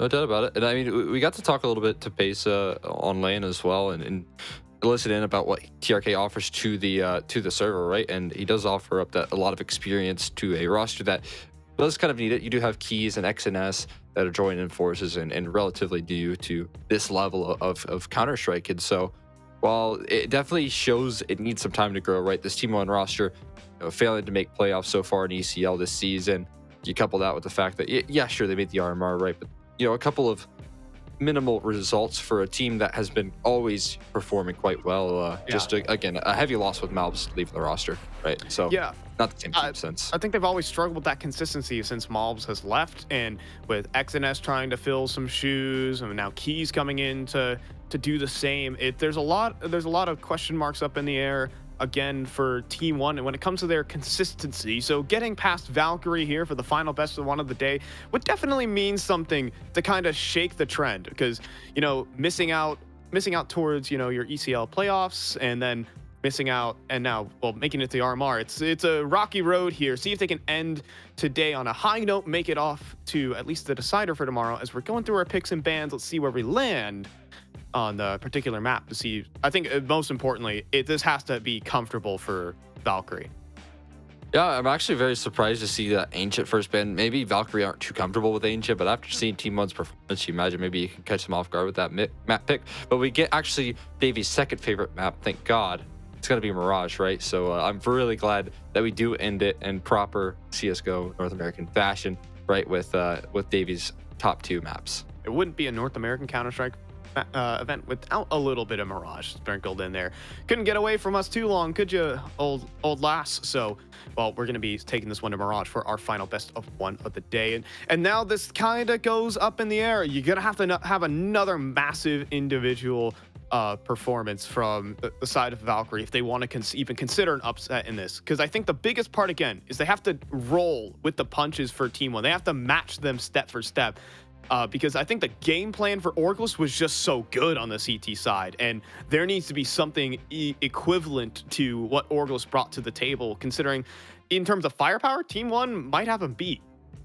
Yeah, that's just it here. Now, map like Mirage is definitely going to favor that factor, right? So if they aren't coming in hitting all their strides early on, there could be a tricky road ahead here for Valkyrie. That's for sure. Mirage is going to be an interesting showcase for this team up against the likes of Team One, who do have that firepower kind of striving in their favor.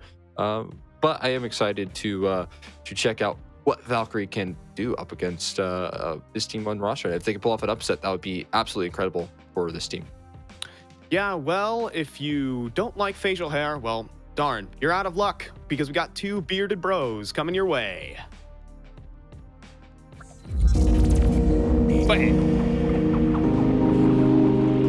There they are, Davey. Valkyrie and Team One, the most bearded esports logo in the scene. That's actually true, I think. I mean, I can't think of one more bearded, so I pretty much just have to back up whatever you say. Yeah. We are straight into the game. Now, I understand why we went to Mirage here. Team One obviously likes it. Brazilian teams notoriously comfortable in Mirage. For Valkyrie, I'm sure it's just a comfort pick, right? They just want to, just any map where they're going to feel comfortable. They've obviously played this a whole bunch of times. So Team One starting on the CT side.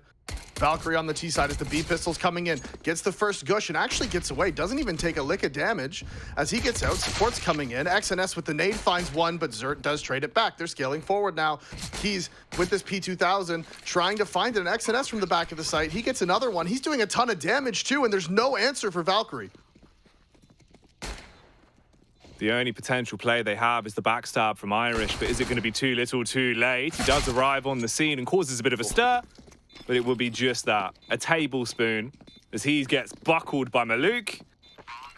XNS jumps straight on the bomb, and Team One do take the opening pistol round. So Valkyries, they ride again straight into B, but only for a bomb plant, Davey. That's all the success they find from this one. Yeah, it's not a great situation for them. They do get the plant at least, but not very many kills going their way, and Team One just hitting all the shots, and it's not a good start on your T side, especially against a team like Team One. That opening pistol could be everything as the nade stack comes in towards window, but not finding their mark. Only 24 damage to Maluk as he's re-peeking out now, and there it is. 3 kills for him with the M4 in the window. Now, can Keys stay alive? He can. Pace is there to save him, so all 5 players surviving. Very important on a round like that. Now they do get this bonus round off the back of it. See, it would be quite funny if Keys was ever in a situation where he could make like a huge play, but he's just fumbling with all his nades. And also, imagine the idea that he doesn't have nade binds, right? So it just looks like Keys fumbling with all the different keys, you know what I mean? Like he's going through a ball, trying to unlock a door. He's not quite sure which key it is. Is it this big one? Is it the stubbier one? It's like the scene in Harry Potter where they have to find that really old key. I don't remember, honestly. It's in the first I haven't one, watched mate. Harry Potter in so the long, Philosopher's dude. Stone. I haven't seen that one in even longer. Yeah, see, they've just got past the Devil's Snare, Ah. and they're looking for a key, and they're like, oh, which one would it be that would open the door? And they're all like really prestigious, but the one that they find is really old and withered, and they're like, of course, it would be the oldest key. Classic. Yeah, vintage, Problem really. solvers. That's how they roll. Well, you got to be a thinker, Davey. You can't be a panicker. You know, you don't get anywhere in life if you're a panicker. That's true. Except for maybe at like conferences Panic for Con. people with panic attacks. Yeah, true. There you go. Panic Con 2022. Yeah, exactly. Where everyone. It's all the going to be panickers- scary. It's gonna be so scary. There's gonna be so many people. It's gonna be so scary. Everyone's gonna be panicking. God. Well, Valkyrie will probably be panicking in this situation. PanicCon 2022 attendees here, Nova and Zert. The guest speakers, will they have anything to say about a round like this? Outnumbered 2-1. It's looking good for the CTs. Pacer fires off a few frags with a Famous. A few bullets, rather. Will connect onto the headshot there of Zert. Nova goes down, and all of the rounds fall the way of Team One. So from the pistol, they find themselves 3-0 up here. And obviously that was Valkyrie contending with actual weapons as well. So not looking too great for them so far onto their start here on Mirage. No, and their bonus round ended up turning into a real bonus round. 4 people staying alive. So they get out the double ops. They start building the economy. Valkyrie's pushed onto the eco. They just have the deagles. There's the 1 Tech 9 in the hands of Irish. As Nova finds the pick onto Maluk and window. So that's a good start. 1 op down. Pace is here to trade it back. Does do it, and he wants to make sure nobody pushes into window to recover that op. That's his number 1 goal right now. So you can see he's cycling back around, wants to get rid of that. Yeah, exactly. Just throw it somewhere else. Taking it out of range. As we do see one player lurking up in the B halls, that is Hunter, so potentially a flank coming in from him could have impact late in the round, as the rest of his team is grouping up towards A, and they're spotted. TRK from up top of the stairs finds the first, and there's Keys actually getting the lurk on Hunter, and now the swing from Palace. He's in the fire, he gets the kill. All right, so 2 kills go the way of Valkyrie. It's not the worst thing ever, considering what they came into the round with, and now we're gonna get another full buy. No, it could have been much, much worse. So they'll be pretty pleased, at least, with what's happened there. And now the real game can begin anew as well. Valkyrie pulling out the weapons, the AWP on Nova. You do have the AKs to support him as well. Had enough money to spend on some Kevlar as well. And they are fighting out towards middle. Pacer actually tried to go for a play through the smoke towards connector, flashed out with his back turn, wanted to peek it. Doesn't quite see too much for his troubles. Maluk's completely smoked off as well. And the T's that were going aggro towards mid initially into this round, back up, pick the bomb up, and can still just work this default, see if there is any aggression from the CT side, and then make their decision on how they want to play this one. Utility-wise, though, it is only 2 flashes, a single smoke, and a Molotov, so not looking too great when it comes to the bells and whistles. Yeah, gonna be hard to close the distance on these sites because they do have this double op. That fake, oh yeah, it's not working. We can see the player close up on Palace, so he's calming. Hey, they threw some nades, but there's not actually anybody here. So Maluk rotates over to B, but now he's coming back. TRK finds that kill. If anything, that should be the call for Maluk to go back over, but Keys is there with the op. He's in the back of the site, and he's going to be getting contact here in a moment. Tries to turn the key to open up this round. It'll work on his second attempt, but there is a bite back. Nova out-AWPs him in the one-on-one. And the site control has been taken. This now becomes the domain of the T's, and they can set themselves up for the post plants. There's a lurk in Pacer. He's pushed up close towards the end of underpass. Timing's going to work well for Xur on the call to peek it. Finds him slow walking, bullet to the head. Maluk buckles in the meantime. And TRK, left in a 1 versus 3, has to save this M4 and kit. Yeah, swaps out to the AK. Gets rid of that disgusting M4A4. Gets the AK in his hands, and like you said, just going to try to save this one. Good round from Valkyrie there. I mean, unfortunate timing for Team 1. You would think after TRK gets that kill on the player walking up the ramp, that shouldn't be the call for the rotation from Maluk. He had the read towards B. But instead, for whatever reason, there was some piece of info that they thought the T's were going to still be committing to that A site. Maybe late, maybe they thought it was a double fake. I'm not really sure. Either way, Valkyrie with the low utility pull off the dub, so that's pretty big. 4-1 now. I mean, money now had to be fully reinvested for Team 1 if they wanted those double ops. Ooh, that smoke. Does what it's supposed to. They're all grouped up towards A though, Jack, and the A hit's coming. You can see them. They're already working out. Bubbling to a boil like a witch's brew. Flash over the top so TRK can come through, and he'll hit the headshot onto Mexi. Silences him and stops him from pulling out any sexy CS in a round like this to give Valkyrie a fighting chance. Instead, it's just 4 of them trying to fight with the scraps they've got left. A couple of flashes, the Molotov, and the raw firepower, but they're being tapped down. Pacer hits the shot onto Hunts, follow-up frag onto Irish, TRK still set up to slay. And one by one, Davey, they get absolutely mauled, bounced out of the bomb site. You get 1 round and that's it. Yeah, big mistake for Valkyrie there was they wanted to pop out A, right? You could see they wanted to go quickly. The counter utility comes in, the kills go the way of Team 1, and Valkyrie doesn't change anything. They still just try to walk out and take those fights, and the double ops from Team 1, you need to smoke them off if you want to be going into A. It's essential, you have to do it. Maluk's able to get the free kills on the players crossing. And Valkyrie need to use their utility just that little bit better against these double ops, because if you don't do it, you're going to go down as the boost works perfectly. Keys goes up top, and Keys has been winning out on that fight with Hunter like a lot of the time. That's got to be the 3rd or 4th time he's killed him, I would think, in the opening. It's at least the 3rd that I can remember. Absolutely. No, you are right.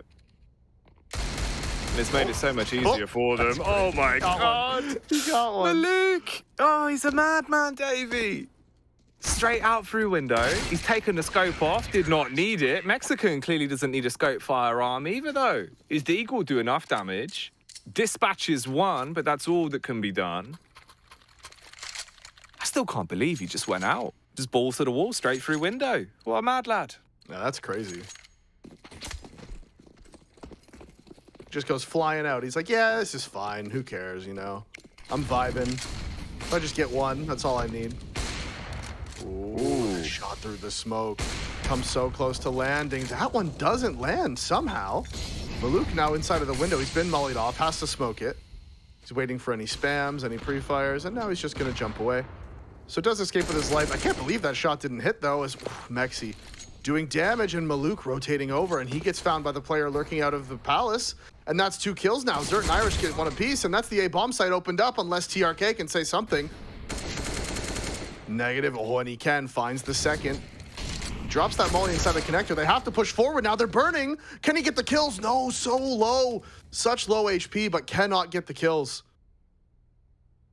Between the 3 players, they have 114 HP combined. It's not looking amazing, but they do still have a manpower advantage, and this flank up onto the B site could work wonders with the timing if he can find keys.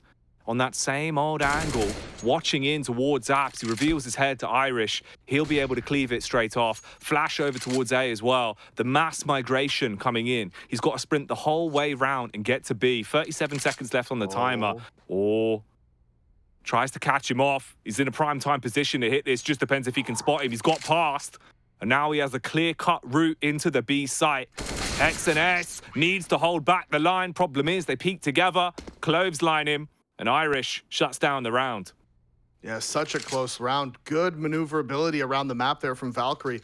They got those opening picks, and despite TRK trading them back, they used that space created. They got into CT spawn. They got the flank off at the perfect time to secure the round. And that's why, you know, sometimes if you get the opening pick, it's okay to give up a kill back, especially if you take advantage of the space created. That's exactly what they did. So they pick up their second. They put Team 1 onto the force buy. They do still have the op on K's, not actually going to Maluk. So that's interesting. They elect rather to have it at B. Actually, he was in window as well. So Keys just wants to op. He was just like, all right, yeah, you can op. You're hitting your shots. Go ahead. They are stacked over towards B, but there's been a push into underpass from Maluk. So now he knows it's clear, and that's going to be the rotations into A. You talk of one AWP, but there is an AWP against them, and that'll be in the hands of Nova. Molly towards back CT, Flash to try and give his teammates room to push out towards jungle, and one by one, all the frags go the way of the T's, apart from the resurgence towards deep CT. Short-lived, though, his keys will buckle, and it's all on Maluk. In the back line with just a deagle. He's been spotted towards Palace, and Zert just needs to deny him entry. So Valkyrie starting to get back into the game now on their T half. 6-3. 3 rounds away from tying this one up. And obviously, because of the amount of casualties we've seen, even on the rounds that have been won for Team 1, the cash is really awful for them. So just a couple of upgraded pistols here and there. Yeah, they are broken right there. I mean, it was great scaling. It was a good push. They flashed into the site. They swung out, right? They did everything that they needed to do. They pushed together. They made sure they got the openings. And if anybody did go down, there was teammates right there to trade. So Valkyrie, so far, very impressive here on the T side. It's been going pretty well for them, considering the lead Team 1 had built. You know, it looked like Team 1 could potentially run away with it off the back of the pistol. But Valkyrie's fought back, and this is why. They wanted to play Mirage, I'm sure, just so comfortable on the map. And again, look at Pesadello. Pushed all the way through mid. They're not going to know he's here. Bomb was just recovered, and he's timing the player rotating through T-spawn as well. He's going to be behind both of them in upper B. This could be gargantuan. Luckily enough, with the push from Keys as well, it stagnates the aggression from the T behind him. So he can get right in the back line, work off his teammate. Oh, he can also just tuck in. The absolute potential for the plays in the kitchen. He could be cooking up something so deadly here in Pace's apartment. But they back up, Davey. The bomb's leaving. They know they have one player trapped in upper B, but that's it. The bomb is going back towards A. And if he doesn't find the timing on this flank, they know they have one player trapped. Now the bomb's coming back. It's been going so back and forth. Pesadello, oh no, the player behind him is going to ruin it. He doesn't get the first does. XNS is there to save him, get the kill. Zert pushes forward through the upper B, gets the trade, and Nova somehow finds 2 as well with the op. So now the bomb is going to get planted. Maluk's on the other side of the map, and Valkyrie somehow find a way to win this one despite the play from Pesadello. It was Pace's apartment, but he's been kicked out by a new landlord. Problem is, there's unpaid debts, and Maluk's here to collect. Pushes up through short, 1v1 against Zert, bombs down, ticking in front of him, has the AK in his hands to work with, worried about the face, drops the smoke on the bomb. Will he clear though? Needs to find him here as he work around, the gunfire gives him away. An aggressive game that he will win out on, hits the headshot and Maluk cleans up. Problem is, no kit, Davey, time's gone. He's got to give it up and can at least save the orb. It was so close. I think he was just half a second off. It was so unbelievably close, but yeah, he knew he didn't have it. Finds all the kills, does recover the op, which is actually important because they wouldn't have been able to buy one unless he wanted to glass cannon this round.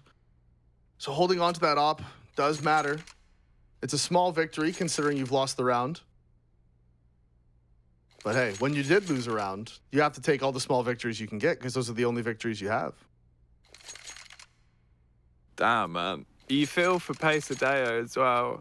Such a good angle to be in. The timing just worked wonders for him. He was in the kitchen. It was all there, all on a platter for him. They take the bomb back. They wrap again. So many small intricacies into a round like that. That Pesadello, that was just crazy. That was just unbelievable, honestly. Such a good play. And then because they were all falling back, he was like, okay, well, I guess I'll just go for this kill on the guy upper B then so we can rotate to A. And then right at that moment, the bomb starts coming back to B and he would have had the perfect play. It's just timing was so unlucky for him. So lucky and so unlucky simultaneously. So so rough.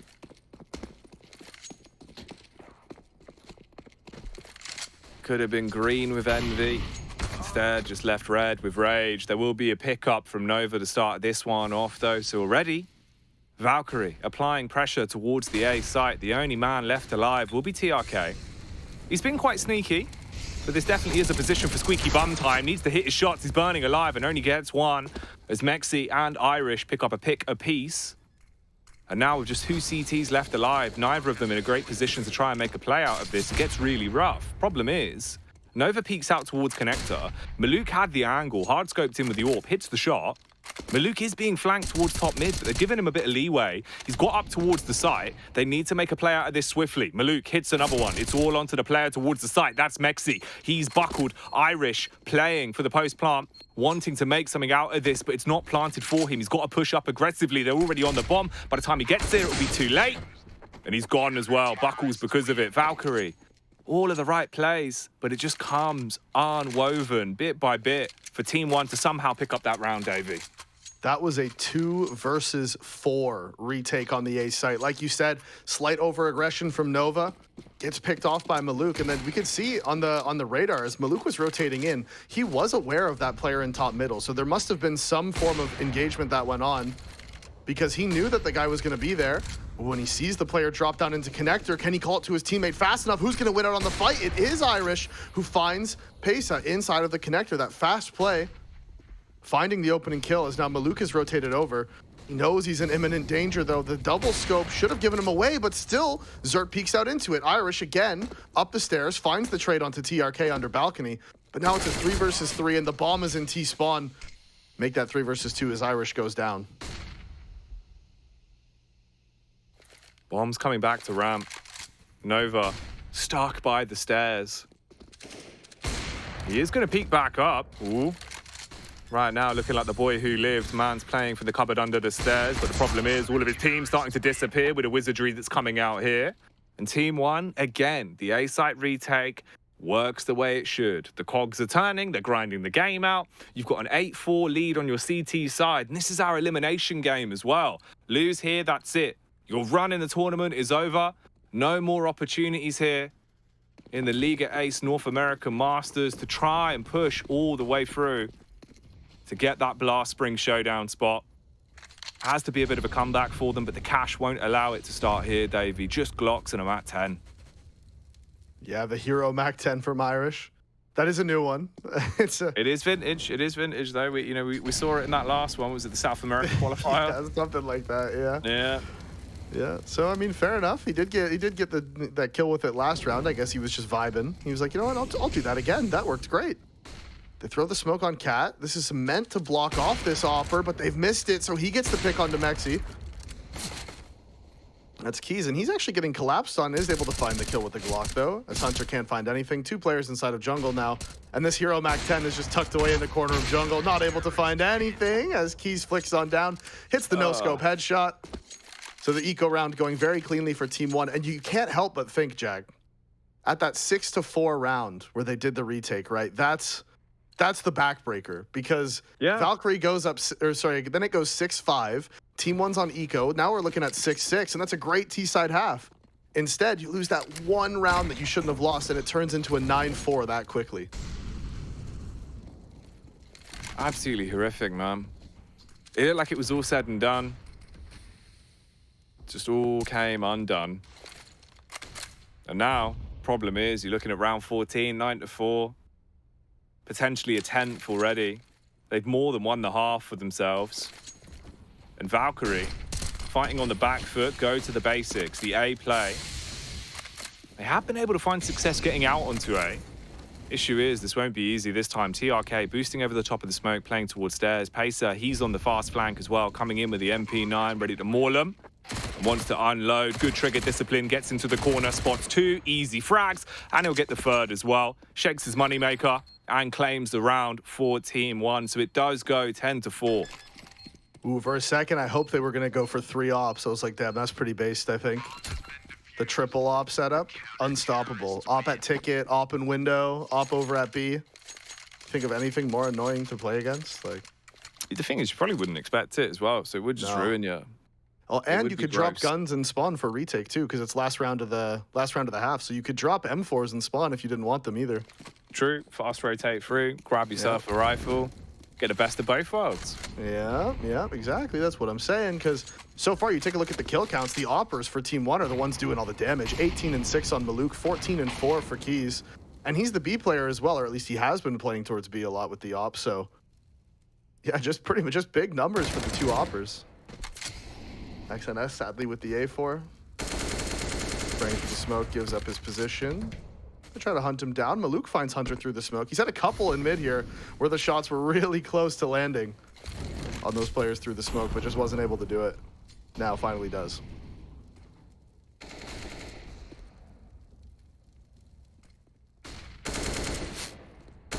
The numbers whittling down bit by bit. Nova trying to make it a harder fight for them, does hold the line towards top middle, gets 2 picks, but in the meantime, his teammate will perish. That's Irish gone, and he just goes charging up short. The smoke's dropped, he's fragged, and it's all on Zert in a 1v3 with 45 seconds to secure the 5th round, put it on his back, and pick it up for Valkyrie. Keeps his nose low to the ground, and makes his move up through connector. Will TRK be found, though? Waiting towards back triple, easy adjustment, unloads with the M4, and it will go 11-4 in favor of Team 1 here in our elimination best of 1. Yeah, like I said, it was looking like a really good half for Valkyrie, right? They had all those rounds, the close ones in the beginning, and it was just that 6-4 retake. The 2 versus 4 completely broke the back of Valkyrie. Team 1 just ran away with it after that point. And again, I mean, you do have to point it out that in the last game we saw Valkyrie, Mexi was absolutely popping off, right? And now 2-13, not been a good game from him. Hunter's been struggling as well. And that can happen when you go up against double ops sometimes. If it's your job to take space, be running into ops and going down. As now they're trying to go fast into B, and there's Mexican. He's woken up. He finds 2. TRK does trade him back, but all the shots are going the way of Valkyrie now as the CTs stack this B bomb site and they lock it down. Pesadelo, last man standing. He's now dropped as well. So 11-5, Valkyrie pick up the second half pistol. And hey, man, they landed all the shots. That's all you got to do. Yeah. The ride of the Valkyrie and the flight of the Bumblebees in that one as they stung hard with those USPs. Problem is, though, Davey, the commodity doesn't end there. You found your first steps, but you just have to keep this going. The consistency is key for them on their CT side from this point forward. And there's always a chance You look at Team 1, you see those P250s. I look at that and I think maybe there is an opportunity for him to kind of make this one a bit awkward. If you get dinks like that as well, it's not going to be helping you.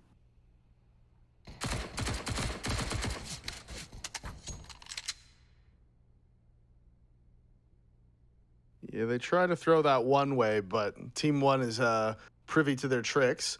As we can see, they're actually looking at a QB sneak here. So all the T's grouped up in this upper B. One player, Pesadelo, holding for the mid push, but it is just Maluk hiding inside of Palace with the bomb. And because they're pushing through ramp, they're leaving it open. So I don't think it's going to win Team 1 the round or anything, but they could get a bomb plant off of this. Timing could be absolutely dirty, mate. You find a couple of frags with a P250, really seal the deal. Maybe there's an opportunity, but Mexi, he is just headhunting. You said he had warmed up in the pistol and he's displaying it here, full throttle. By the time they realise that everyone's there, it will be too little too late and the bomb should be planted. There is a fast rotate, but I don't think it will matter. Bomb's gone down. Maluk gets the cash. It's all he was really hoping for. Nova puts the burst into him and eventually finishes him off. Burst fire, my man. What a gamer, Davey. Yeah, love that for him. Love that for him, really. Big fan of the burst. Burst fire, that first bullet accuracy is the highest of any rifle in the game that's not scoped. So there you go.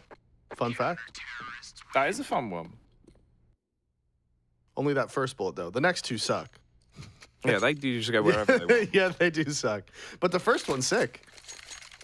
Just don't miss the head. Just make sure they're low enough that you only need one bullet and then burst fire them for style. Yeah, exactly. Easy peasy. Just basic CS, really. True. So again here, early play towards B, Maluk. He was the king of apps on their CT side. Repeats the same style of success here as well. He's watching towards window, does miss the one on the cross. So gives them a little bit of an opportunity to get some of the reserve players on deck towards B. Zert holds the line with the Famas for at least one. Oh, Maluk is still gone.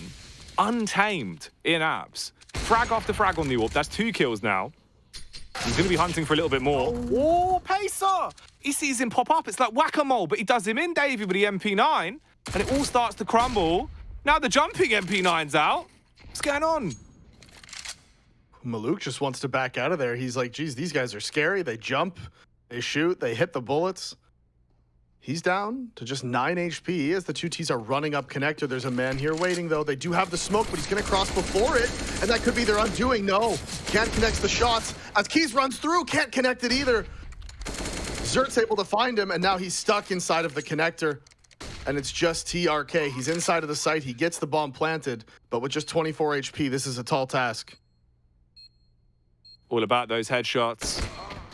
Ooh, given a slight opportunity there. A window to find success, but he misses the first tap. Nova follows it up with a swift response on the AWP. Puts him to bed, tucks him in. And that is Valkyrie. Getting their 7th round now.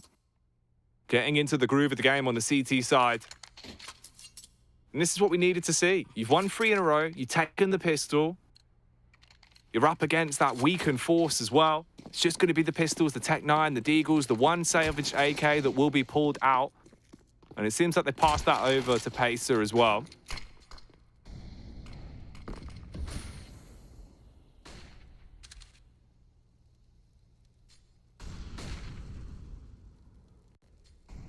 Yeah, I mean, the hero AK, Pesadelo, he's got it in his hands. I guess it makes sense to give it to him. Personally, in my head, I'm thinking give that to TRK. The man is an absolute beast, but hey, you know what? Can be for anybody. They're walking for it, and they just want to slowly take mid control here. They don't want to do anything crazy. They just want to slowly walk up, find out what's going on, find out where the CTs are playing from, get that smoke into window, the flash for connector, smoke top of connector, and yeah, they're just slowly taking mid control, just choking the CTs out. Counter smoke comes in on short from Mexi. So they know he's in ladder now. I mean, Pesadelo can get into window. The Brazilian teams do love the get into window strat. As the flash comes in, timing doesn't work for him though. Zerk just wasn't there peeking when the flash popped. He gets traded out, but Nova with the headshot from CT. And actually, they do have control of the site, but there's one player being a thorn in the side towards the ramp, and Keys flicks and hits him. But in the end, Mexican is there, peeks up top, gets the last kill. So Valkyrie pick up their 8th, but Team 1 making it uncomfortable, that's for sure. Yeah, very detrimental. The bank certainly going to be feeling that one. We do see a pause for them as well. They get their buy in a position where they want to stop the bleeding, cauterize the wound immediately, and deny Valkyrie from starting this comeback story. So you go for the tack timeout, slow down the game, figure out what exactly we're going to be seeing here into this next buy.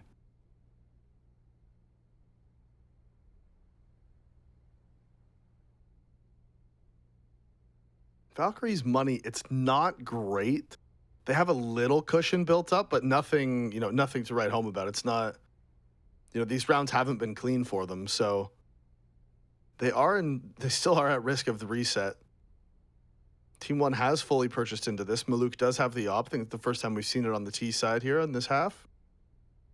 And what openings is he going to go for? What weaknesses have they spotted here in the Valkyrie defense where they can use that op to get the opening? Although Valkyrie has been really good at playing man-down situations so far today. On Overpass, it was the same thing. They've done it a few times here on Mirage. No, that's fair. They're one of the few teams we actually still see going to try and salvage rounds on CT side, where most sides would just save. They're going for these clutches and they're actually making it work. Yeah. The team play is definitely there. Just depends if they've got the sustainability. Last game of the night here. An important one with a lot riding on it. Sometimes that pressure can get to you.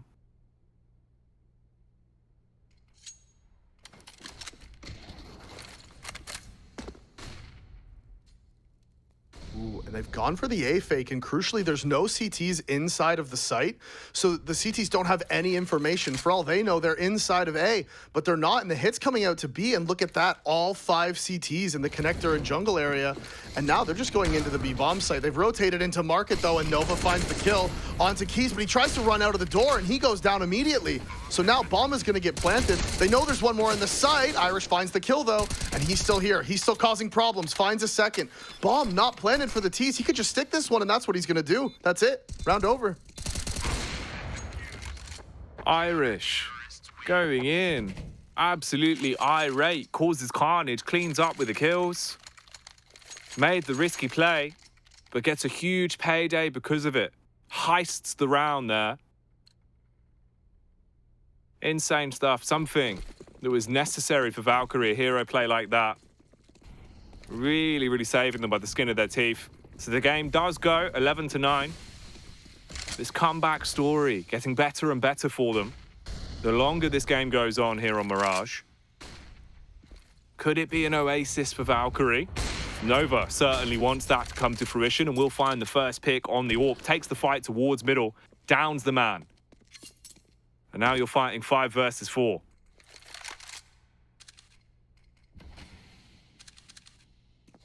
And also, XNS would have heard that rotation. He was close in upper B, so he would have heard Nova running away, so that will be communicated over. And yeah, you can see because of it, the reaction for the T's is to just make their way up, right up into short. And do they flash clear ladder?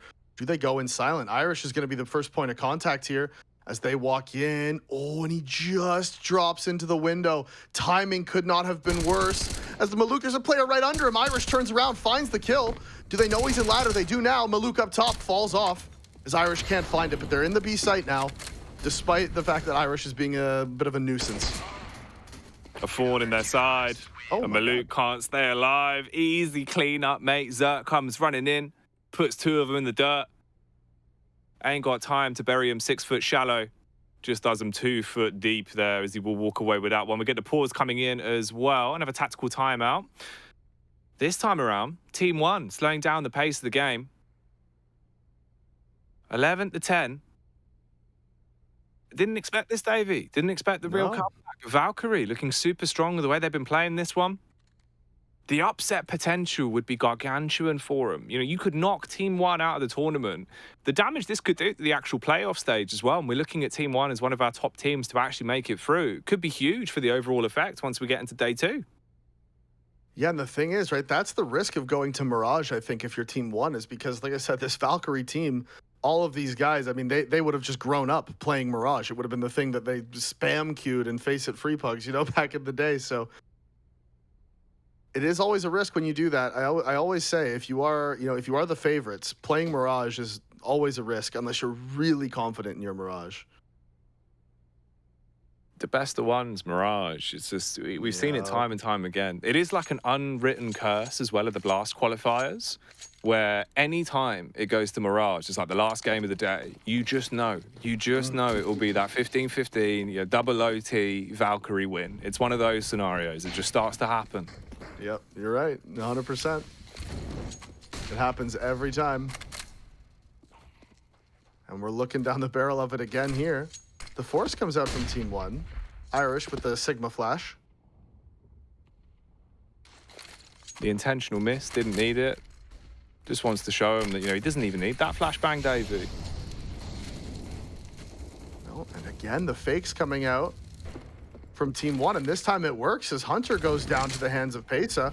Nades are coming out into the A-bomb site, and the only player here really is the Nova inside of the connector with the AWP, going aggressive, going for more, re-peeking, and look, he's still going. He's not done yet. Zert's there to save him. That was his teammate in CT spawn, and now the spams come in. Keys goes down, and Nova has been an absolute menace this round. Huge play. Massive impact. He stepped up so much throughout the course of this map. 21 frags to his name, been a demon on the AWP, creating space time and time again. XNS finds one pick. You've only got 30 seconds to find 3 more or somehow get that bomb planted. Needs to clear the bomb site. Is he suspect about the man on the close left? Won't matter as Mexi comes running through jungle, cuts him down like a human machete. And the game's all tied up, Davey. 11 rounds a pop here. An undefeated CT side of Valkyrie. And they are still rolling with it. You can see the confidence they're playing with now, too. Nova there gets smoked off in jungle. He's like, screw this. He just runs and jumps right through it and finds 2 kills. So they're rolling right now with confidence. And now they've pushed Team 1 onto the eco. It's just the pistols and the nades. It looks like it is going to be the B execute, though. And again, Pesadella with the hero AK. He is top middle, though, so he's going to be playing the lurk. And Irish finds the first one, and there's the AK down. That's Nova from short. So Irish is here spraying away. Teammates are there to help with nades, and look at that. Yeah, Team 1, they just backed off. They're like, you know what? We can't even get in there. The apps were completely barricaded. Zert will be able to catch him off as well. Nova's there on short, ready for the commotion towards middle, and Zert's just unloading on the M4. Frag after frag. TRK is the only one left standing. Will be caught on the rotate by Mexi. And Valkyrie, still undefeated on their CT side, now go on to take the lead for the first time in a very long time. They're the ones at the forefront of the game, Davey.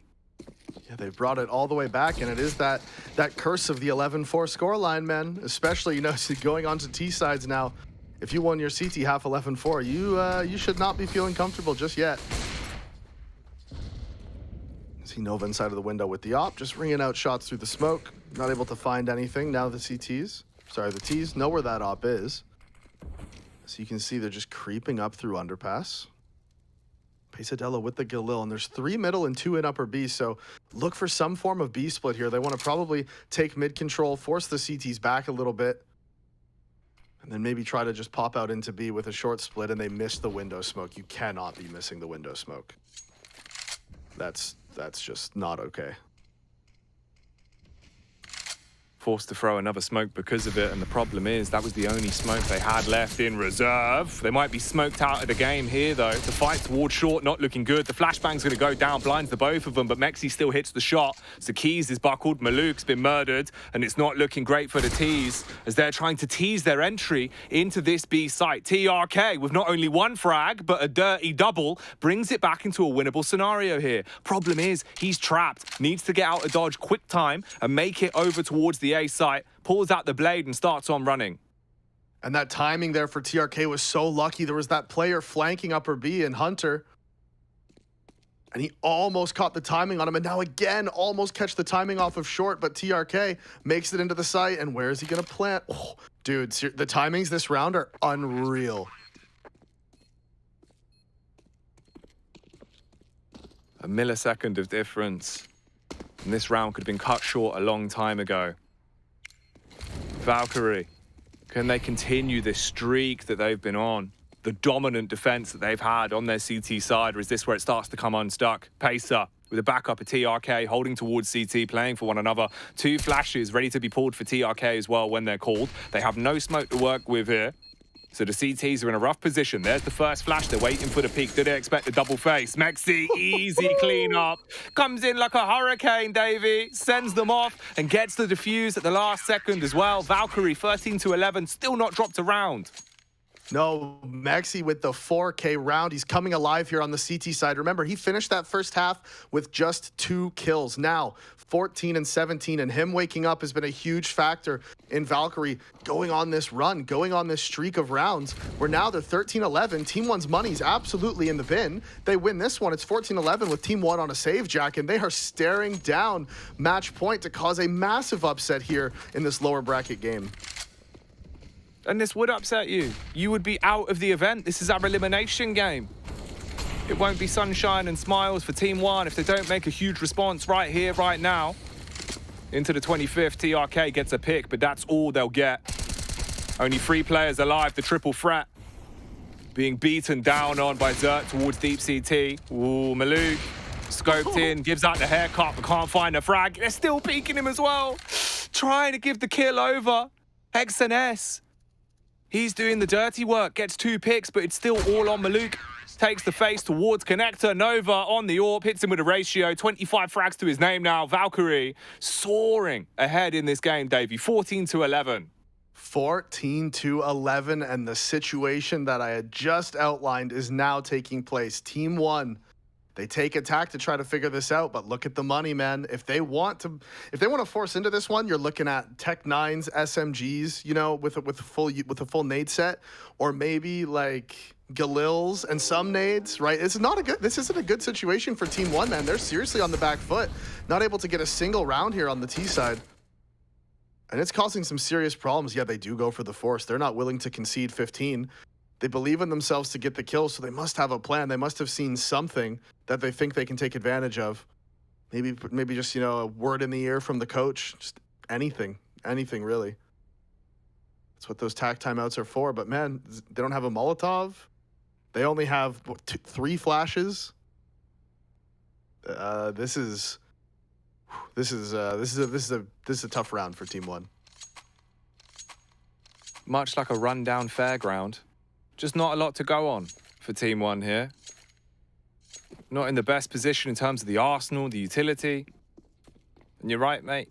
With the way this is shaping up, this could be Valkyrie all the way, get match point, and be coasting to that victory with 4 match points to play for. Has to be something drastic from Team 1. But Hunter, he wants to take the initiative, pushes in towards close ramp, doesn't find much success from it. 2 kills for the T side, revving their engines as they push in towards the A site. Need to clear the close right towards there. Zert is there. Ashes to ashes, dust to dust. He will be able to buckle the first, but they are fighting hard. Bomb's going to be going down, and it's all on Irish. He'll be cleaned up by Maluk.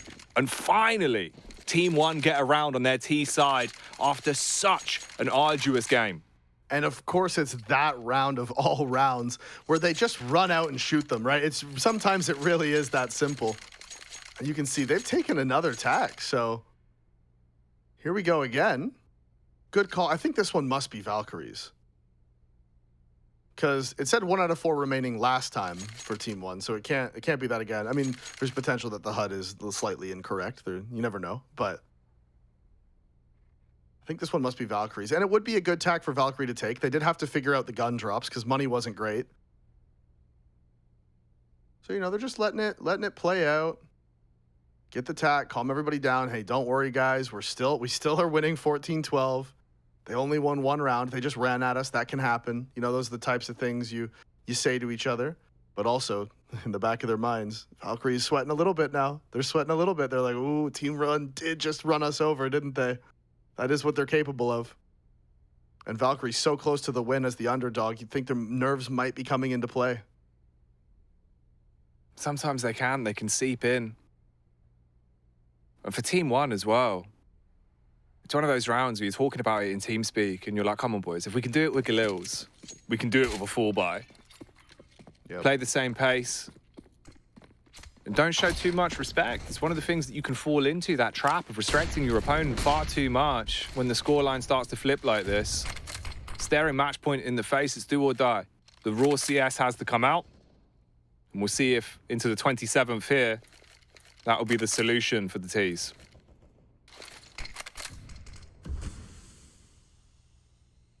Counter util comes out towards A fairly early. They do have 3 players in this sort of direction of B.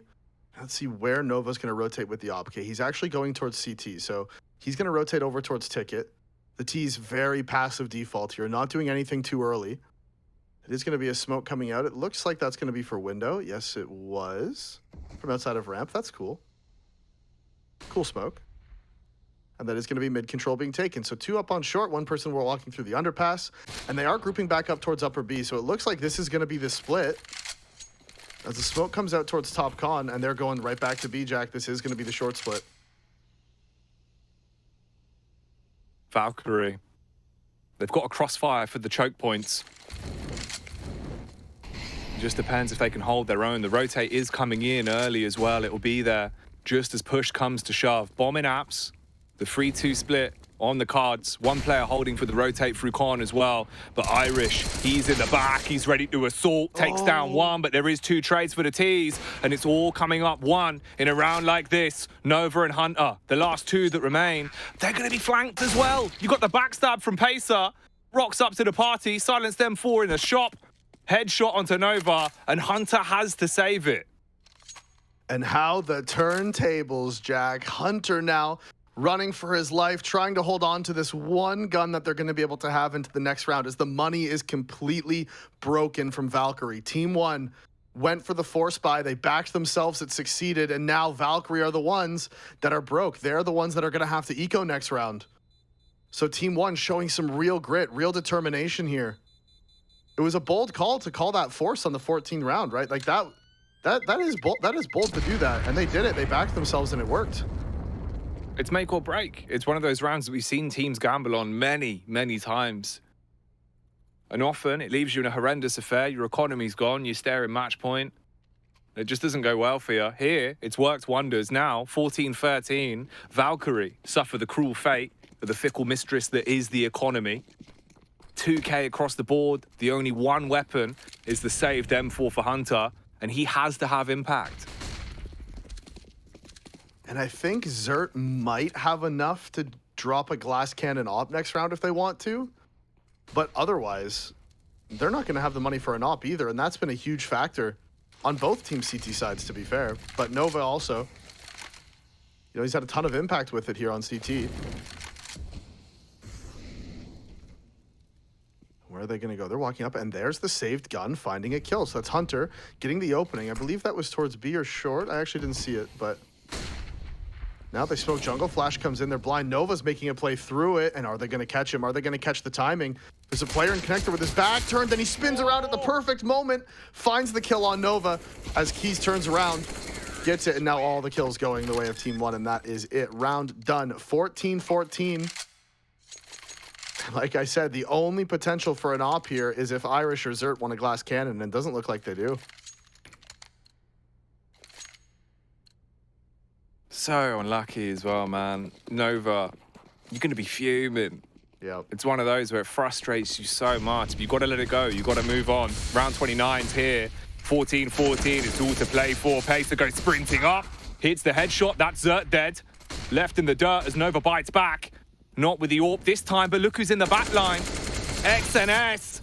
Unloading, but can't hit the shot, Davey. The quick turn from Nova comes in, buys them time to work with. 3 versus 4. Valkyrie in a great position here to make a play out of this. Keys goes sprinting into CT. The bombs drop, but he does find one. A big pickup, and still hanging in the balance. 2v2. They've got control of CT. They can afford to waste a bit of time as well, decide what they want to do with this. Hunter coming back around, skulking like a shark in the depths, waiting for the push to come towards him. They need to clear the angle and hit the shot first. Any frags here from Hunter could seal the deal. They walk straight under him. TRK with a flick up, hits it, and they go barreling into B. And that should be round done at this point. You can see Nova trying to make the movement. He actually did make the jump, but TRK aware of the potential here, drops that molly onto short. And that is going to be round done, man. That is it. Team 1 wins it. Nova, realistically, should just be saving this AK. Yeah, they're not going to have guns into the next one. And again, it came down to Hunter. And, you know, you do have to point out, 7-22 right now, having a rough game. And there he was in a perfect moment. He had that choke point. He had them cut off. They couldn't get into B without going past him. And he puts himself up on top of that box. That's really a T-sided angle, because there's no way they're not clearing it, right, when they go up spawn. Like, they're going to clear it. So you could see he tried standing off angled, but it just wasn't enough. TRK finds the immediate headshot, and that was it. Round was done. Felt like a bit too much of a high roller gamble in such a high pressure situation like that. Doesn't pay off. And from what was an undefeated half on the CT side from Valkyrie, now Team 1 make it to match point first. Valkyrie, they've got this muddled by whatever they could find down the back of the sofa for round 30, the MP9s, the Deagle, the AK, the M4. A big mixed bag, but in terms of the setup, it looks like they could be poised. Yeah, double deep molly's doing a ton of damage. Not finding any kills. Maluki is down to 56, though. XNS has taken some himself. They are rotating back over towards A by the looks of it. They are going to leave some people in upper B to make sure they keep the presence. Maluk was holding for any upper B aggression. Now he's fallen off as well. Pace is inside of underpass, so look for that flank in the mid round. Once this execute comes out, he's going to have the backstab. And actually, so he's faking this short split that they've been doing so much, right? He smoked the top of connector, mollied into con, and because of how many times they've done that and gone up short, you can see the CT's hesitation. They want to rotate over, but the hit's coming out ramp. Hunter tucked in behind the box with the MP9. If he goes undetected, maybe there's a saving grace play to be made from him with the weapon. It would have to be Sublime on the SMG. And here we go. It develops, but the problem is TRK, the quick turnaround. The pivot hits the headshot, and it all comes crumbling down. A tremendous CT half, but just like that, it's gone. And it will be 16-14 for Team 1. As they are able to keep themselves alive and kicking here in the qualifier, Davey. They make it out of the elimination best of 1. And Valkyrie, such a good fight, but not enough to make it over the finish line. Yeah, and it was squeaky bum time. Valkyrie gave him such a good fight. Like you said, huge props to Valkyrie. Newly formed team, new coach. You know, everything, it's tough. You know, it's tough when they come in and they're playing against these guys that are at the top of the NA scene, and to give up that much of a fight in both of their games, to be honest, they put up such a good fight. So huge congratulations to them. I know they didn't pick up a win, and they'll obviously be disappointed with that, but they can absolutely be proud of the fight that they put up. Yeah, being able to take Team 1 to a position like that, where, you know, you've shaken them to their core, and also you think there was 2 rounds in there that could have gone the way of Valkyrie as well. A couple of pivotal rounds, the round with the kit, a couple of small intricacies. All of it could have added up to them actually being able to overcome in that series. But in the end, Mirage was an oasis for Team 1, Davey. 16-14, by the skin of their teeth, really. Yeah, really by the skin of their teeth. That force buy right at the end, that 14-11 round, they call for the force, they pop out A, and unlucky for the side of Valkyrie, that was the round that they decided to go aggressive in A ramp, so it just worked out perfectly for the side of Team 1. And, you know, like I said, commiserations to Valkyrie, but they should be proud of the performance that they put in today. Absolutely. Put an absolute shift in, pulled out some big results, just couldn't quite get it over the finish line. Unfortunately, that is where their story ends in the tournament. When we come back tomorrow, so many more stories begin, though. The 2 best of 1s, the best of 3 semis, a lot to break down, a lot to talk about. But for now, for me and Davey, we're done and dusted. We'll head on back over to the desk after the break for Fight and Exna to break down what has been a tremendous day of CS. We'll see you there in a bit.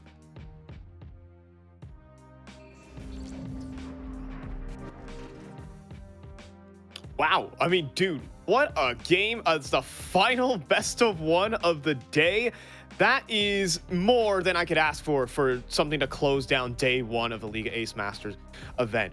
Valkyrie gave a hell of a fight and a hell of a run for Team One's money. My word. Yeah, I mean, that's incredible stuff right there. They showed some serious force. Obviously, I think Team One were able to get the bare minimum done, right? They were able to close out that series, but in the most close of fashion. And again, commiserations to what Valkyrie has been able to do and put forward in this event, right? 2 incredible matches, double digits versus ATK, looking confident, and then I mean, really so close to the finish line they could taste it. But they struggled at that 14th point, and I've seen many underdog teams in that position before.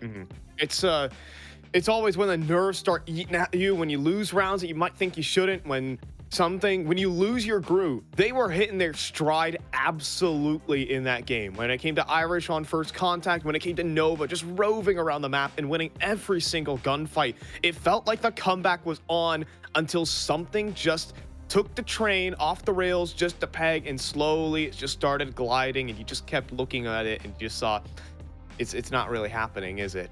Unfortunate for the Team Valkyrie guys, but man, for considering they were an underdog team with 0 expectations, expected to just, get 16-5, 16-2, and see you later, you're out of the League A Masters, but they gave us a hell of a fight. They gave us a hell of a group, honestly. They made this group entertaining. So, again, massive commiseration to them. But Team One, they move on through to the decider.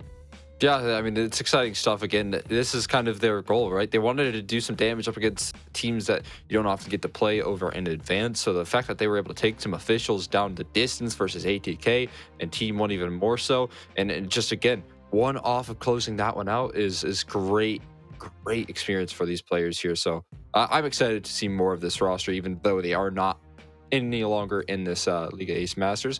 I'm sure we'll see them later down the line in future NA events, which is a good sign. Yeah, I think owing a big part to that comeback was Nova on the other thing, but closing it down was TRK for Team One. Finally, it felt like they were just like, mentally they were just not in it, at least when that comeback was going on. They weren't aware of potential possibilities, be it Irish in towards ladder room, just being tucked away for good parts of the round, or just walking in a crossfire setups, getting churned up by the B defense. There were a couple times where just mentally it felt like Team One weren't quite in it, and then they kind of slid back into their groove. It took one round, and then they're like, yeah, we are the better team here. We can flex our muscle on these squads. So at the end of the day, Team One, they found their groove, they got back in it. Yeah, I mean, it was one round off the back of a timeout as well, so it was really cool to see them come back off the back of that. But we'll be coming back after a short break here as we look to close out the night.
Taking a quick little break to queue up some of the replays that we had going on for, well, honestly, the stellar map of the day, for sure.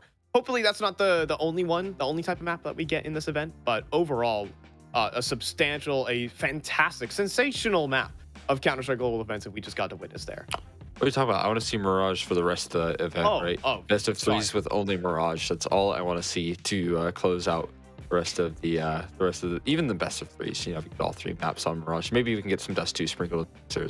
But if we get any more matches like that, with an underdog really showing some force and then the favorites coming back, I mean, it's going to be a really entertaining rest of the week here. But I mean, we take a look at these stats, and you kind of shouted out Nova. I think that's a great shout, because on that first half, he was a little bit limited in impact, right? The T side opping, always a tricky thing to master. That CT side, he really showed his worth and his weight in gold right there, because he had so many big rounds, so many multi-kills that he was able to gather, consistently holding down control of the map. And so it's really good to see this guy shine. Yeah, also to highlight for Valkyrie, I mean, I'm just singing their praises because they gave us such an explosive map of Counter-Strike all in all. And that would be Irish, at least on first contact duty. For the side of Team 1, though, it was Pesadelo controlling vast swaths of the map. It was TRK closing down a lot of the rounds that they should. I mean, the CT sides really did duel out here, but it seems like Team 1 were just able to do them one better. Yeah, no doubt. I mean, just like, again, off the back of that timeout, they were able to pull it back, but Besa pulled up with a great CT side half. And you have to wonder, you know, if Valkyrie were able to pull off a couple of those really clutch rounds, you know, and you know, maybe they could have clutched out something, you know, made a better play on a gun round, what the scoreline would have been looking like, right? Because we potentially could have seen a different result, a different end game there if they just given themselves a little more room on that T side. But again, you know, Team 1 were able to pull off the victory, in which they should have probably closed that one out. Yeah, I mean, we were expecting something. I mean, I was joking when I said, "Oh, Valkyrie are better than Orglis," but you know, honestly, they gave themselves a good shout for this game. Also, Maluki was doing a pretty good job, even considering the rifling that he was doing. I mean, it was the CT side between these two teams that really opened up. It's when things got dicey, though, in my opinion, I think TRK was the huge benefactor in a lot of the impactful rounds, able to close out the game basically single-handedly. And while Maluki's efforts definitely reasonable, and for the efforts of Valkyrie as a whole, I think when it came down to crunch time, Team 1 just had the better players. Yeah, and I mean, we've already talked about it before as well, right? With TRK joining in as that experience factor in the Team 1 camp, right? Because they don't have actually too much of it. I mean, sure, you do have a lot of long-standing players in the team, but the new additions, you know, XNS relatively new to the roster in terms of the length, and then you couple that with Keys, who's very new to this level of play. You're talking about, you know, that lack of experience that TRK definitely provided in the closing stages. So it was really cool to see them trying to close that one out when they just couldn't seem to find any success till the bitter end there. Yeah, a disgusting map that came out from Maluki towards the end of it, and denying the comeback from Valkyrie, who were working with that 14-11 lead, but just couldn't put the final two together to nail in what would have been a massive upset. But either way, commiserations to Valkyrie as we begin to wind down the stream. Let's take a look back on our results for today, which we have had 8 best of ones. We have 2 teams that we've had to say goodbye to. Of course, that is Counter Nature and our team in Valkyrie here. But we got a couple of our teams in towards playoffs, and we have our deciders that have been primed and ready for tomorrow. Yeah. I mean, 2 best of ones to decide who's going to join forces in the playoffs. So, and again, very exciting stuff that we have going on tomorrow. But this is the Group A results right here, and you can see Counter Nature are the early exiters of this one. But again, I feel like they showed a really good force up against Strife. They were able to do some damage, right? And that's a promising sign. Again, a team that was able to qualify through the open qualifiers. But of course, a strong showing throughout from Pain Gaming, right? They made it through with relative ease. Yeah, and just taking back on Group B, and from what we just witnessed, I mean, Valkyrie kicked it off with the 16-12, and again, came out in convincing fashion. They maintained that in their game versus Team 1, but just couldn't come out with a dub. And for Orglis versus Team 1, they'll get themselves a rematch down to the decider, as ATK have already punched their ticket in towards that semifinal. So, yeah, all things went swimmingly in towards the bracket, at least for some of the favorites, but how about our predictions? You know, I mean, look, I think we did. I think I was doing pretty. You did very well. I did very well. I know I did very well. Of course I did very well. I can't. Well, you can brag on yourself a little bit. It was great. Davey says he gets everything correct, but he hasn't met me evidently. So we can go ahead and take a look at our predictions, see how we did, and see how we're experts at this game. Me and you, Cole. Yeah. I mean, at least we got the last map right, or the last series right as a. But other than that, I feel like we were. I at least was a little bit off. I had more hope for maybe a Copium in Strife, just because not only do I like the team kind of growing as a unit, but I also love Polo as well, just as a personal friend. So I was hoping that they would be able to get a little more done. I'm surprised to see them actually struggle as much. So I mean, we'll see if that continues until tomorrow. But I will stay on the Strife train until the bitter end.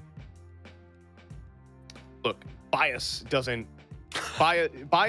get you any wins here, my friend. Bias does not get you any wins. It sure does not.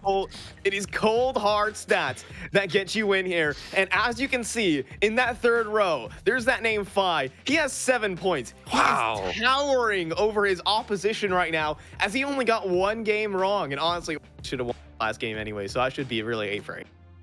Man, Orgulus did you dirty right there. Otherwise, you would have had a flawless day, man. They did you dirty. But yeah, that's a good showing right there, right? I mean, definitely winning the prediction game on this duo at least. Again, you know, Davey thinking he's always right over there, but yeah, I think he's wrong about a couple of things. Yeah, Davey can just tune out during this segment, right? Because you know what, we're trashing him out here, all right, out here on the desk, unfortunately. But look at me, I'm sitting on top of the Preds, and we can continue those Preds. We can continue the rest of the Liga Ace Masters as we're going to be entering in towards day number 2. We have our deciders decide who faces off in those semifinals. Both of those sets of matches are going down tomorrow, and then the grand finals will be here on Wednesday. So you guys don't want to miss that, as we're going to close down the show for day number 1, day number 2, day number 3. They're all coming your way as more North American Counter-Strike and more teams vie for that Blast Showdown spot. I'm Phi, on behalf of myself and Cole X McHenry. Thank you guys so much for watching, and we will see you guys tomorrow.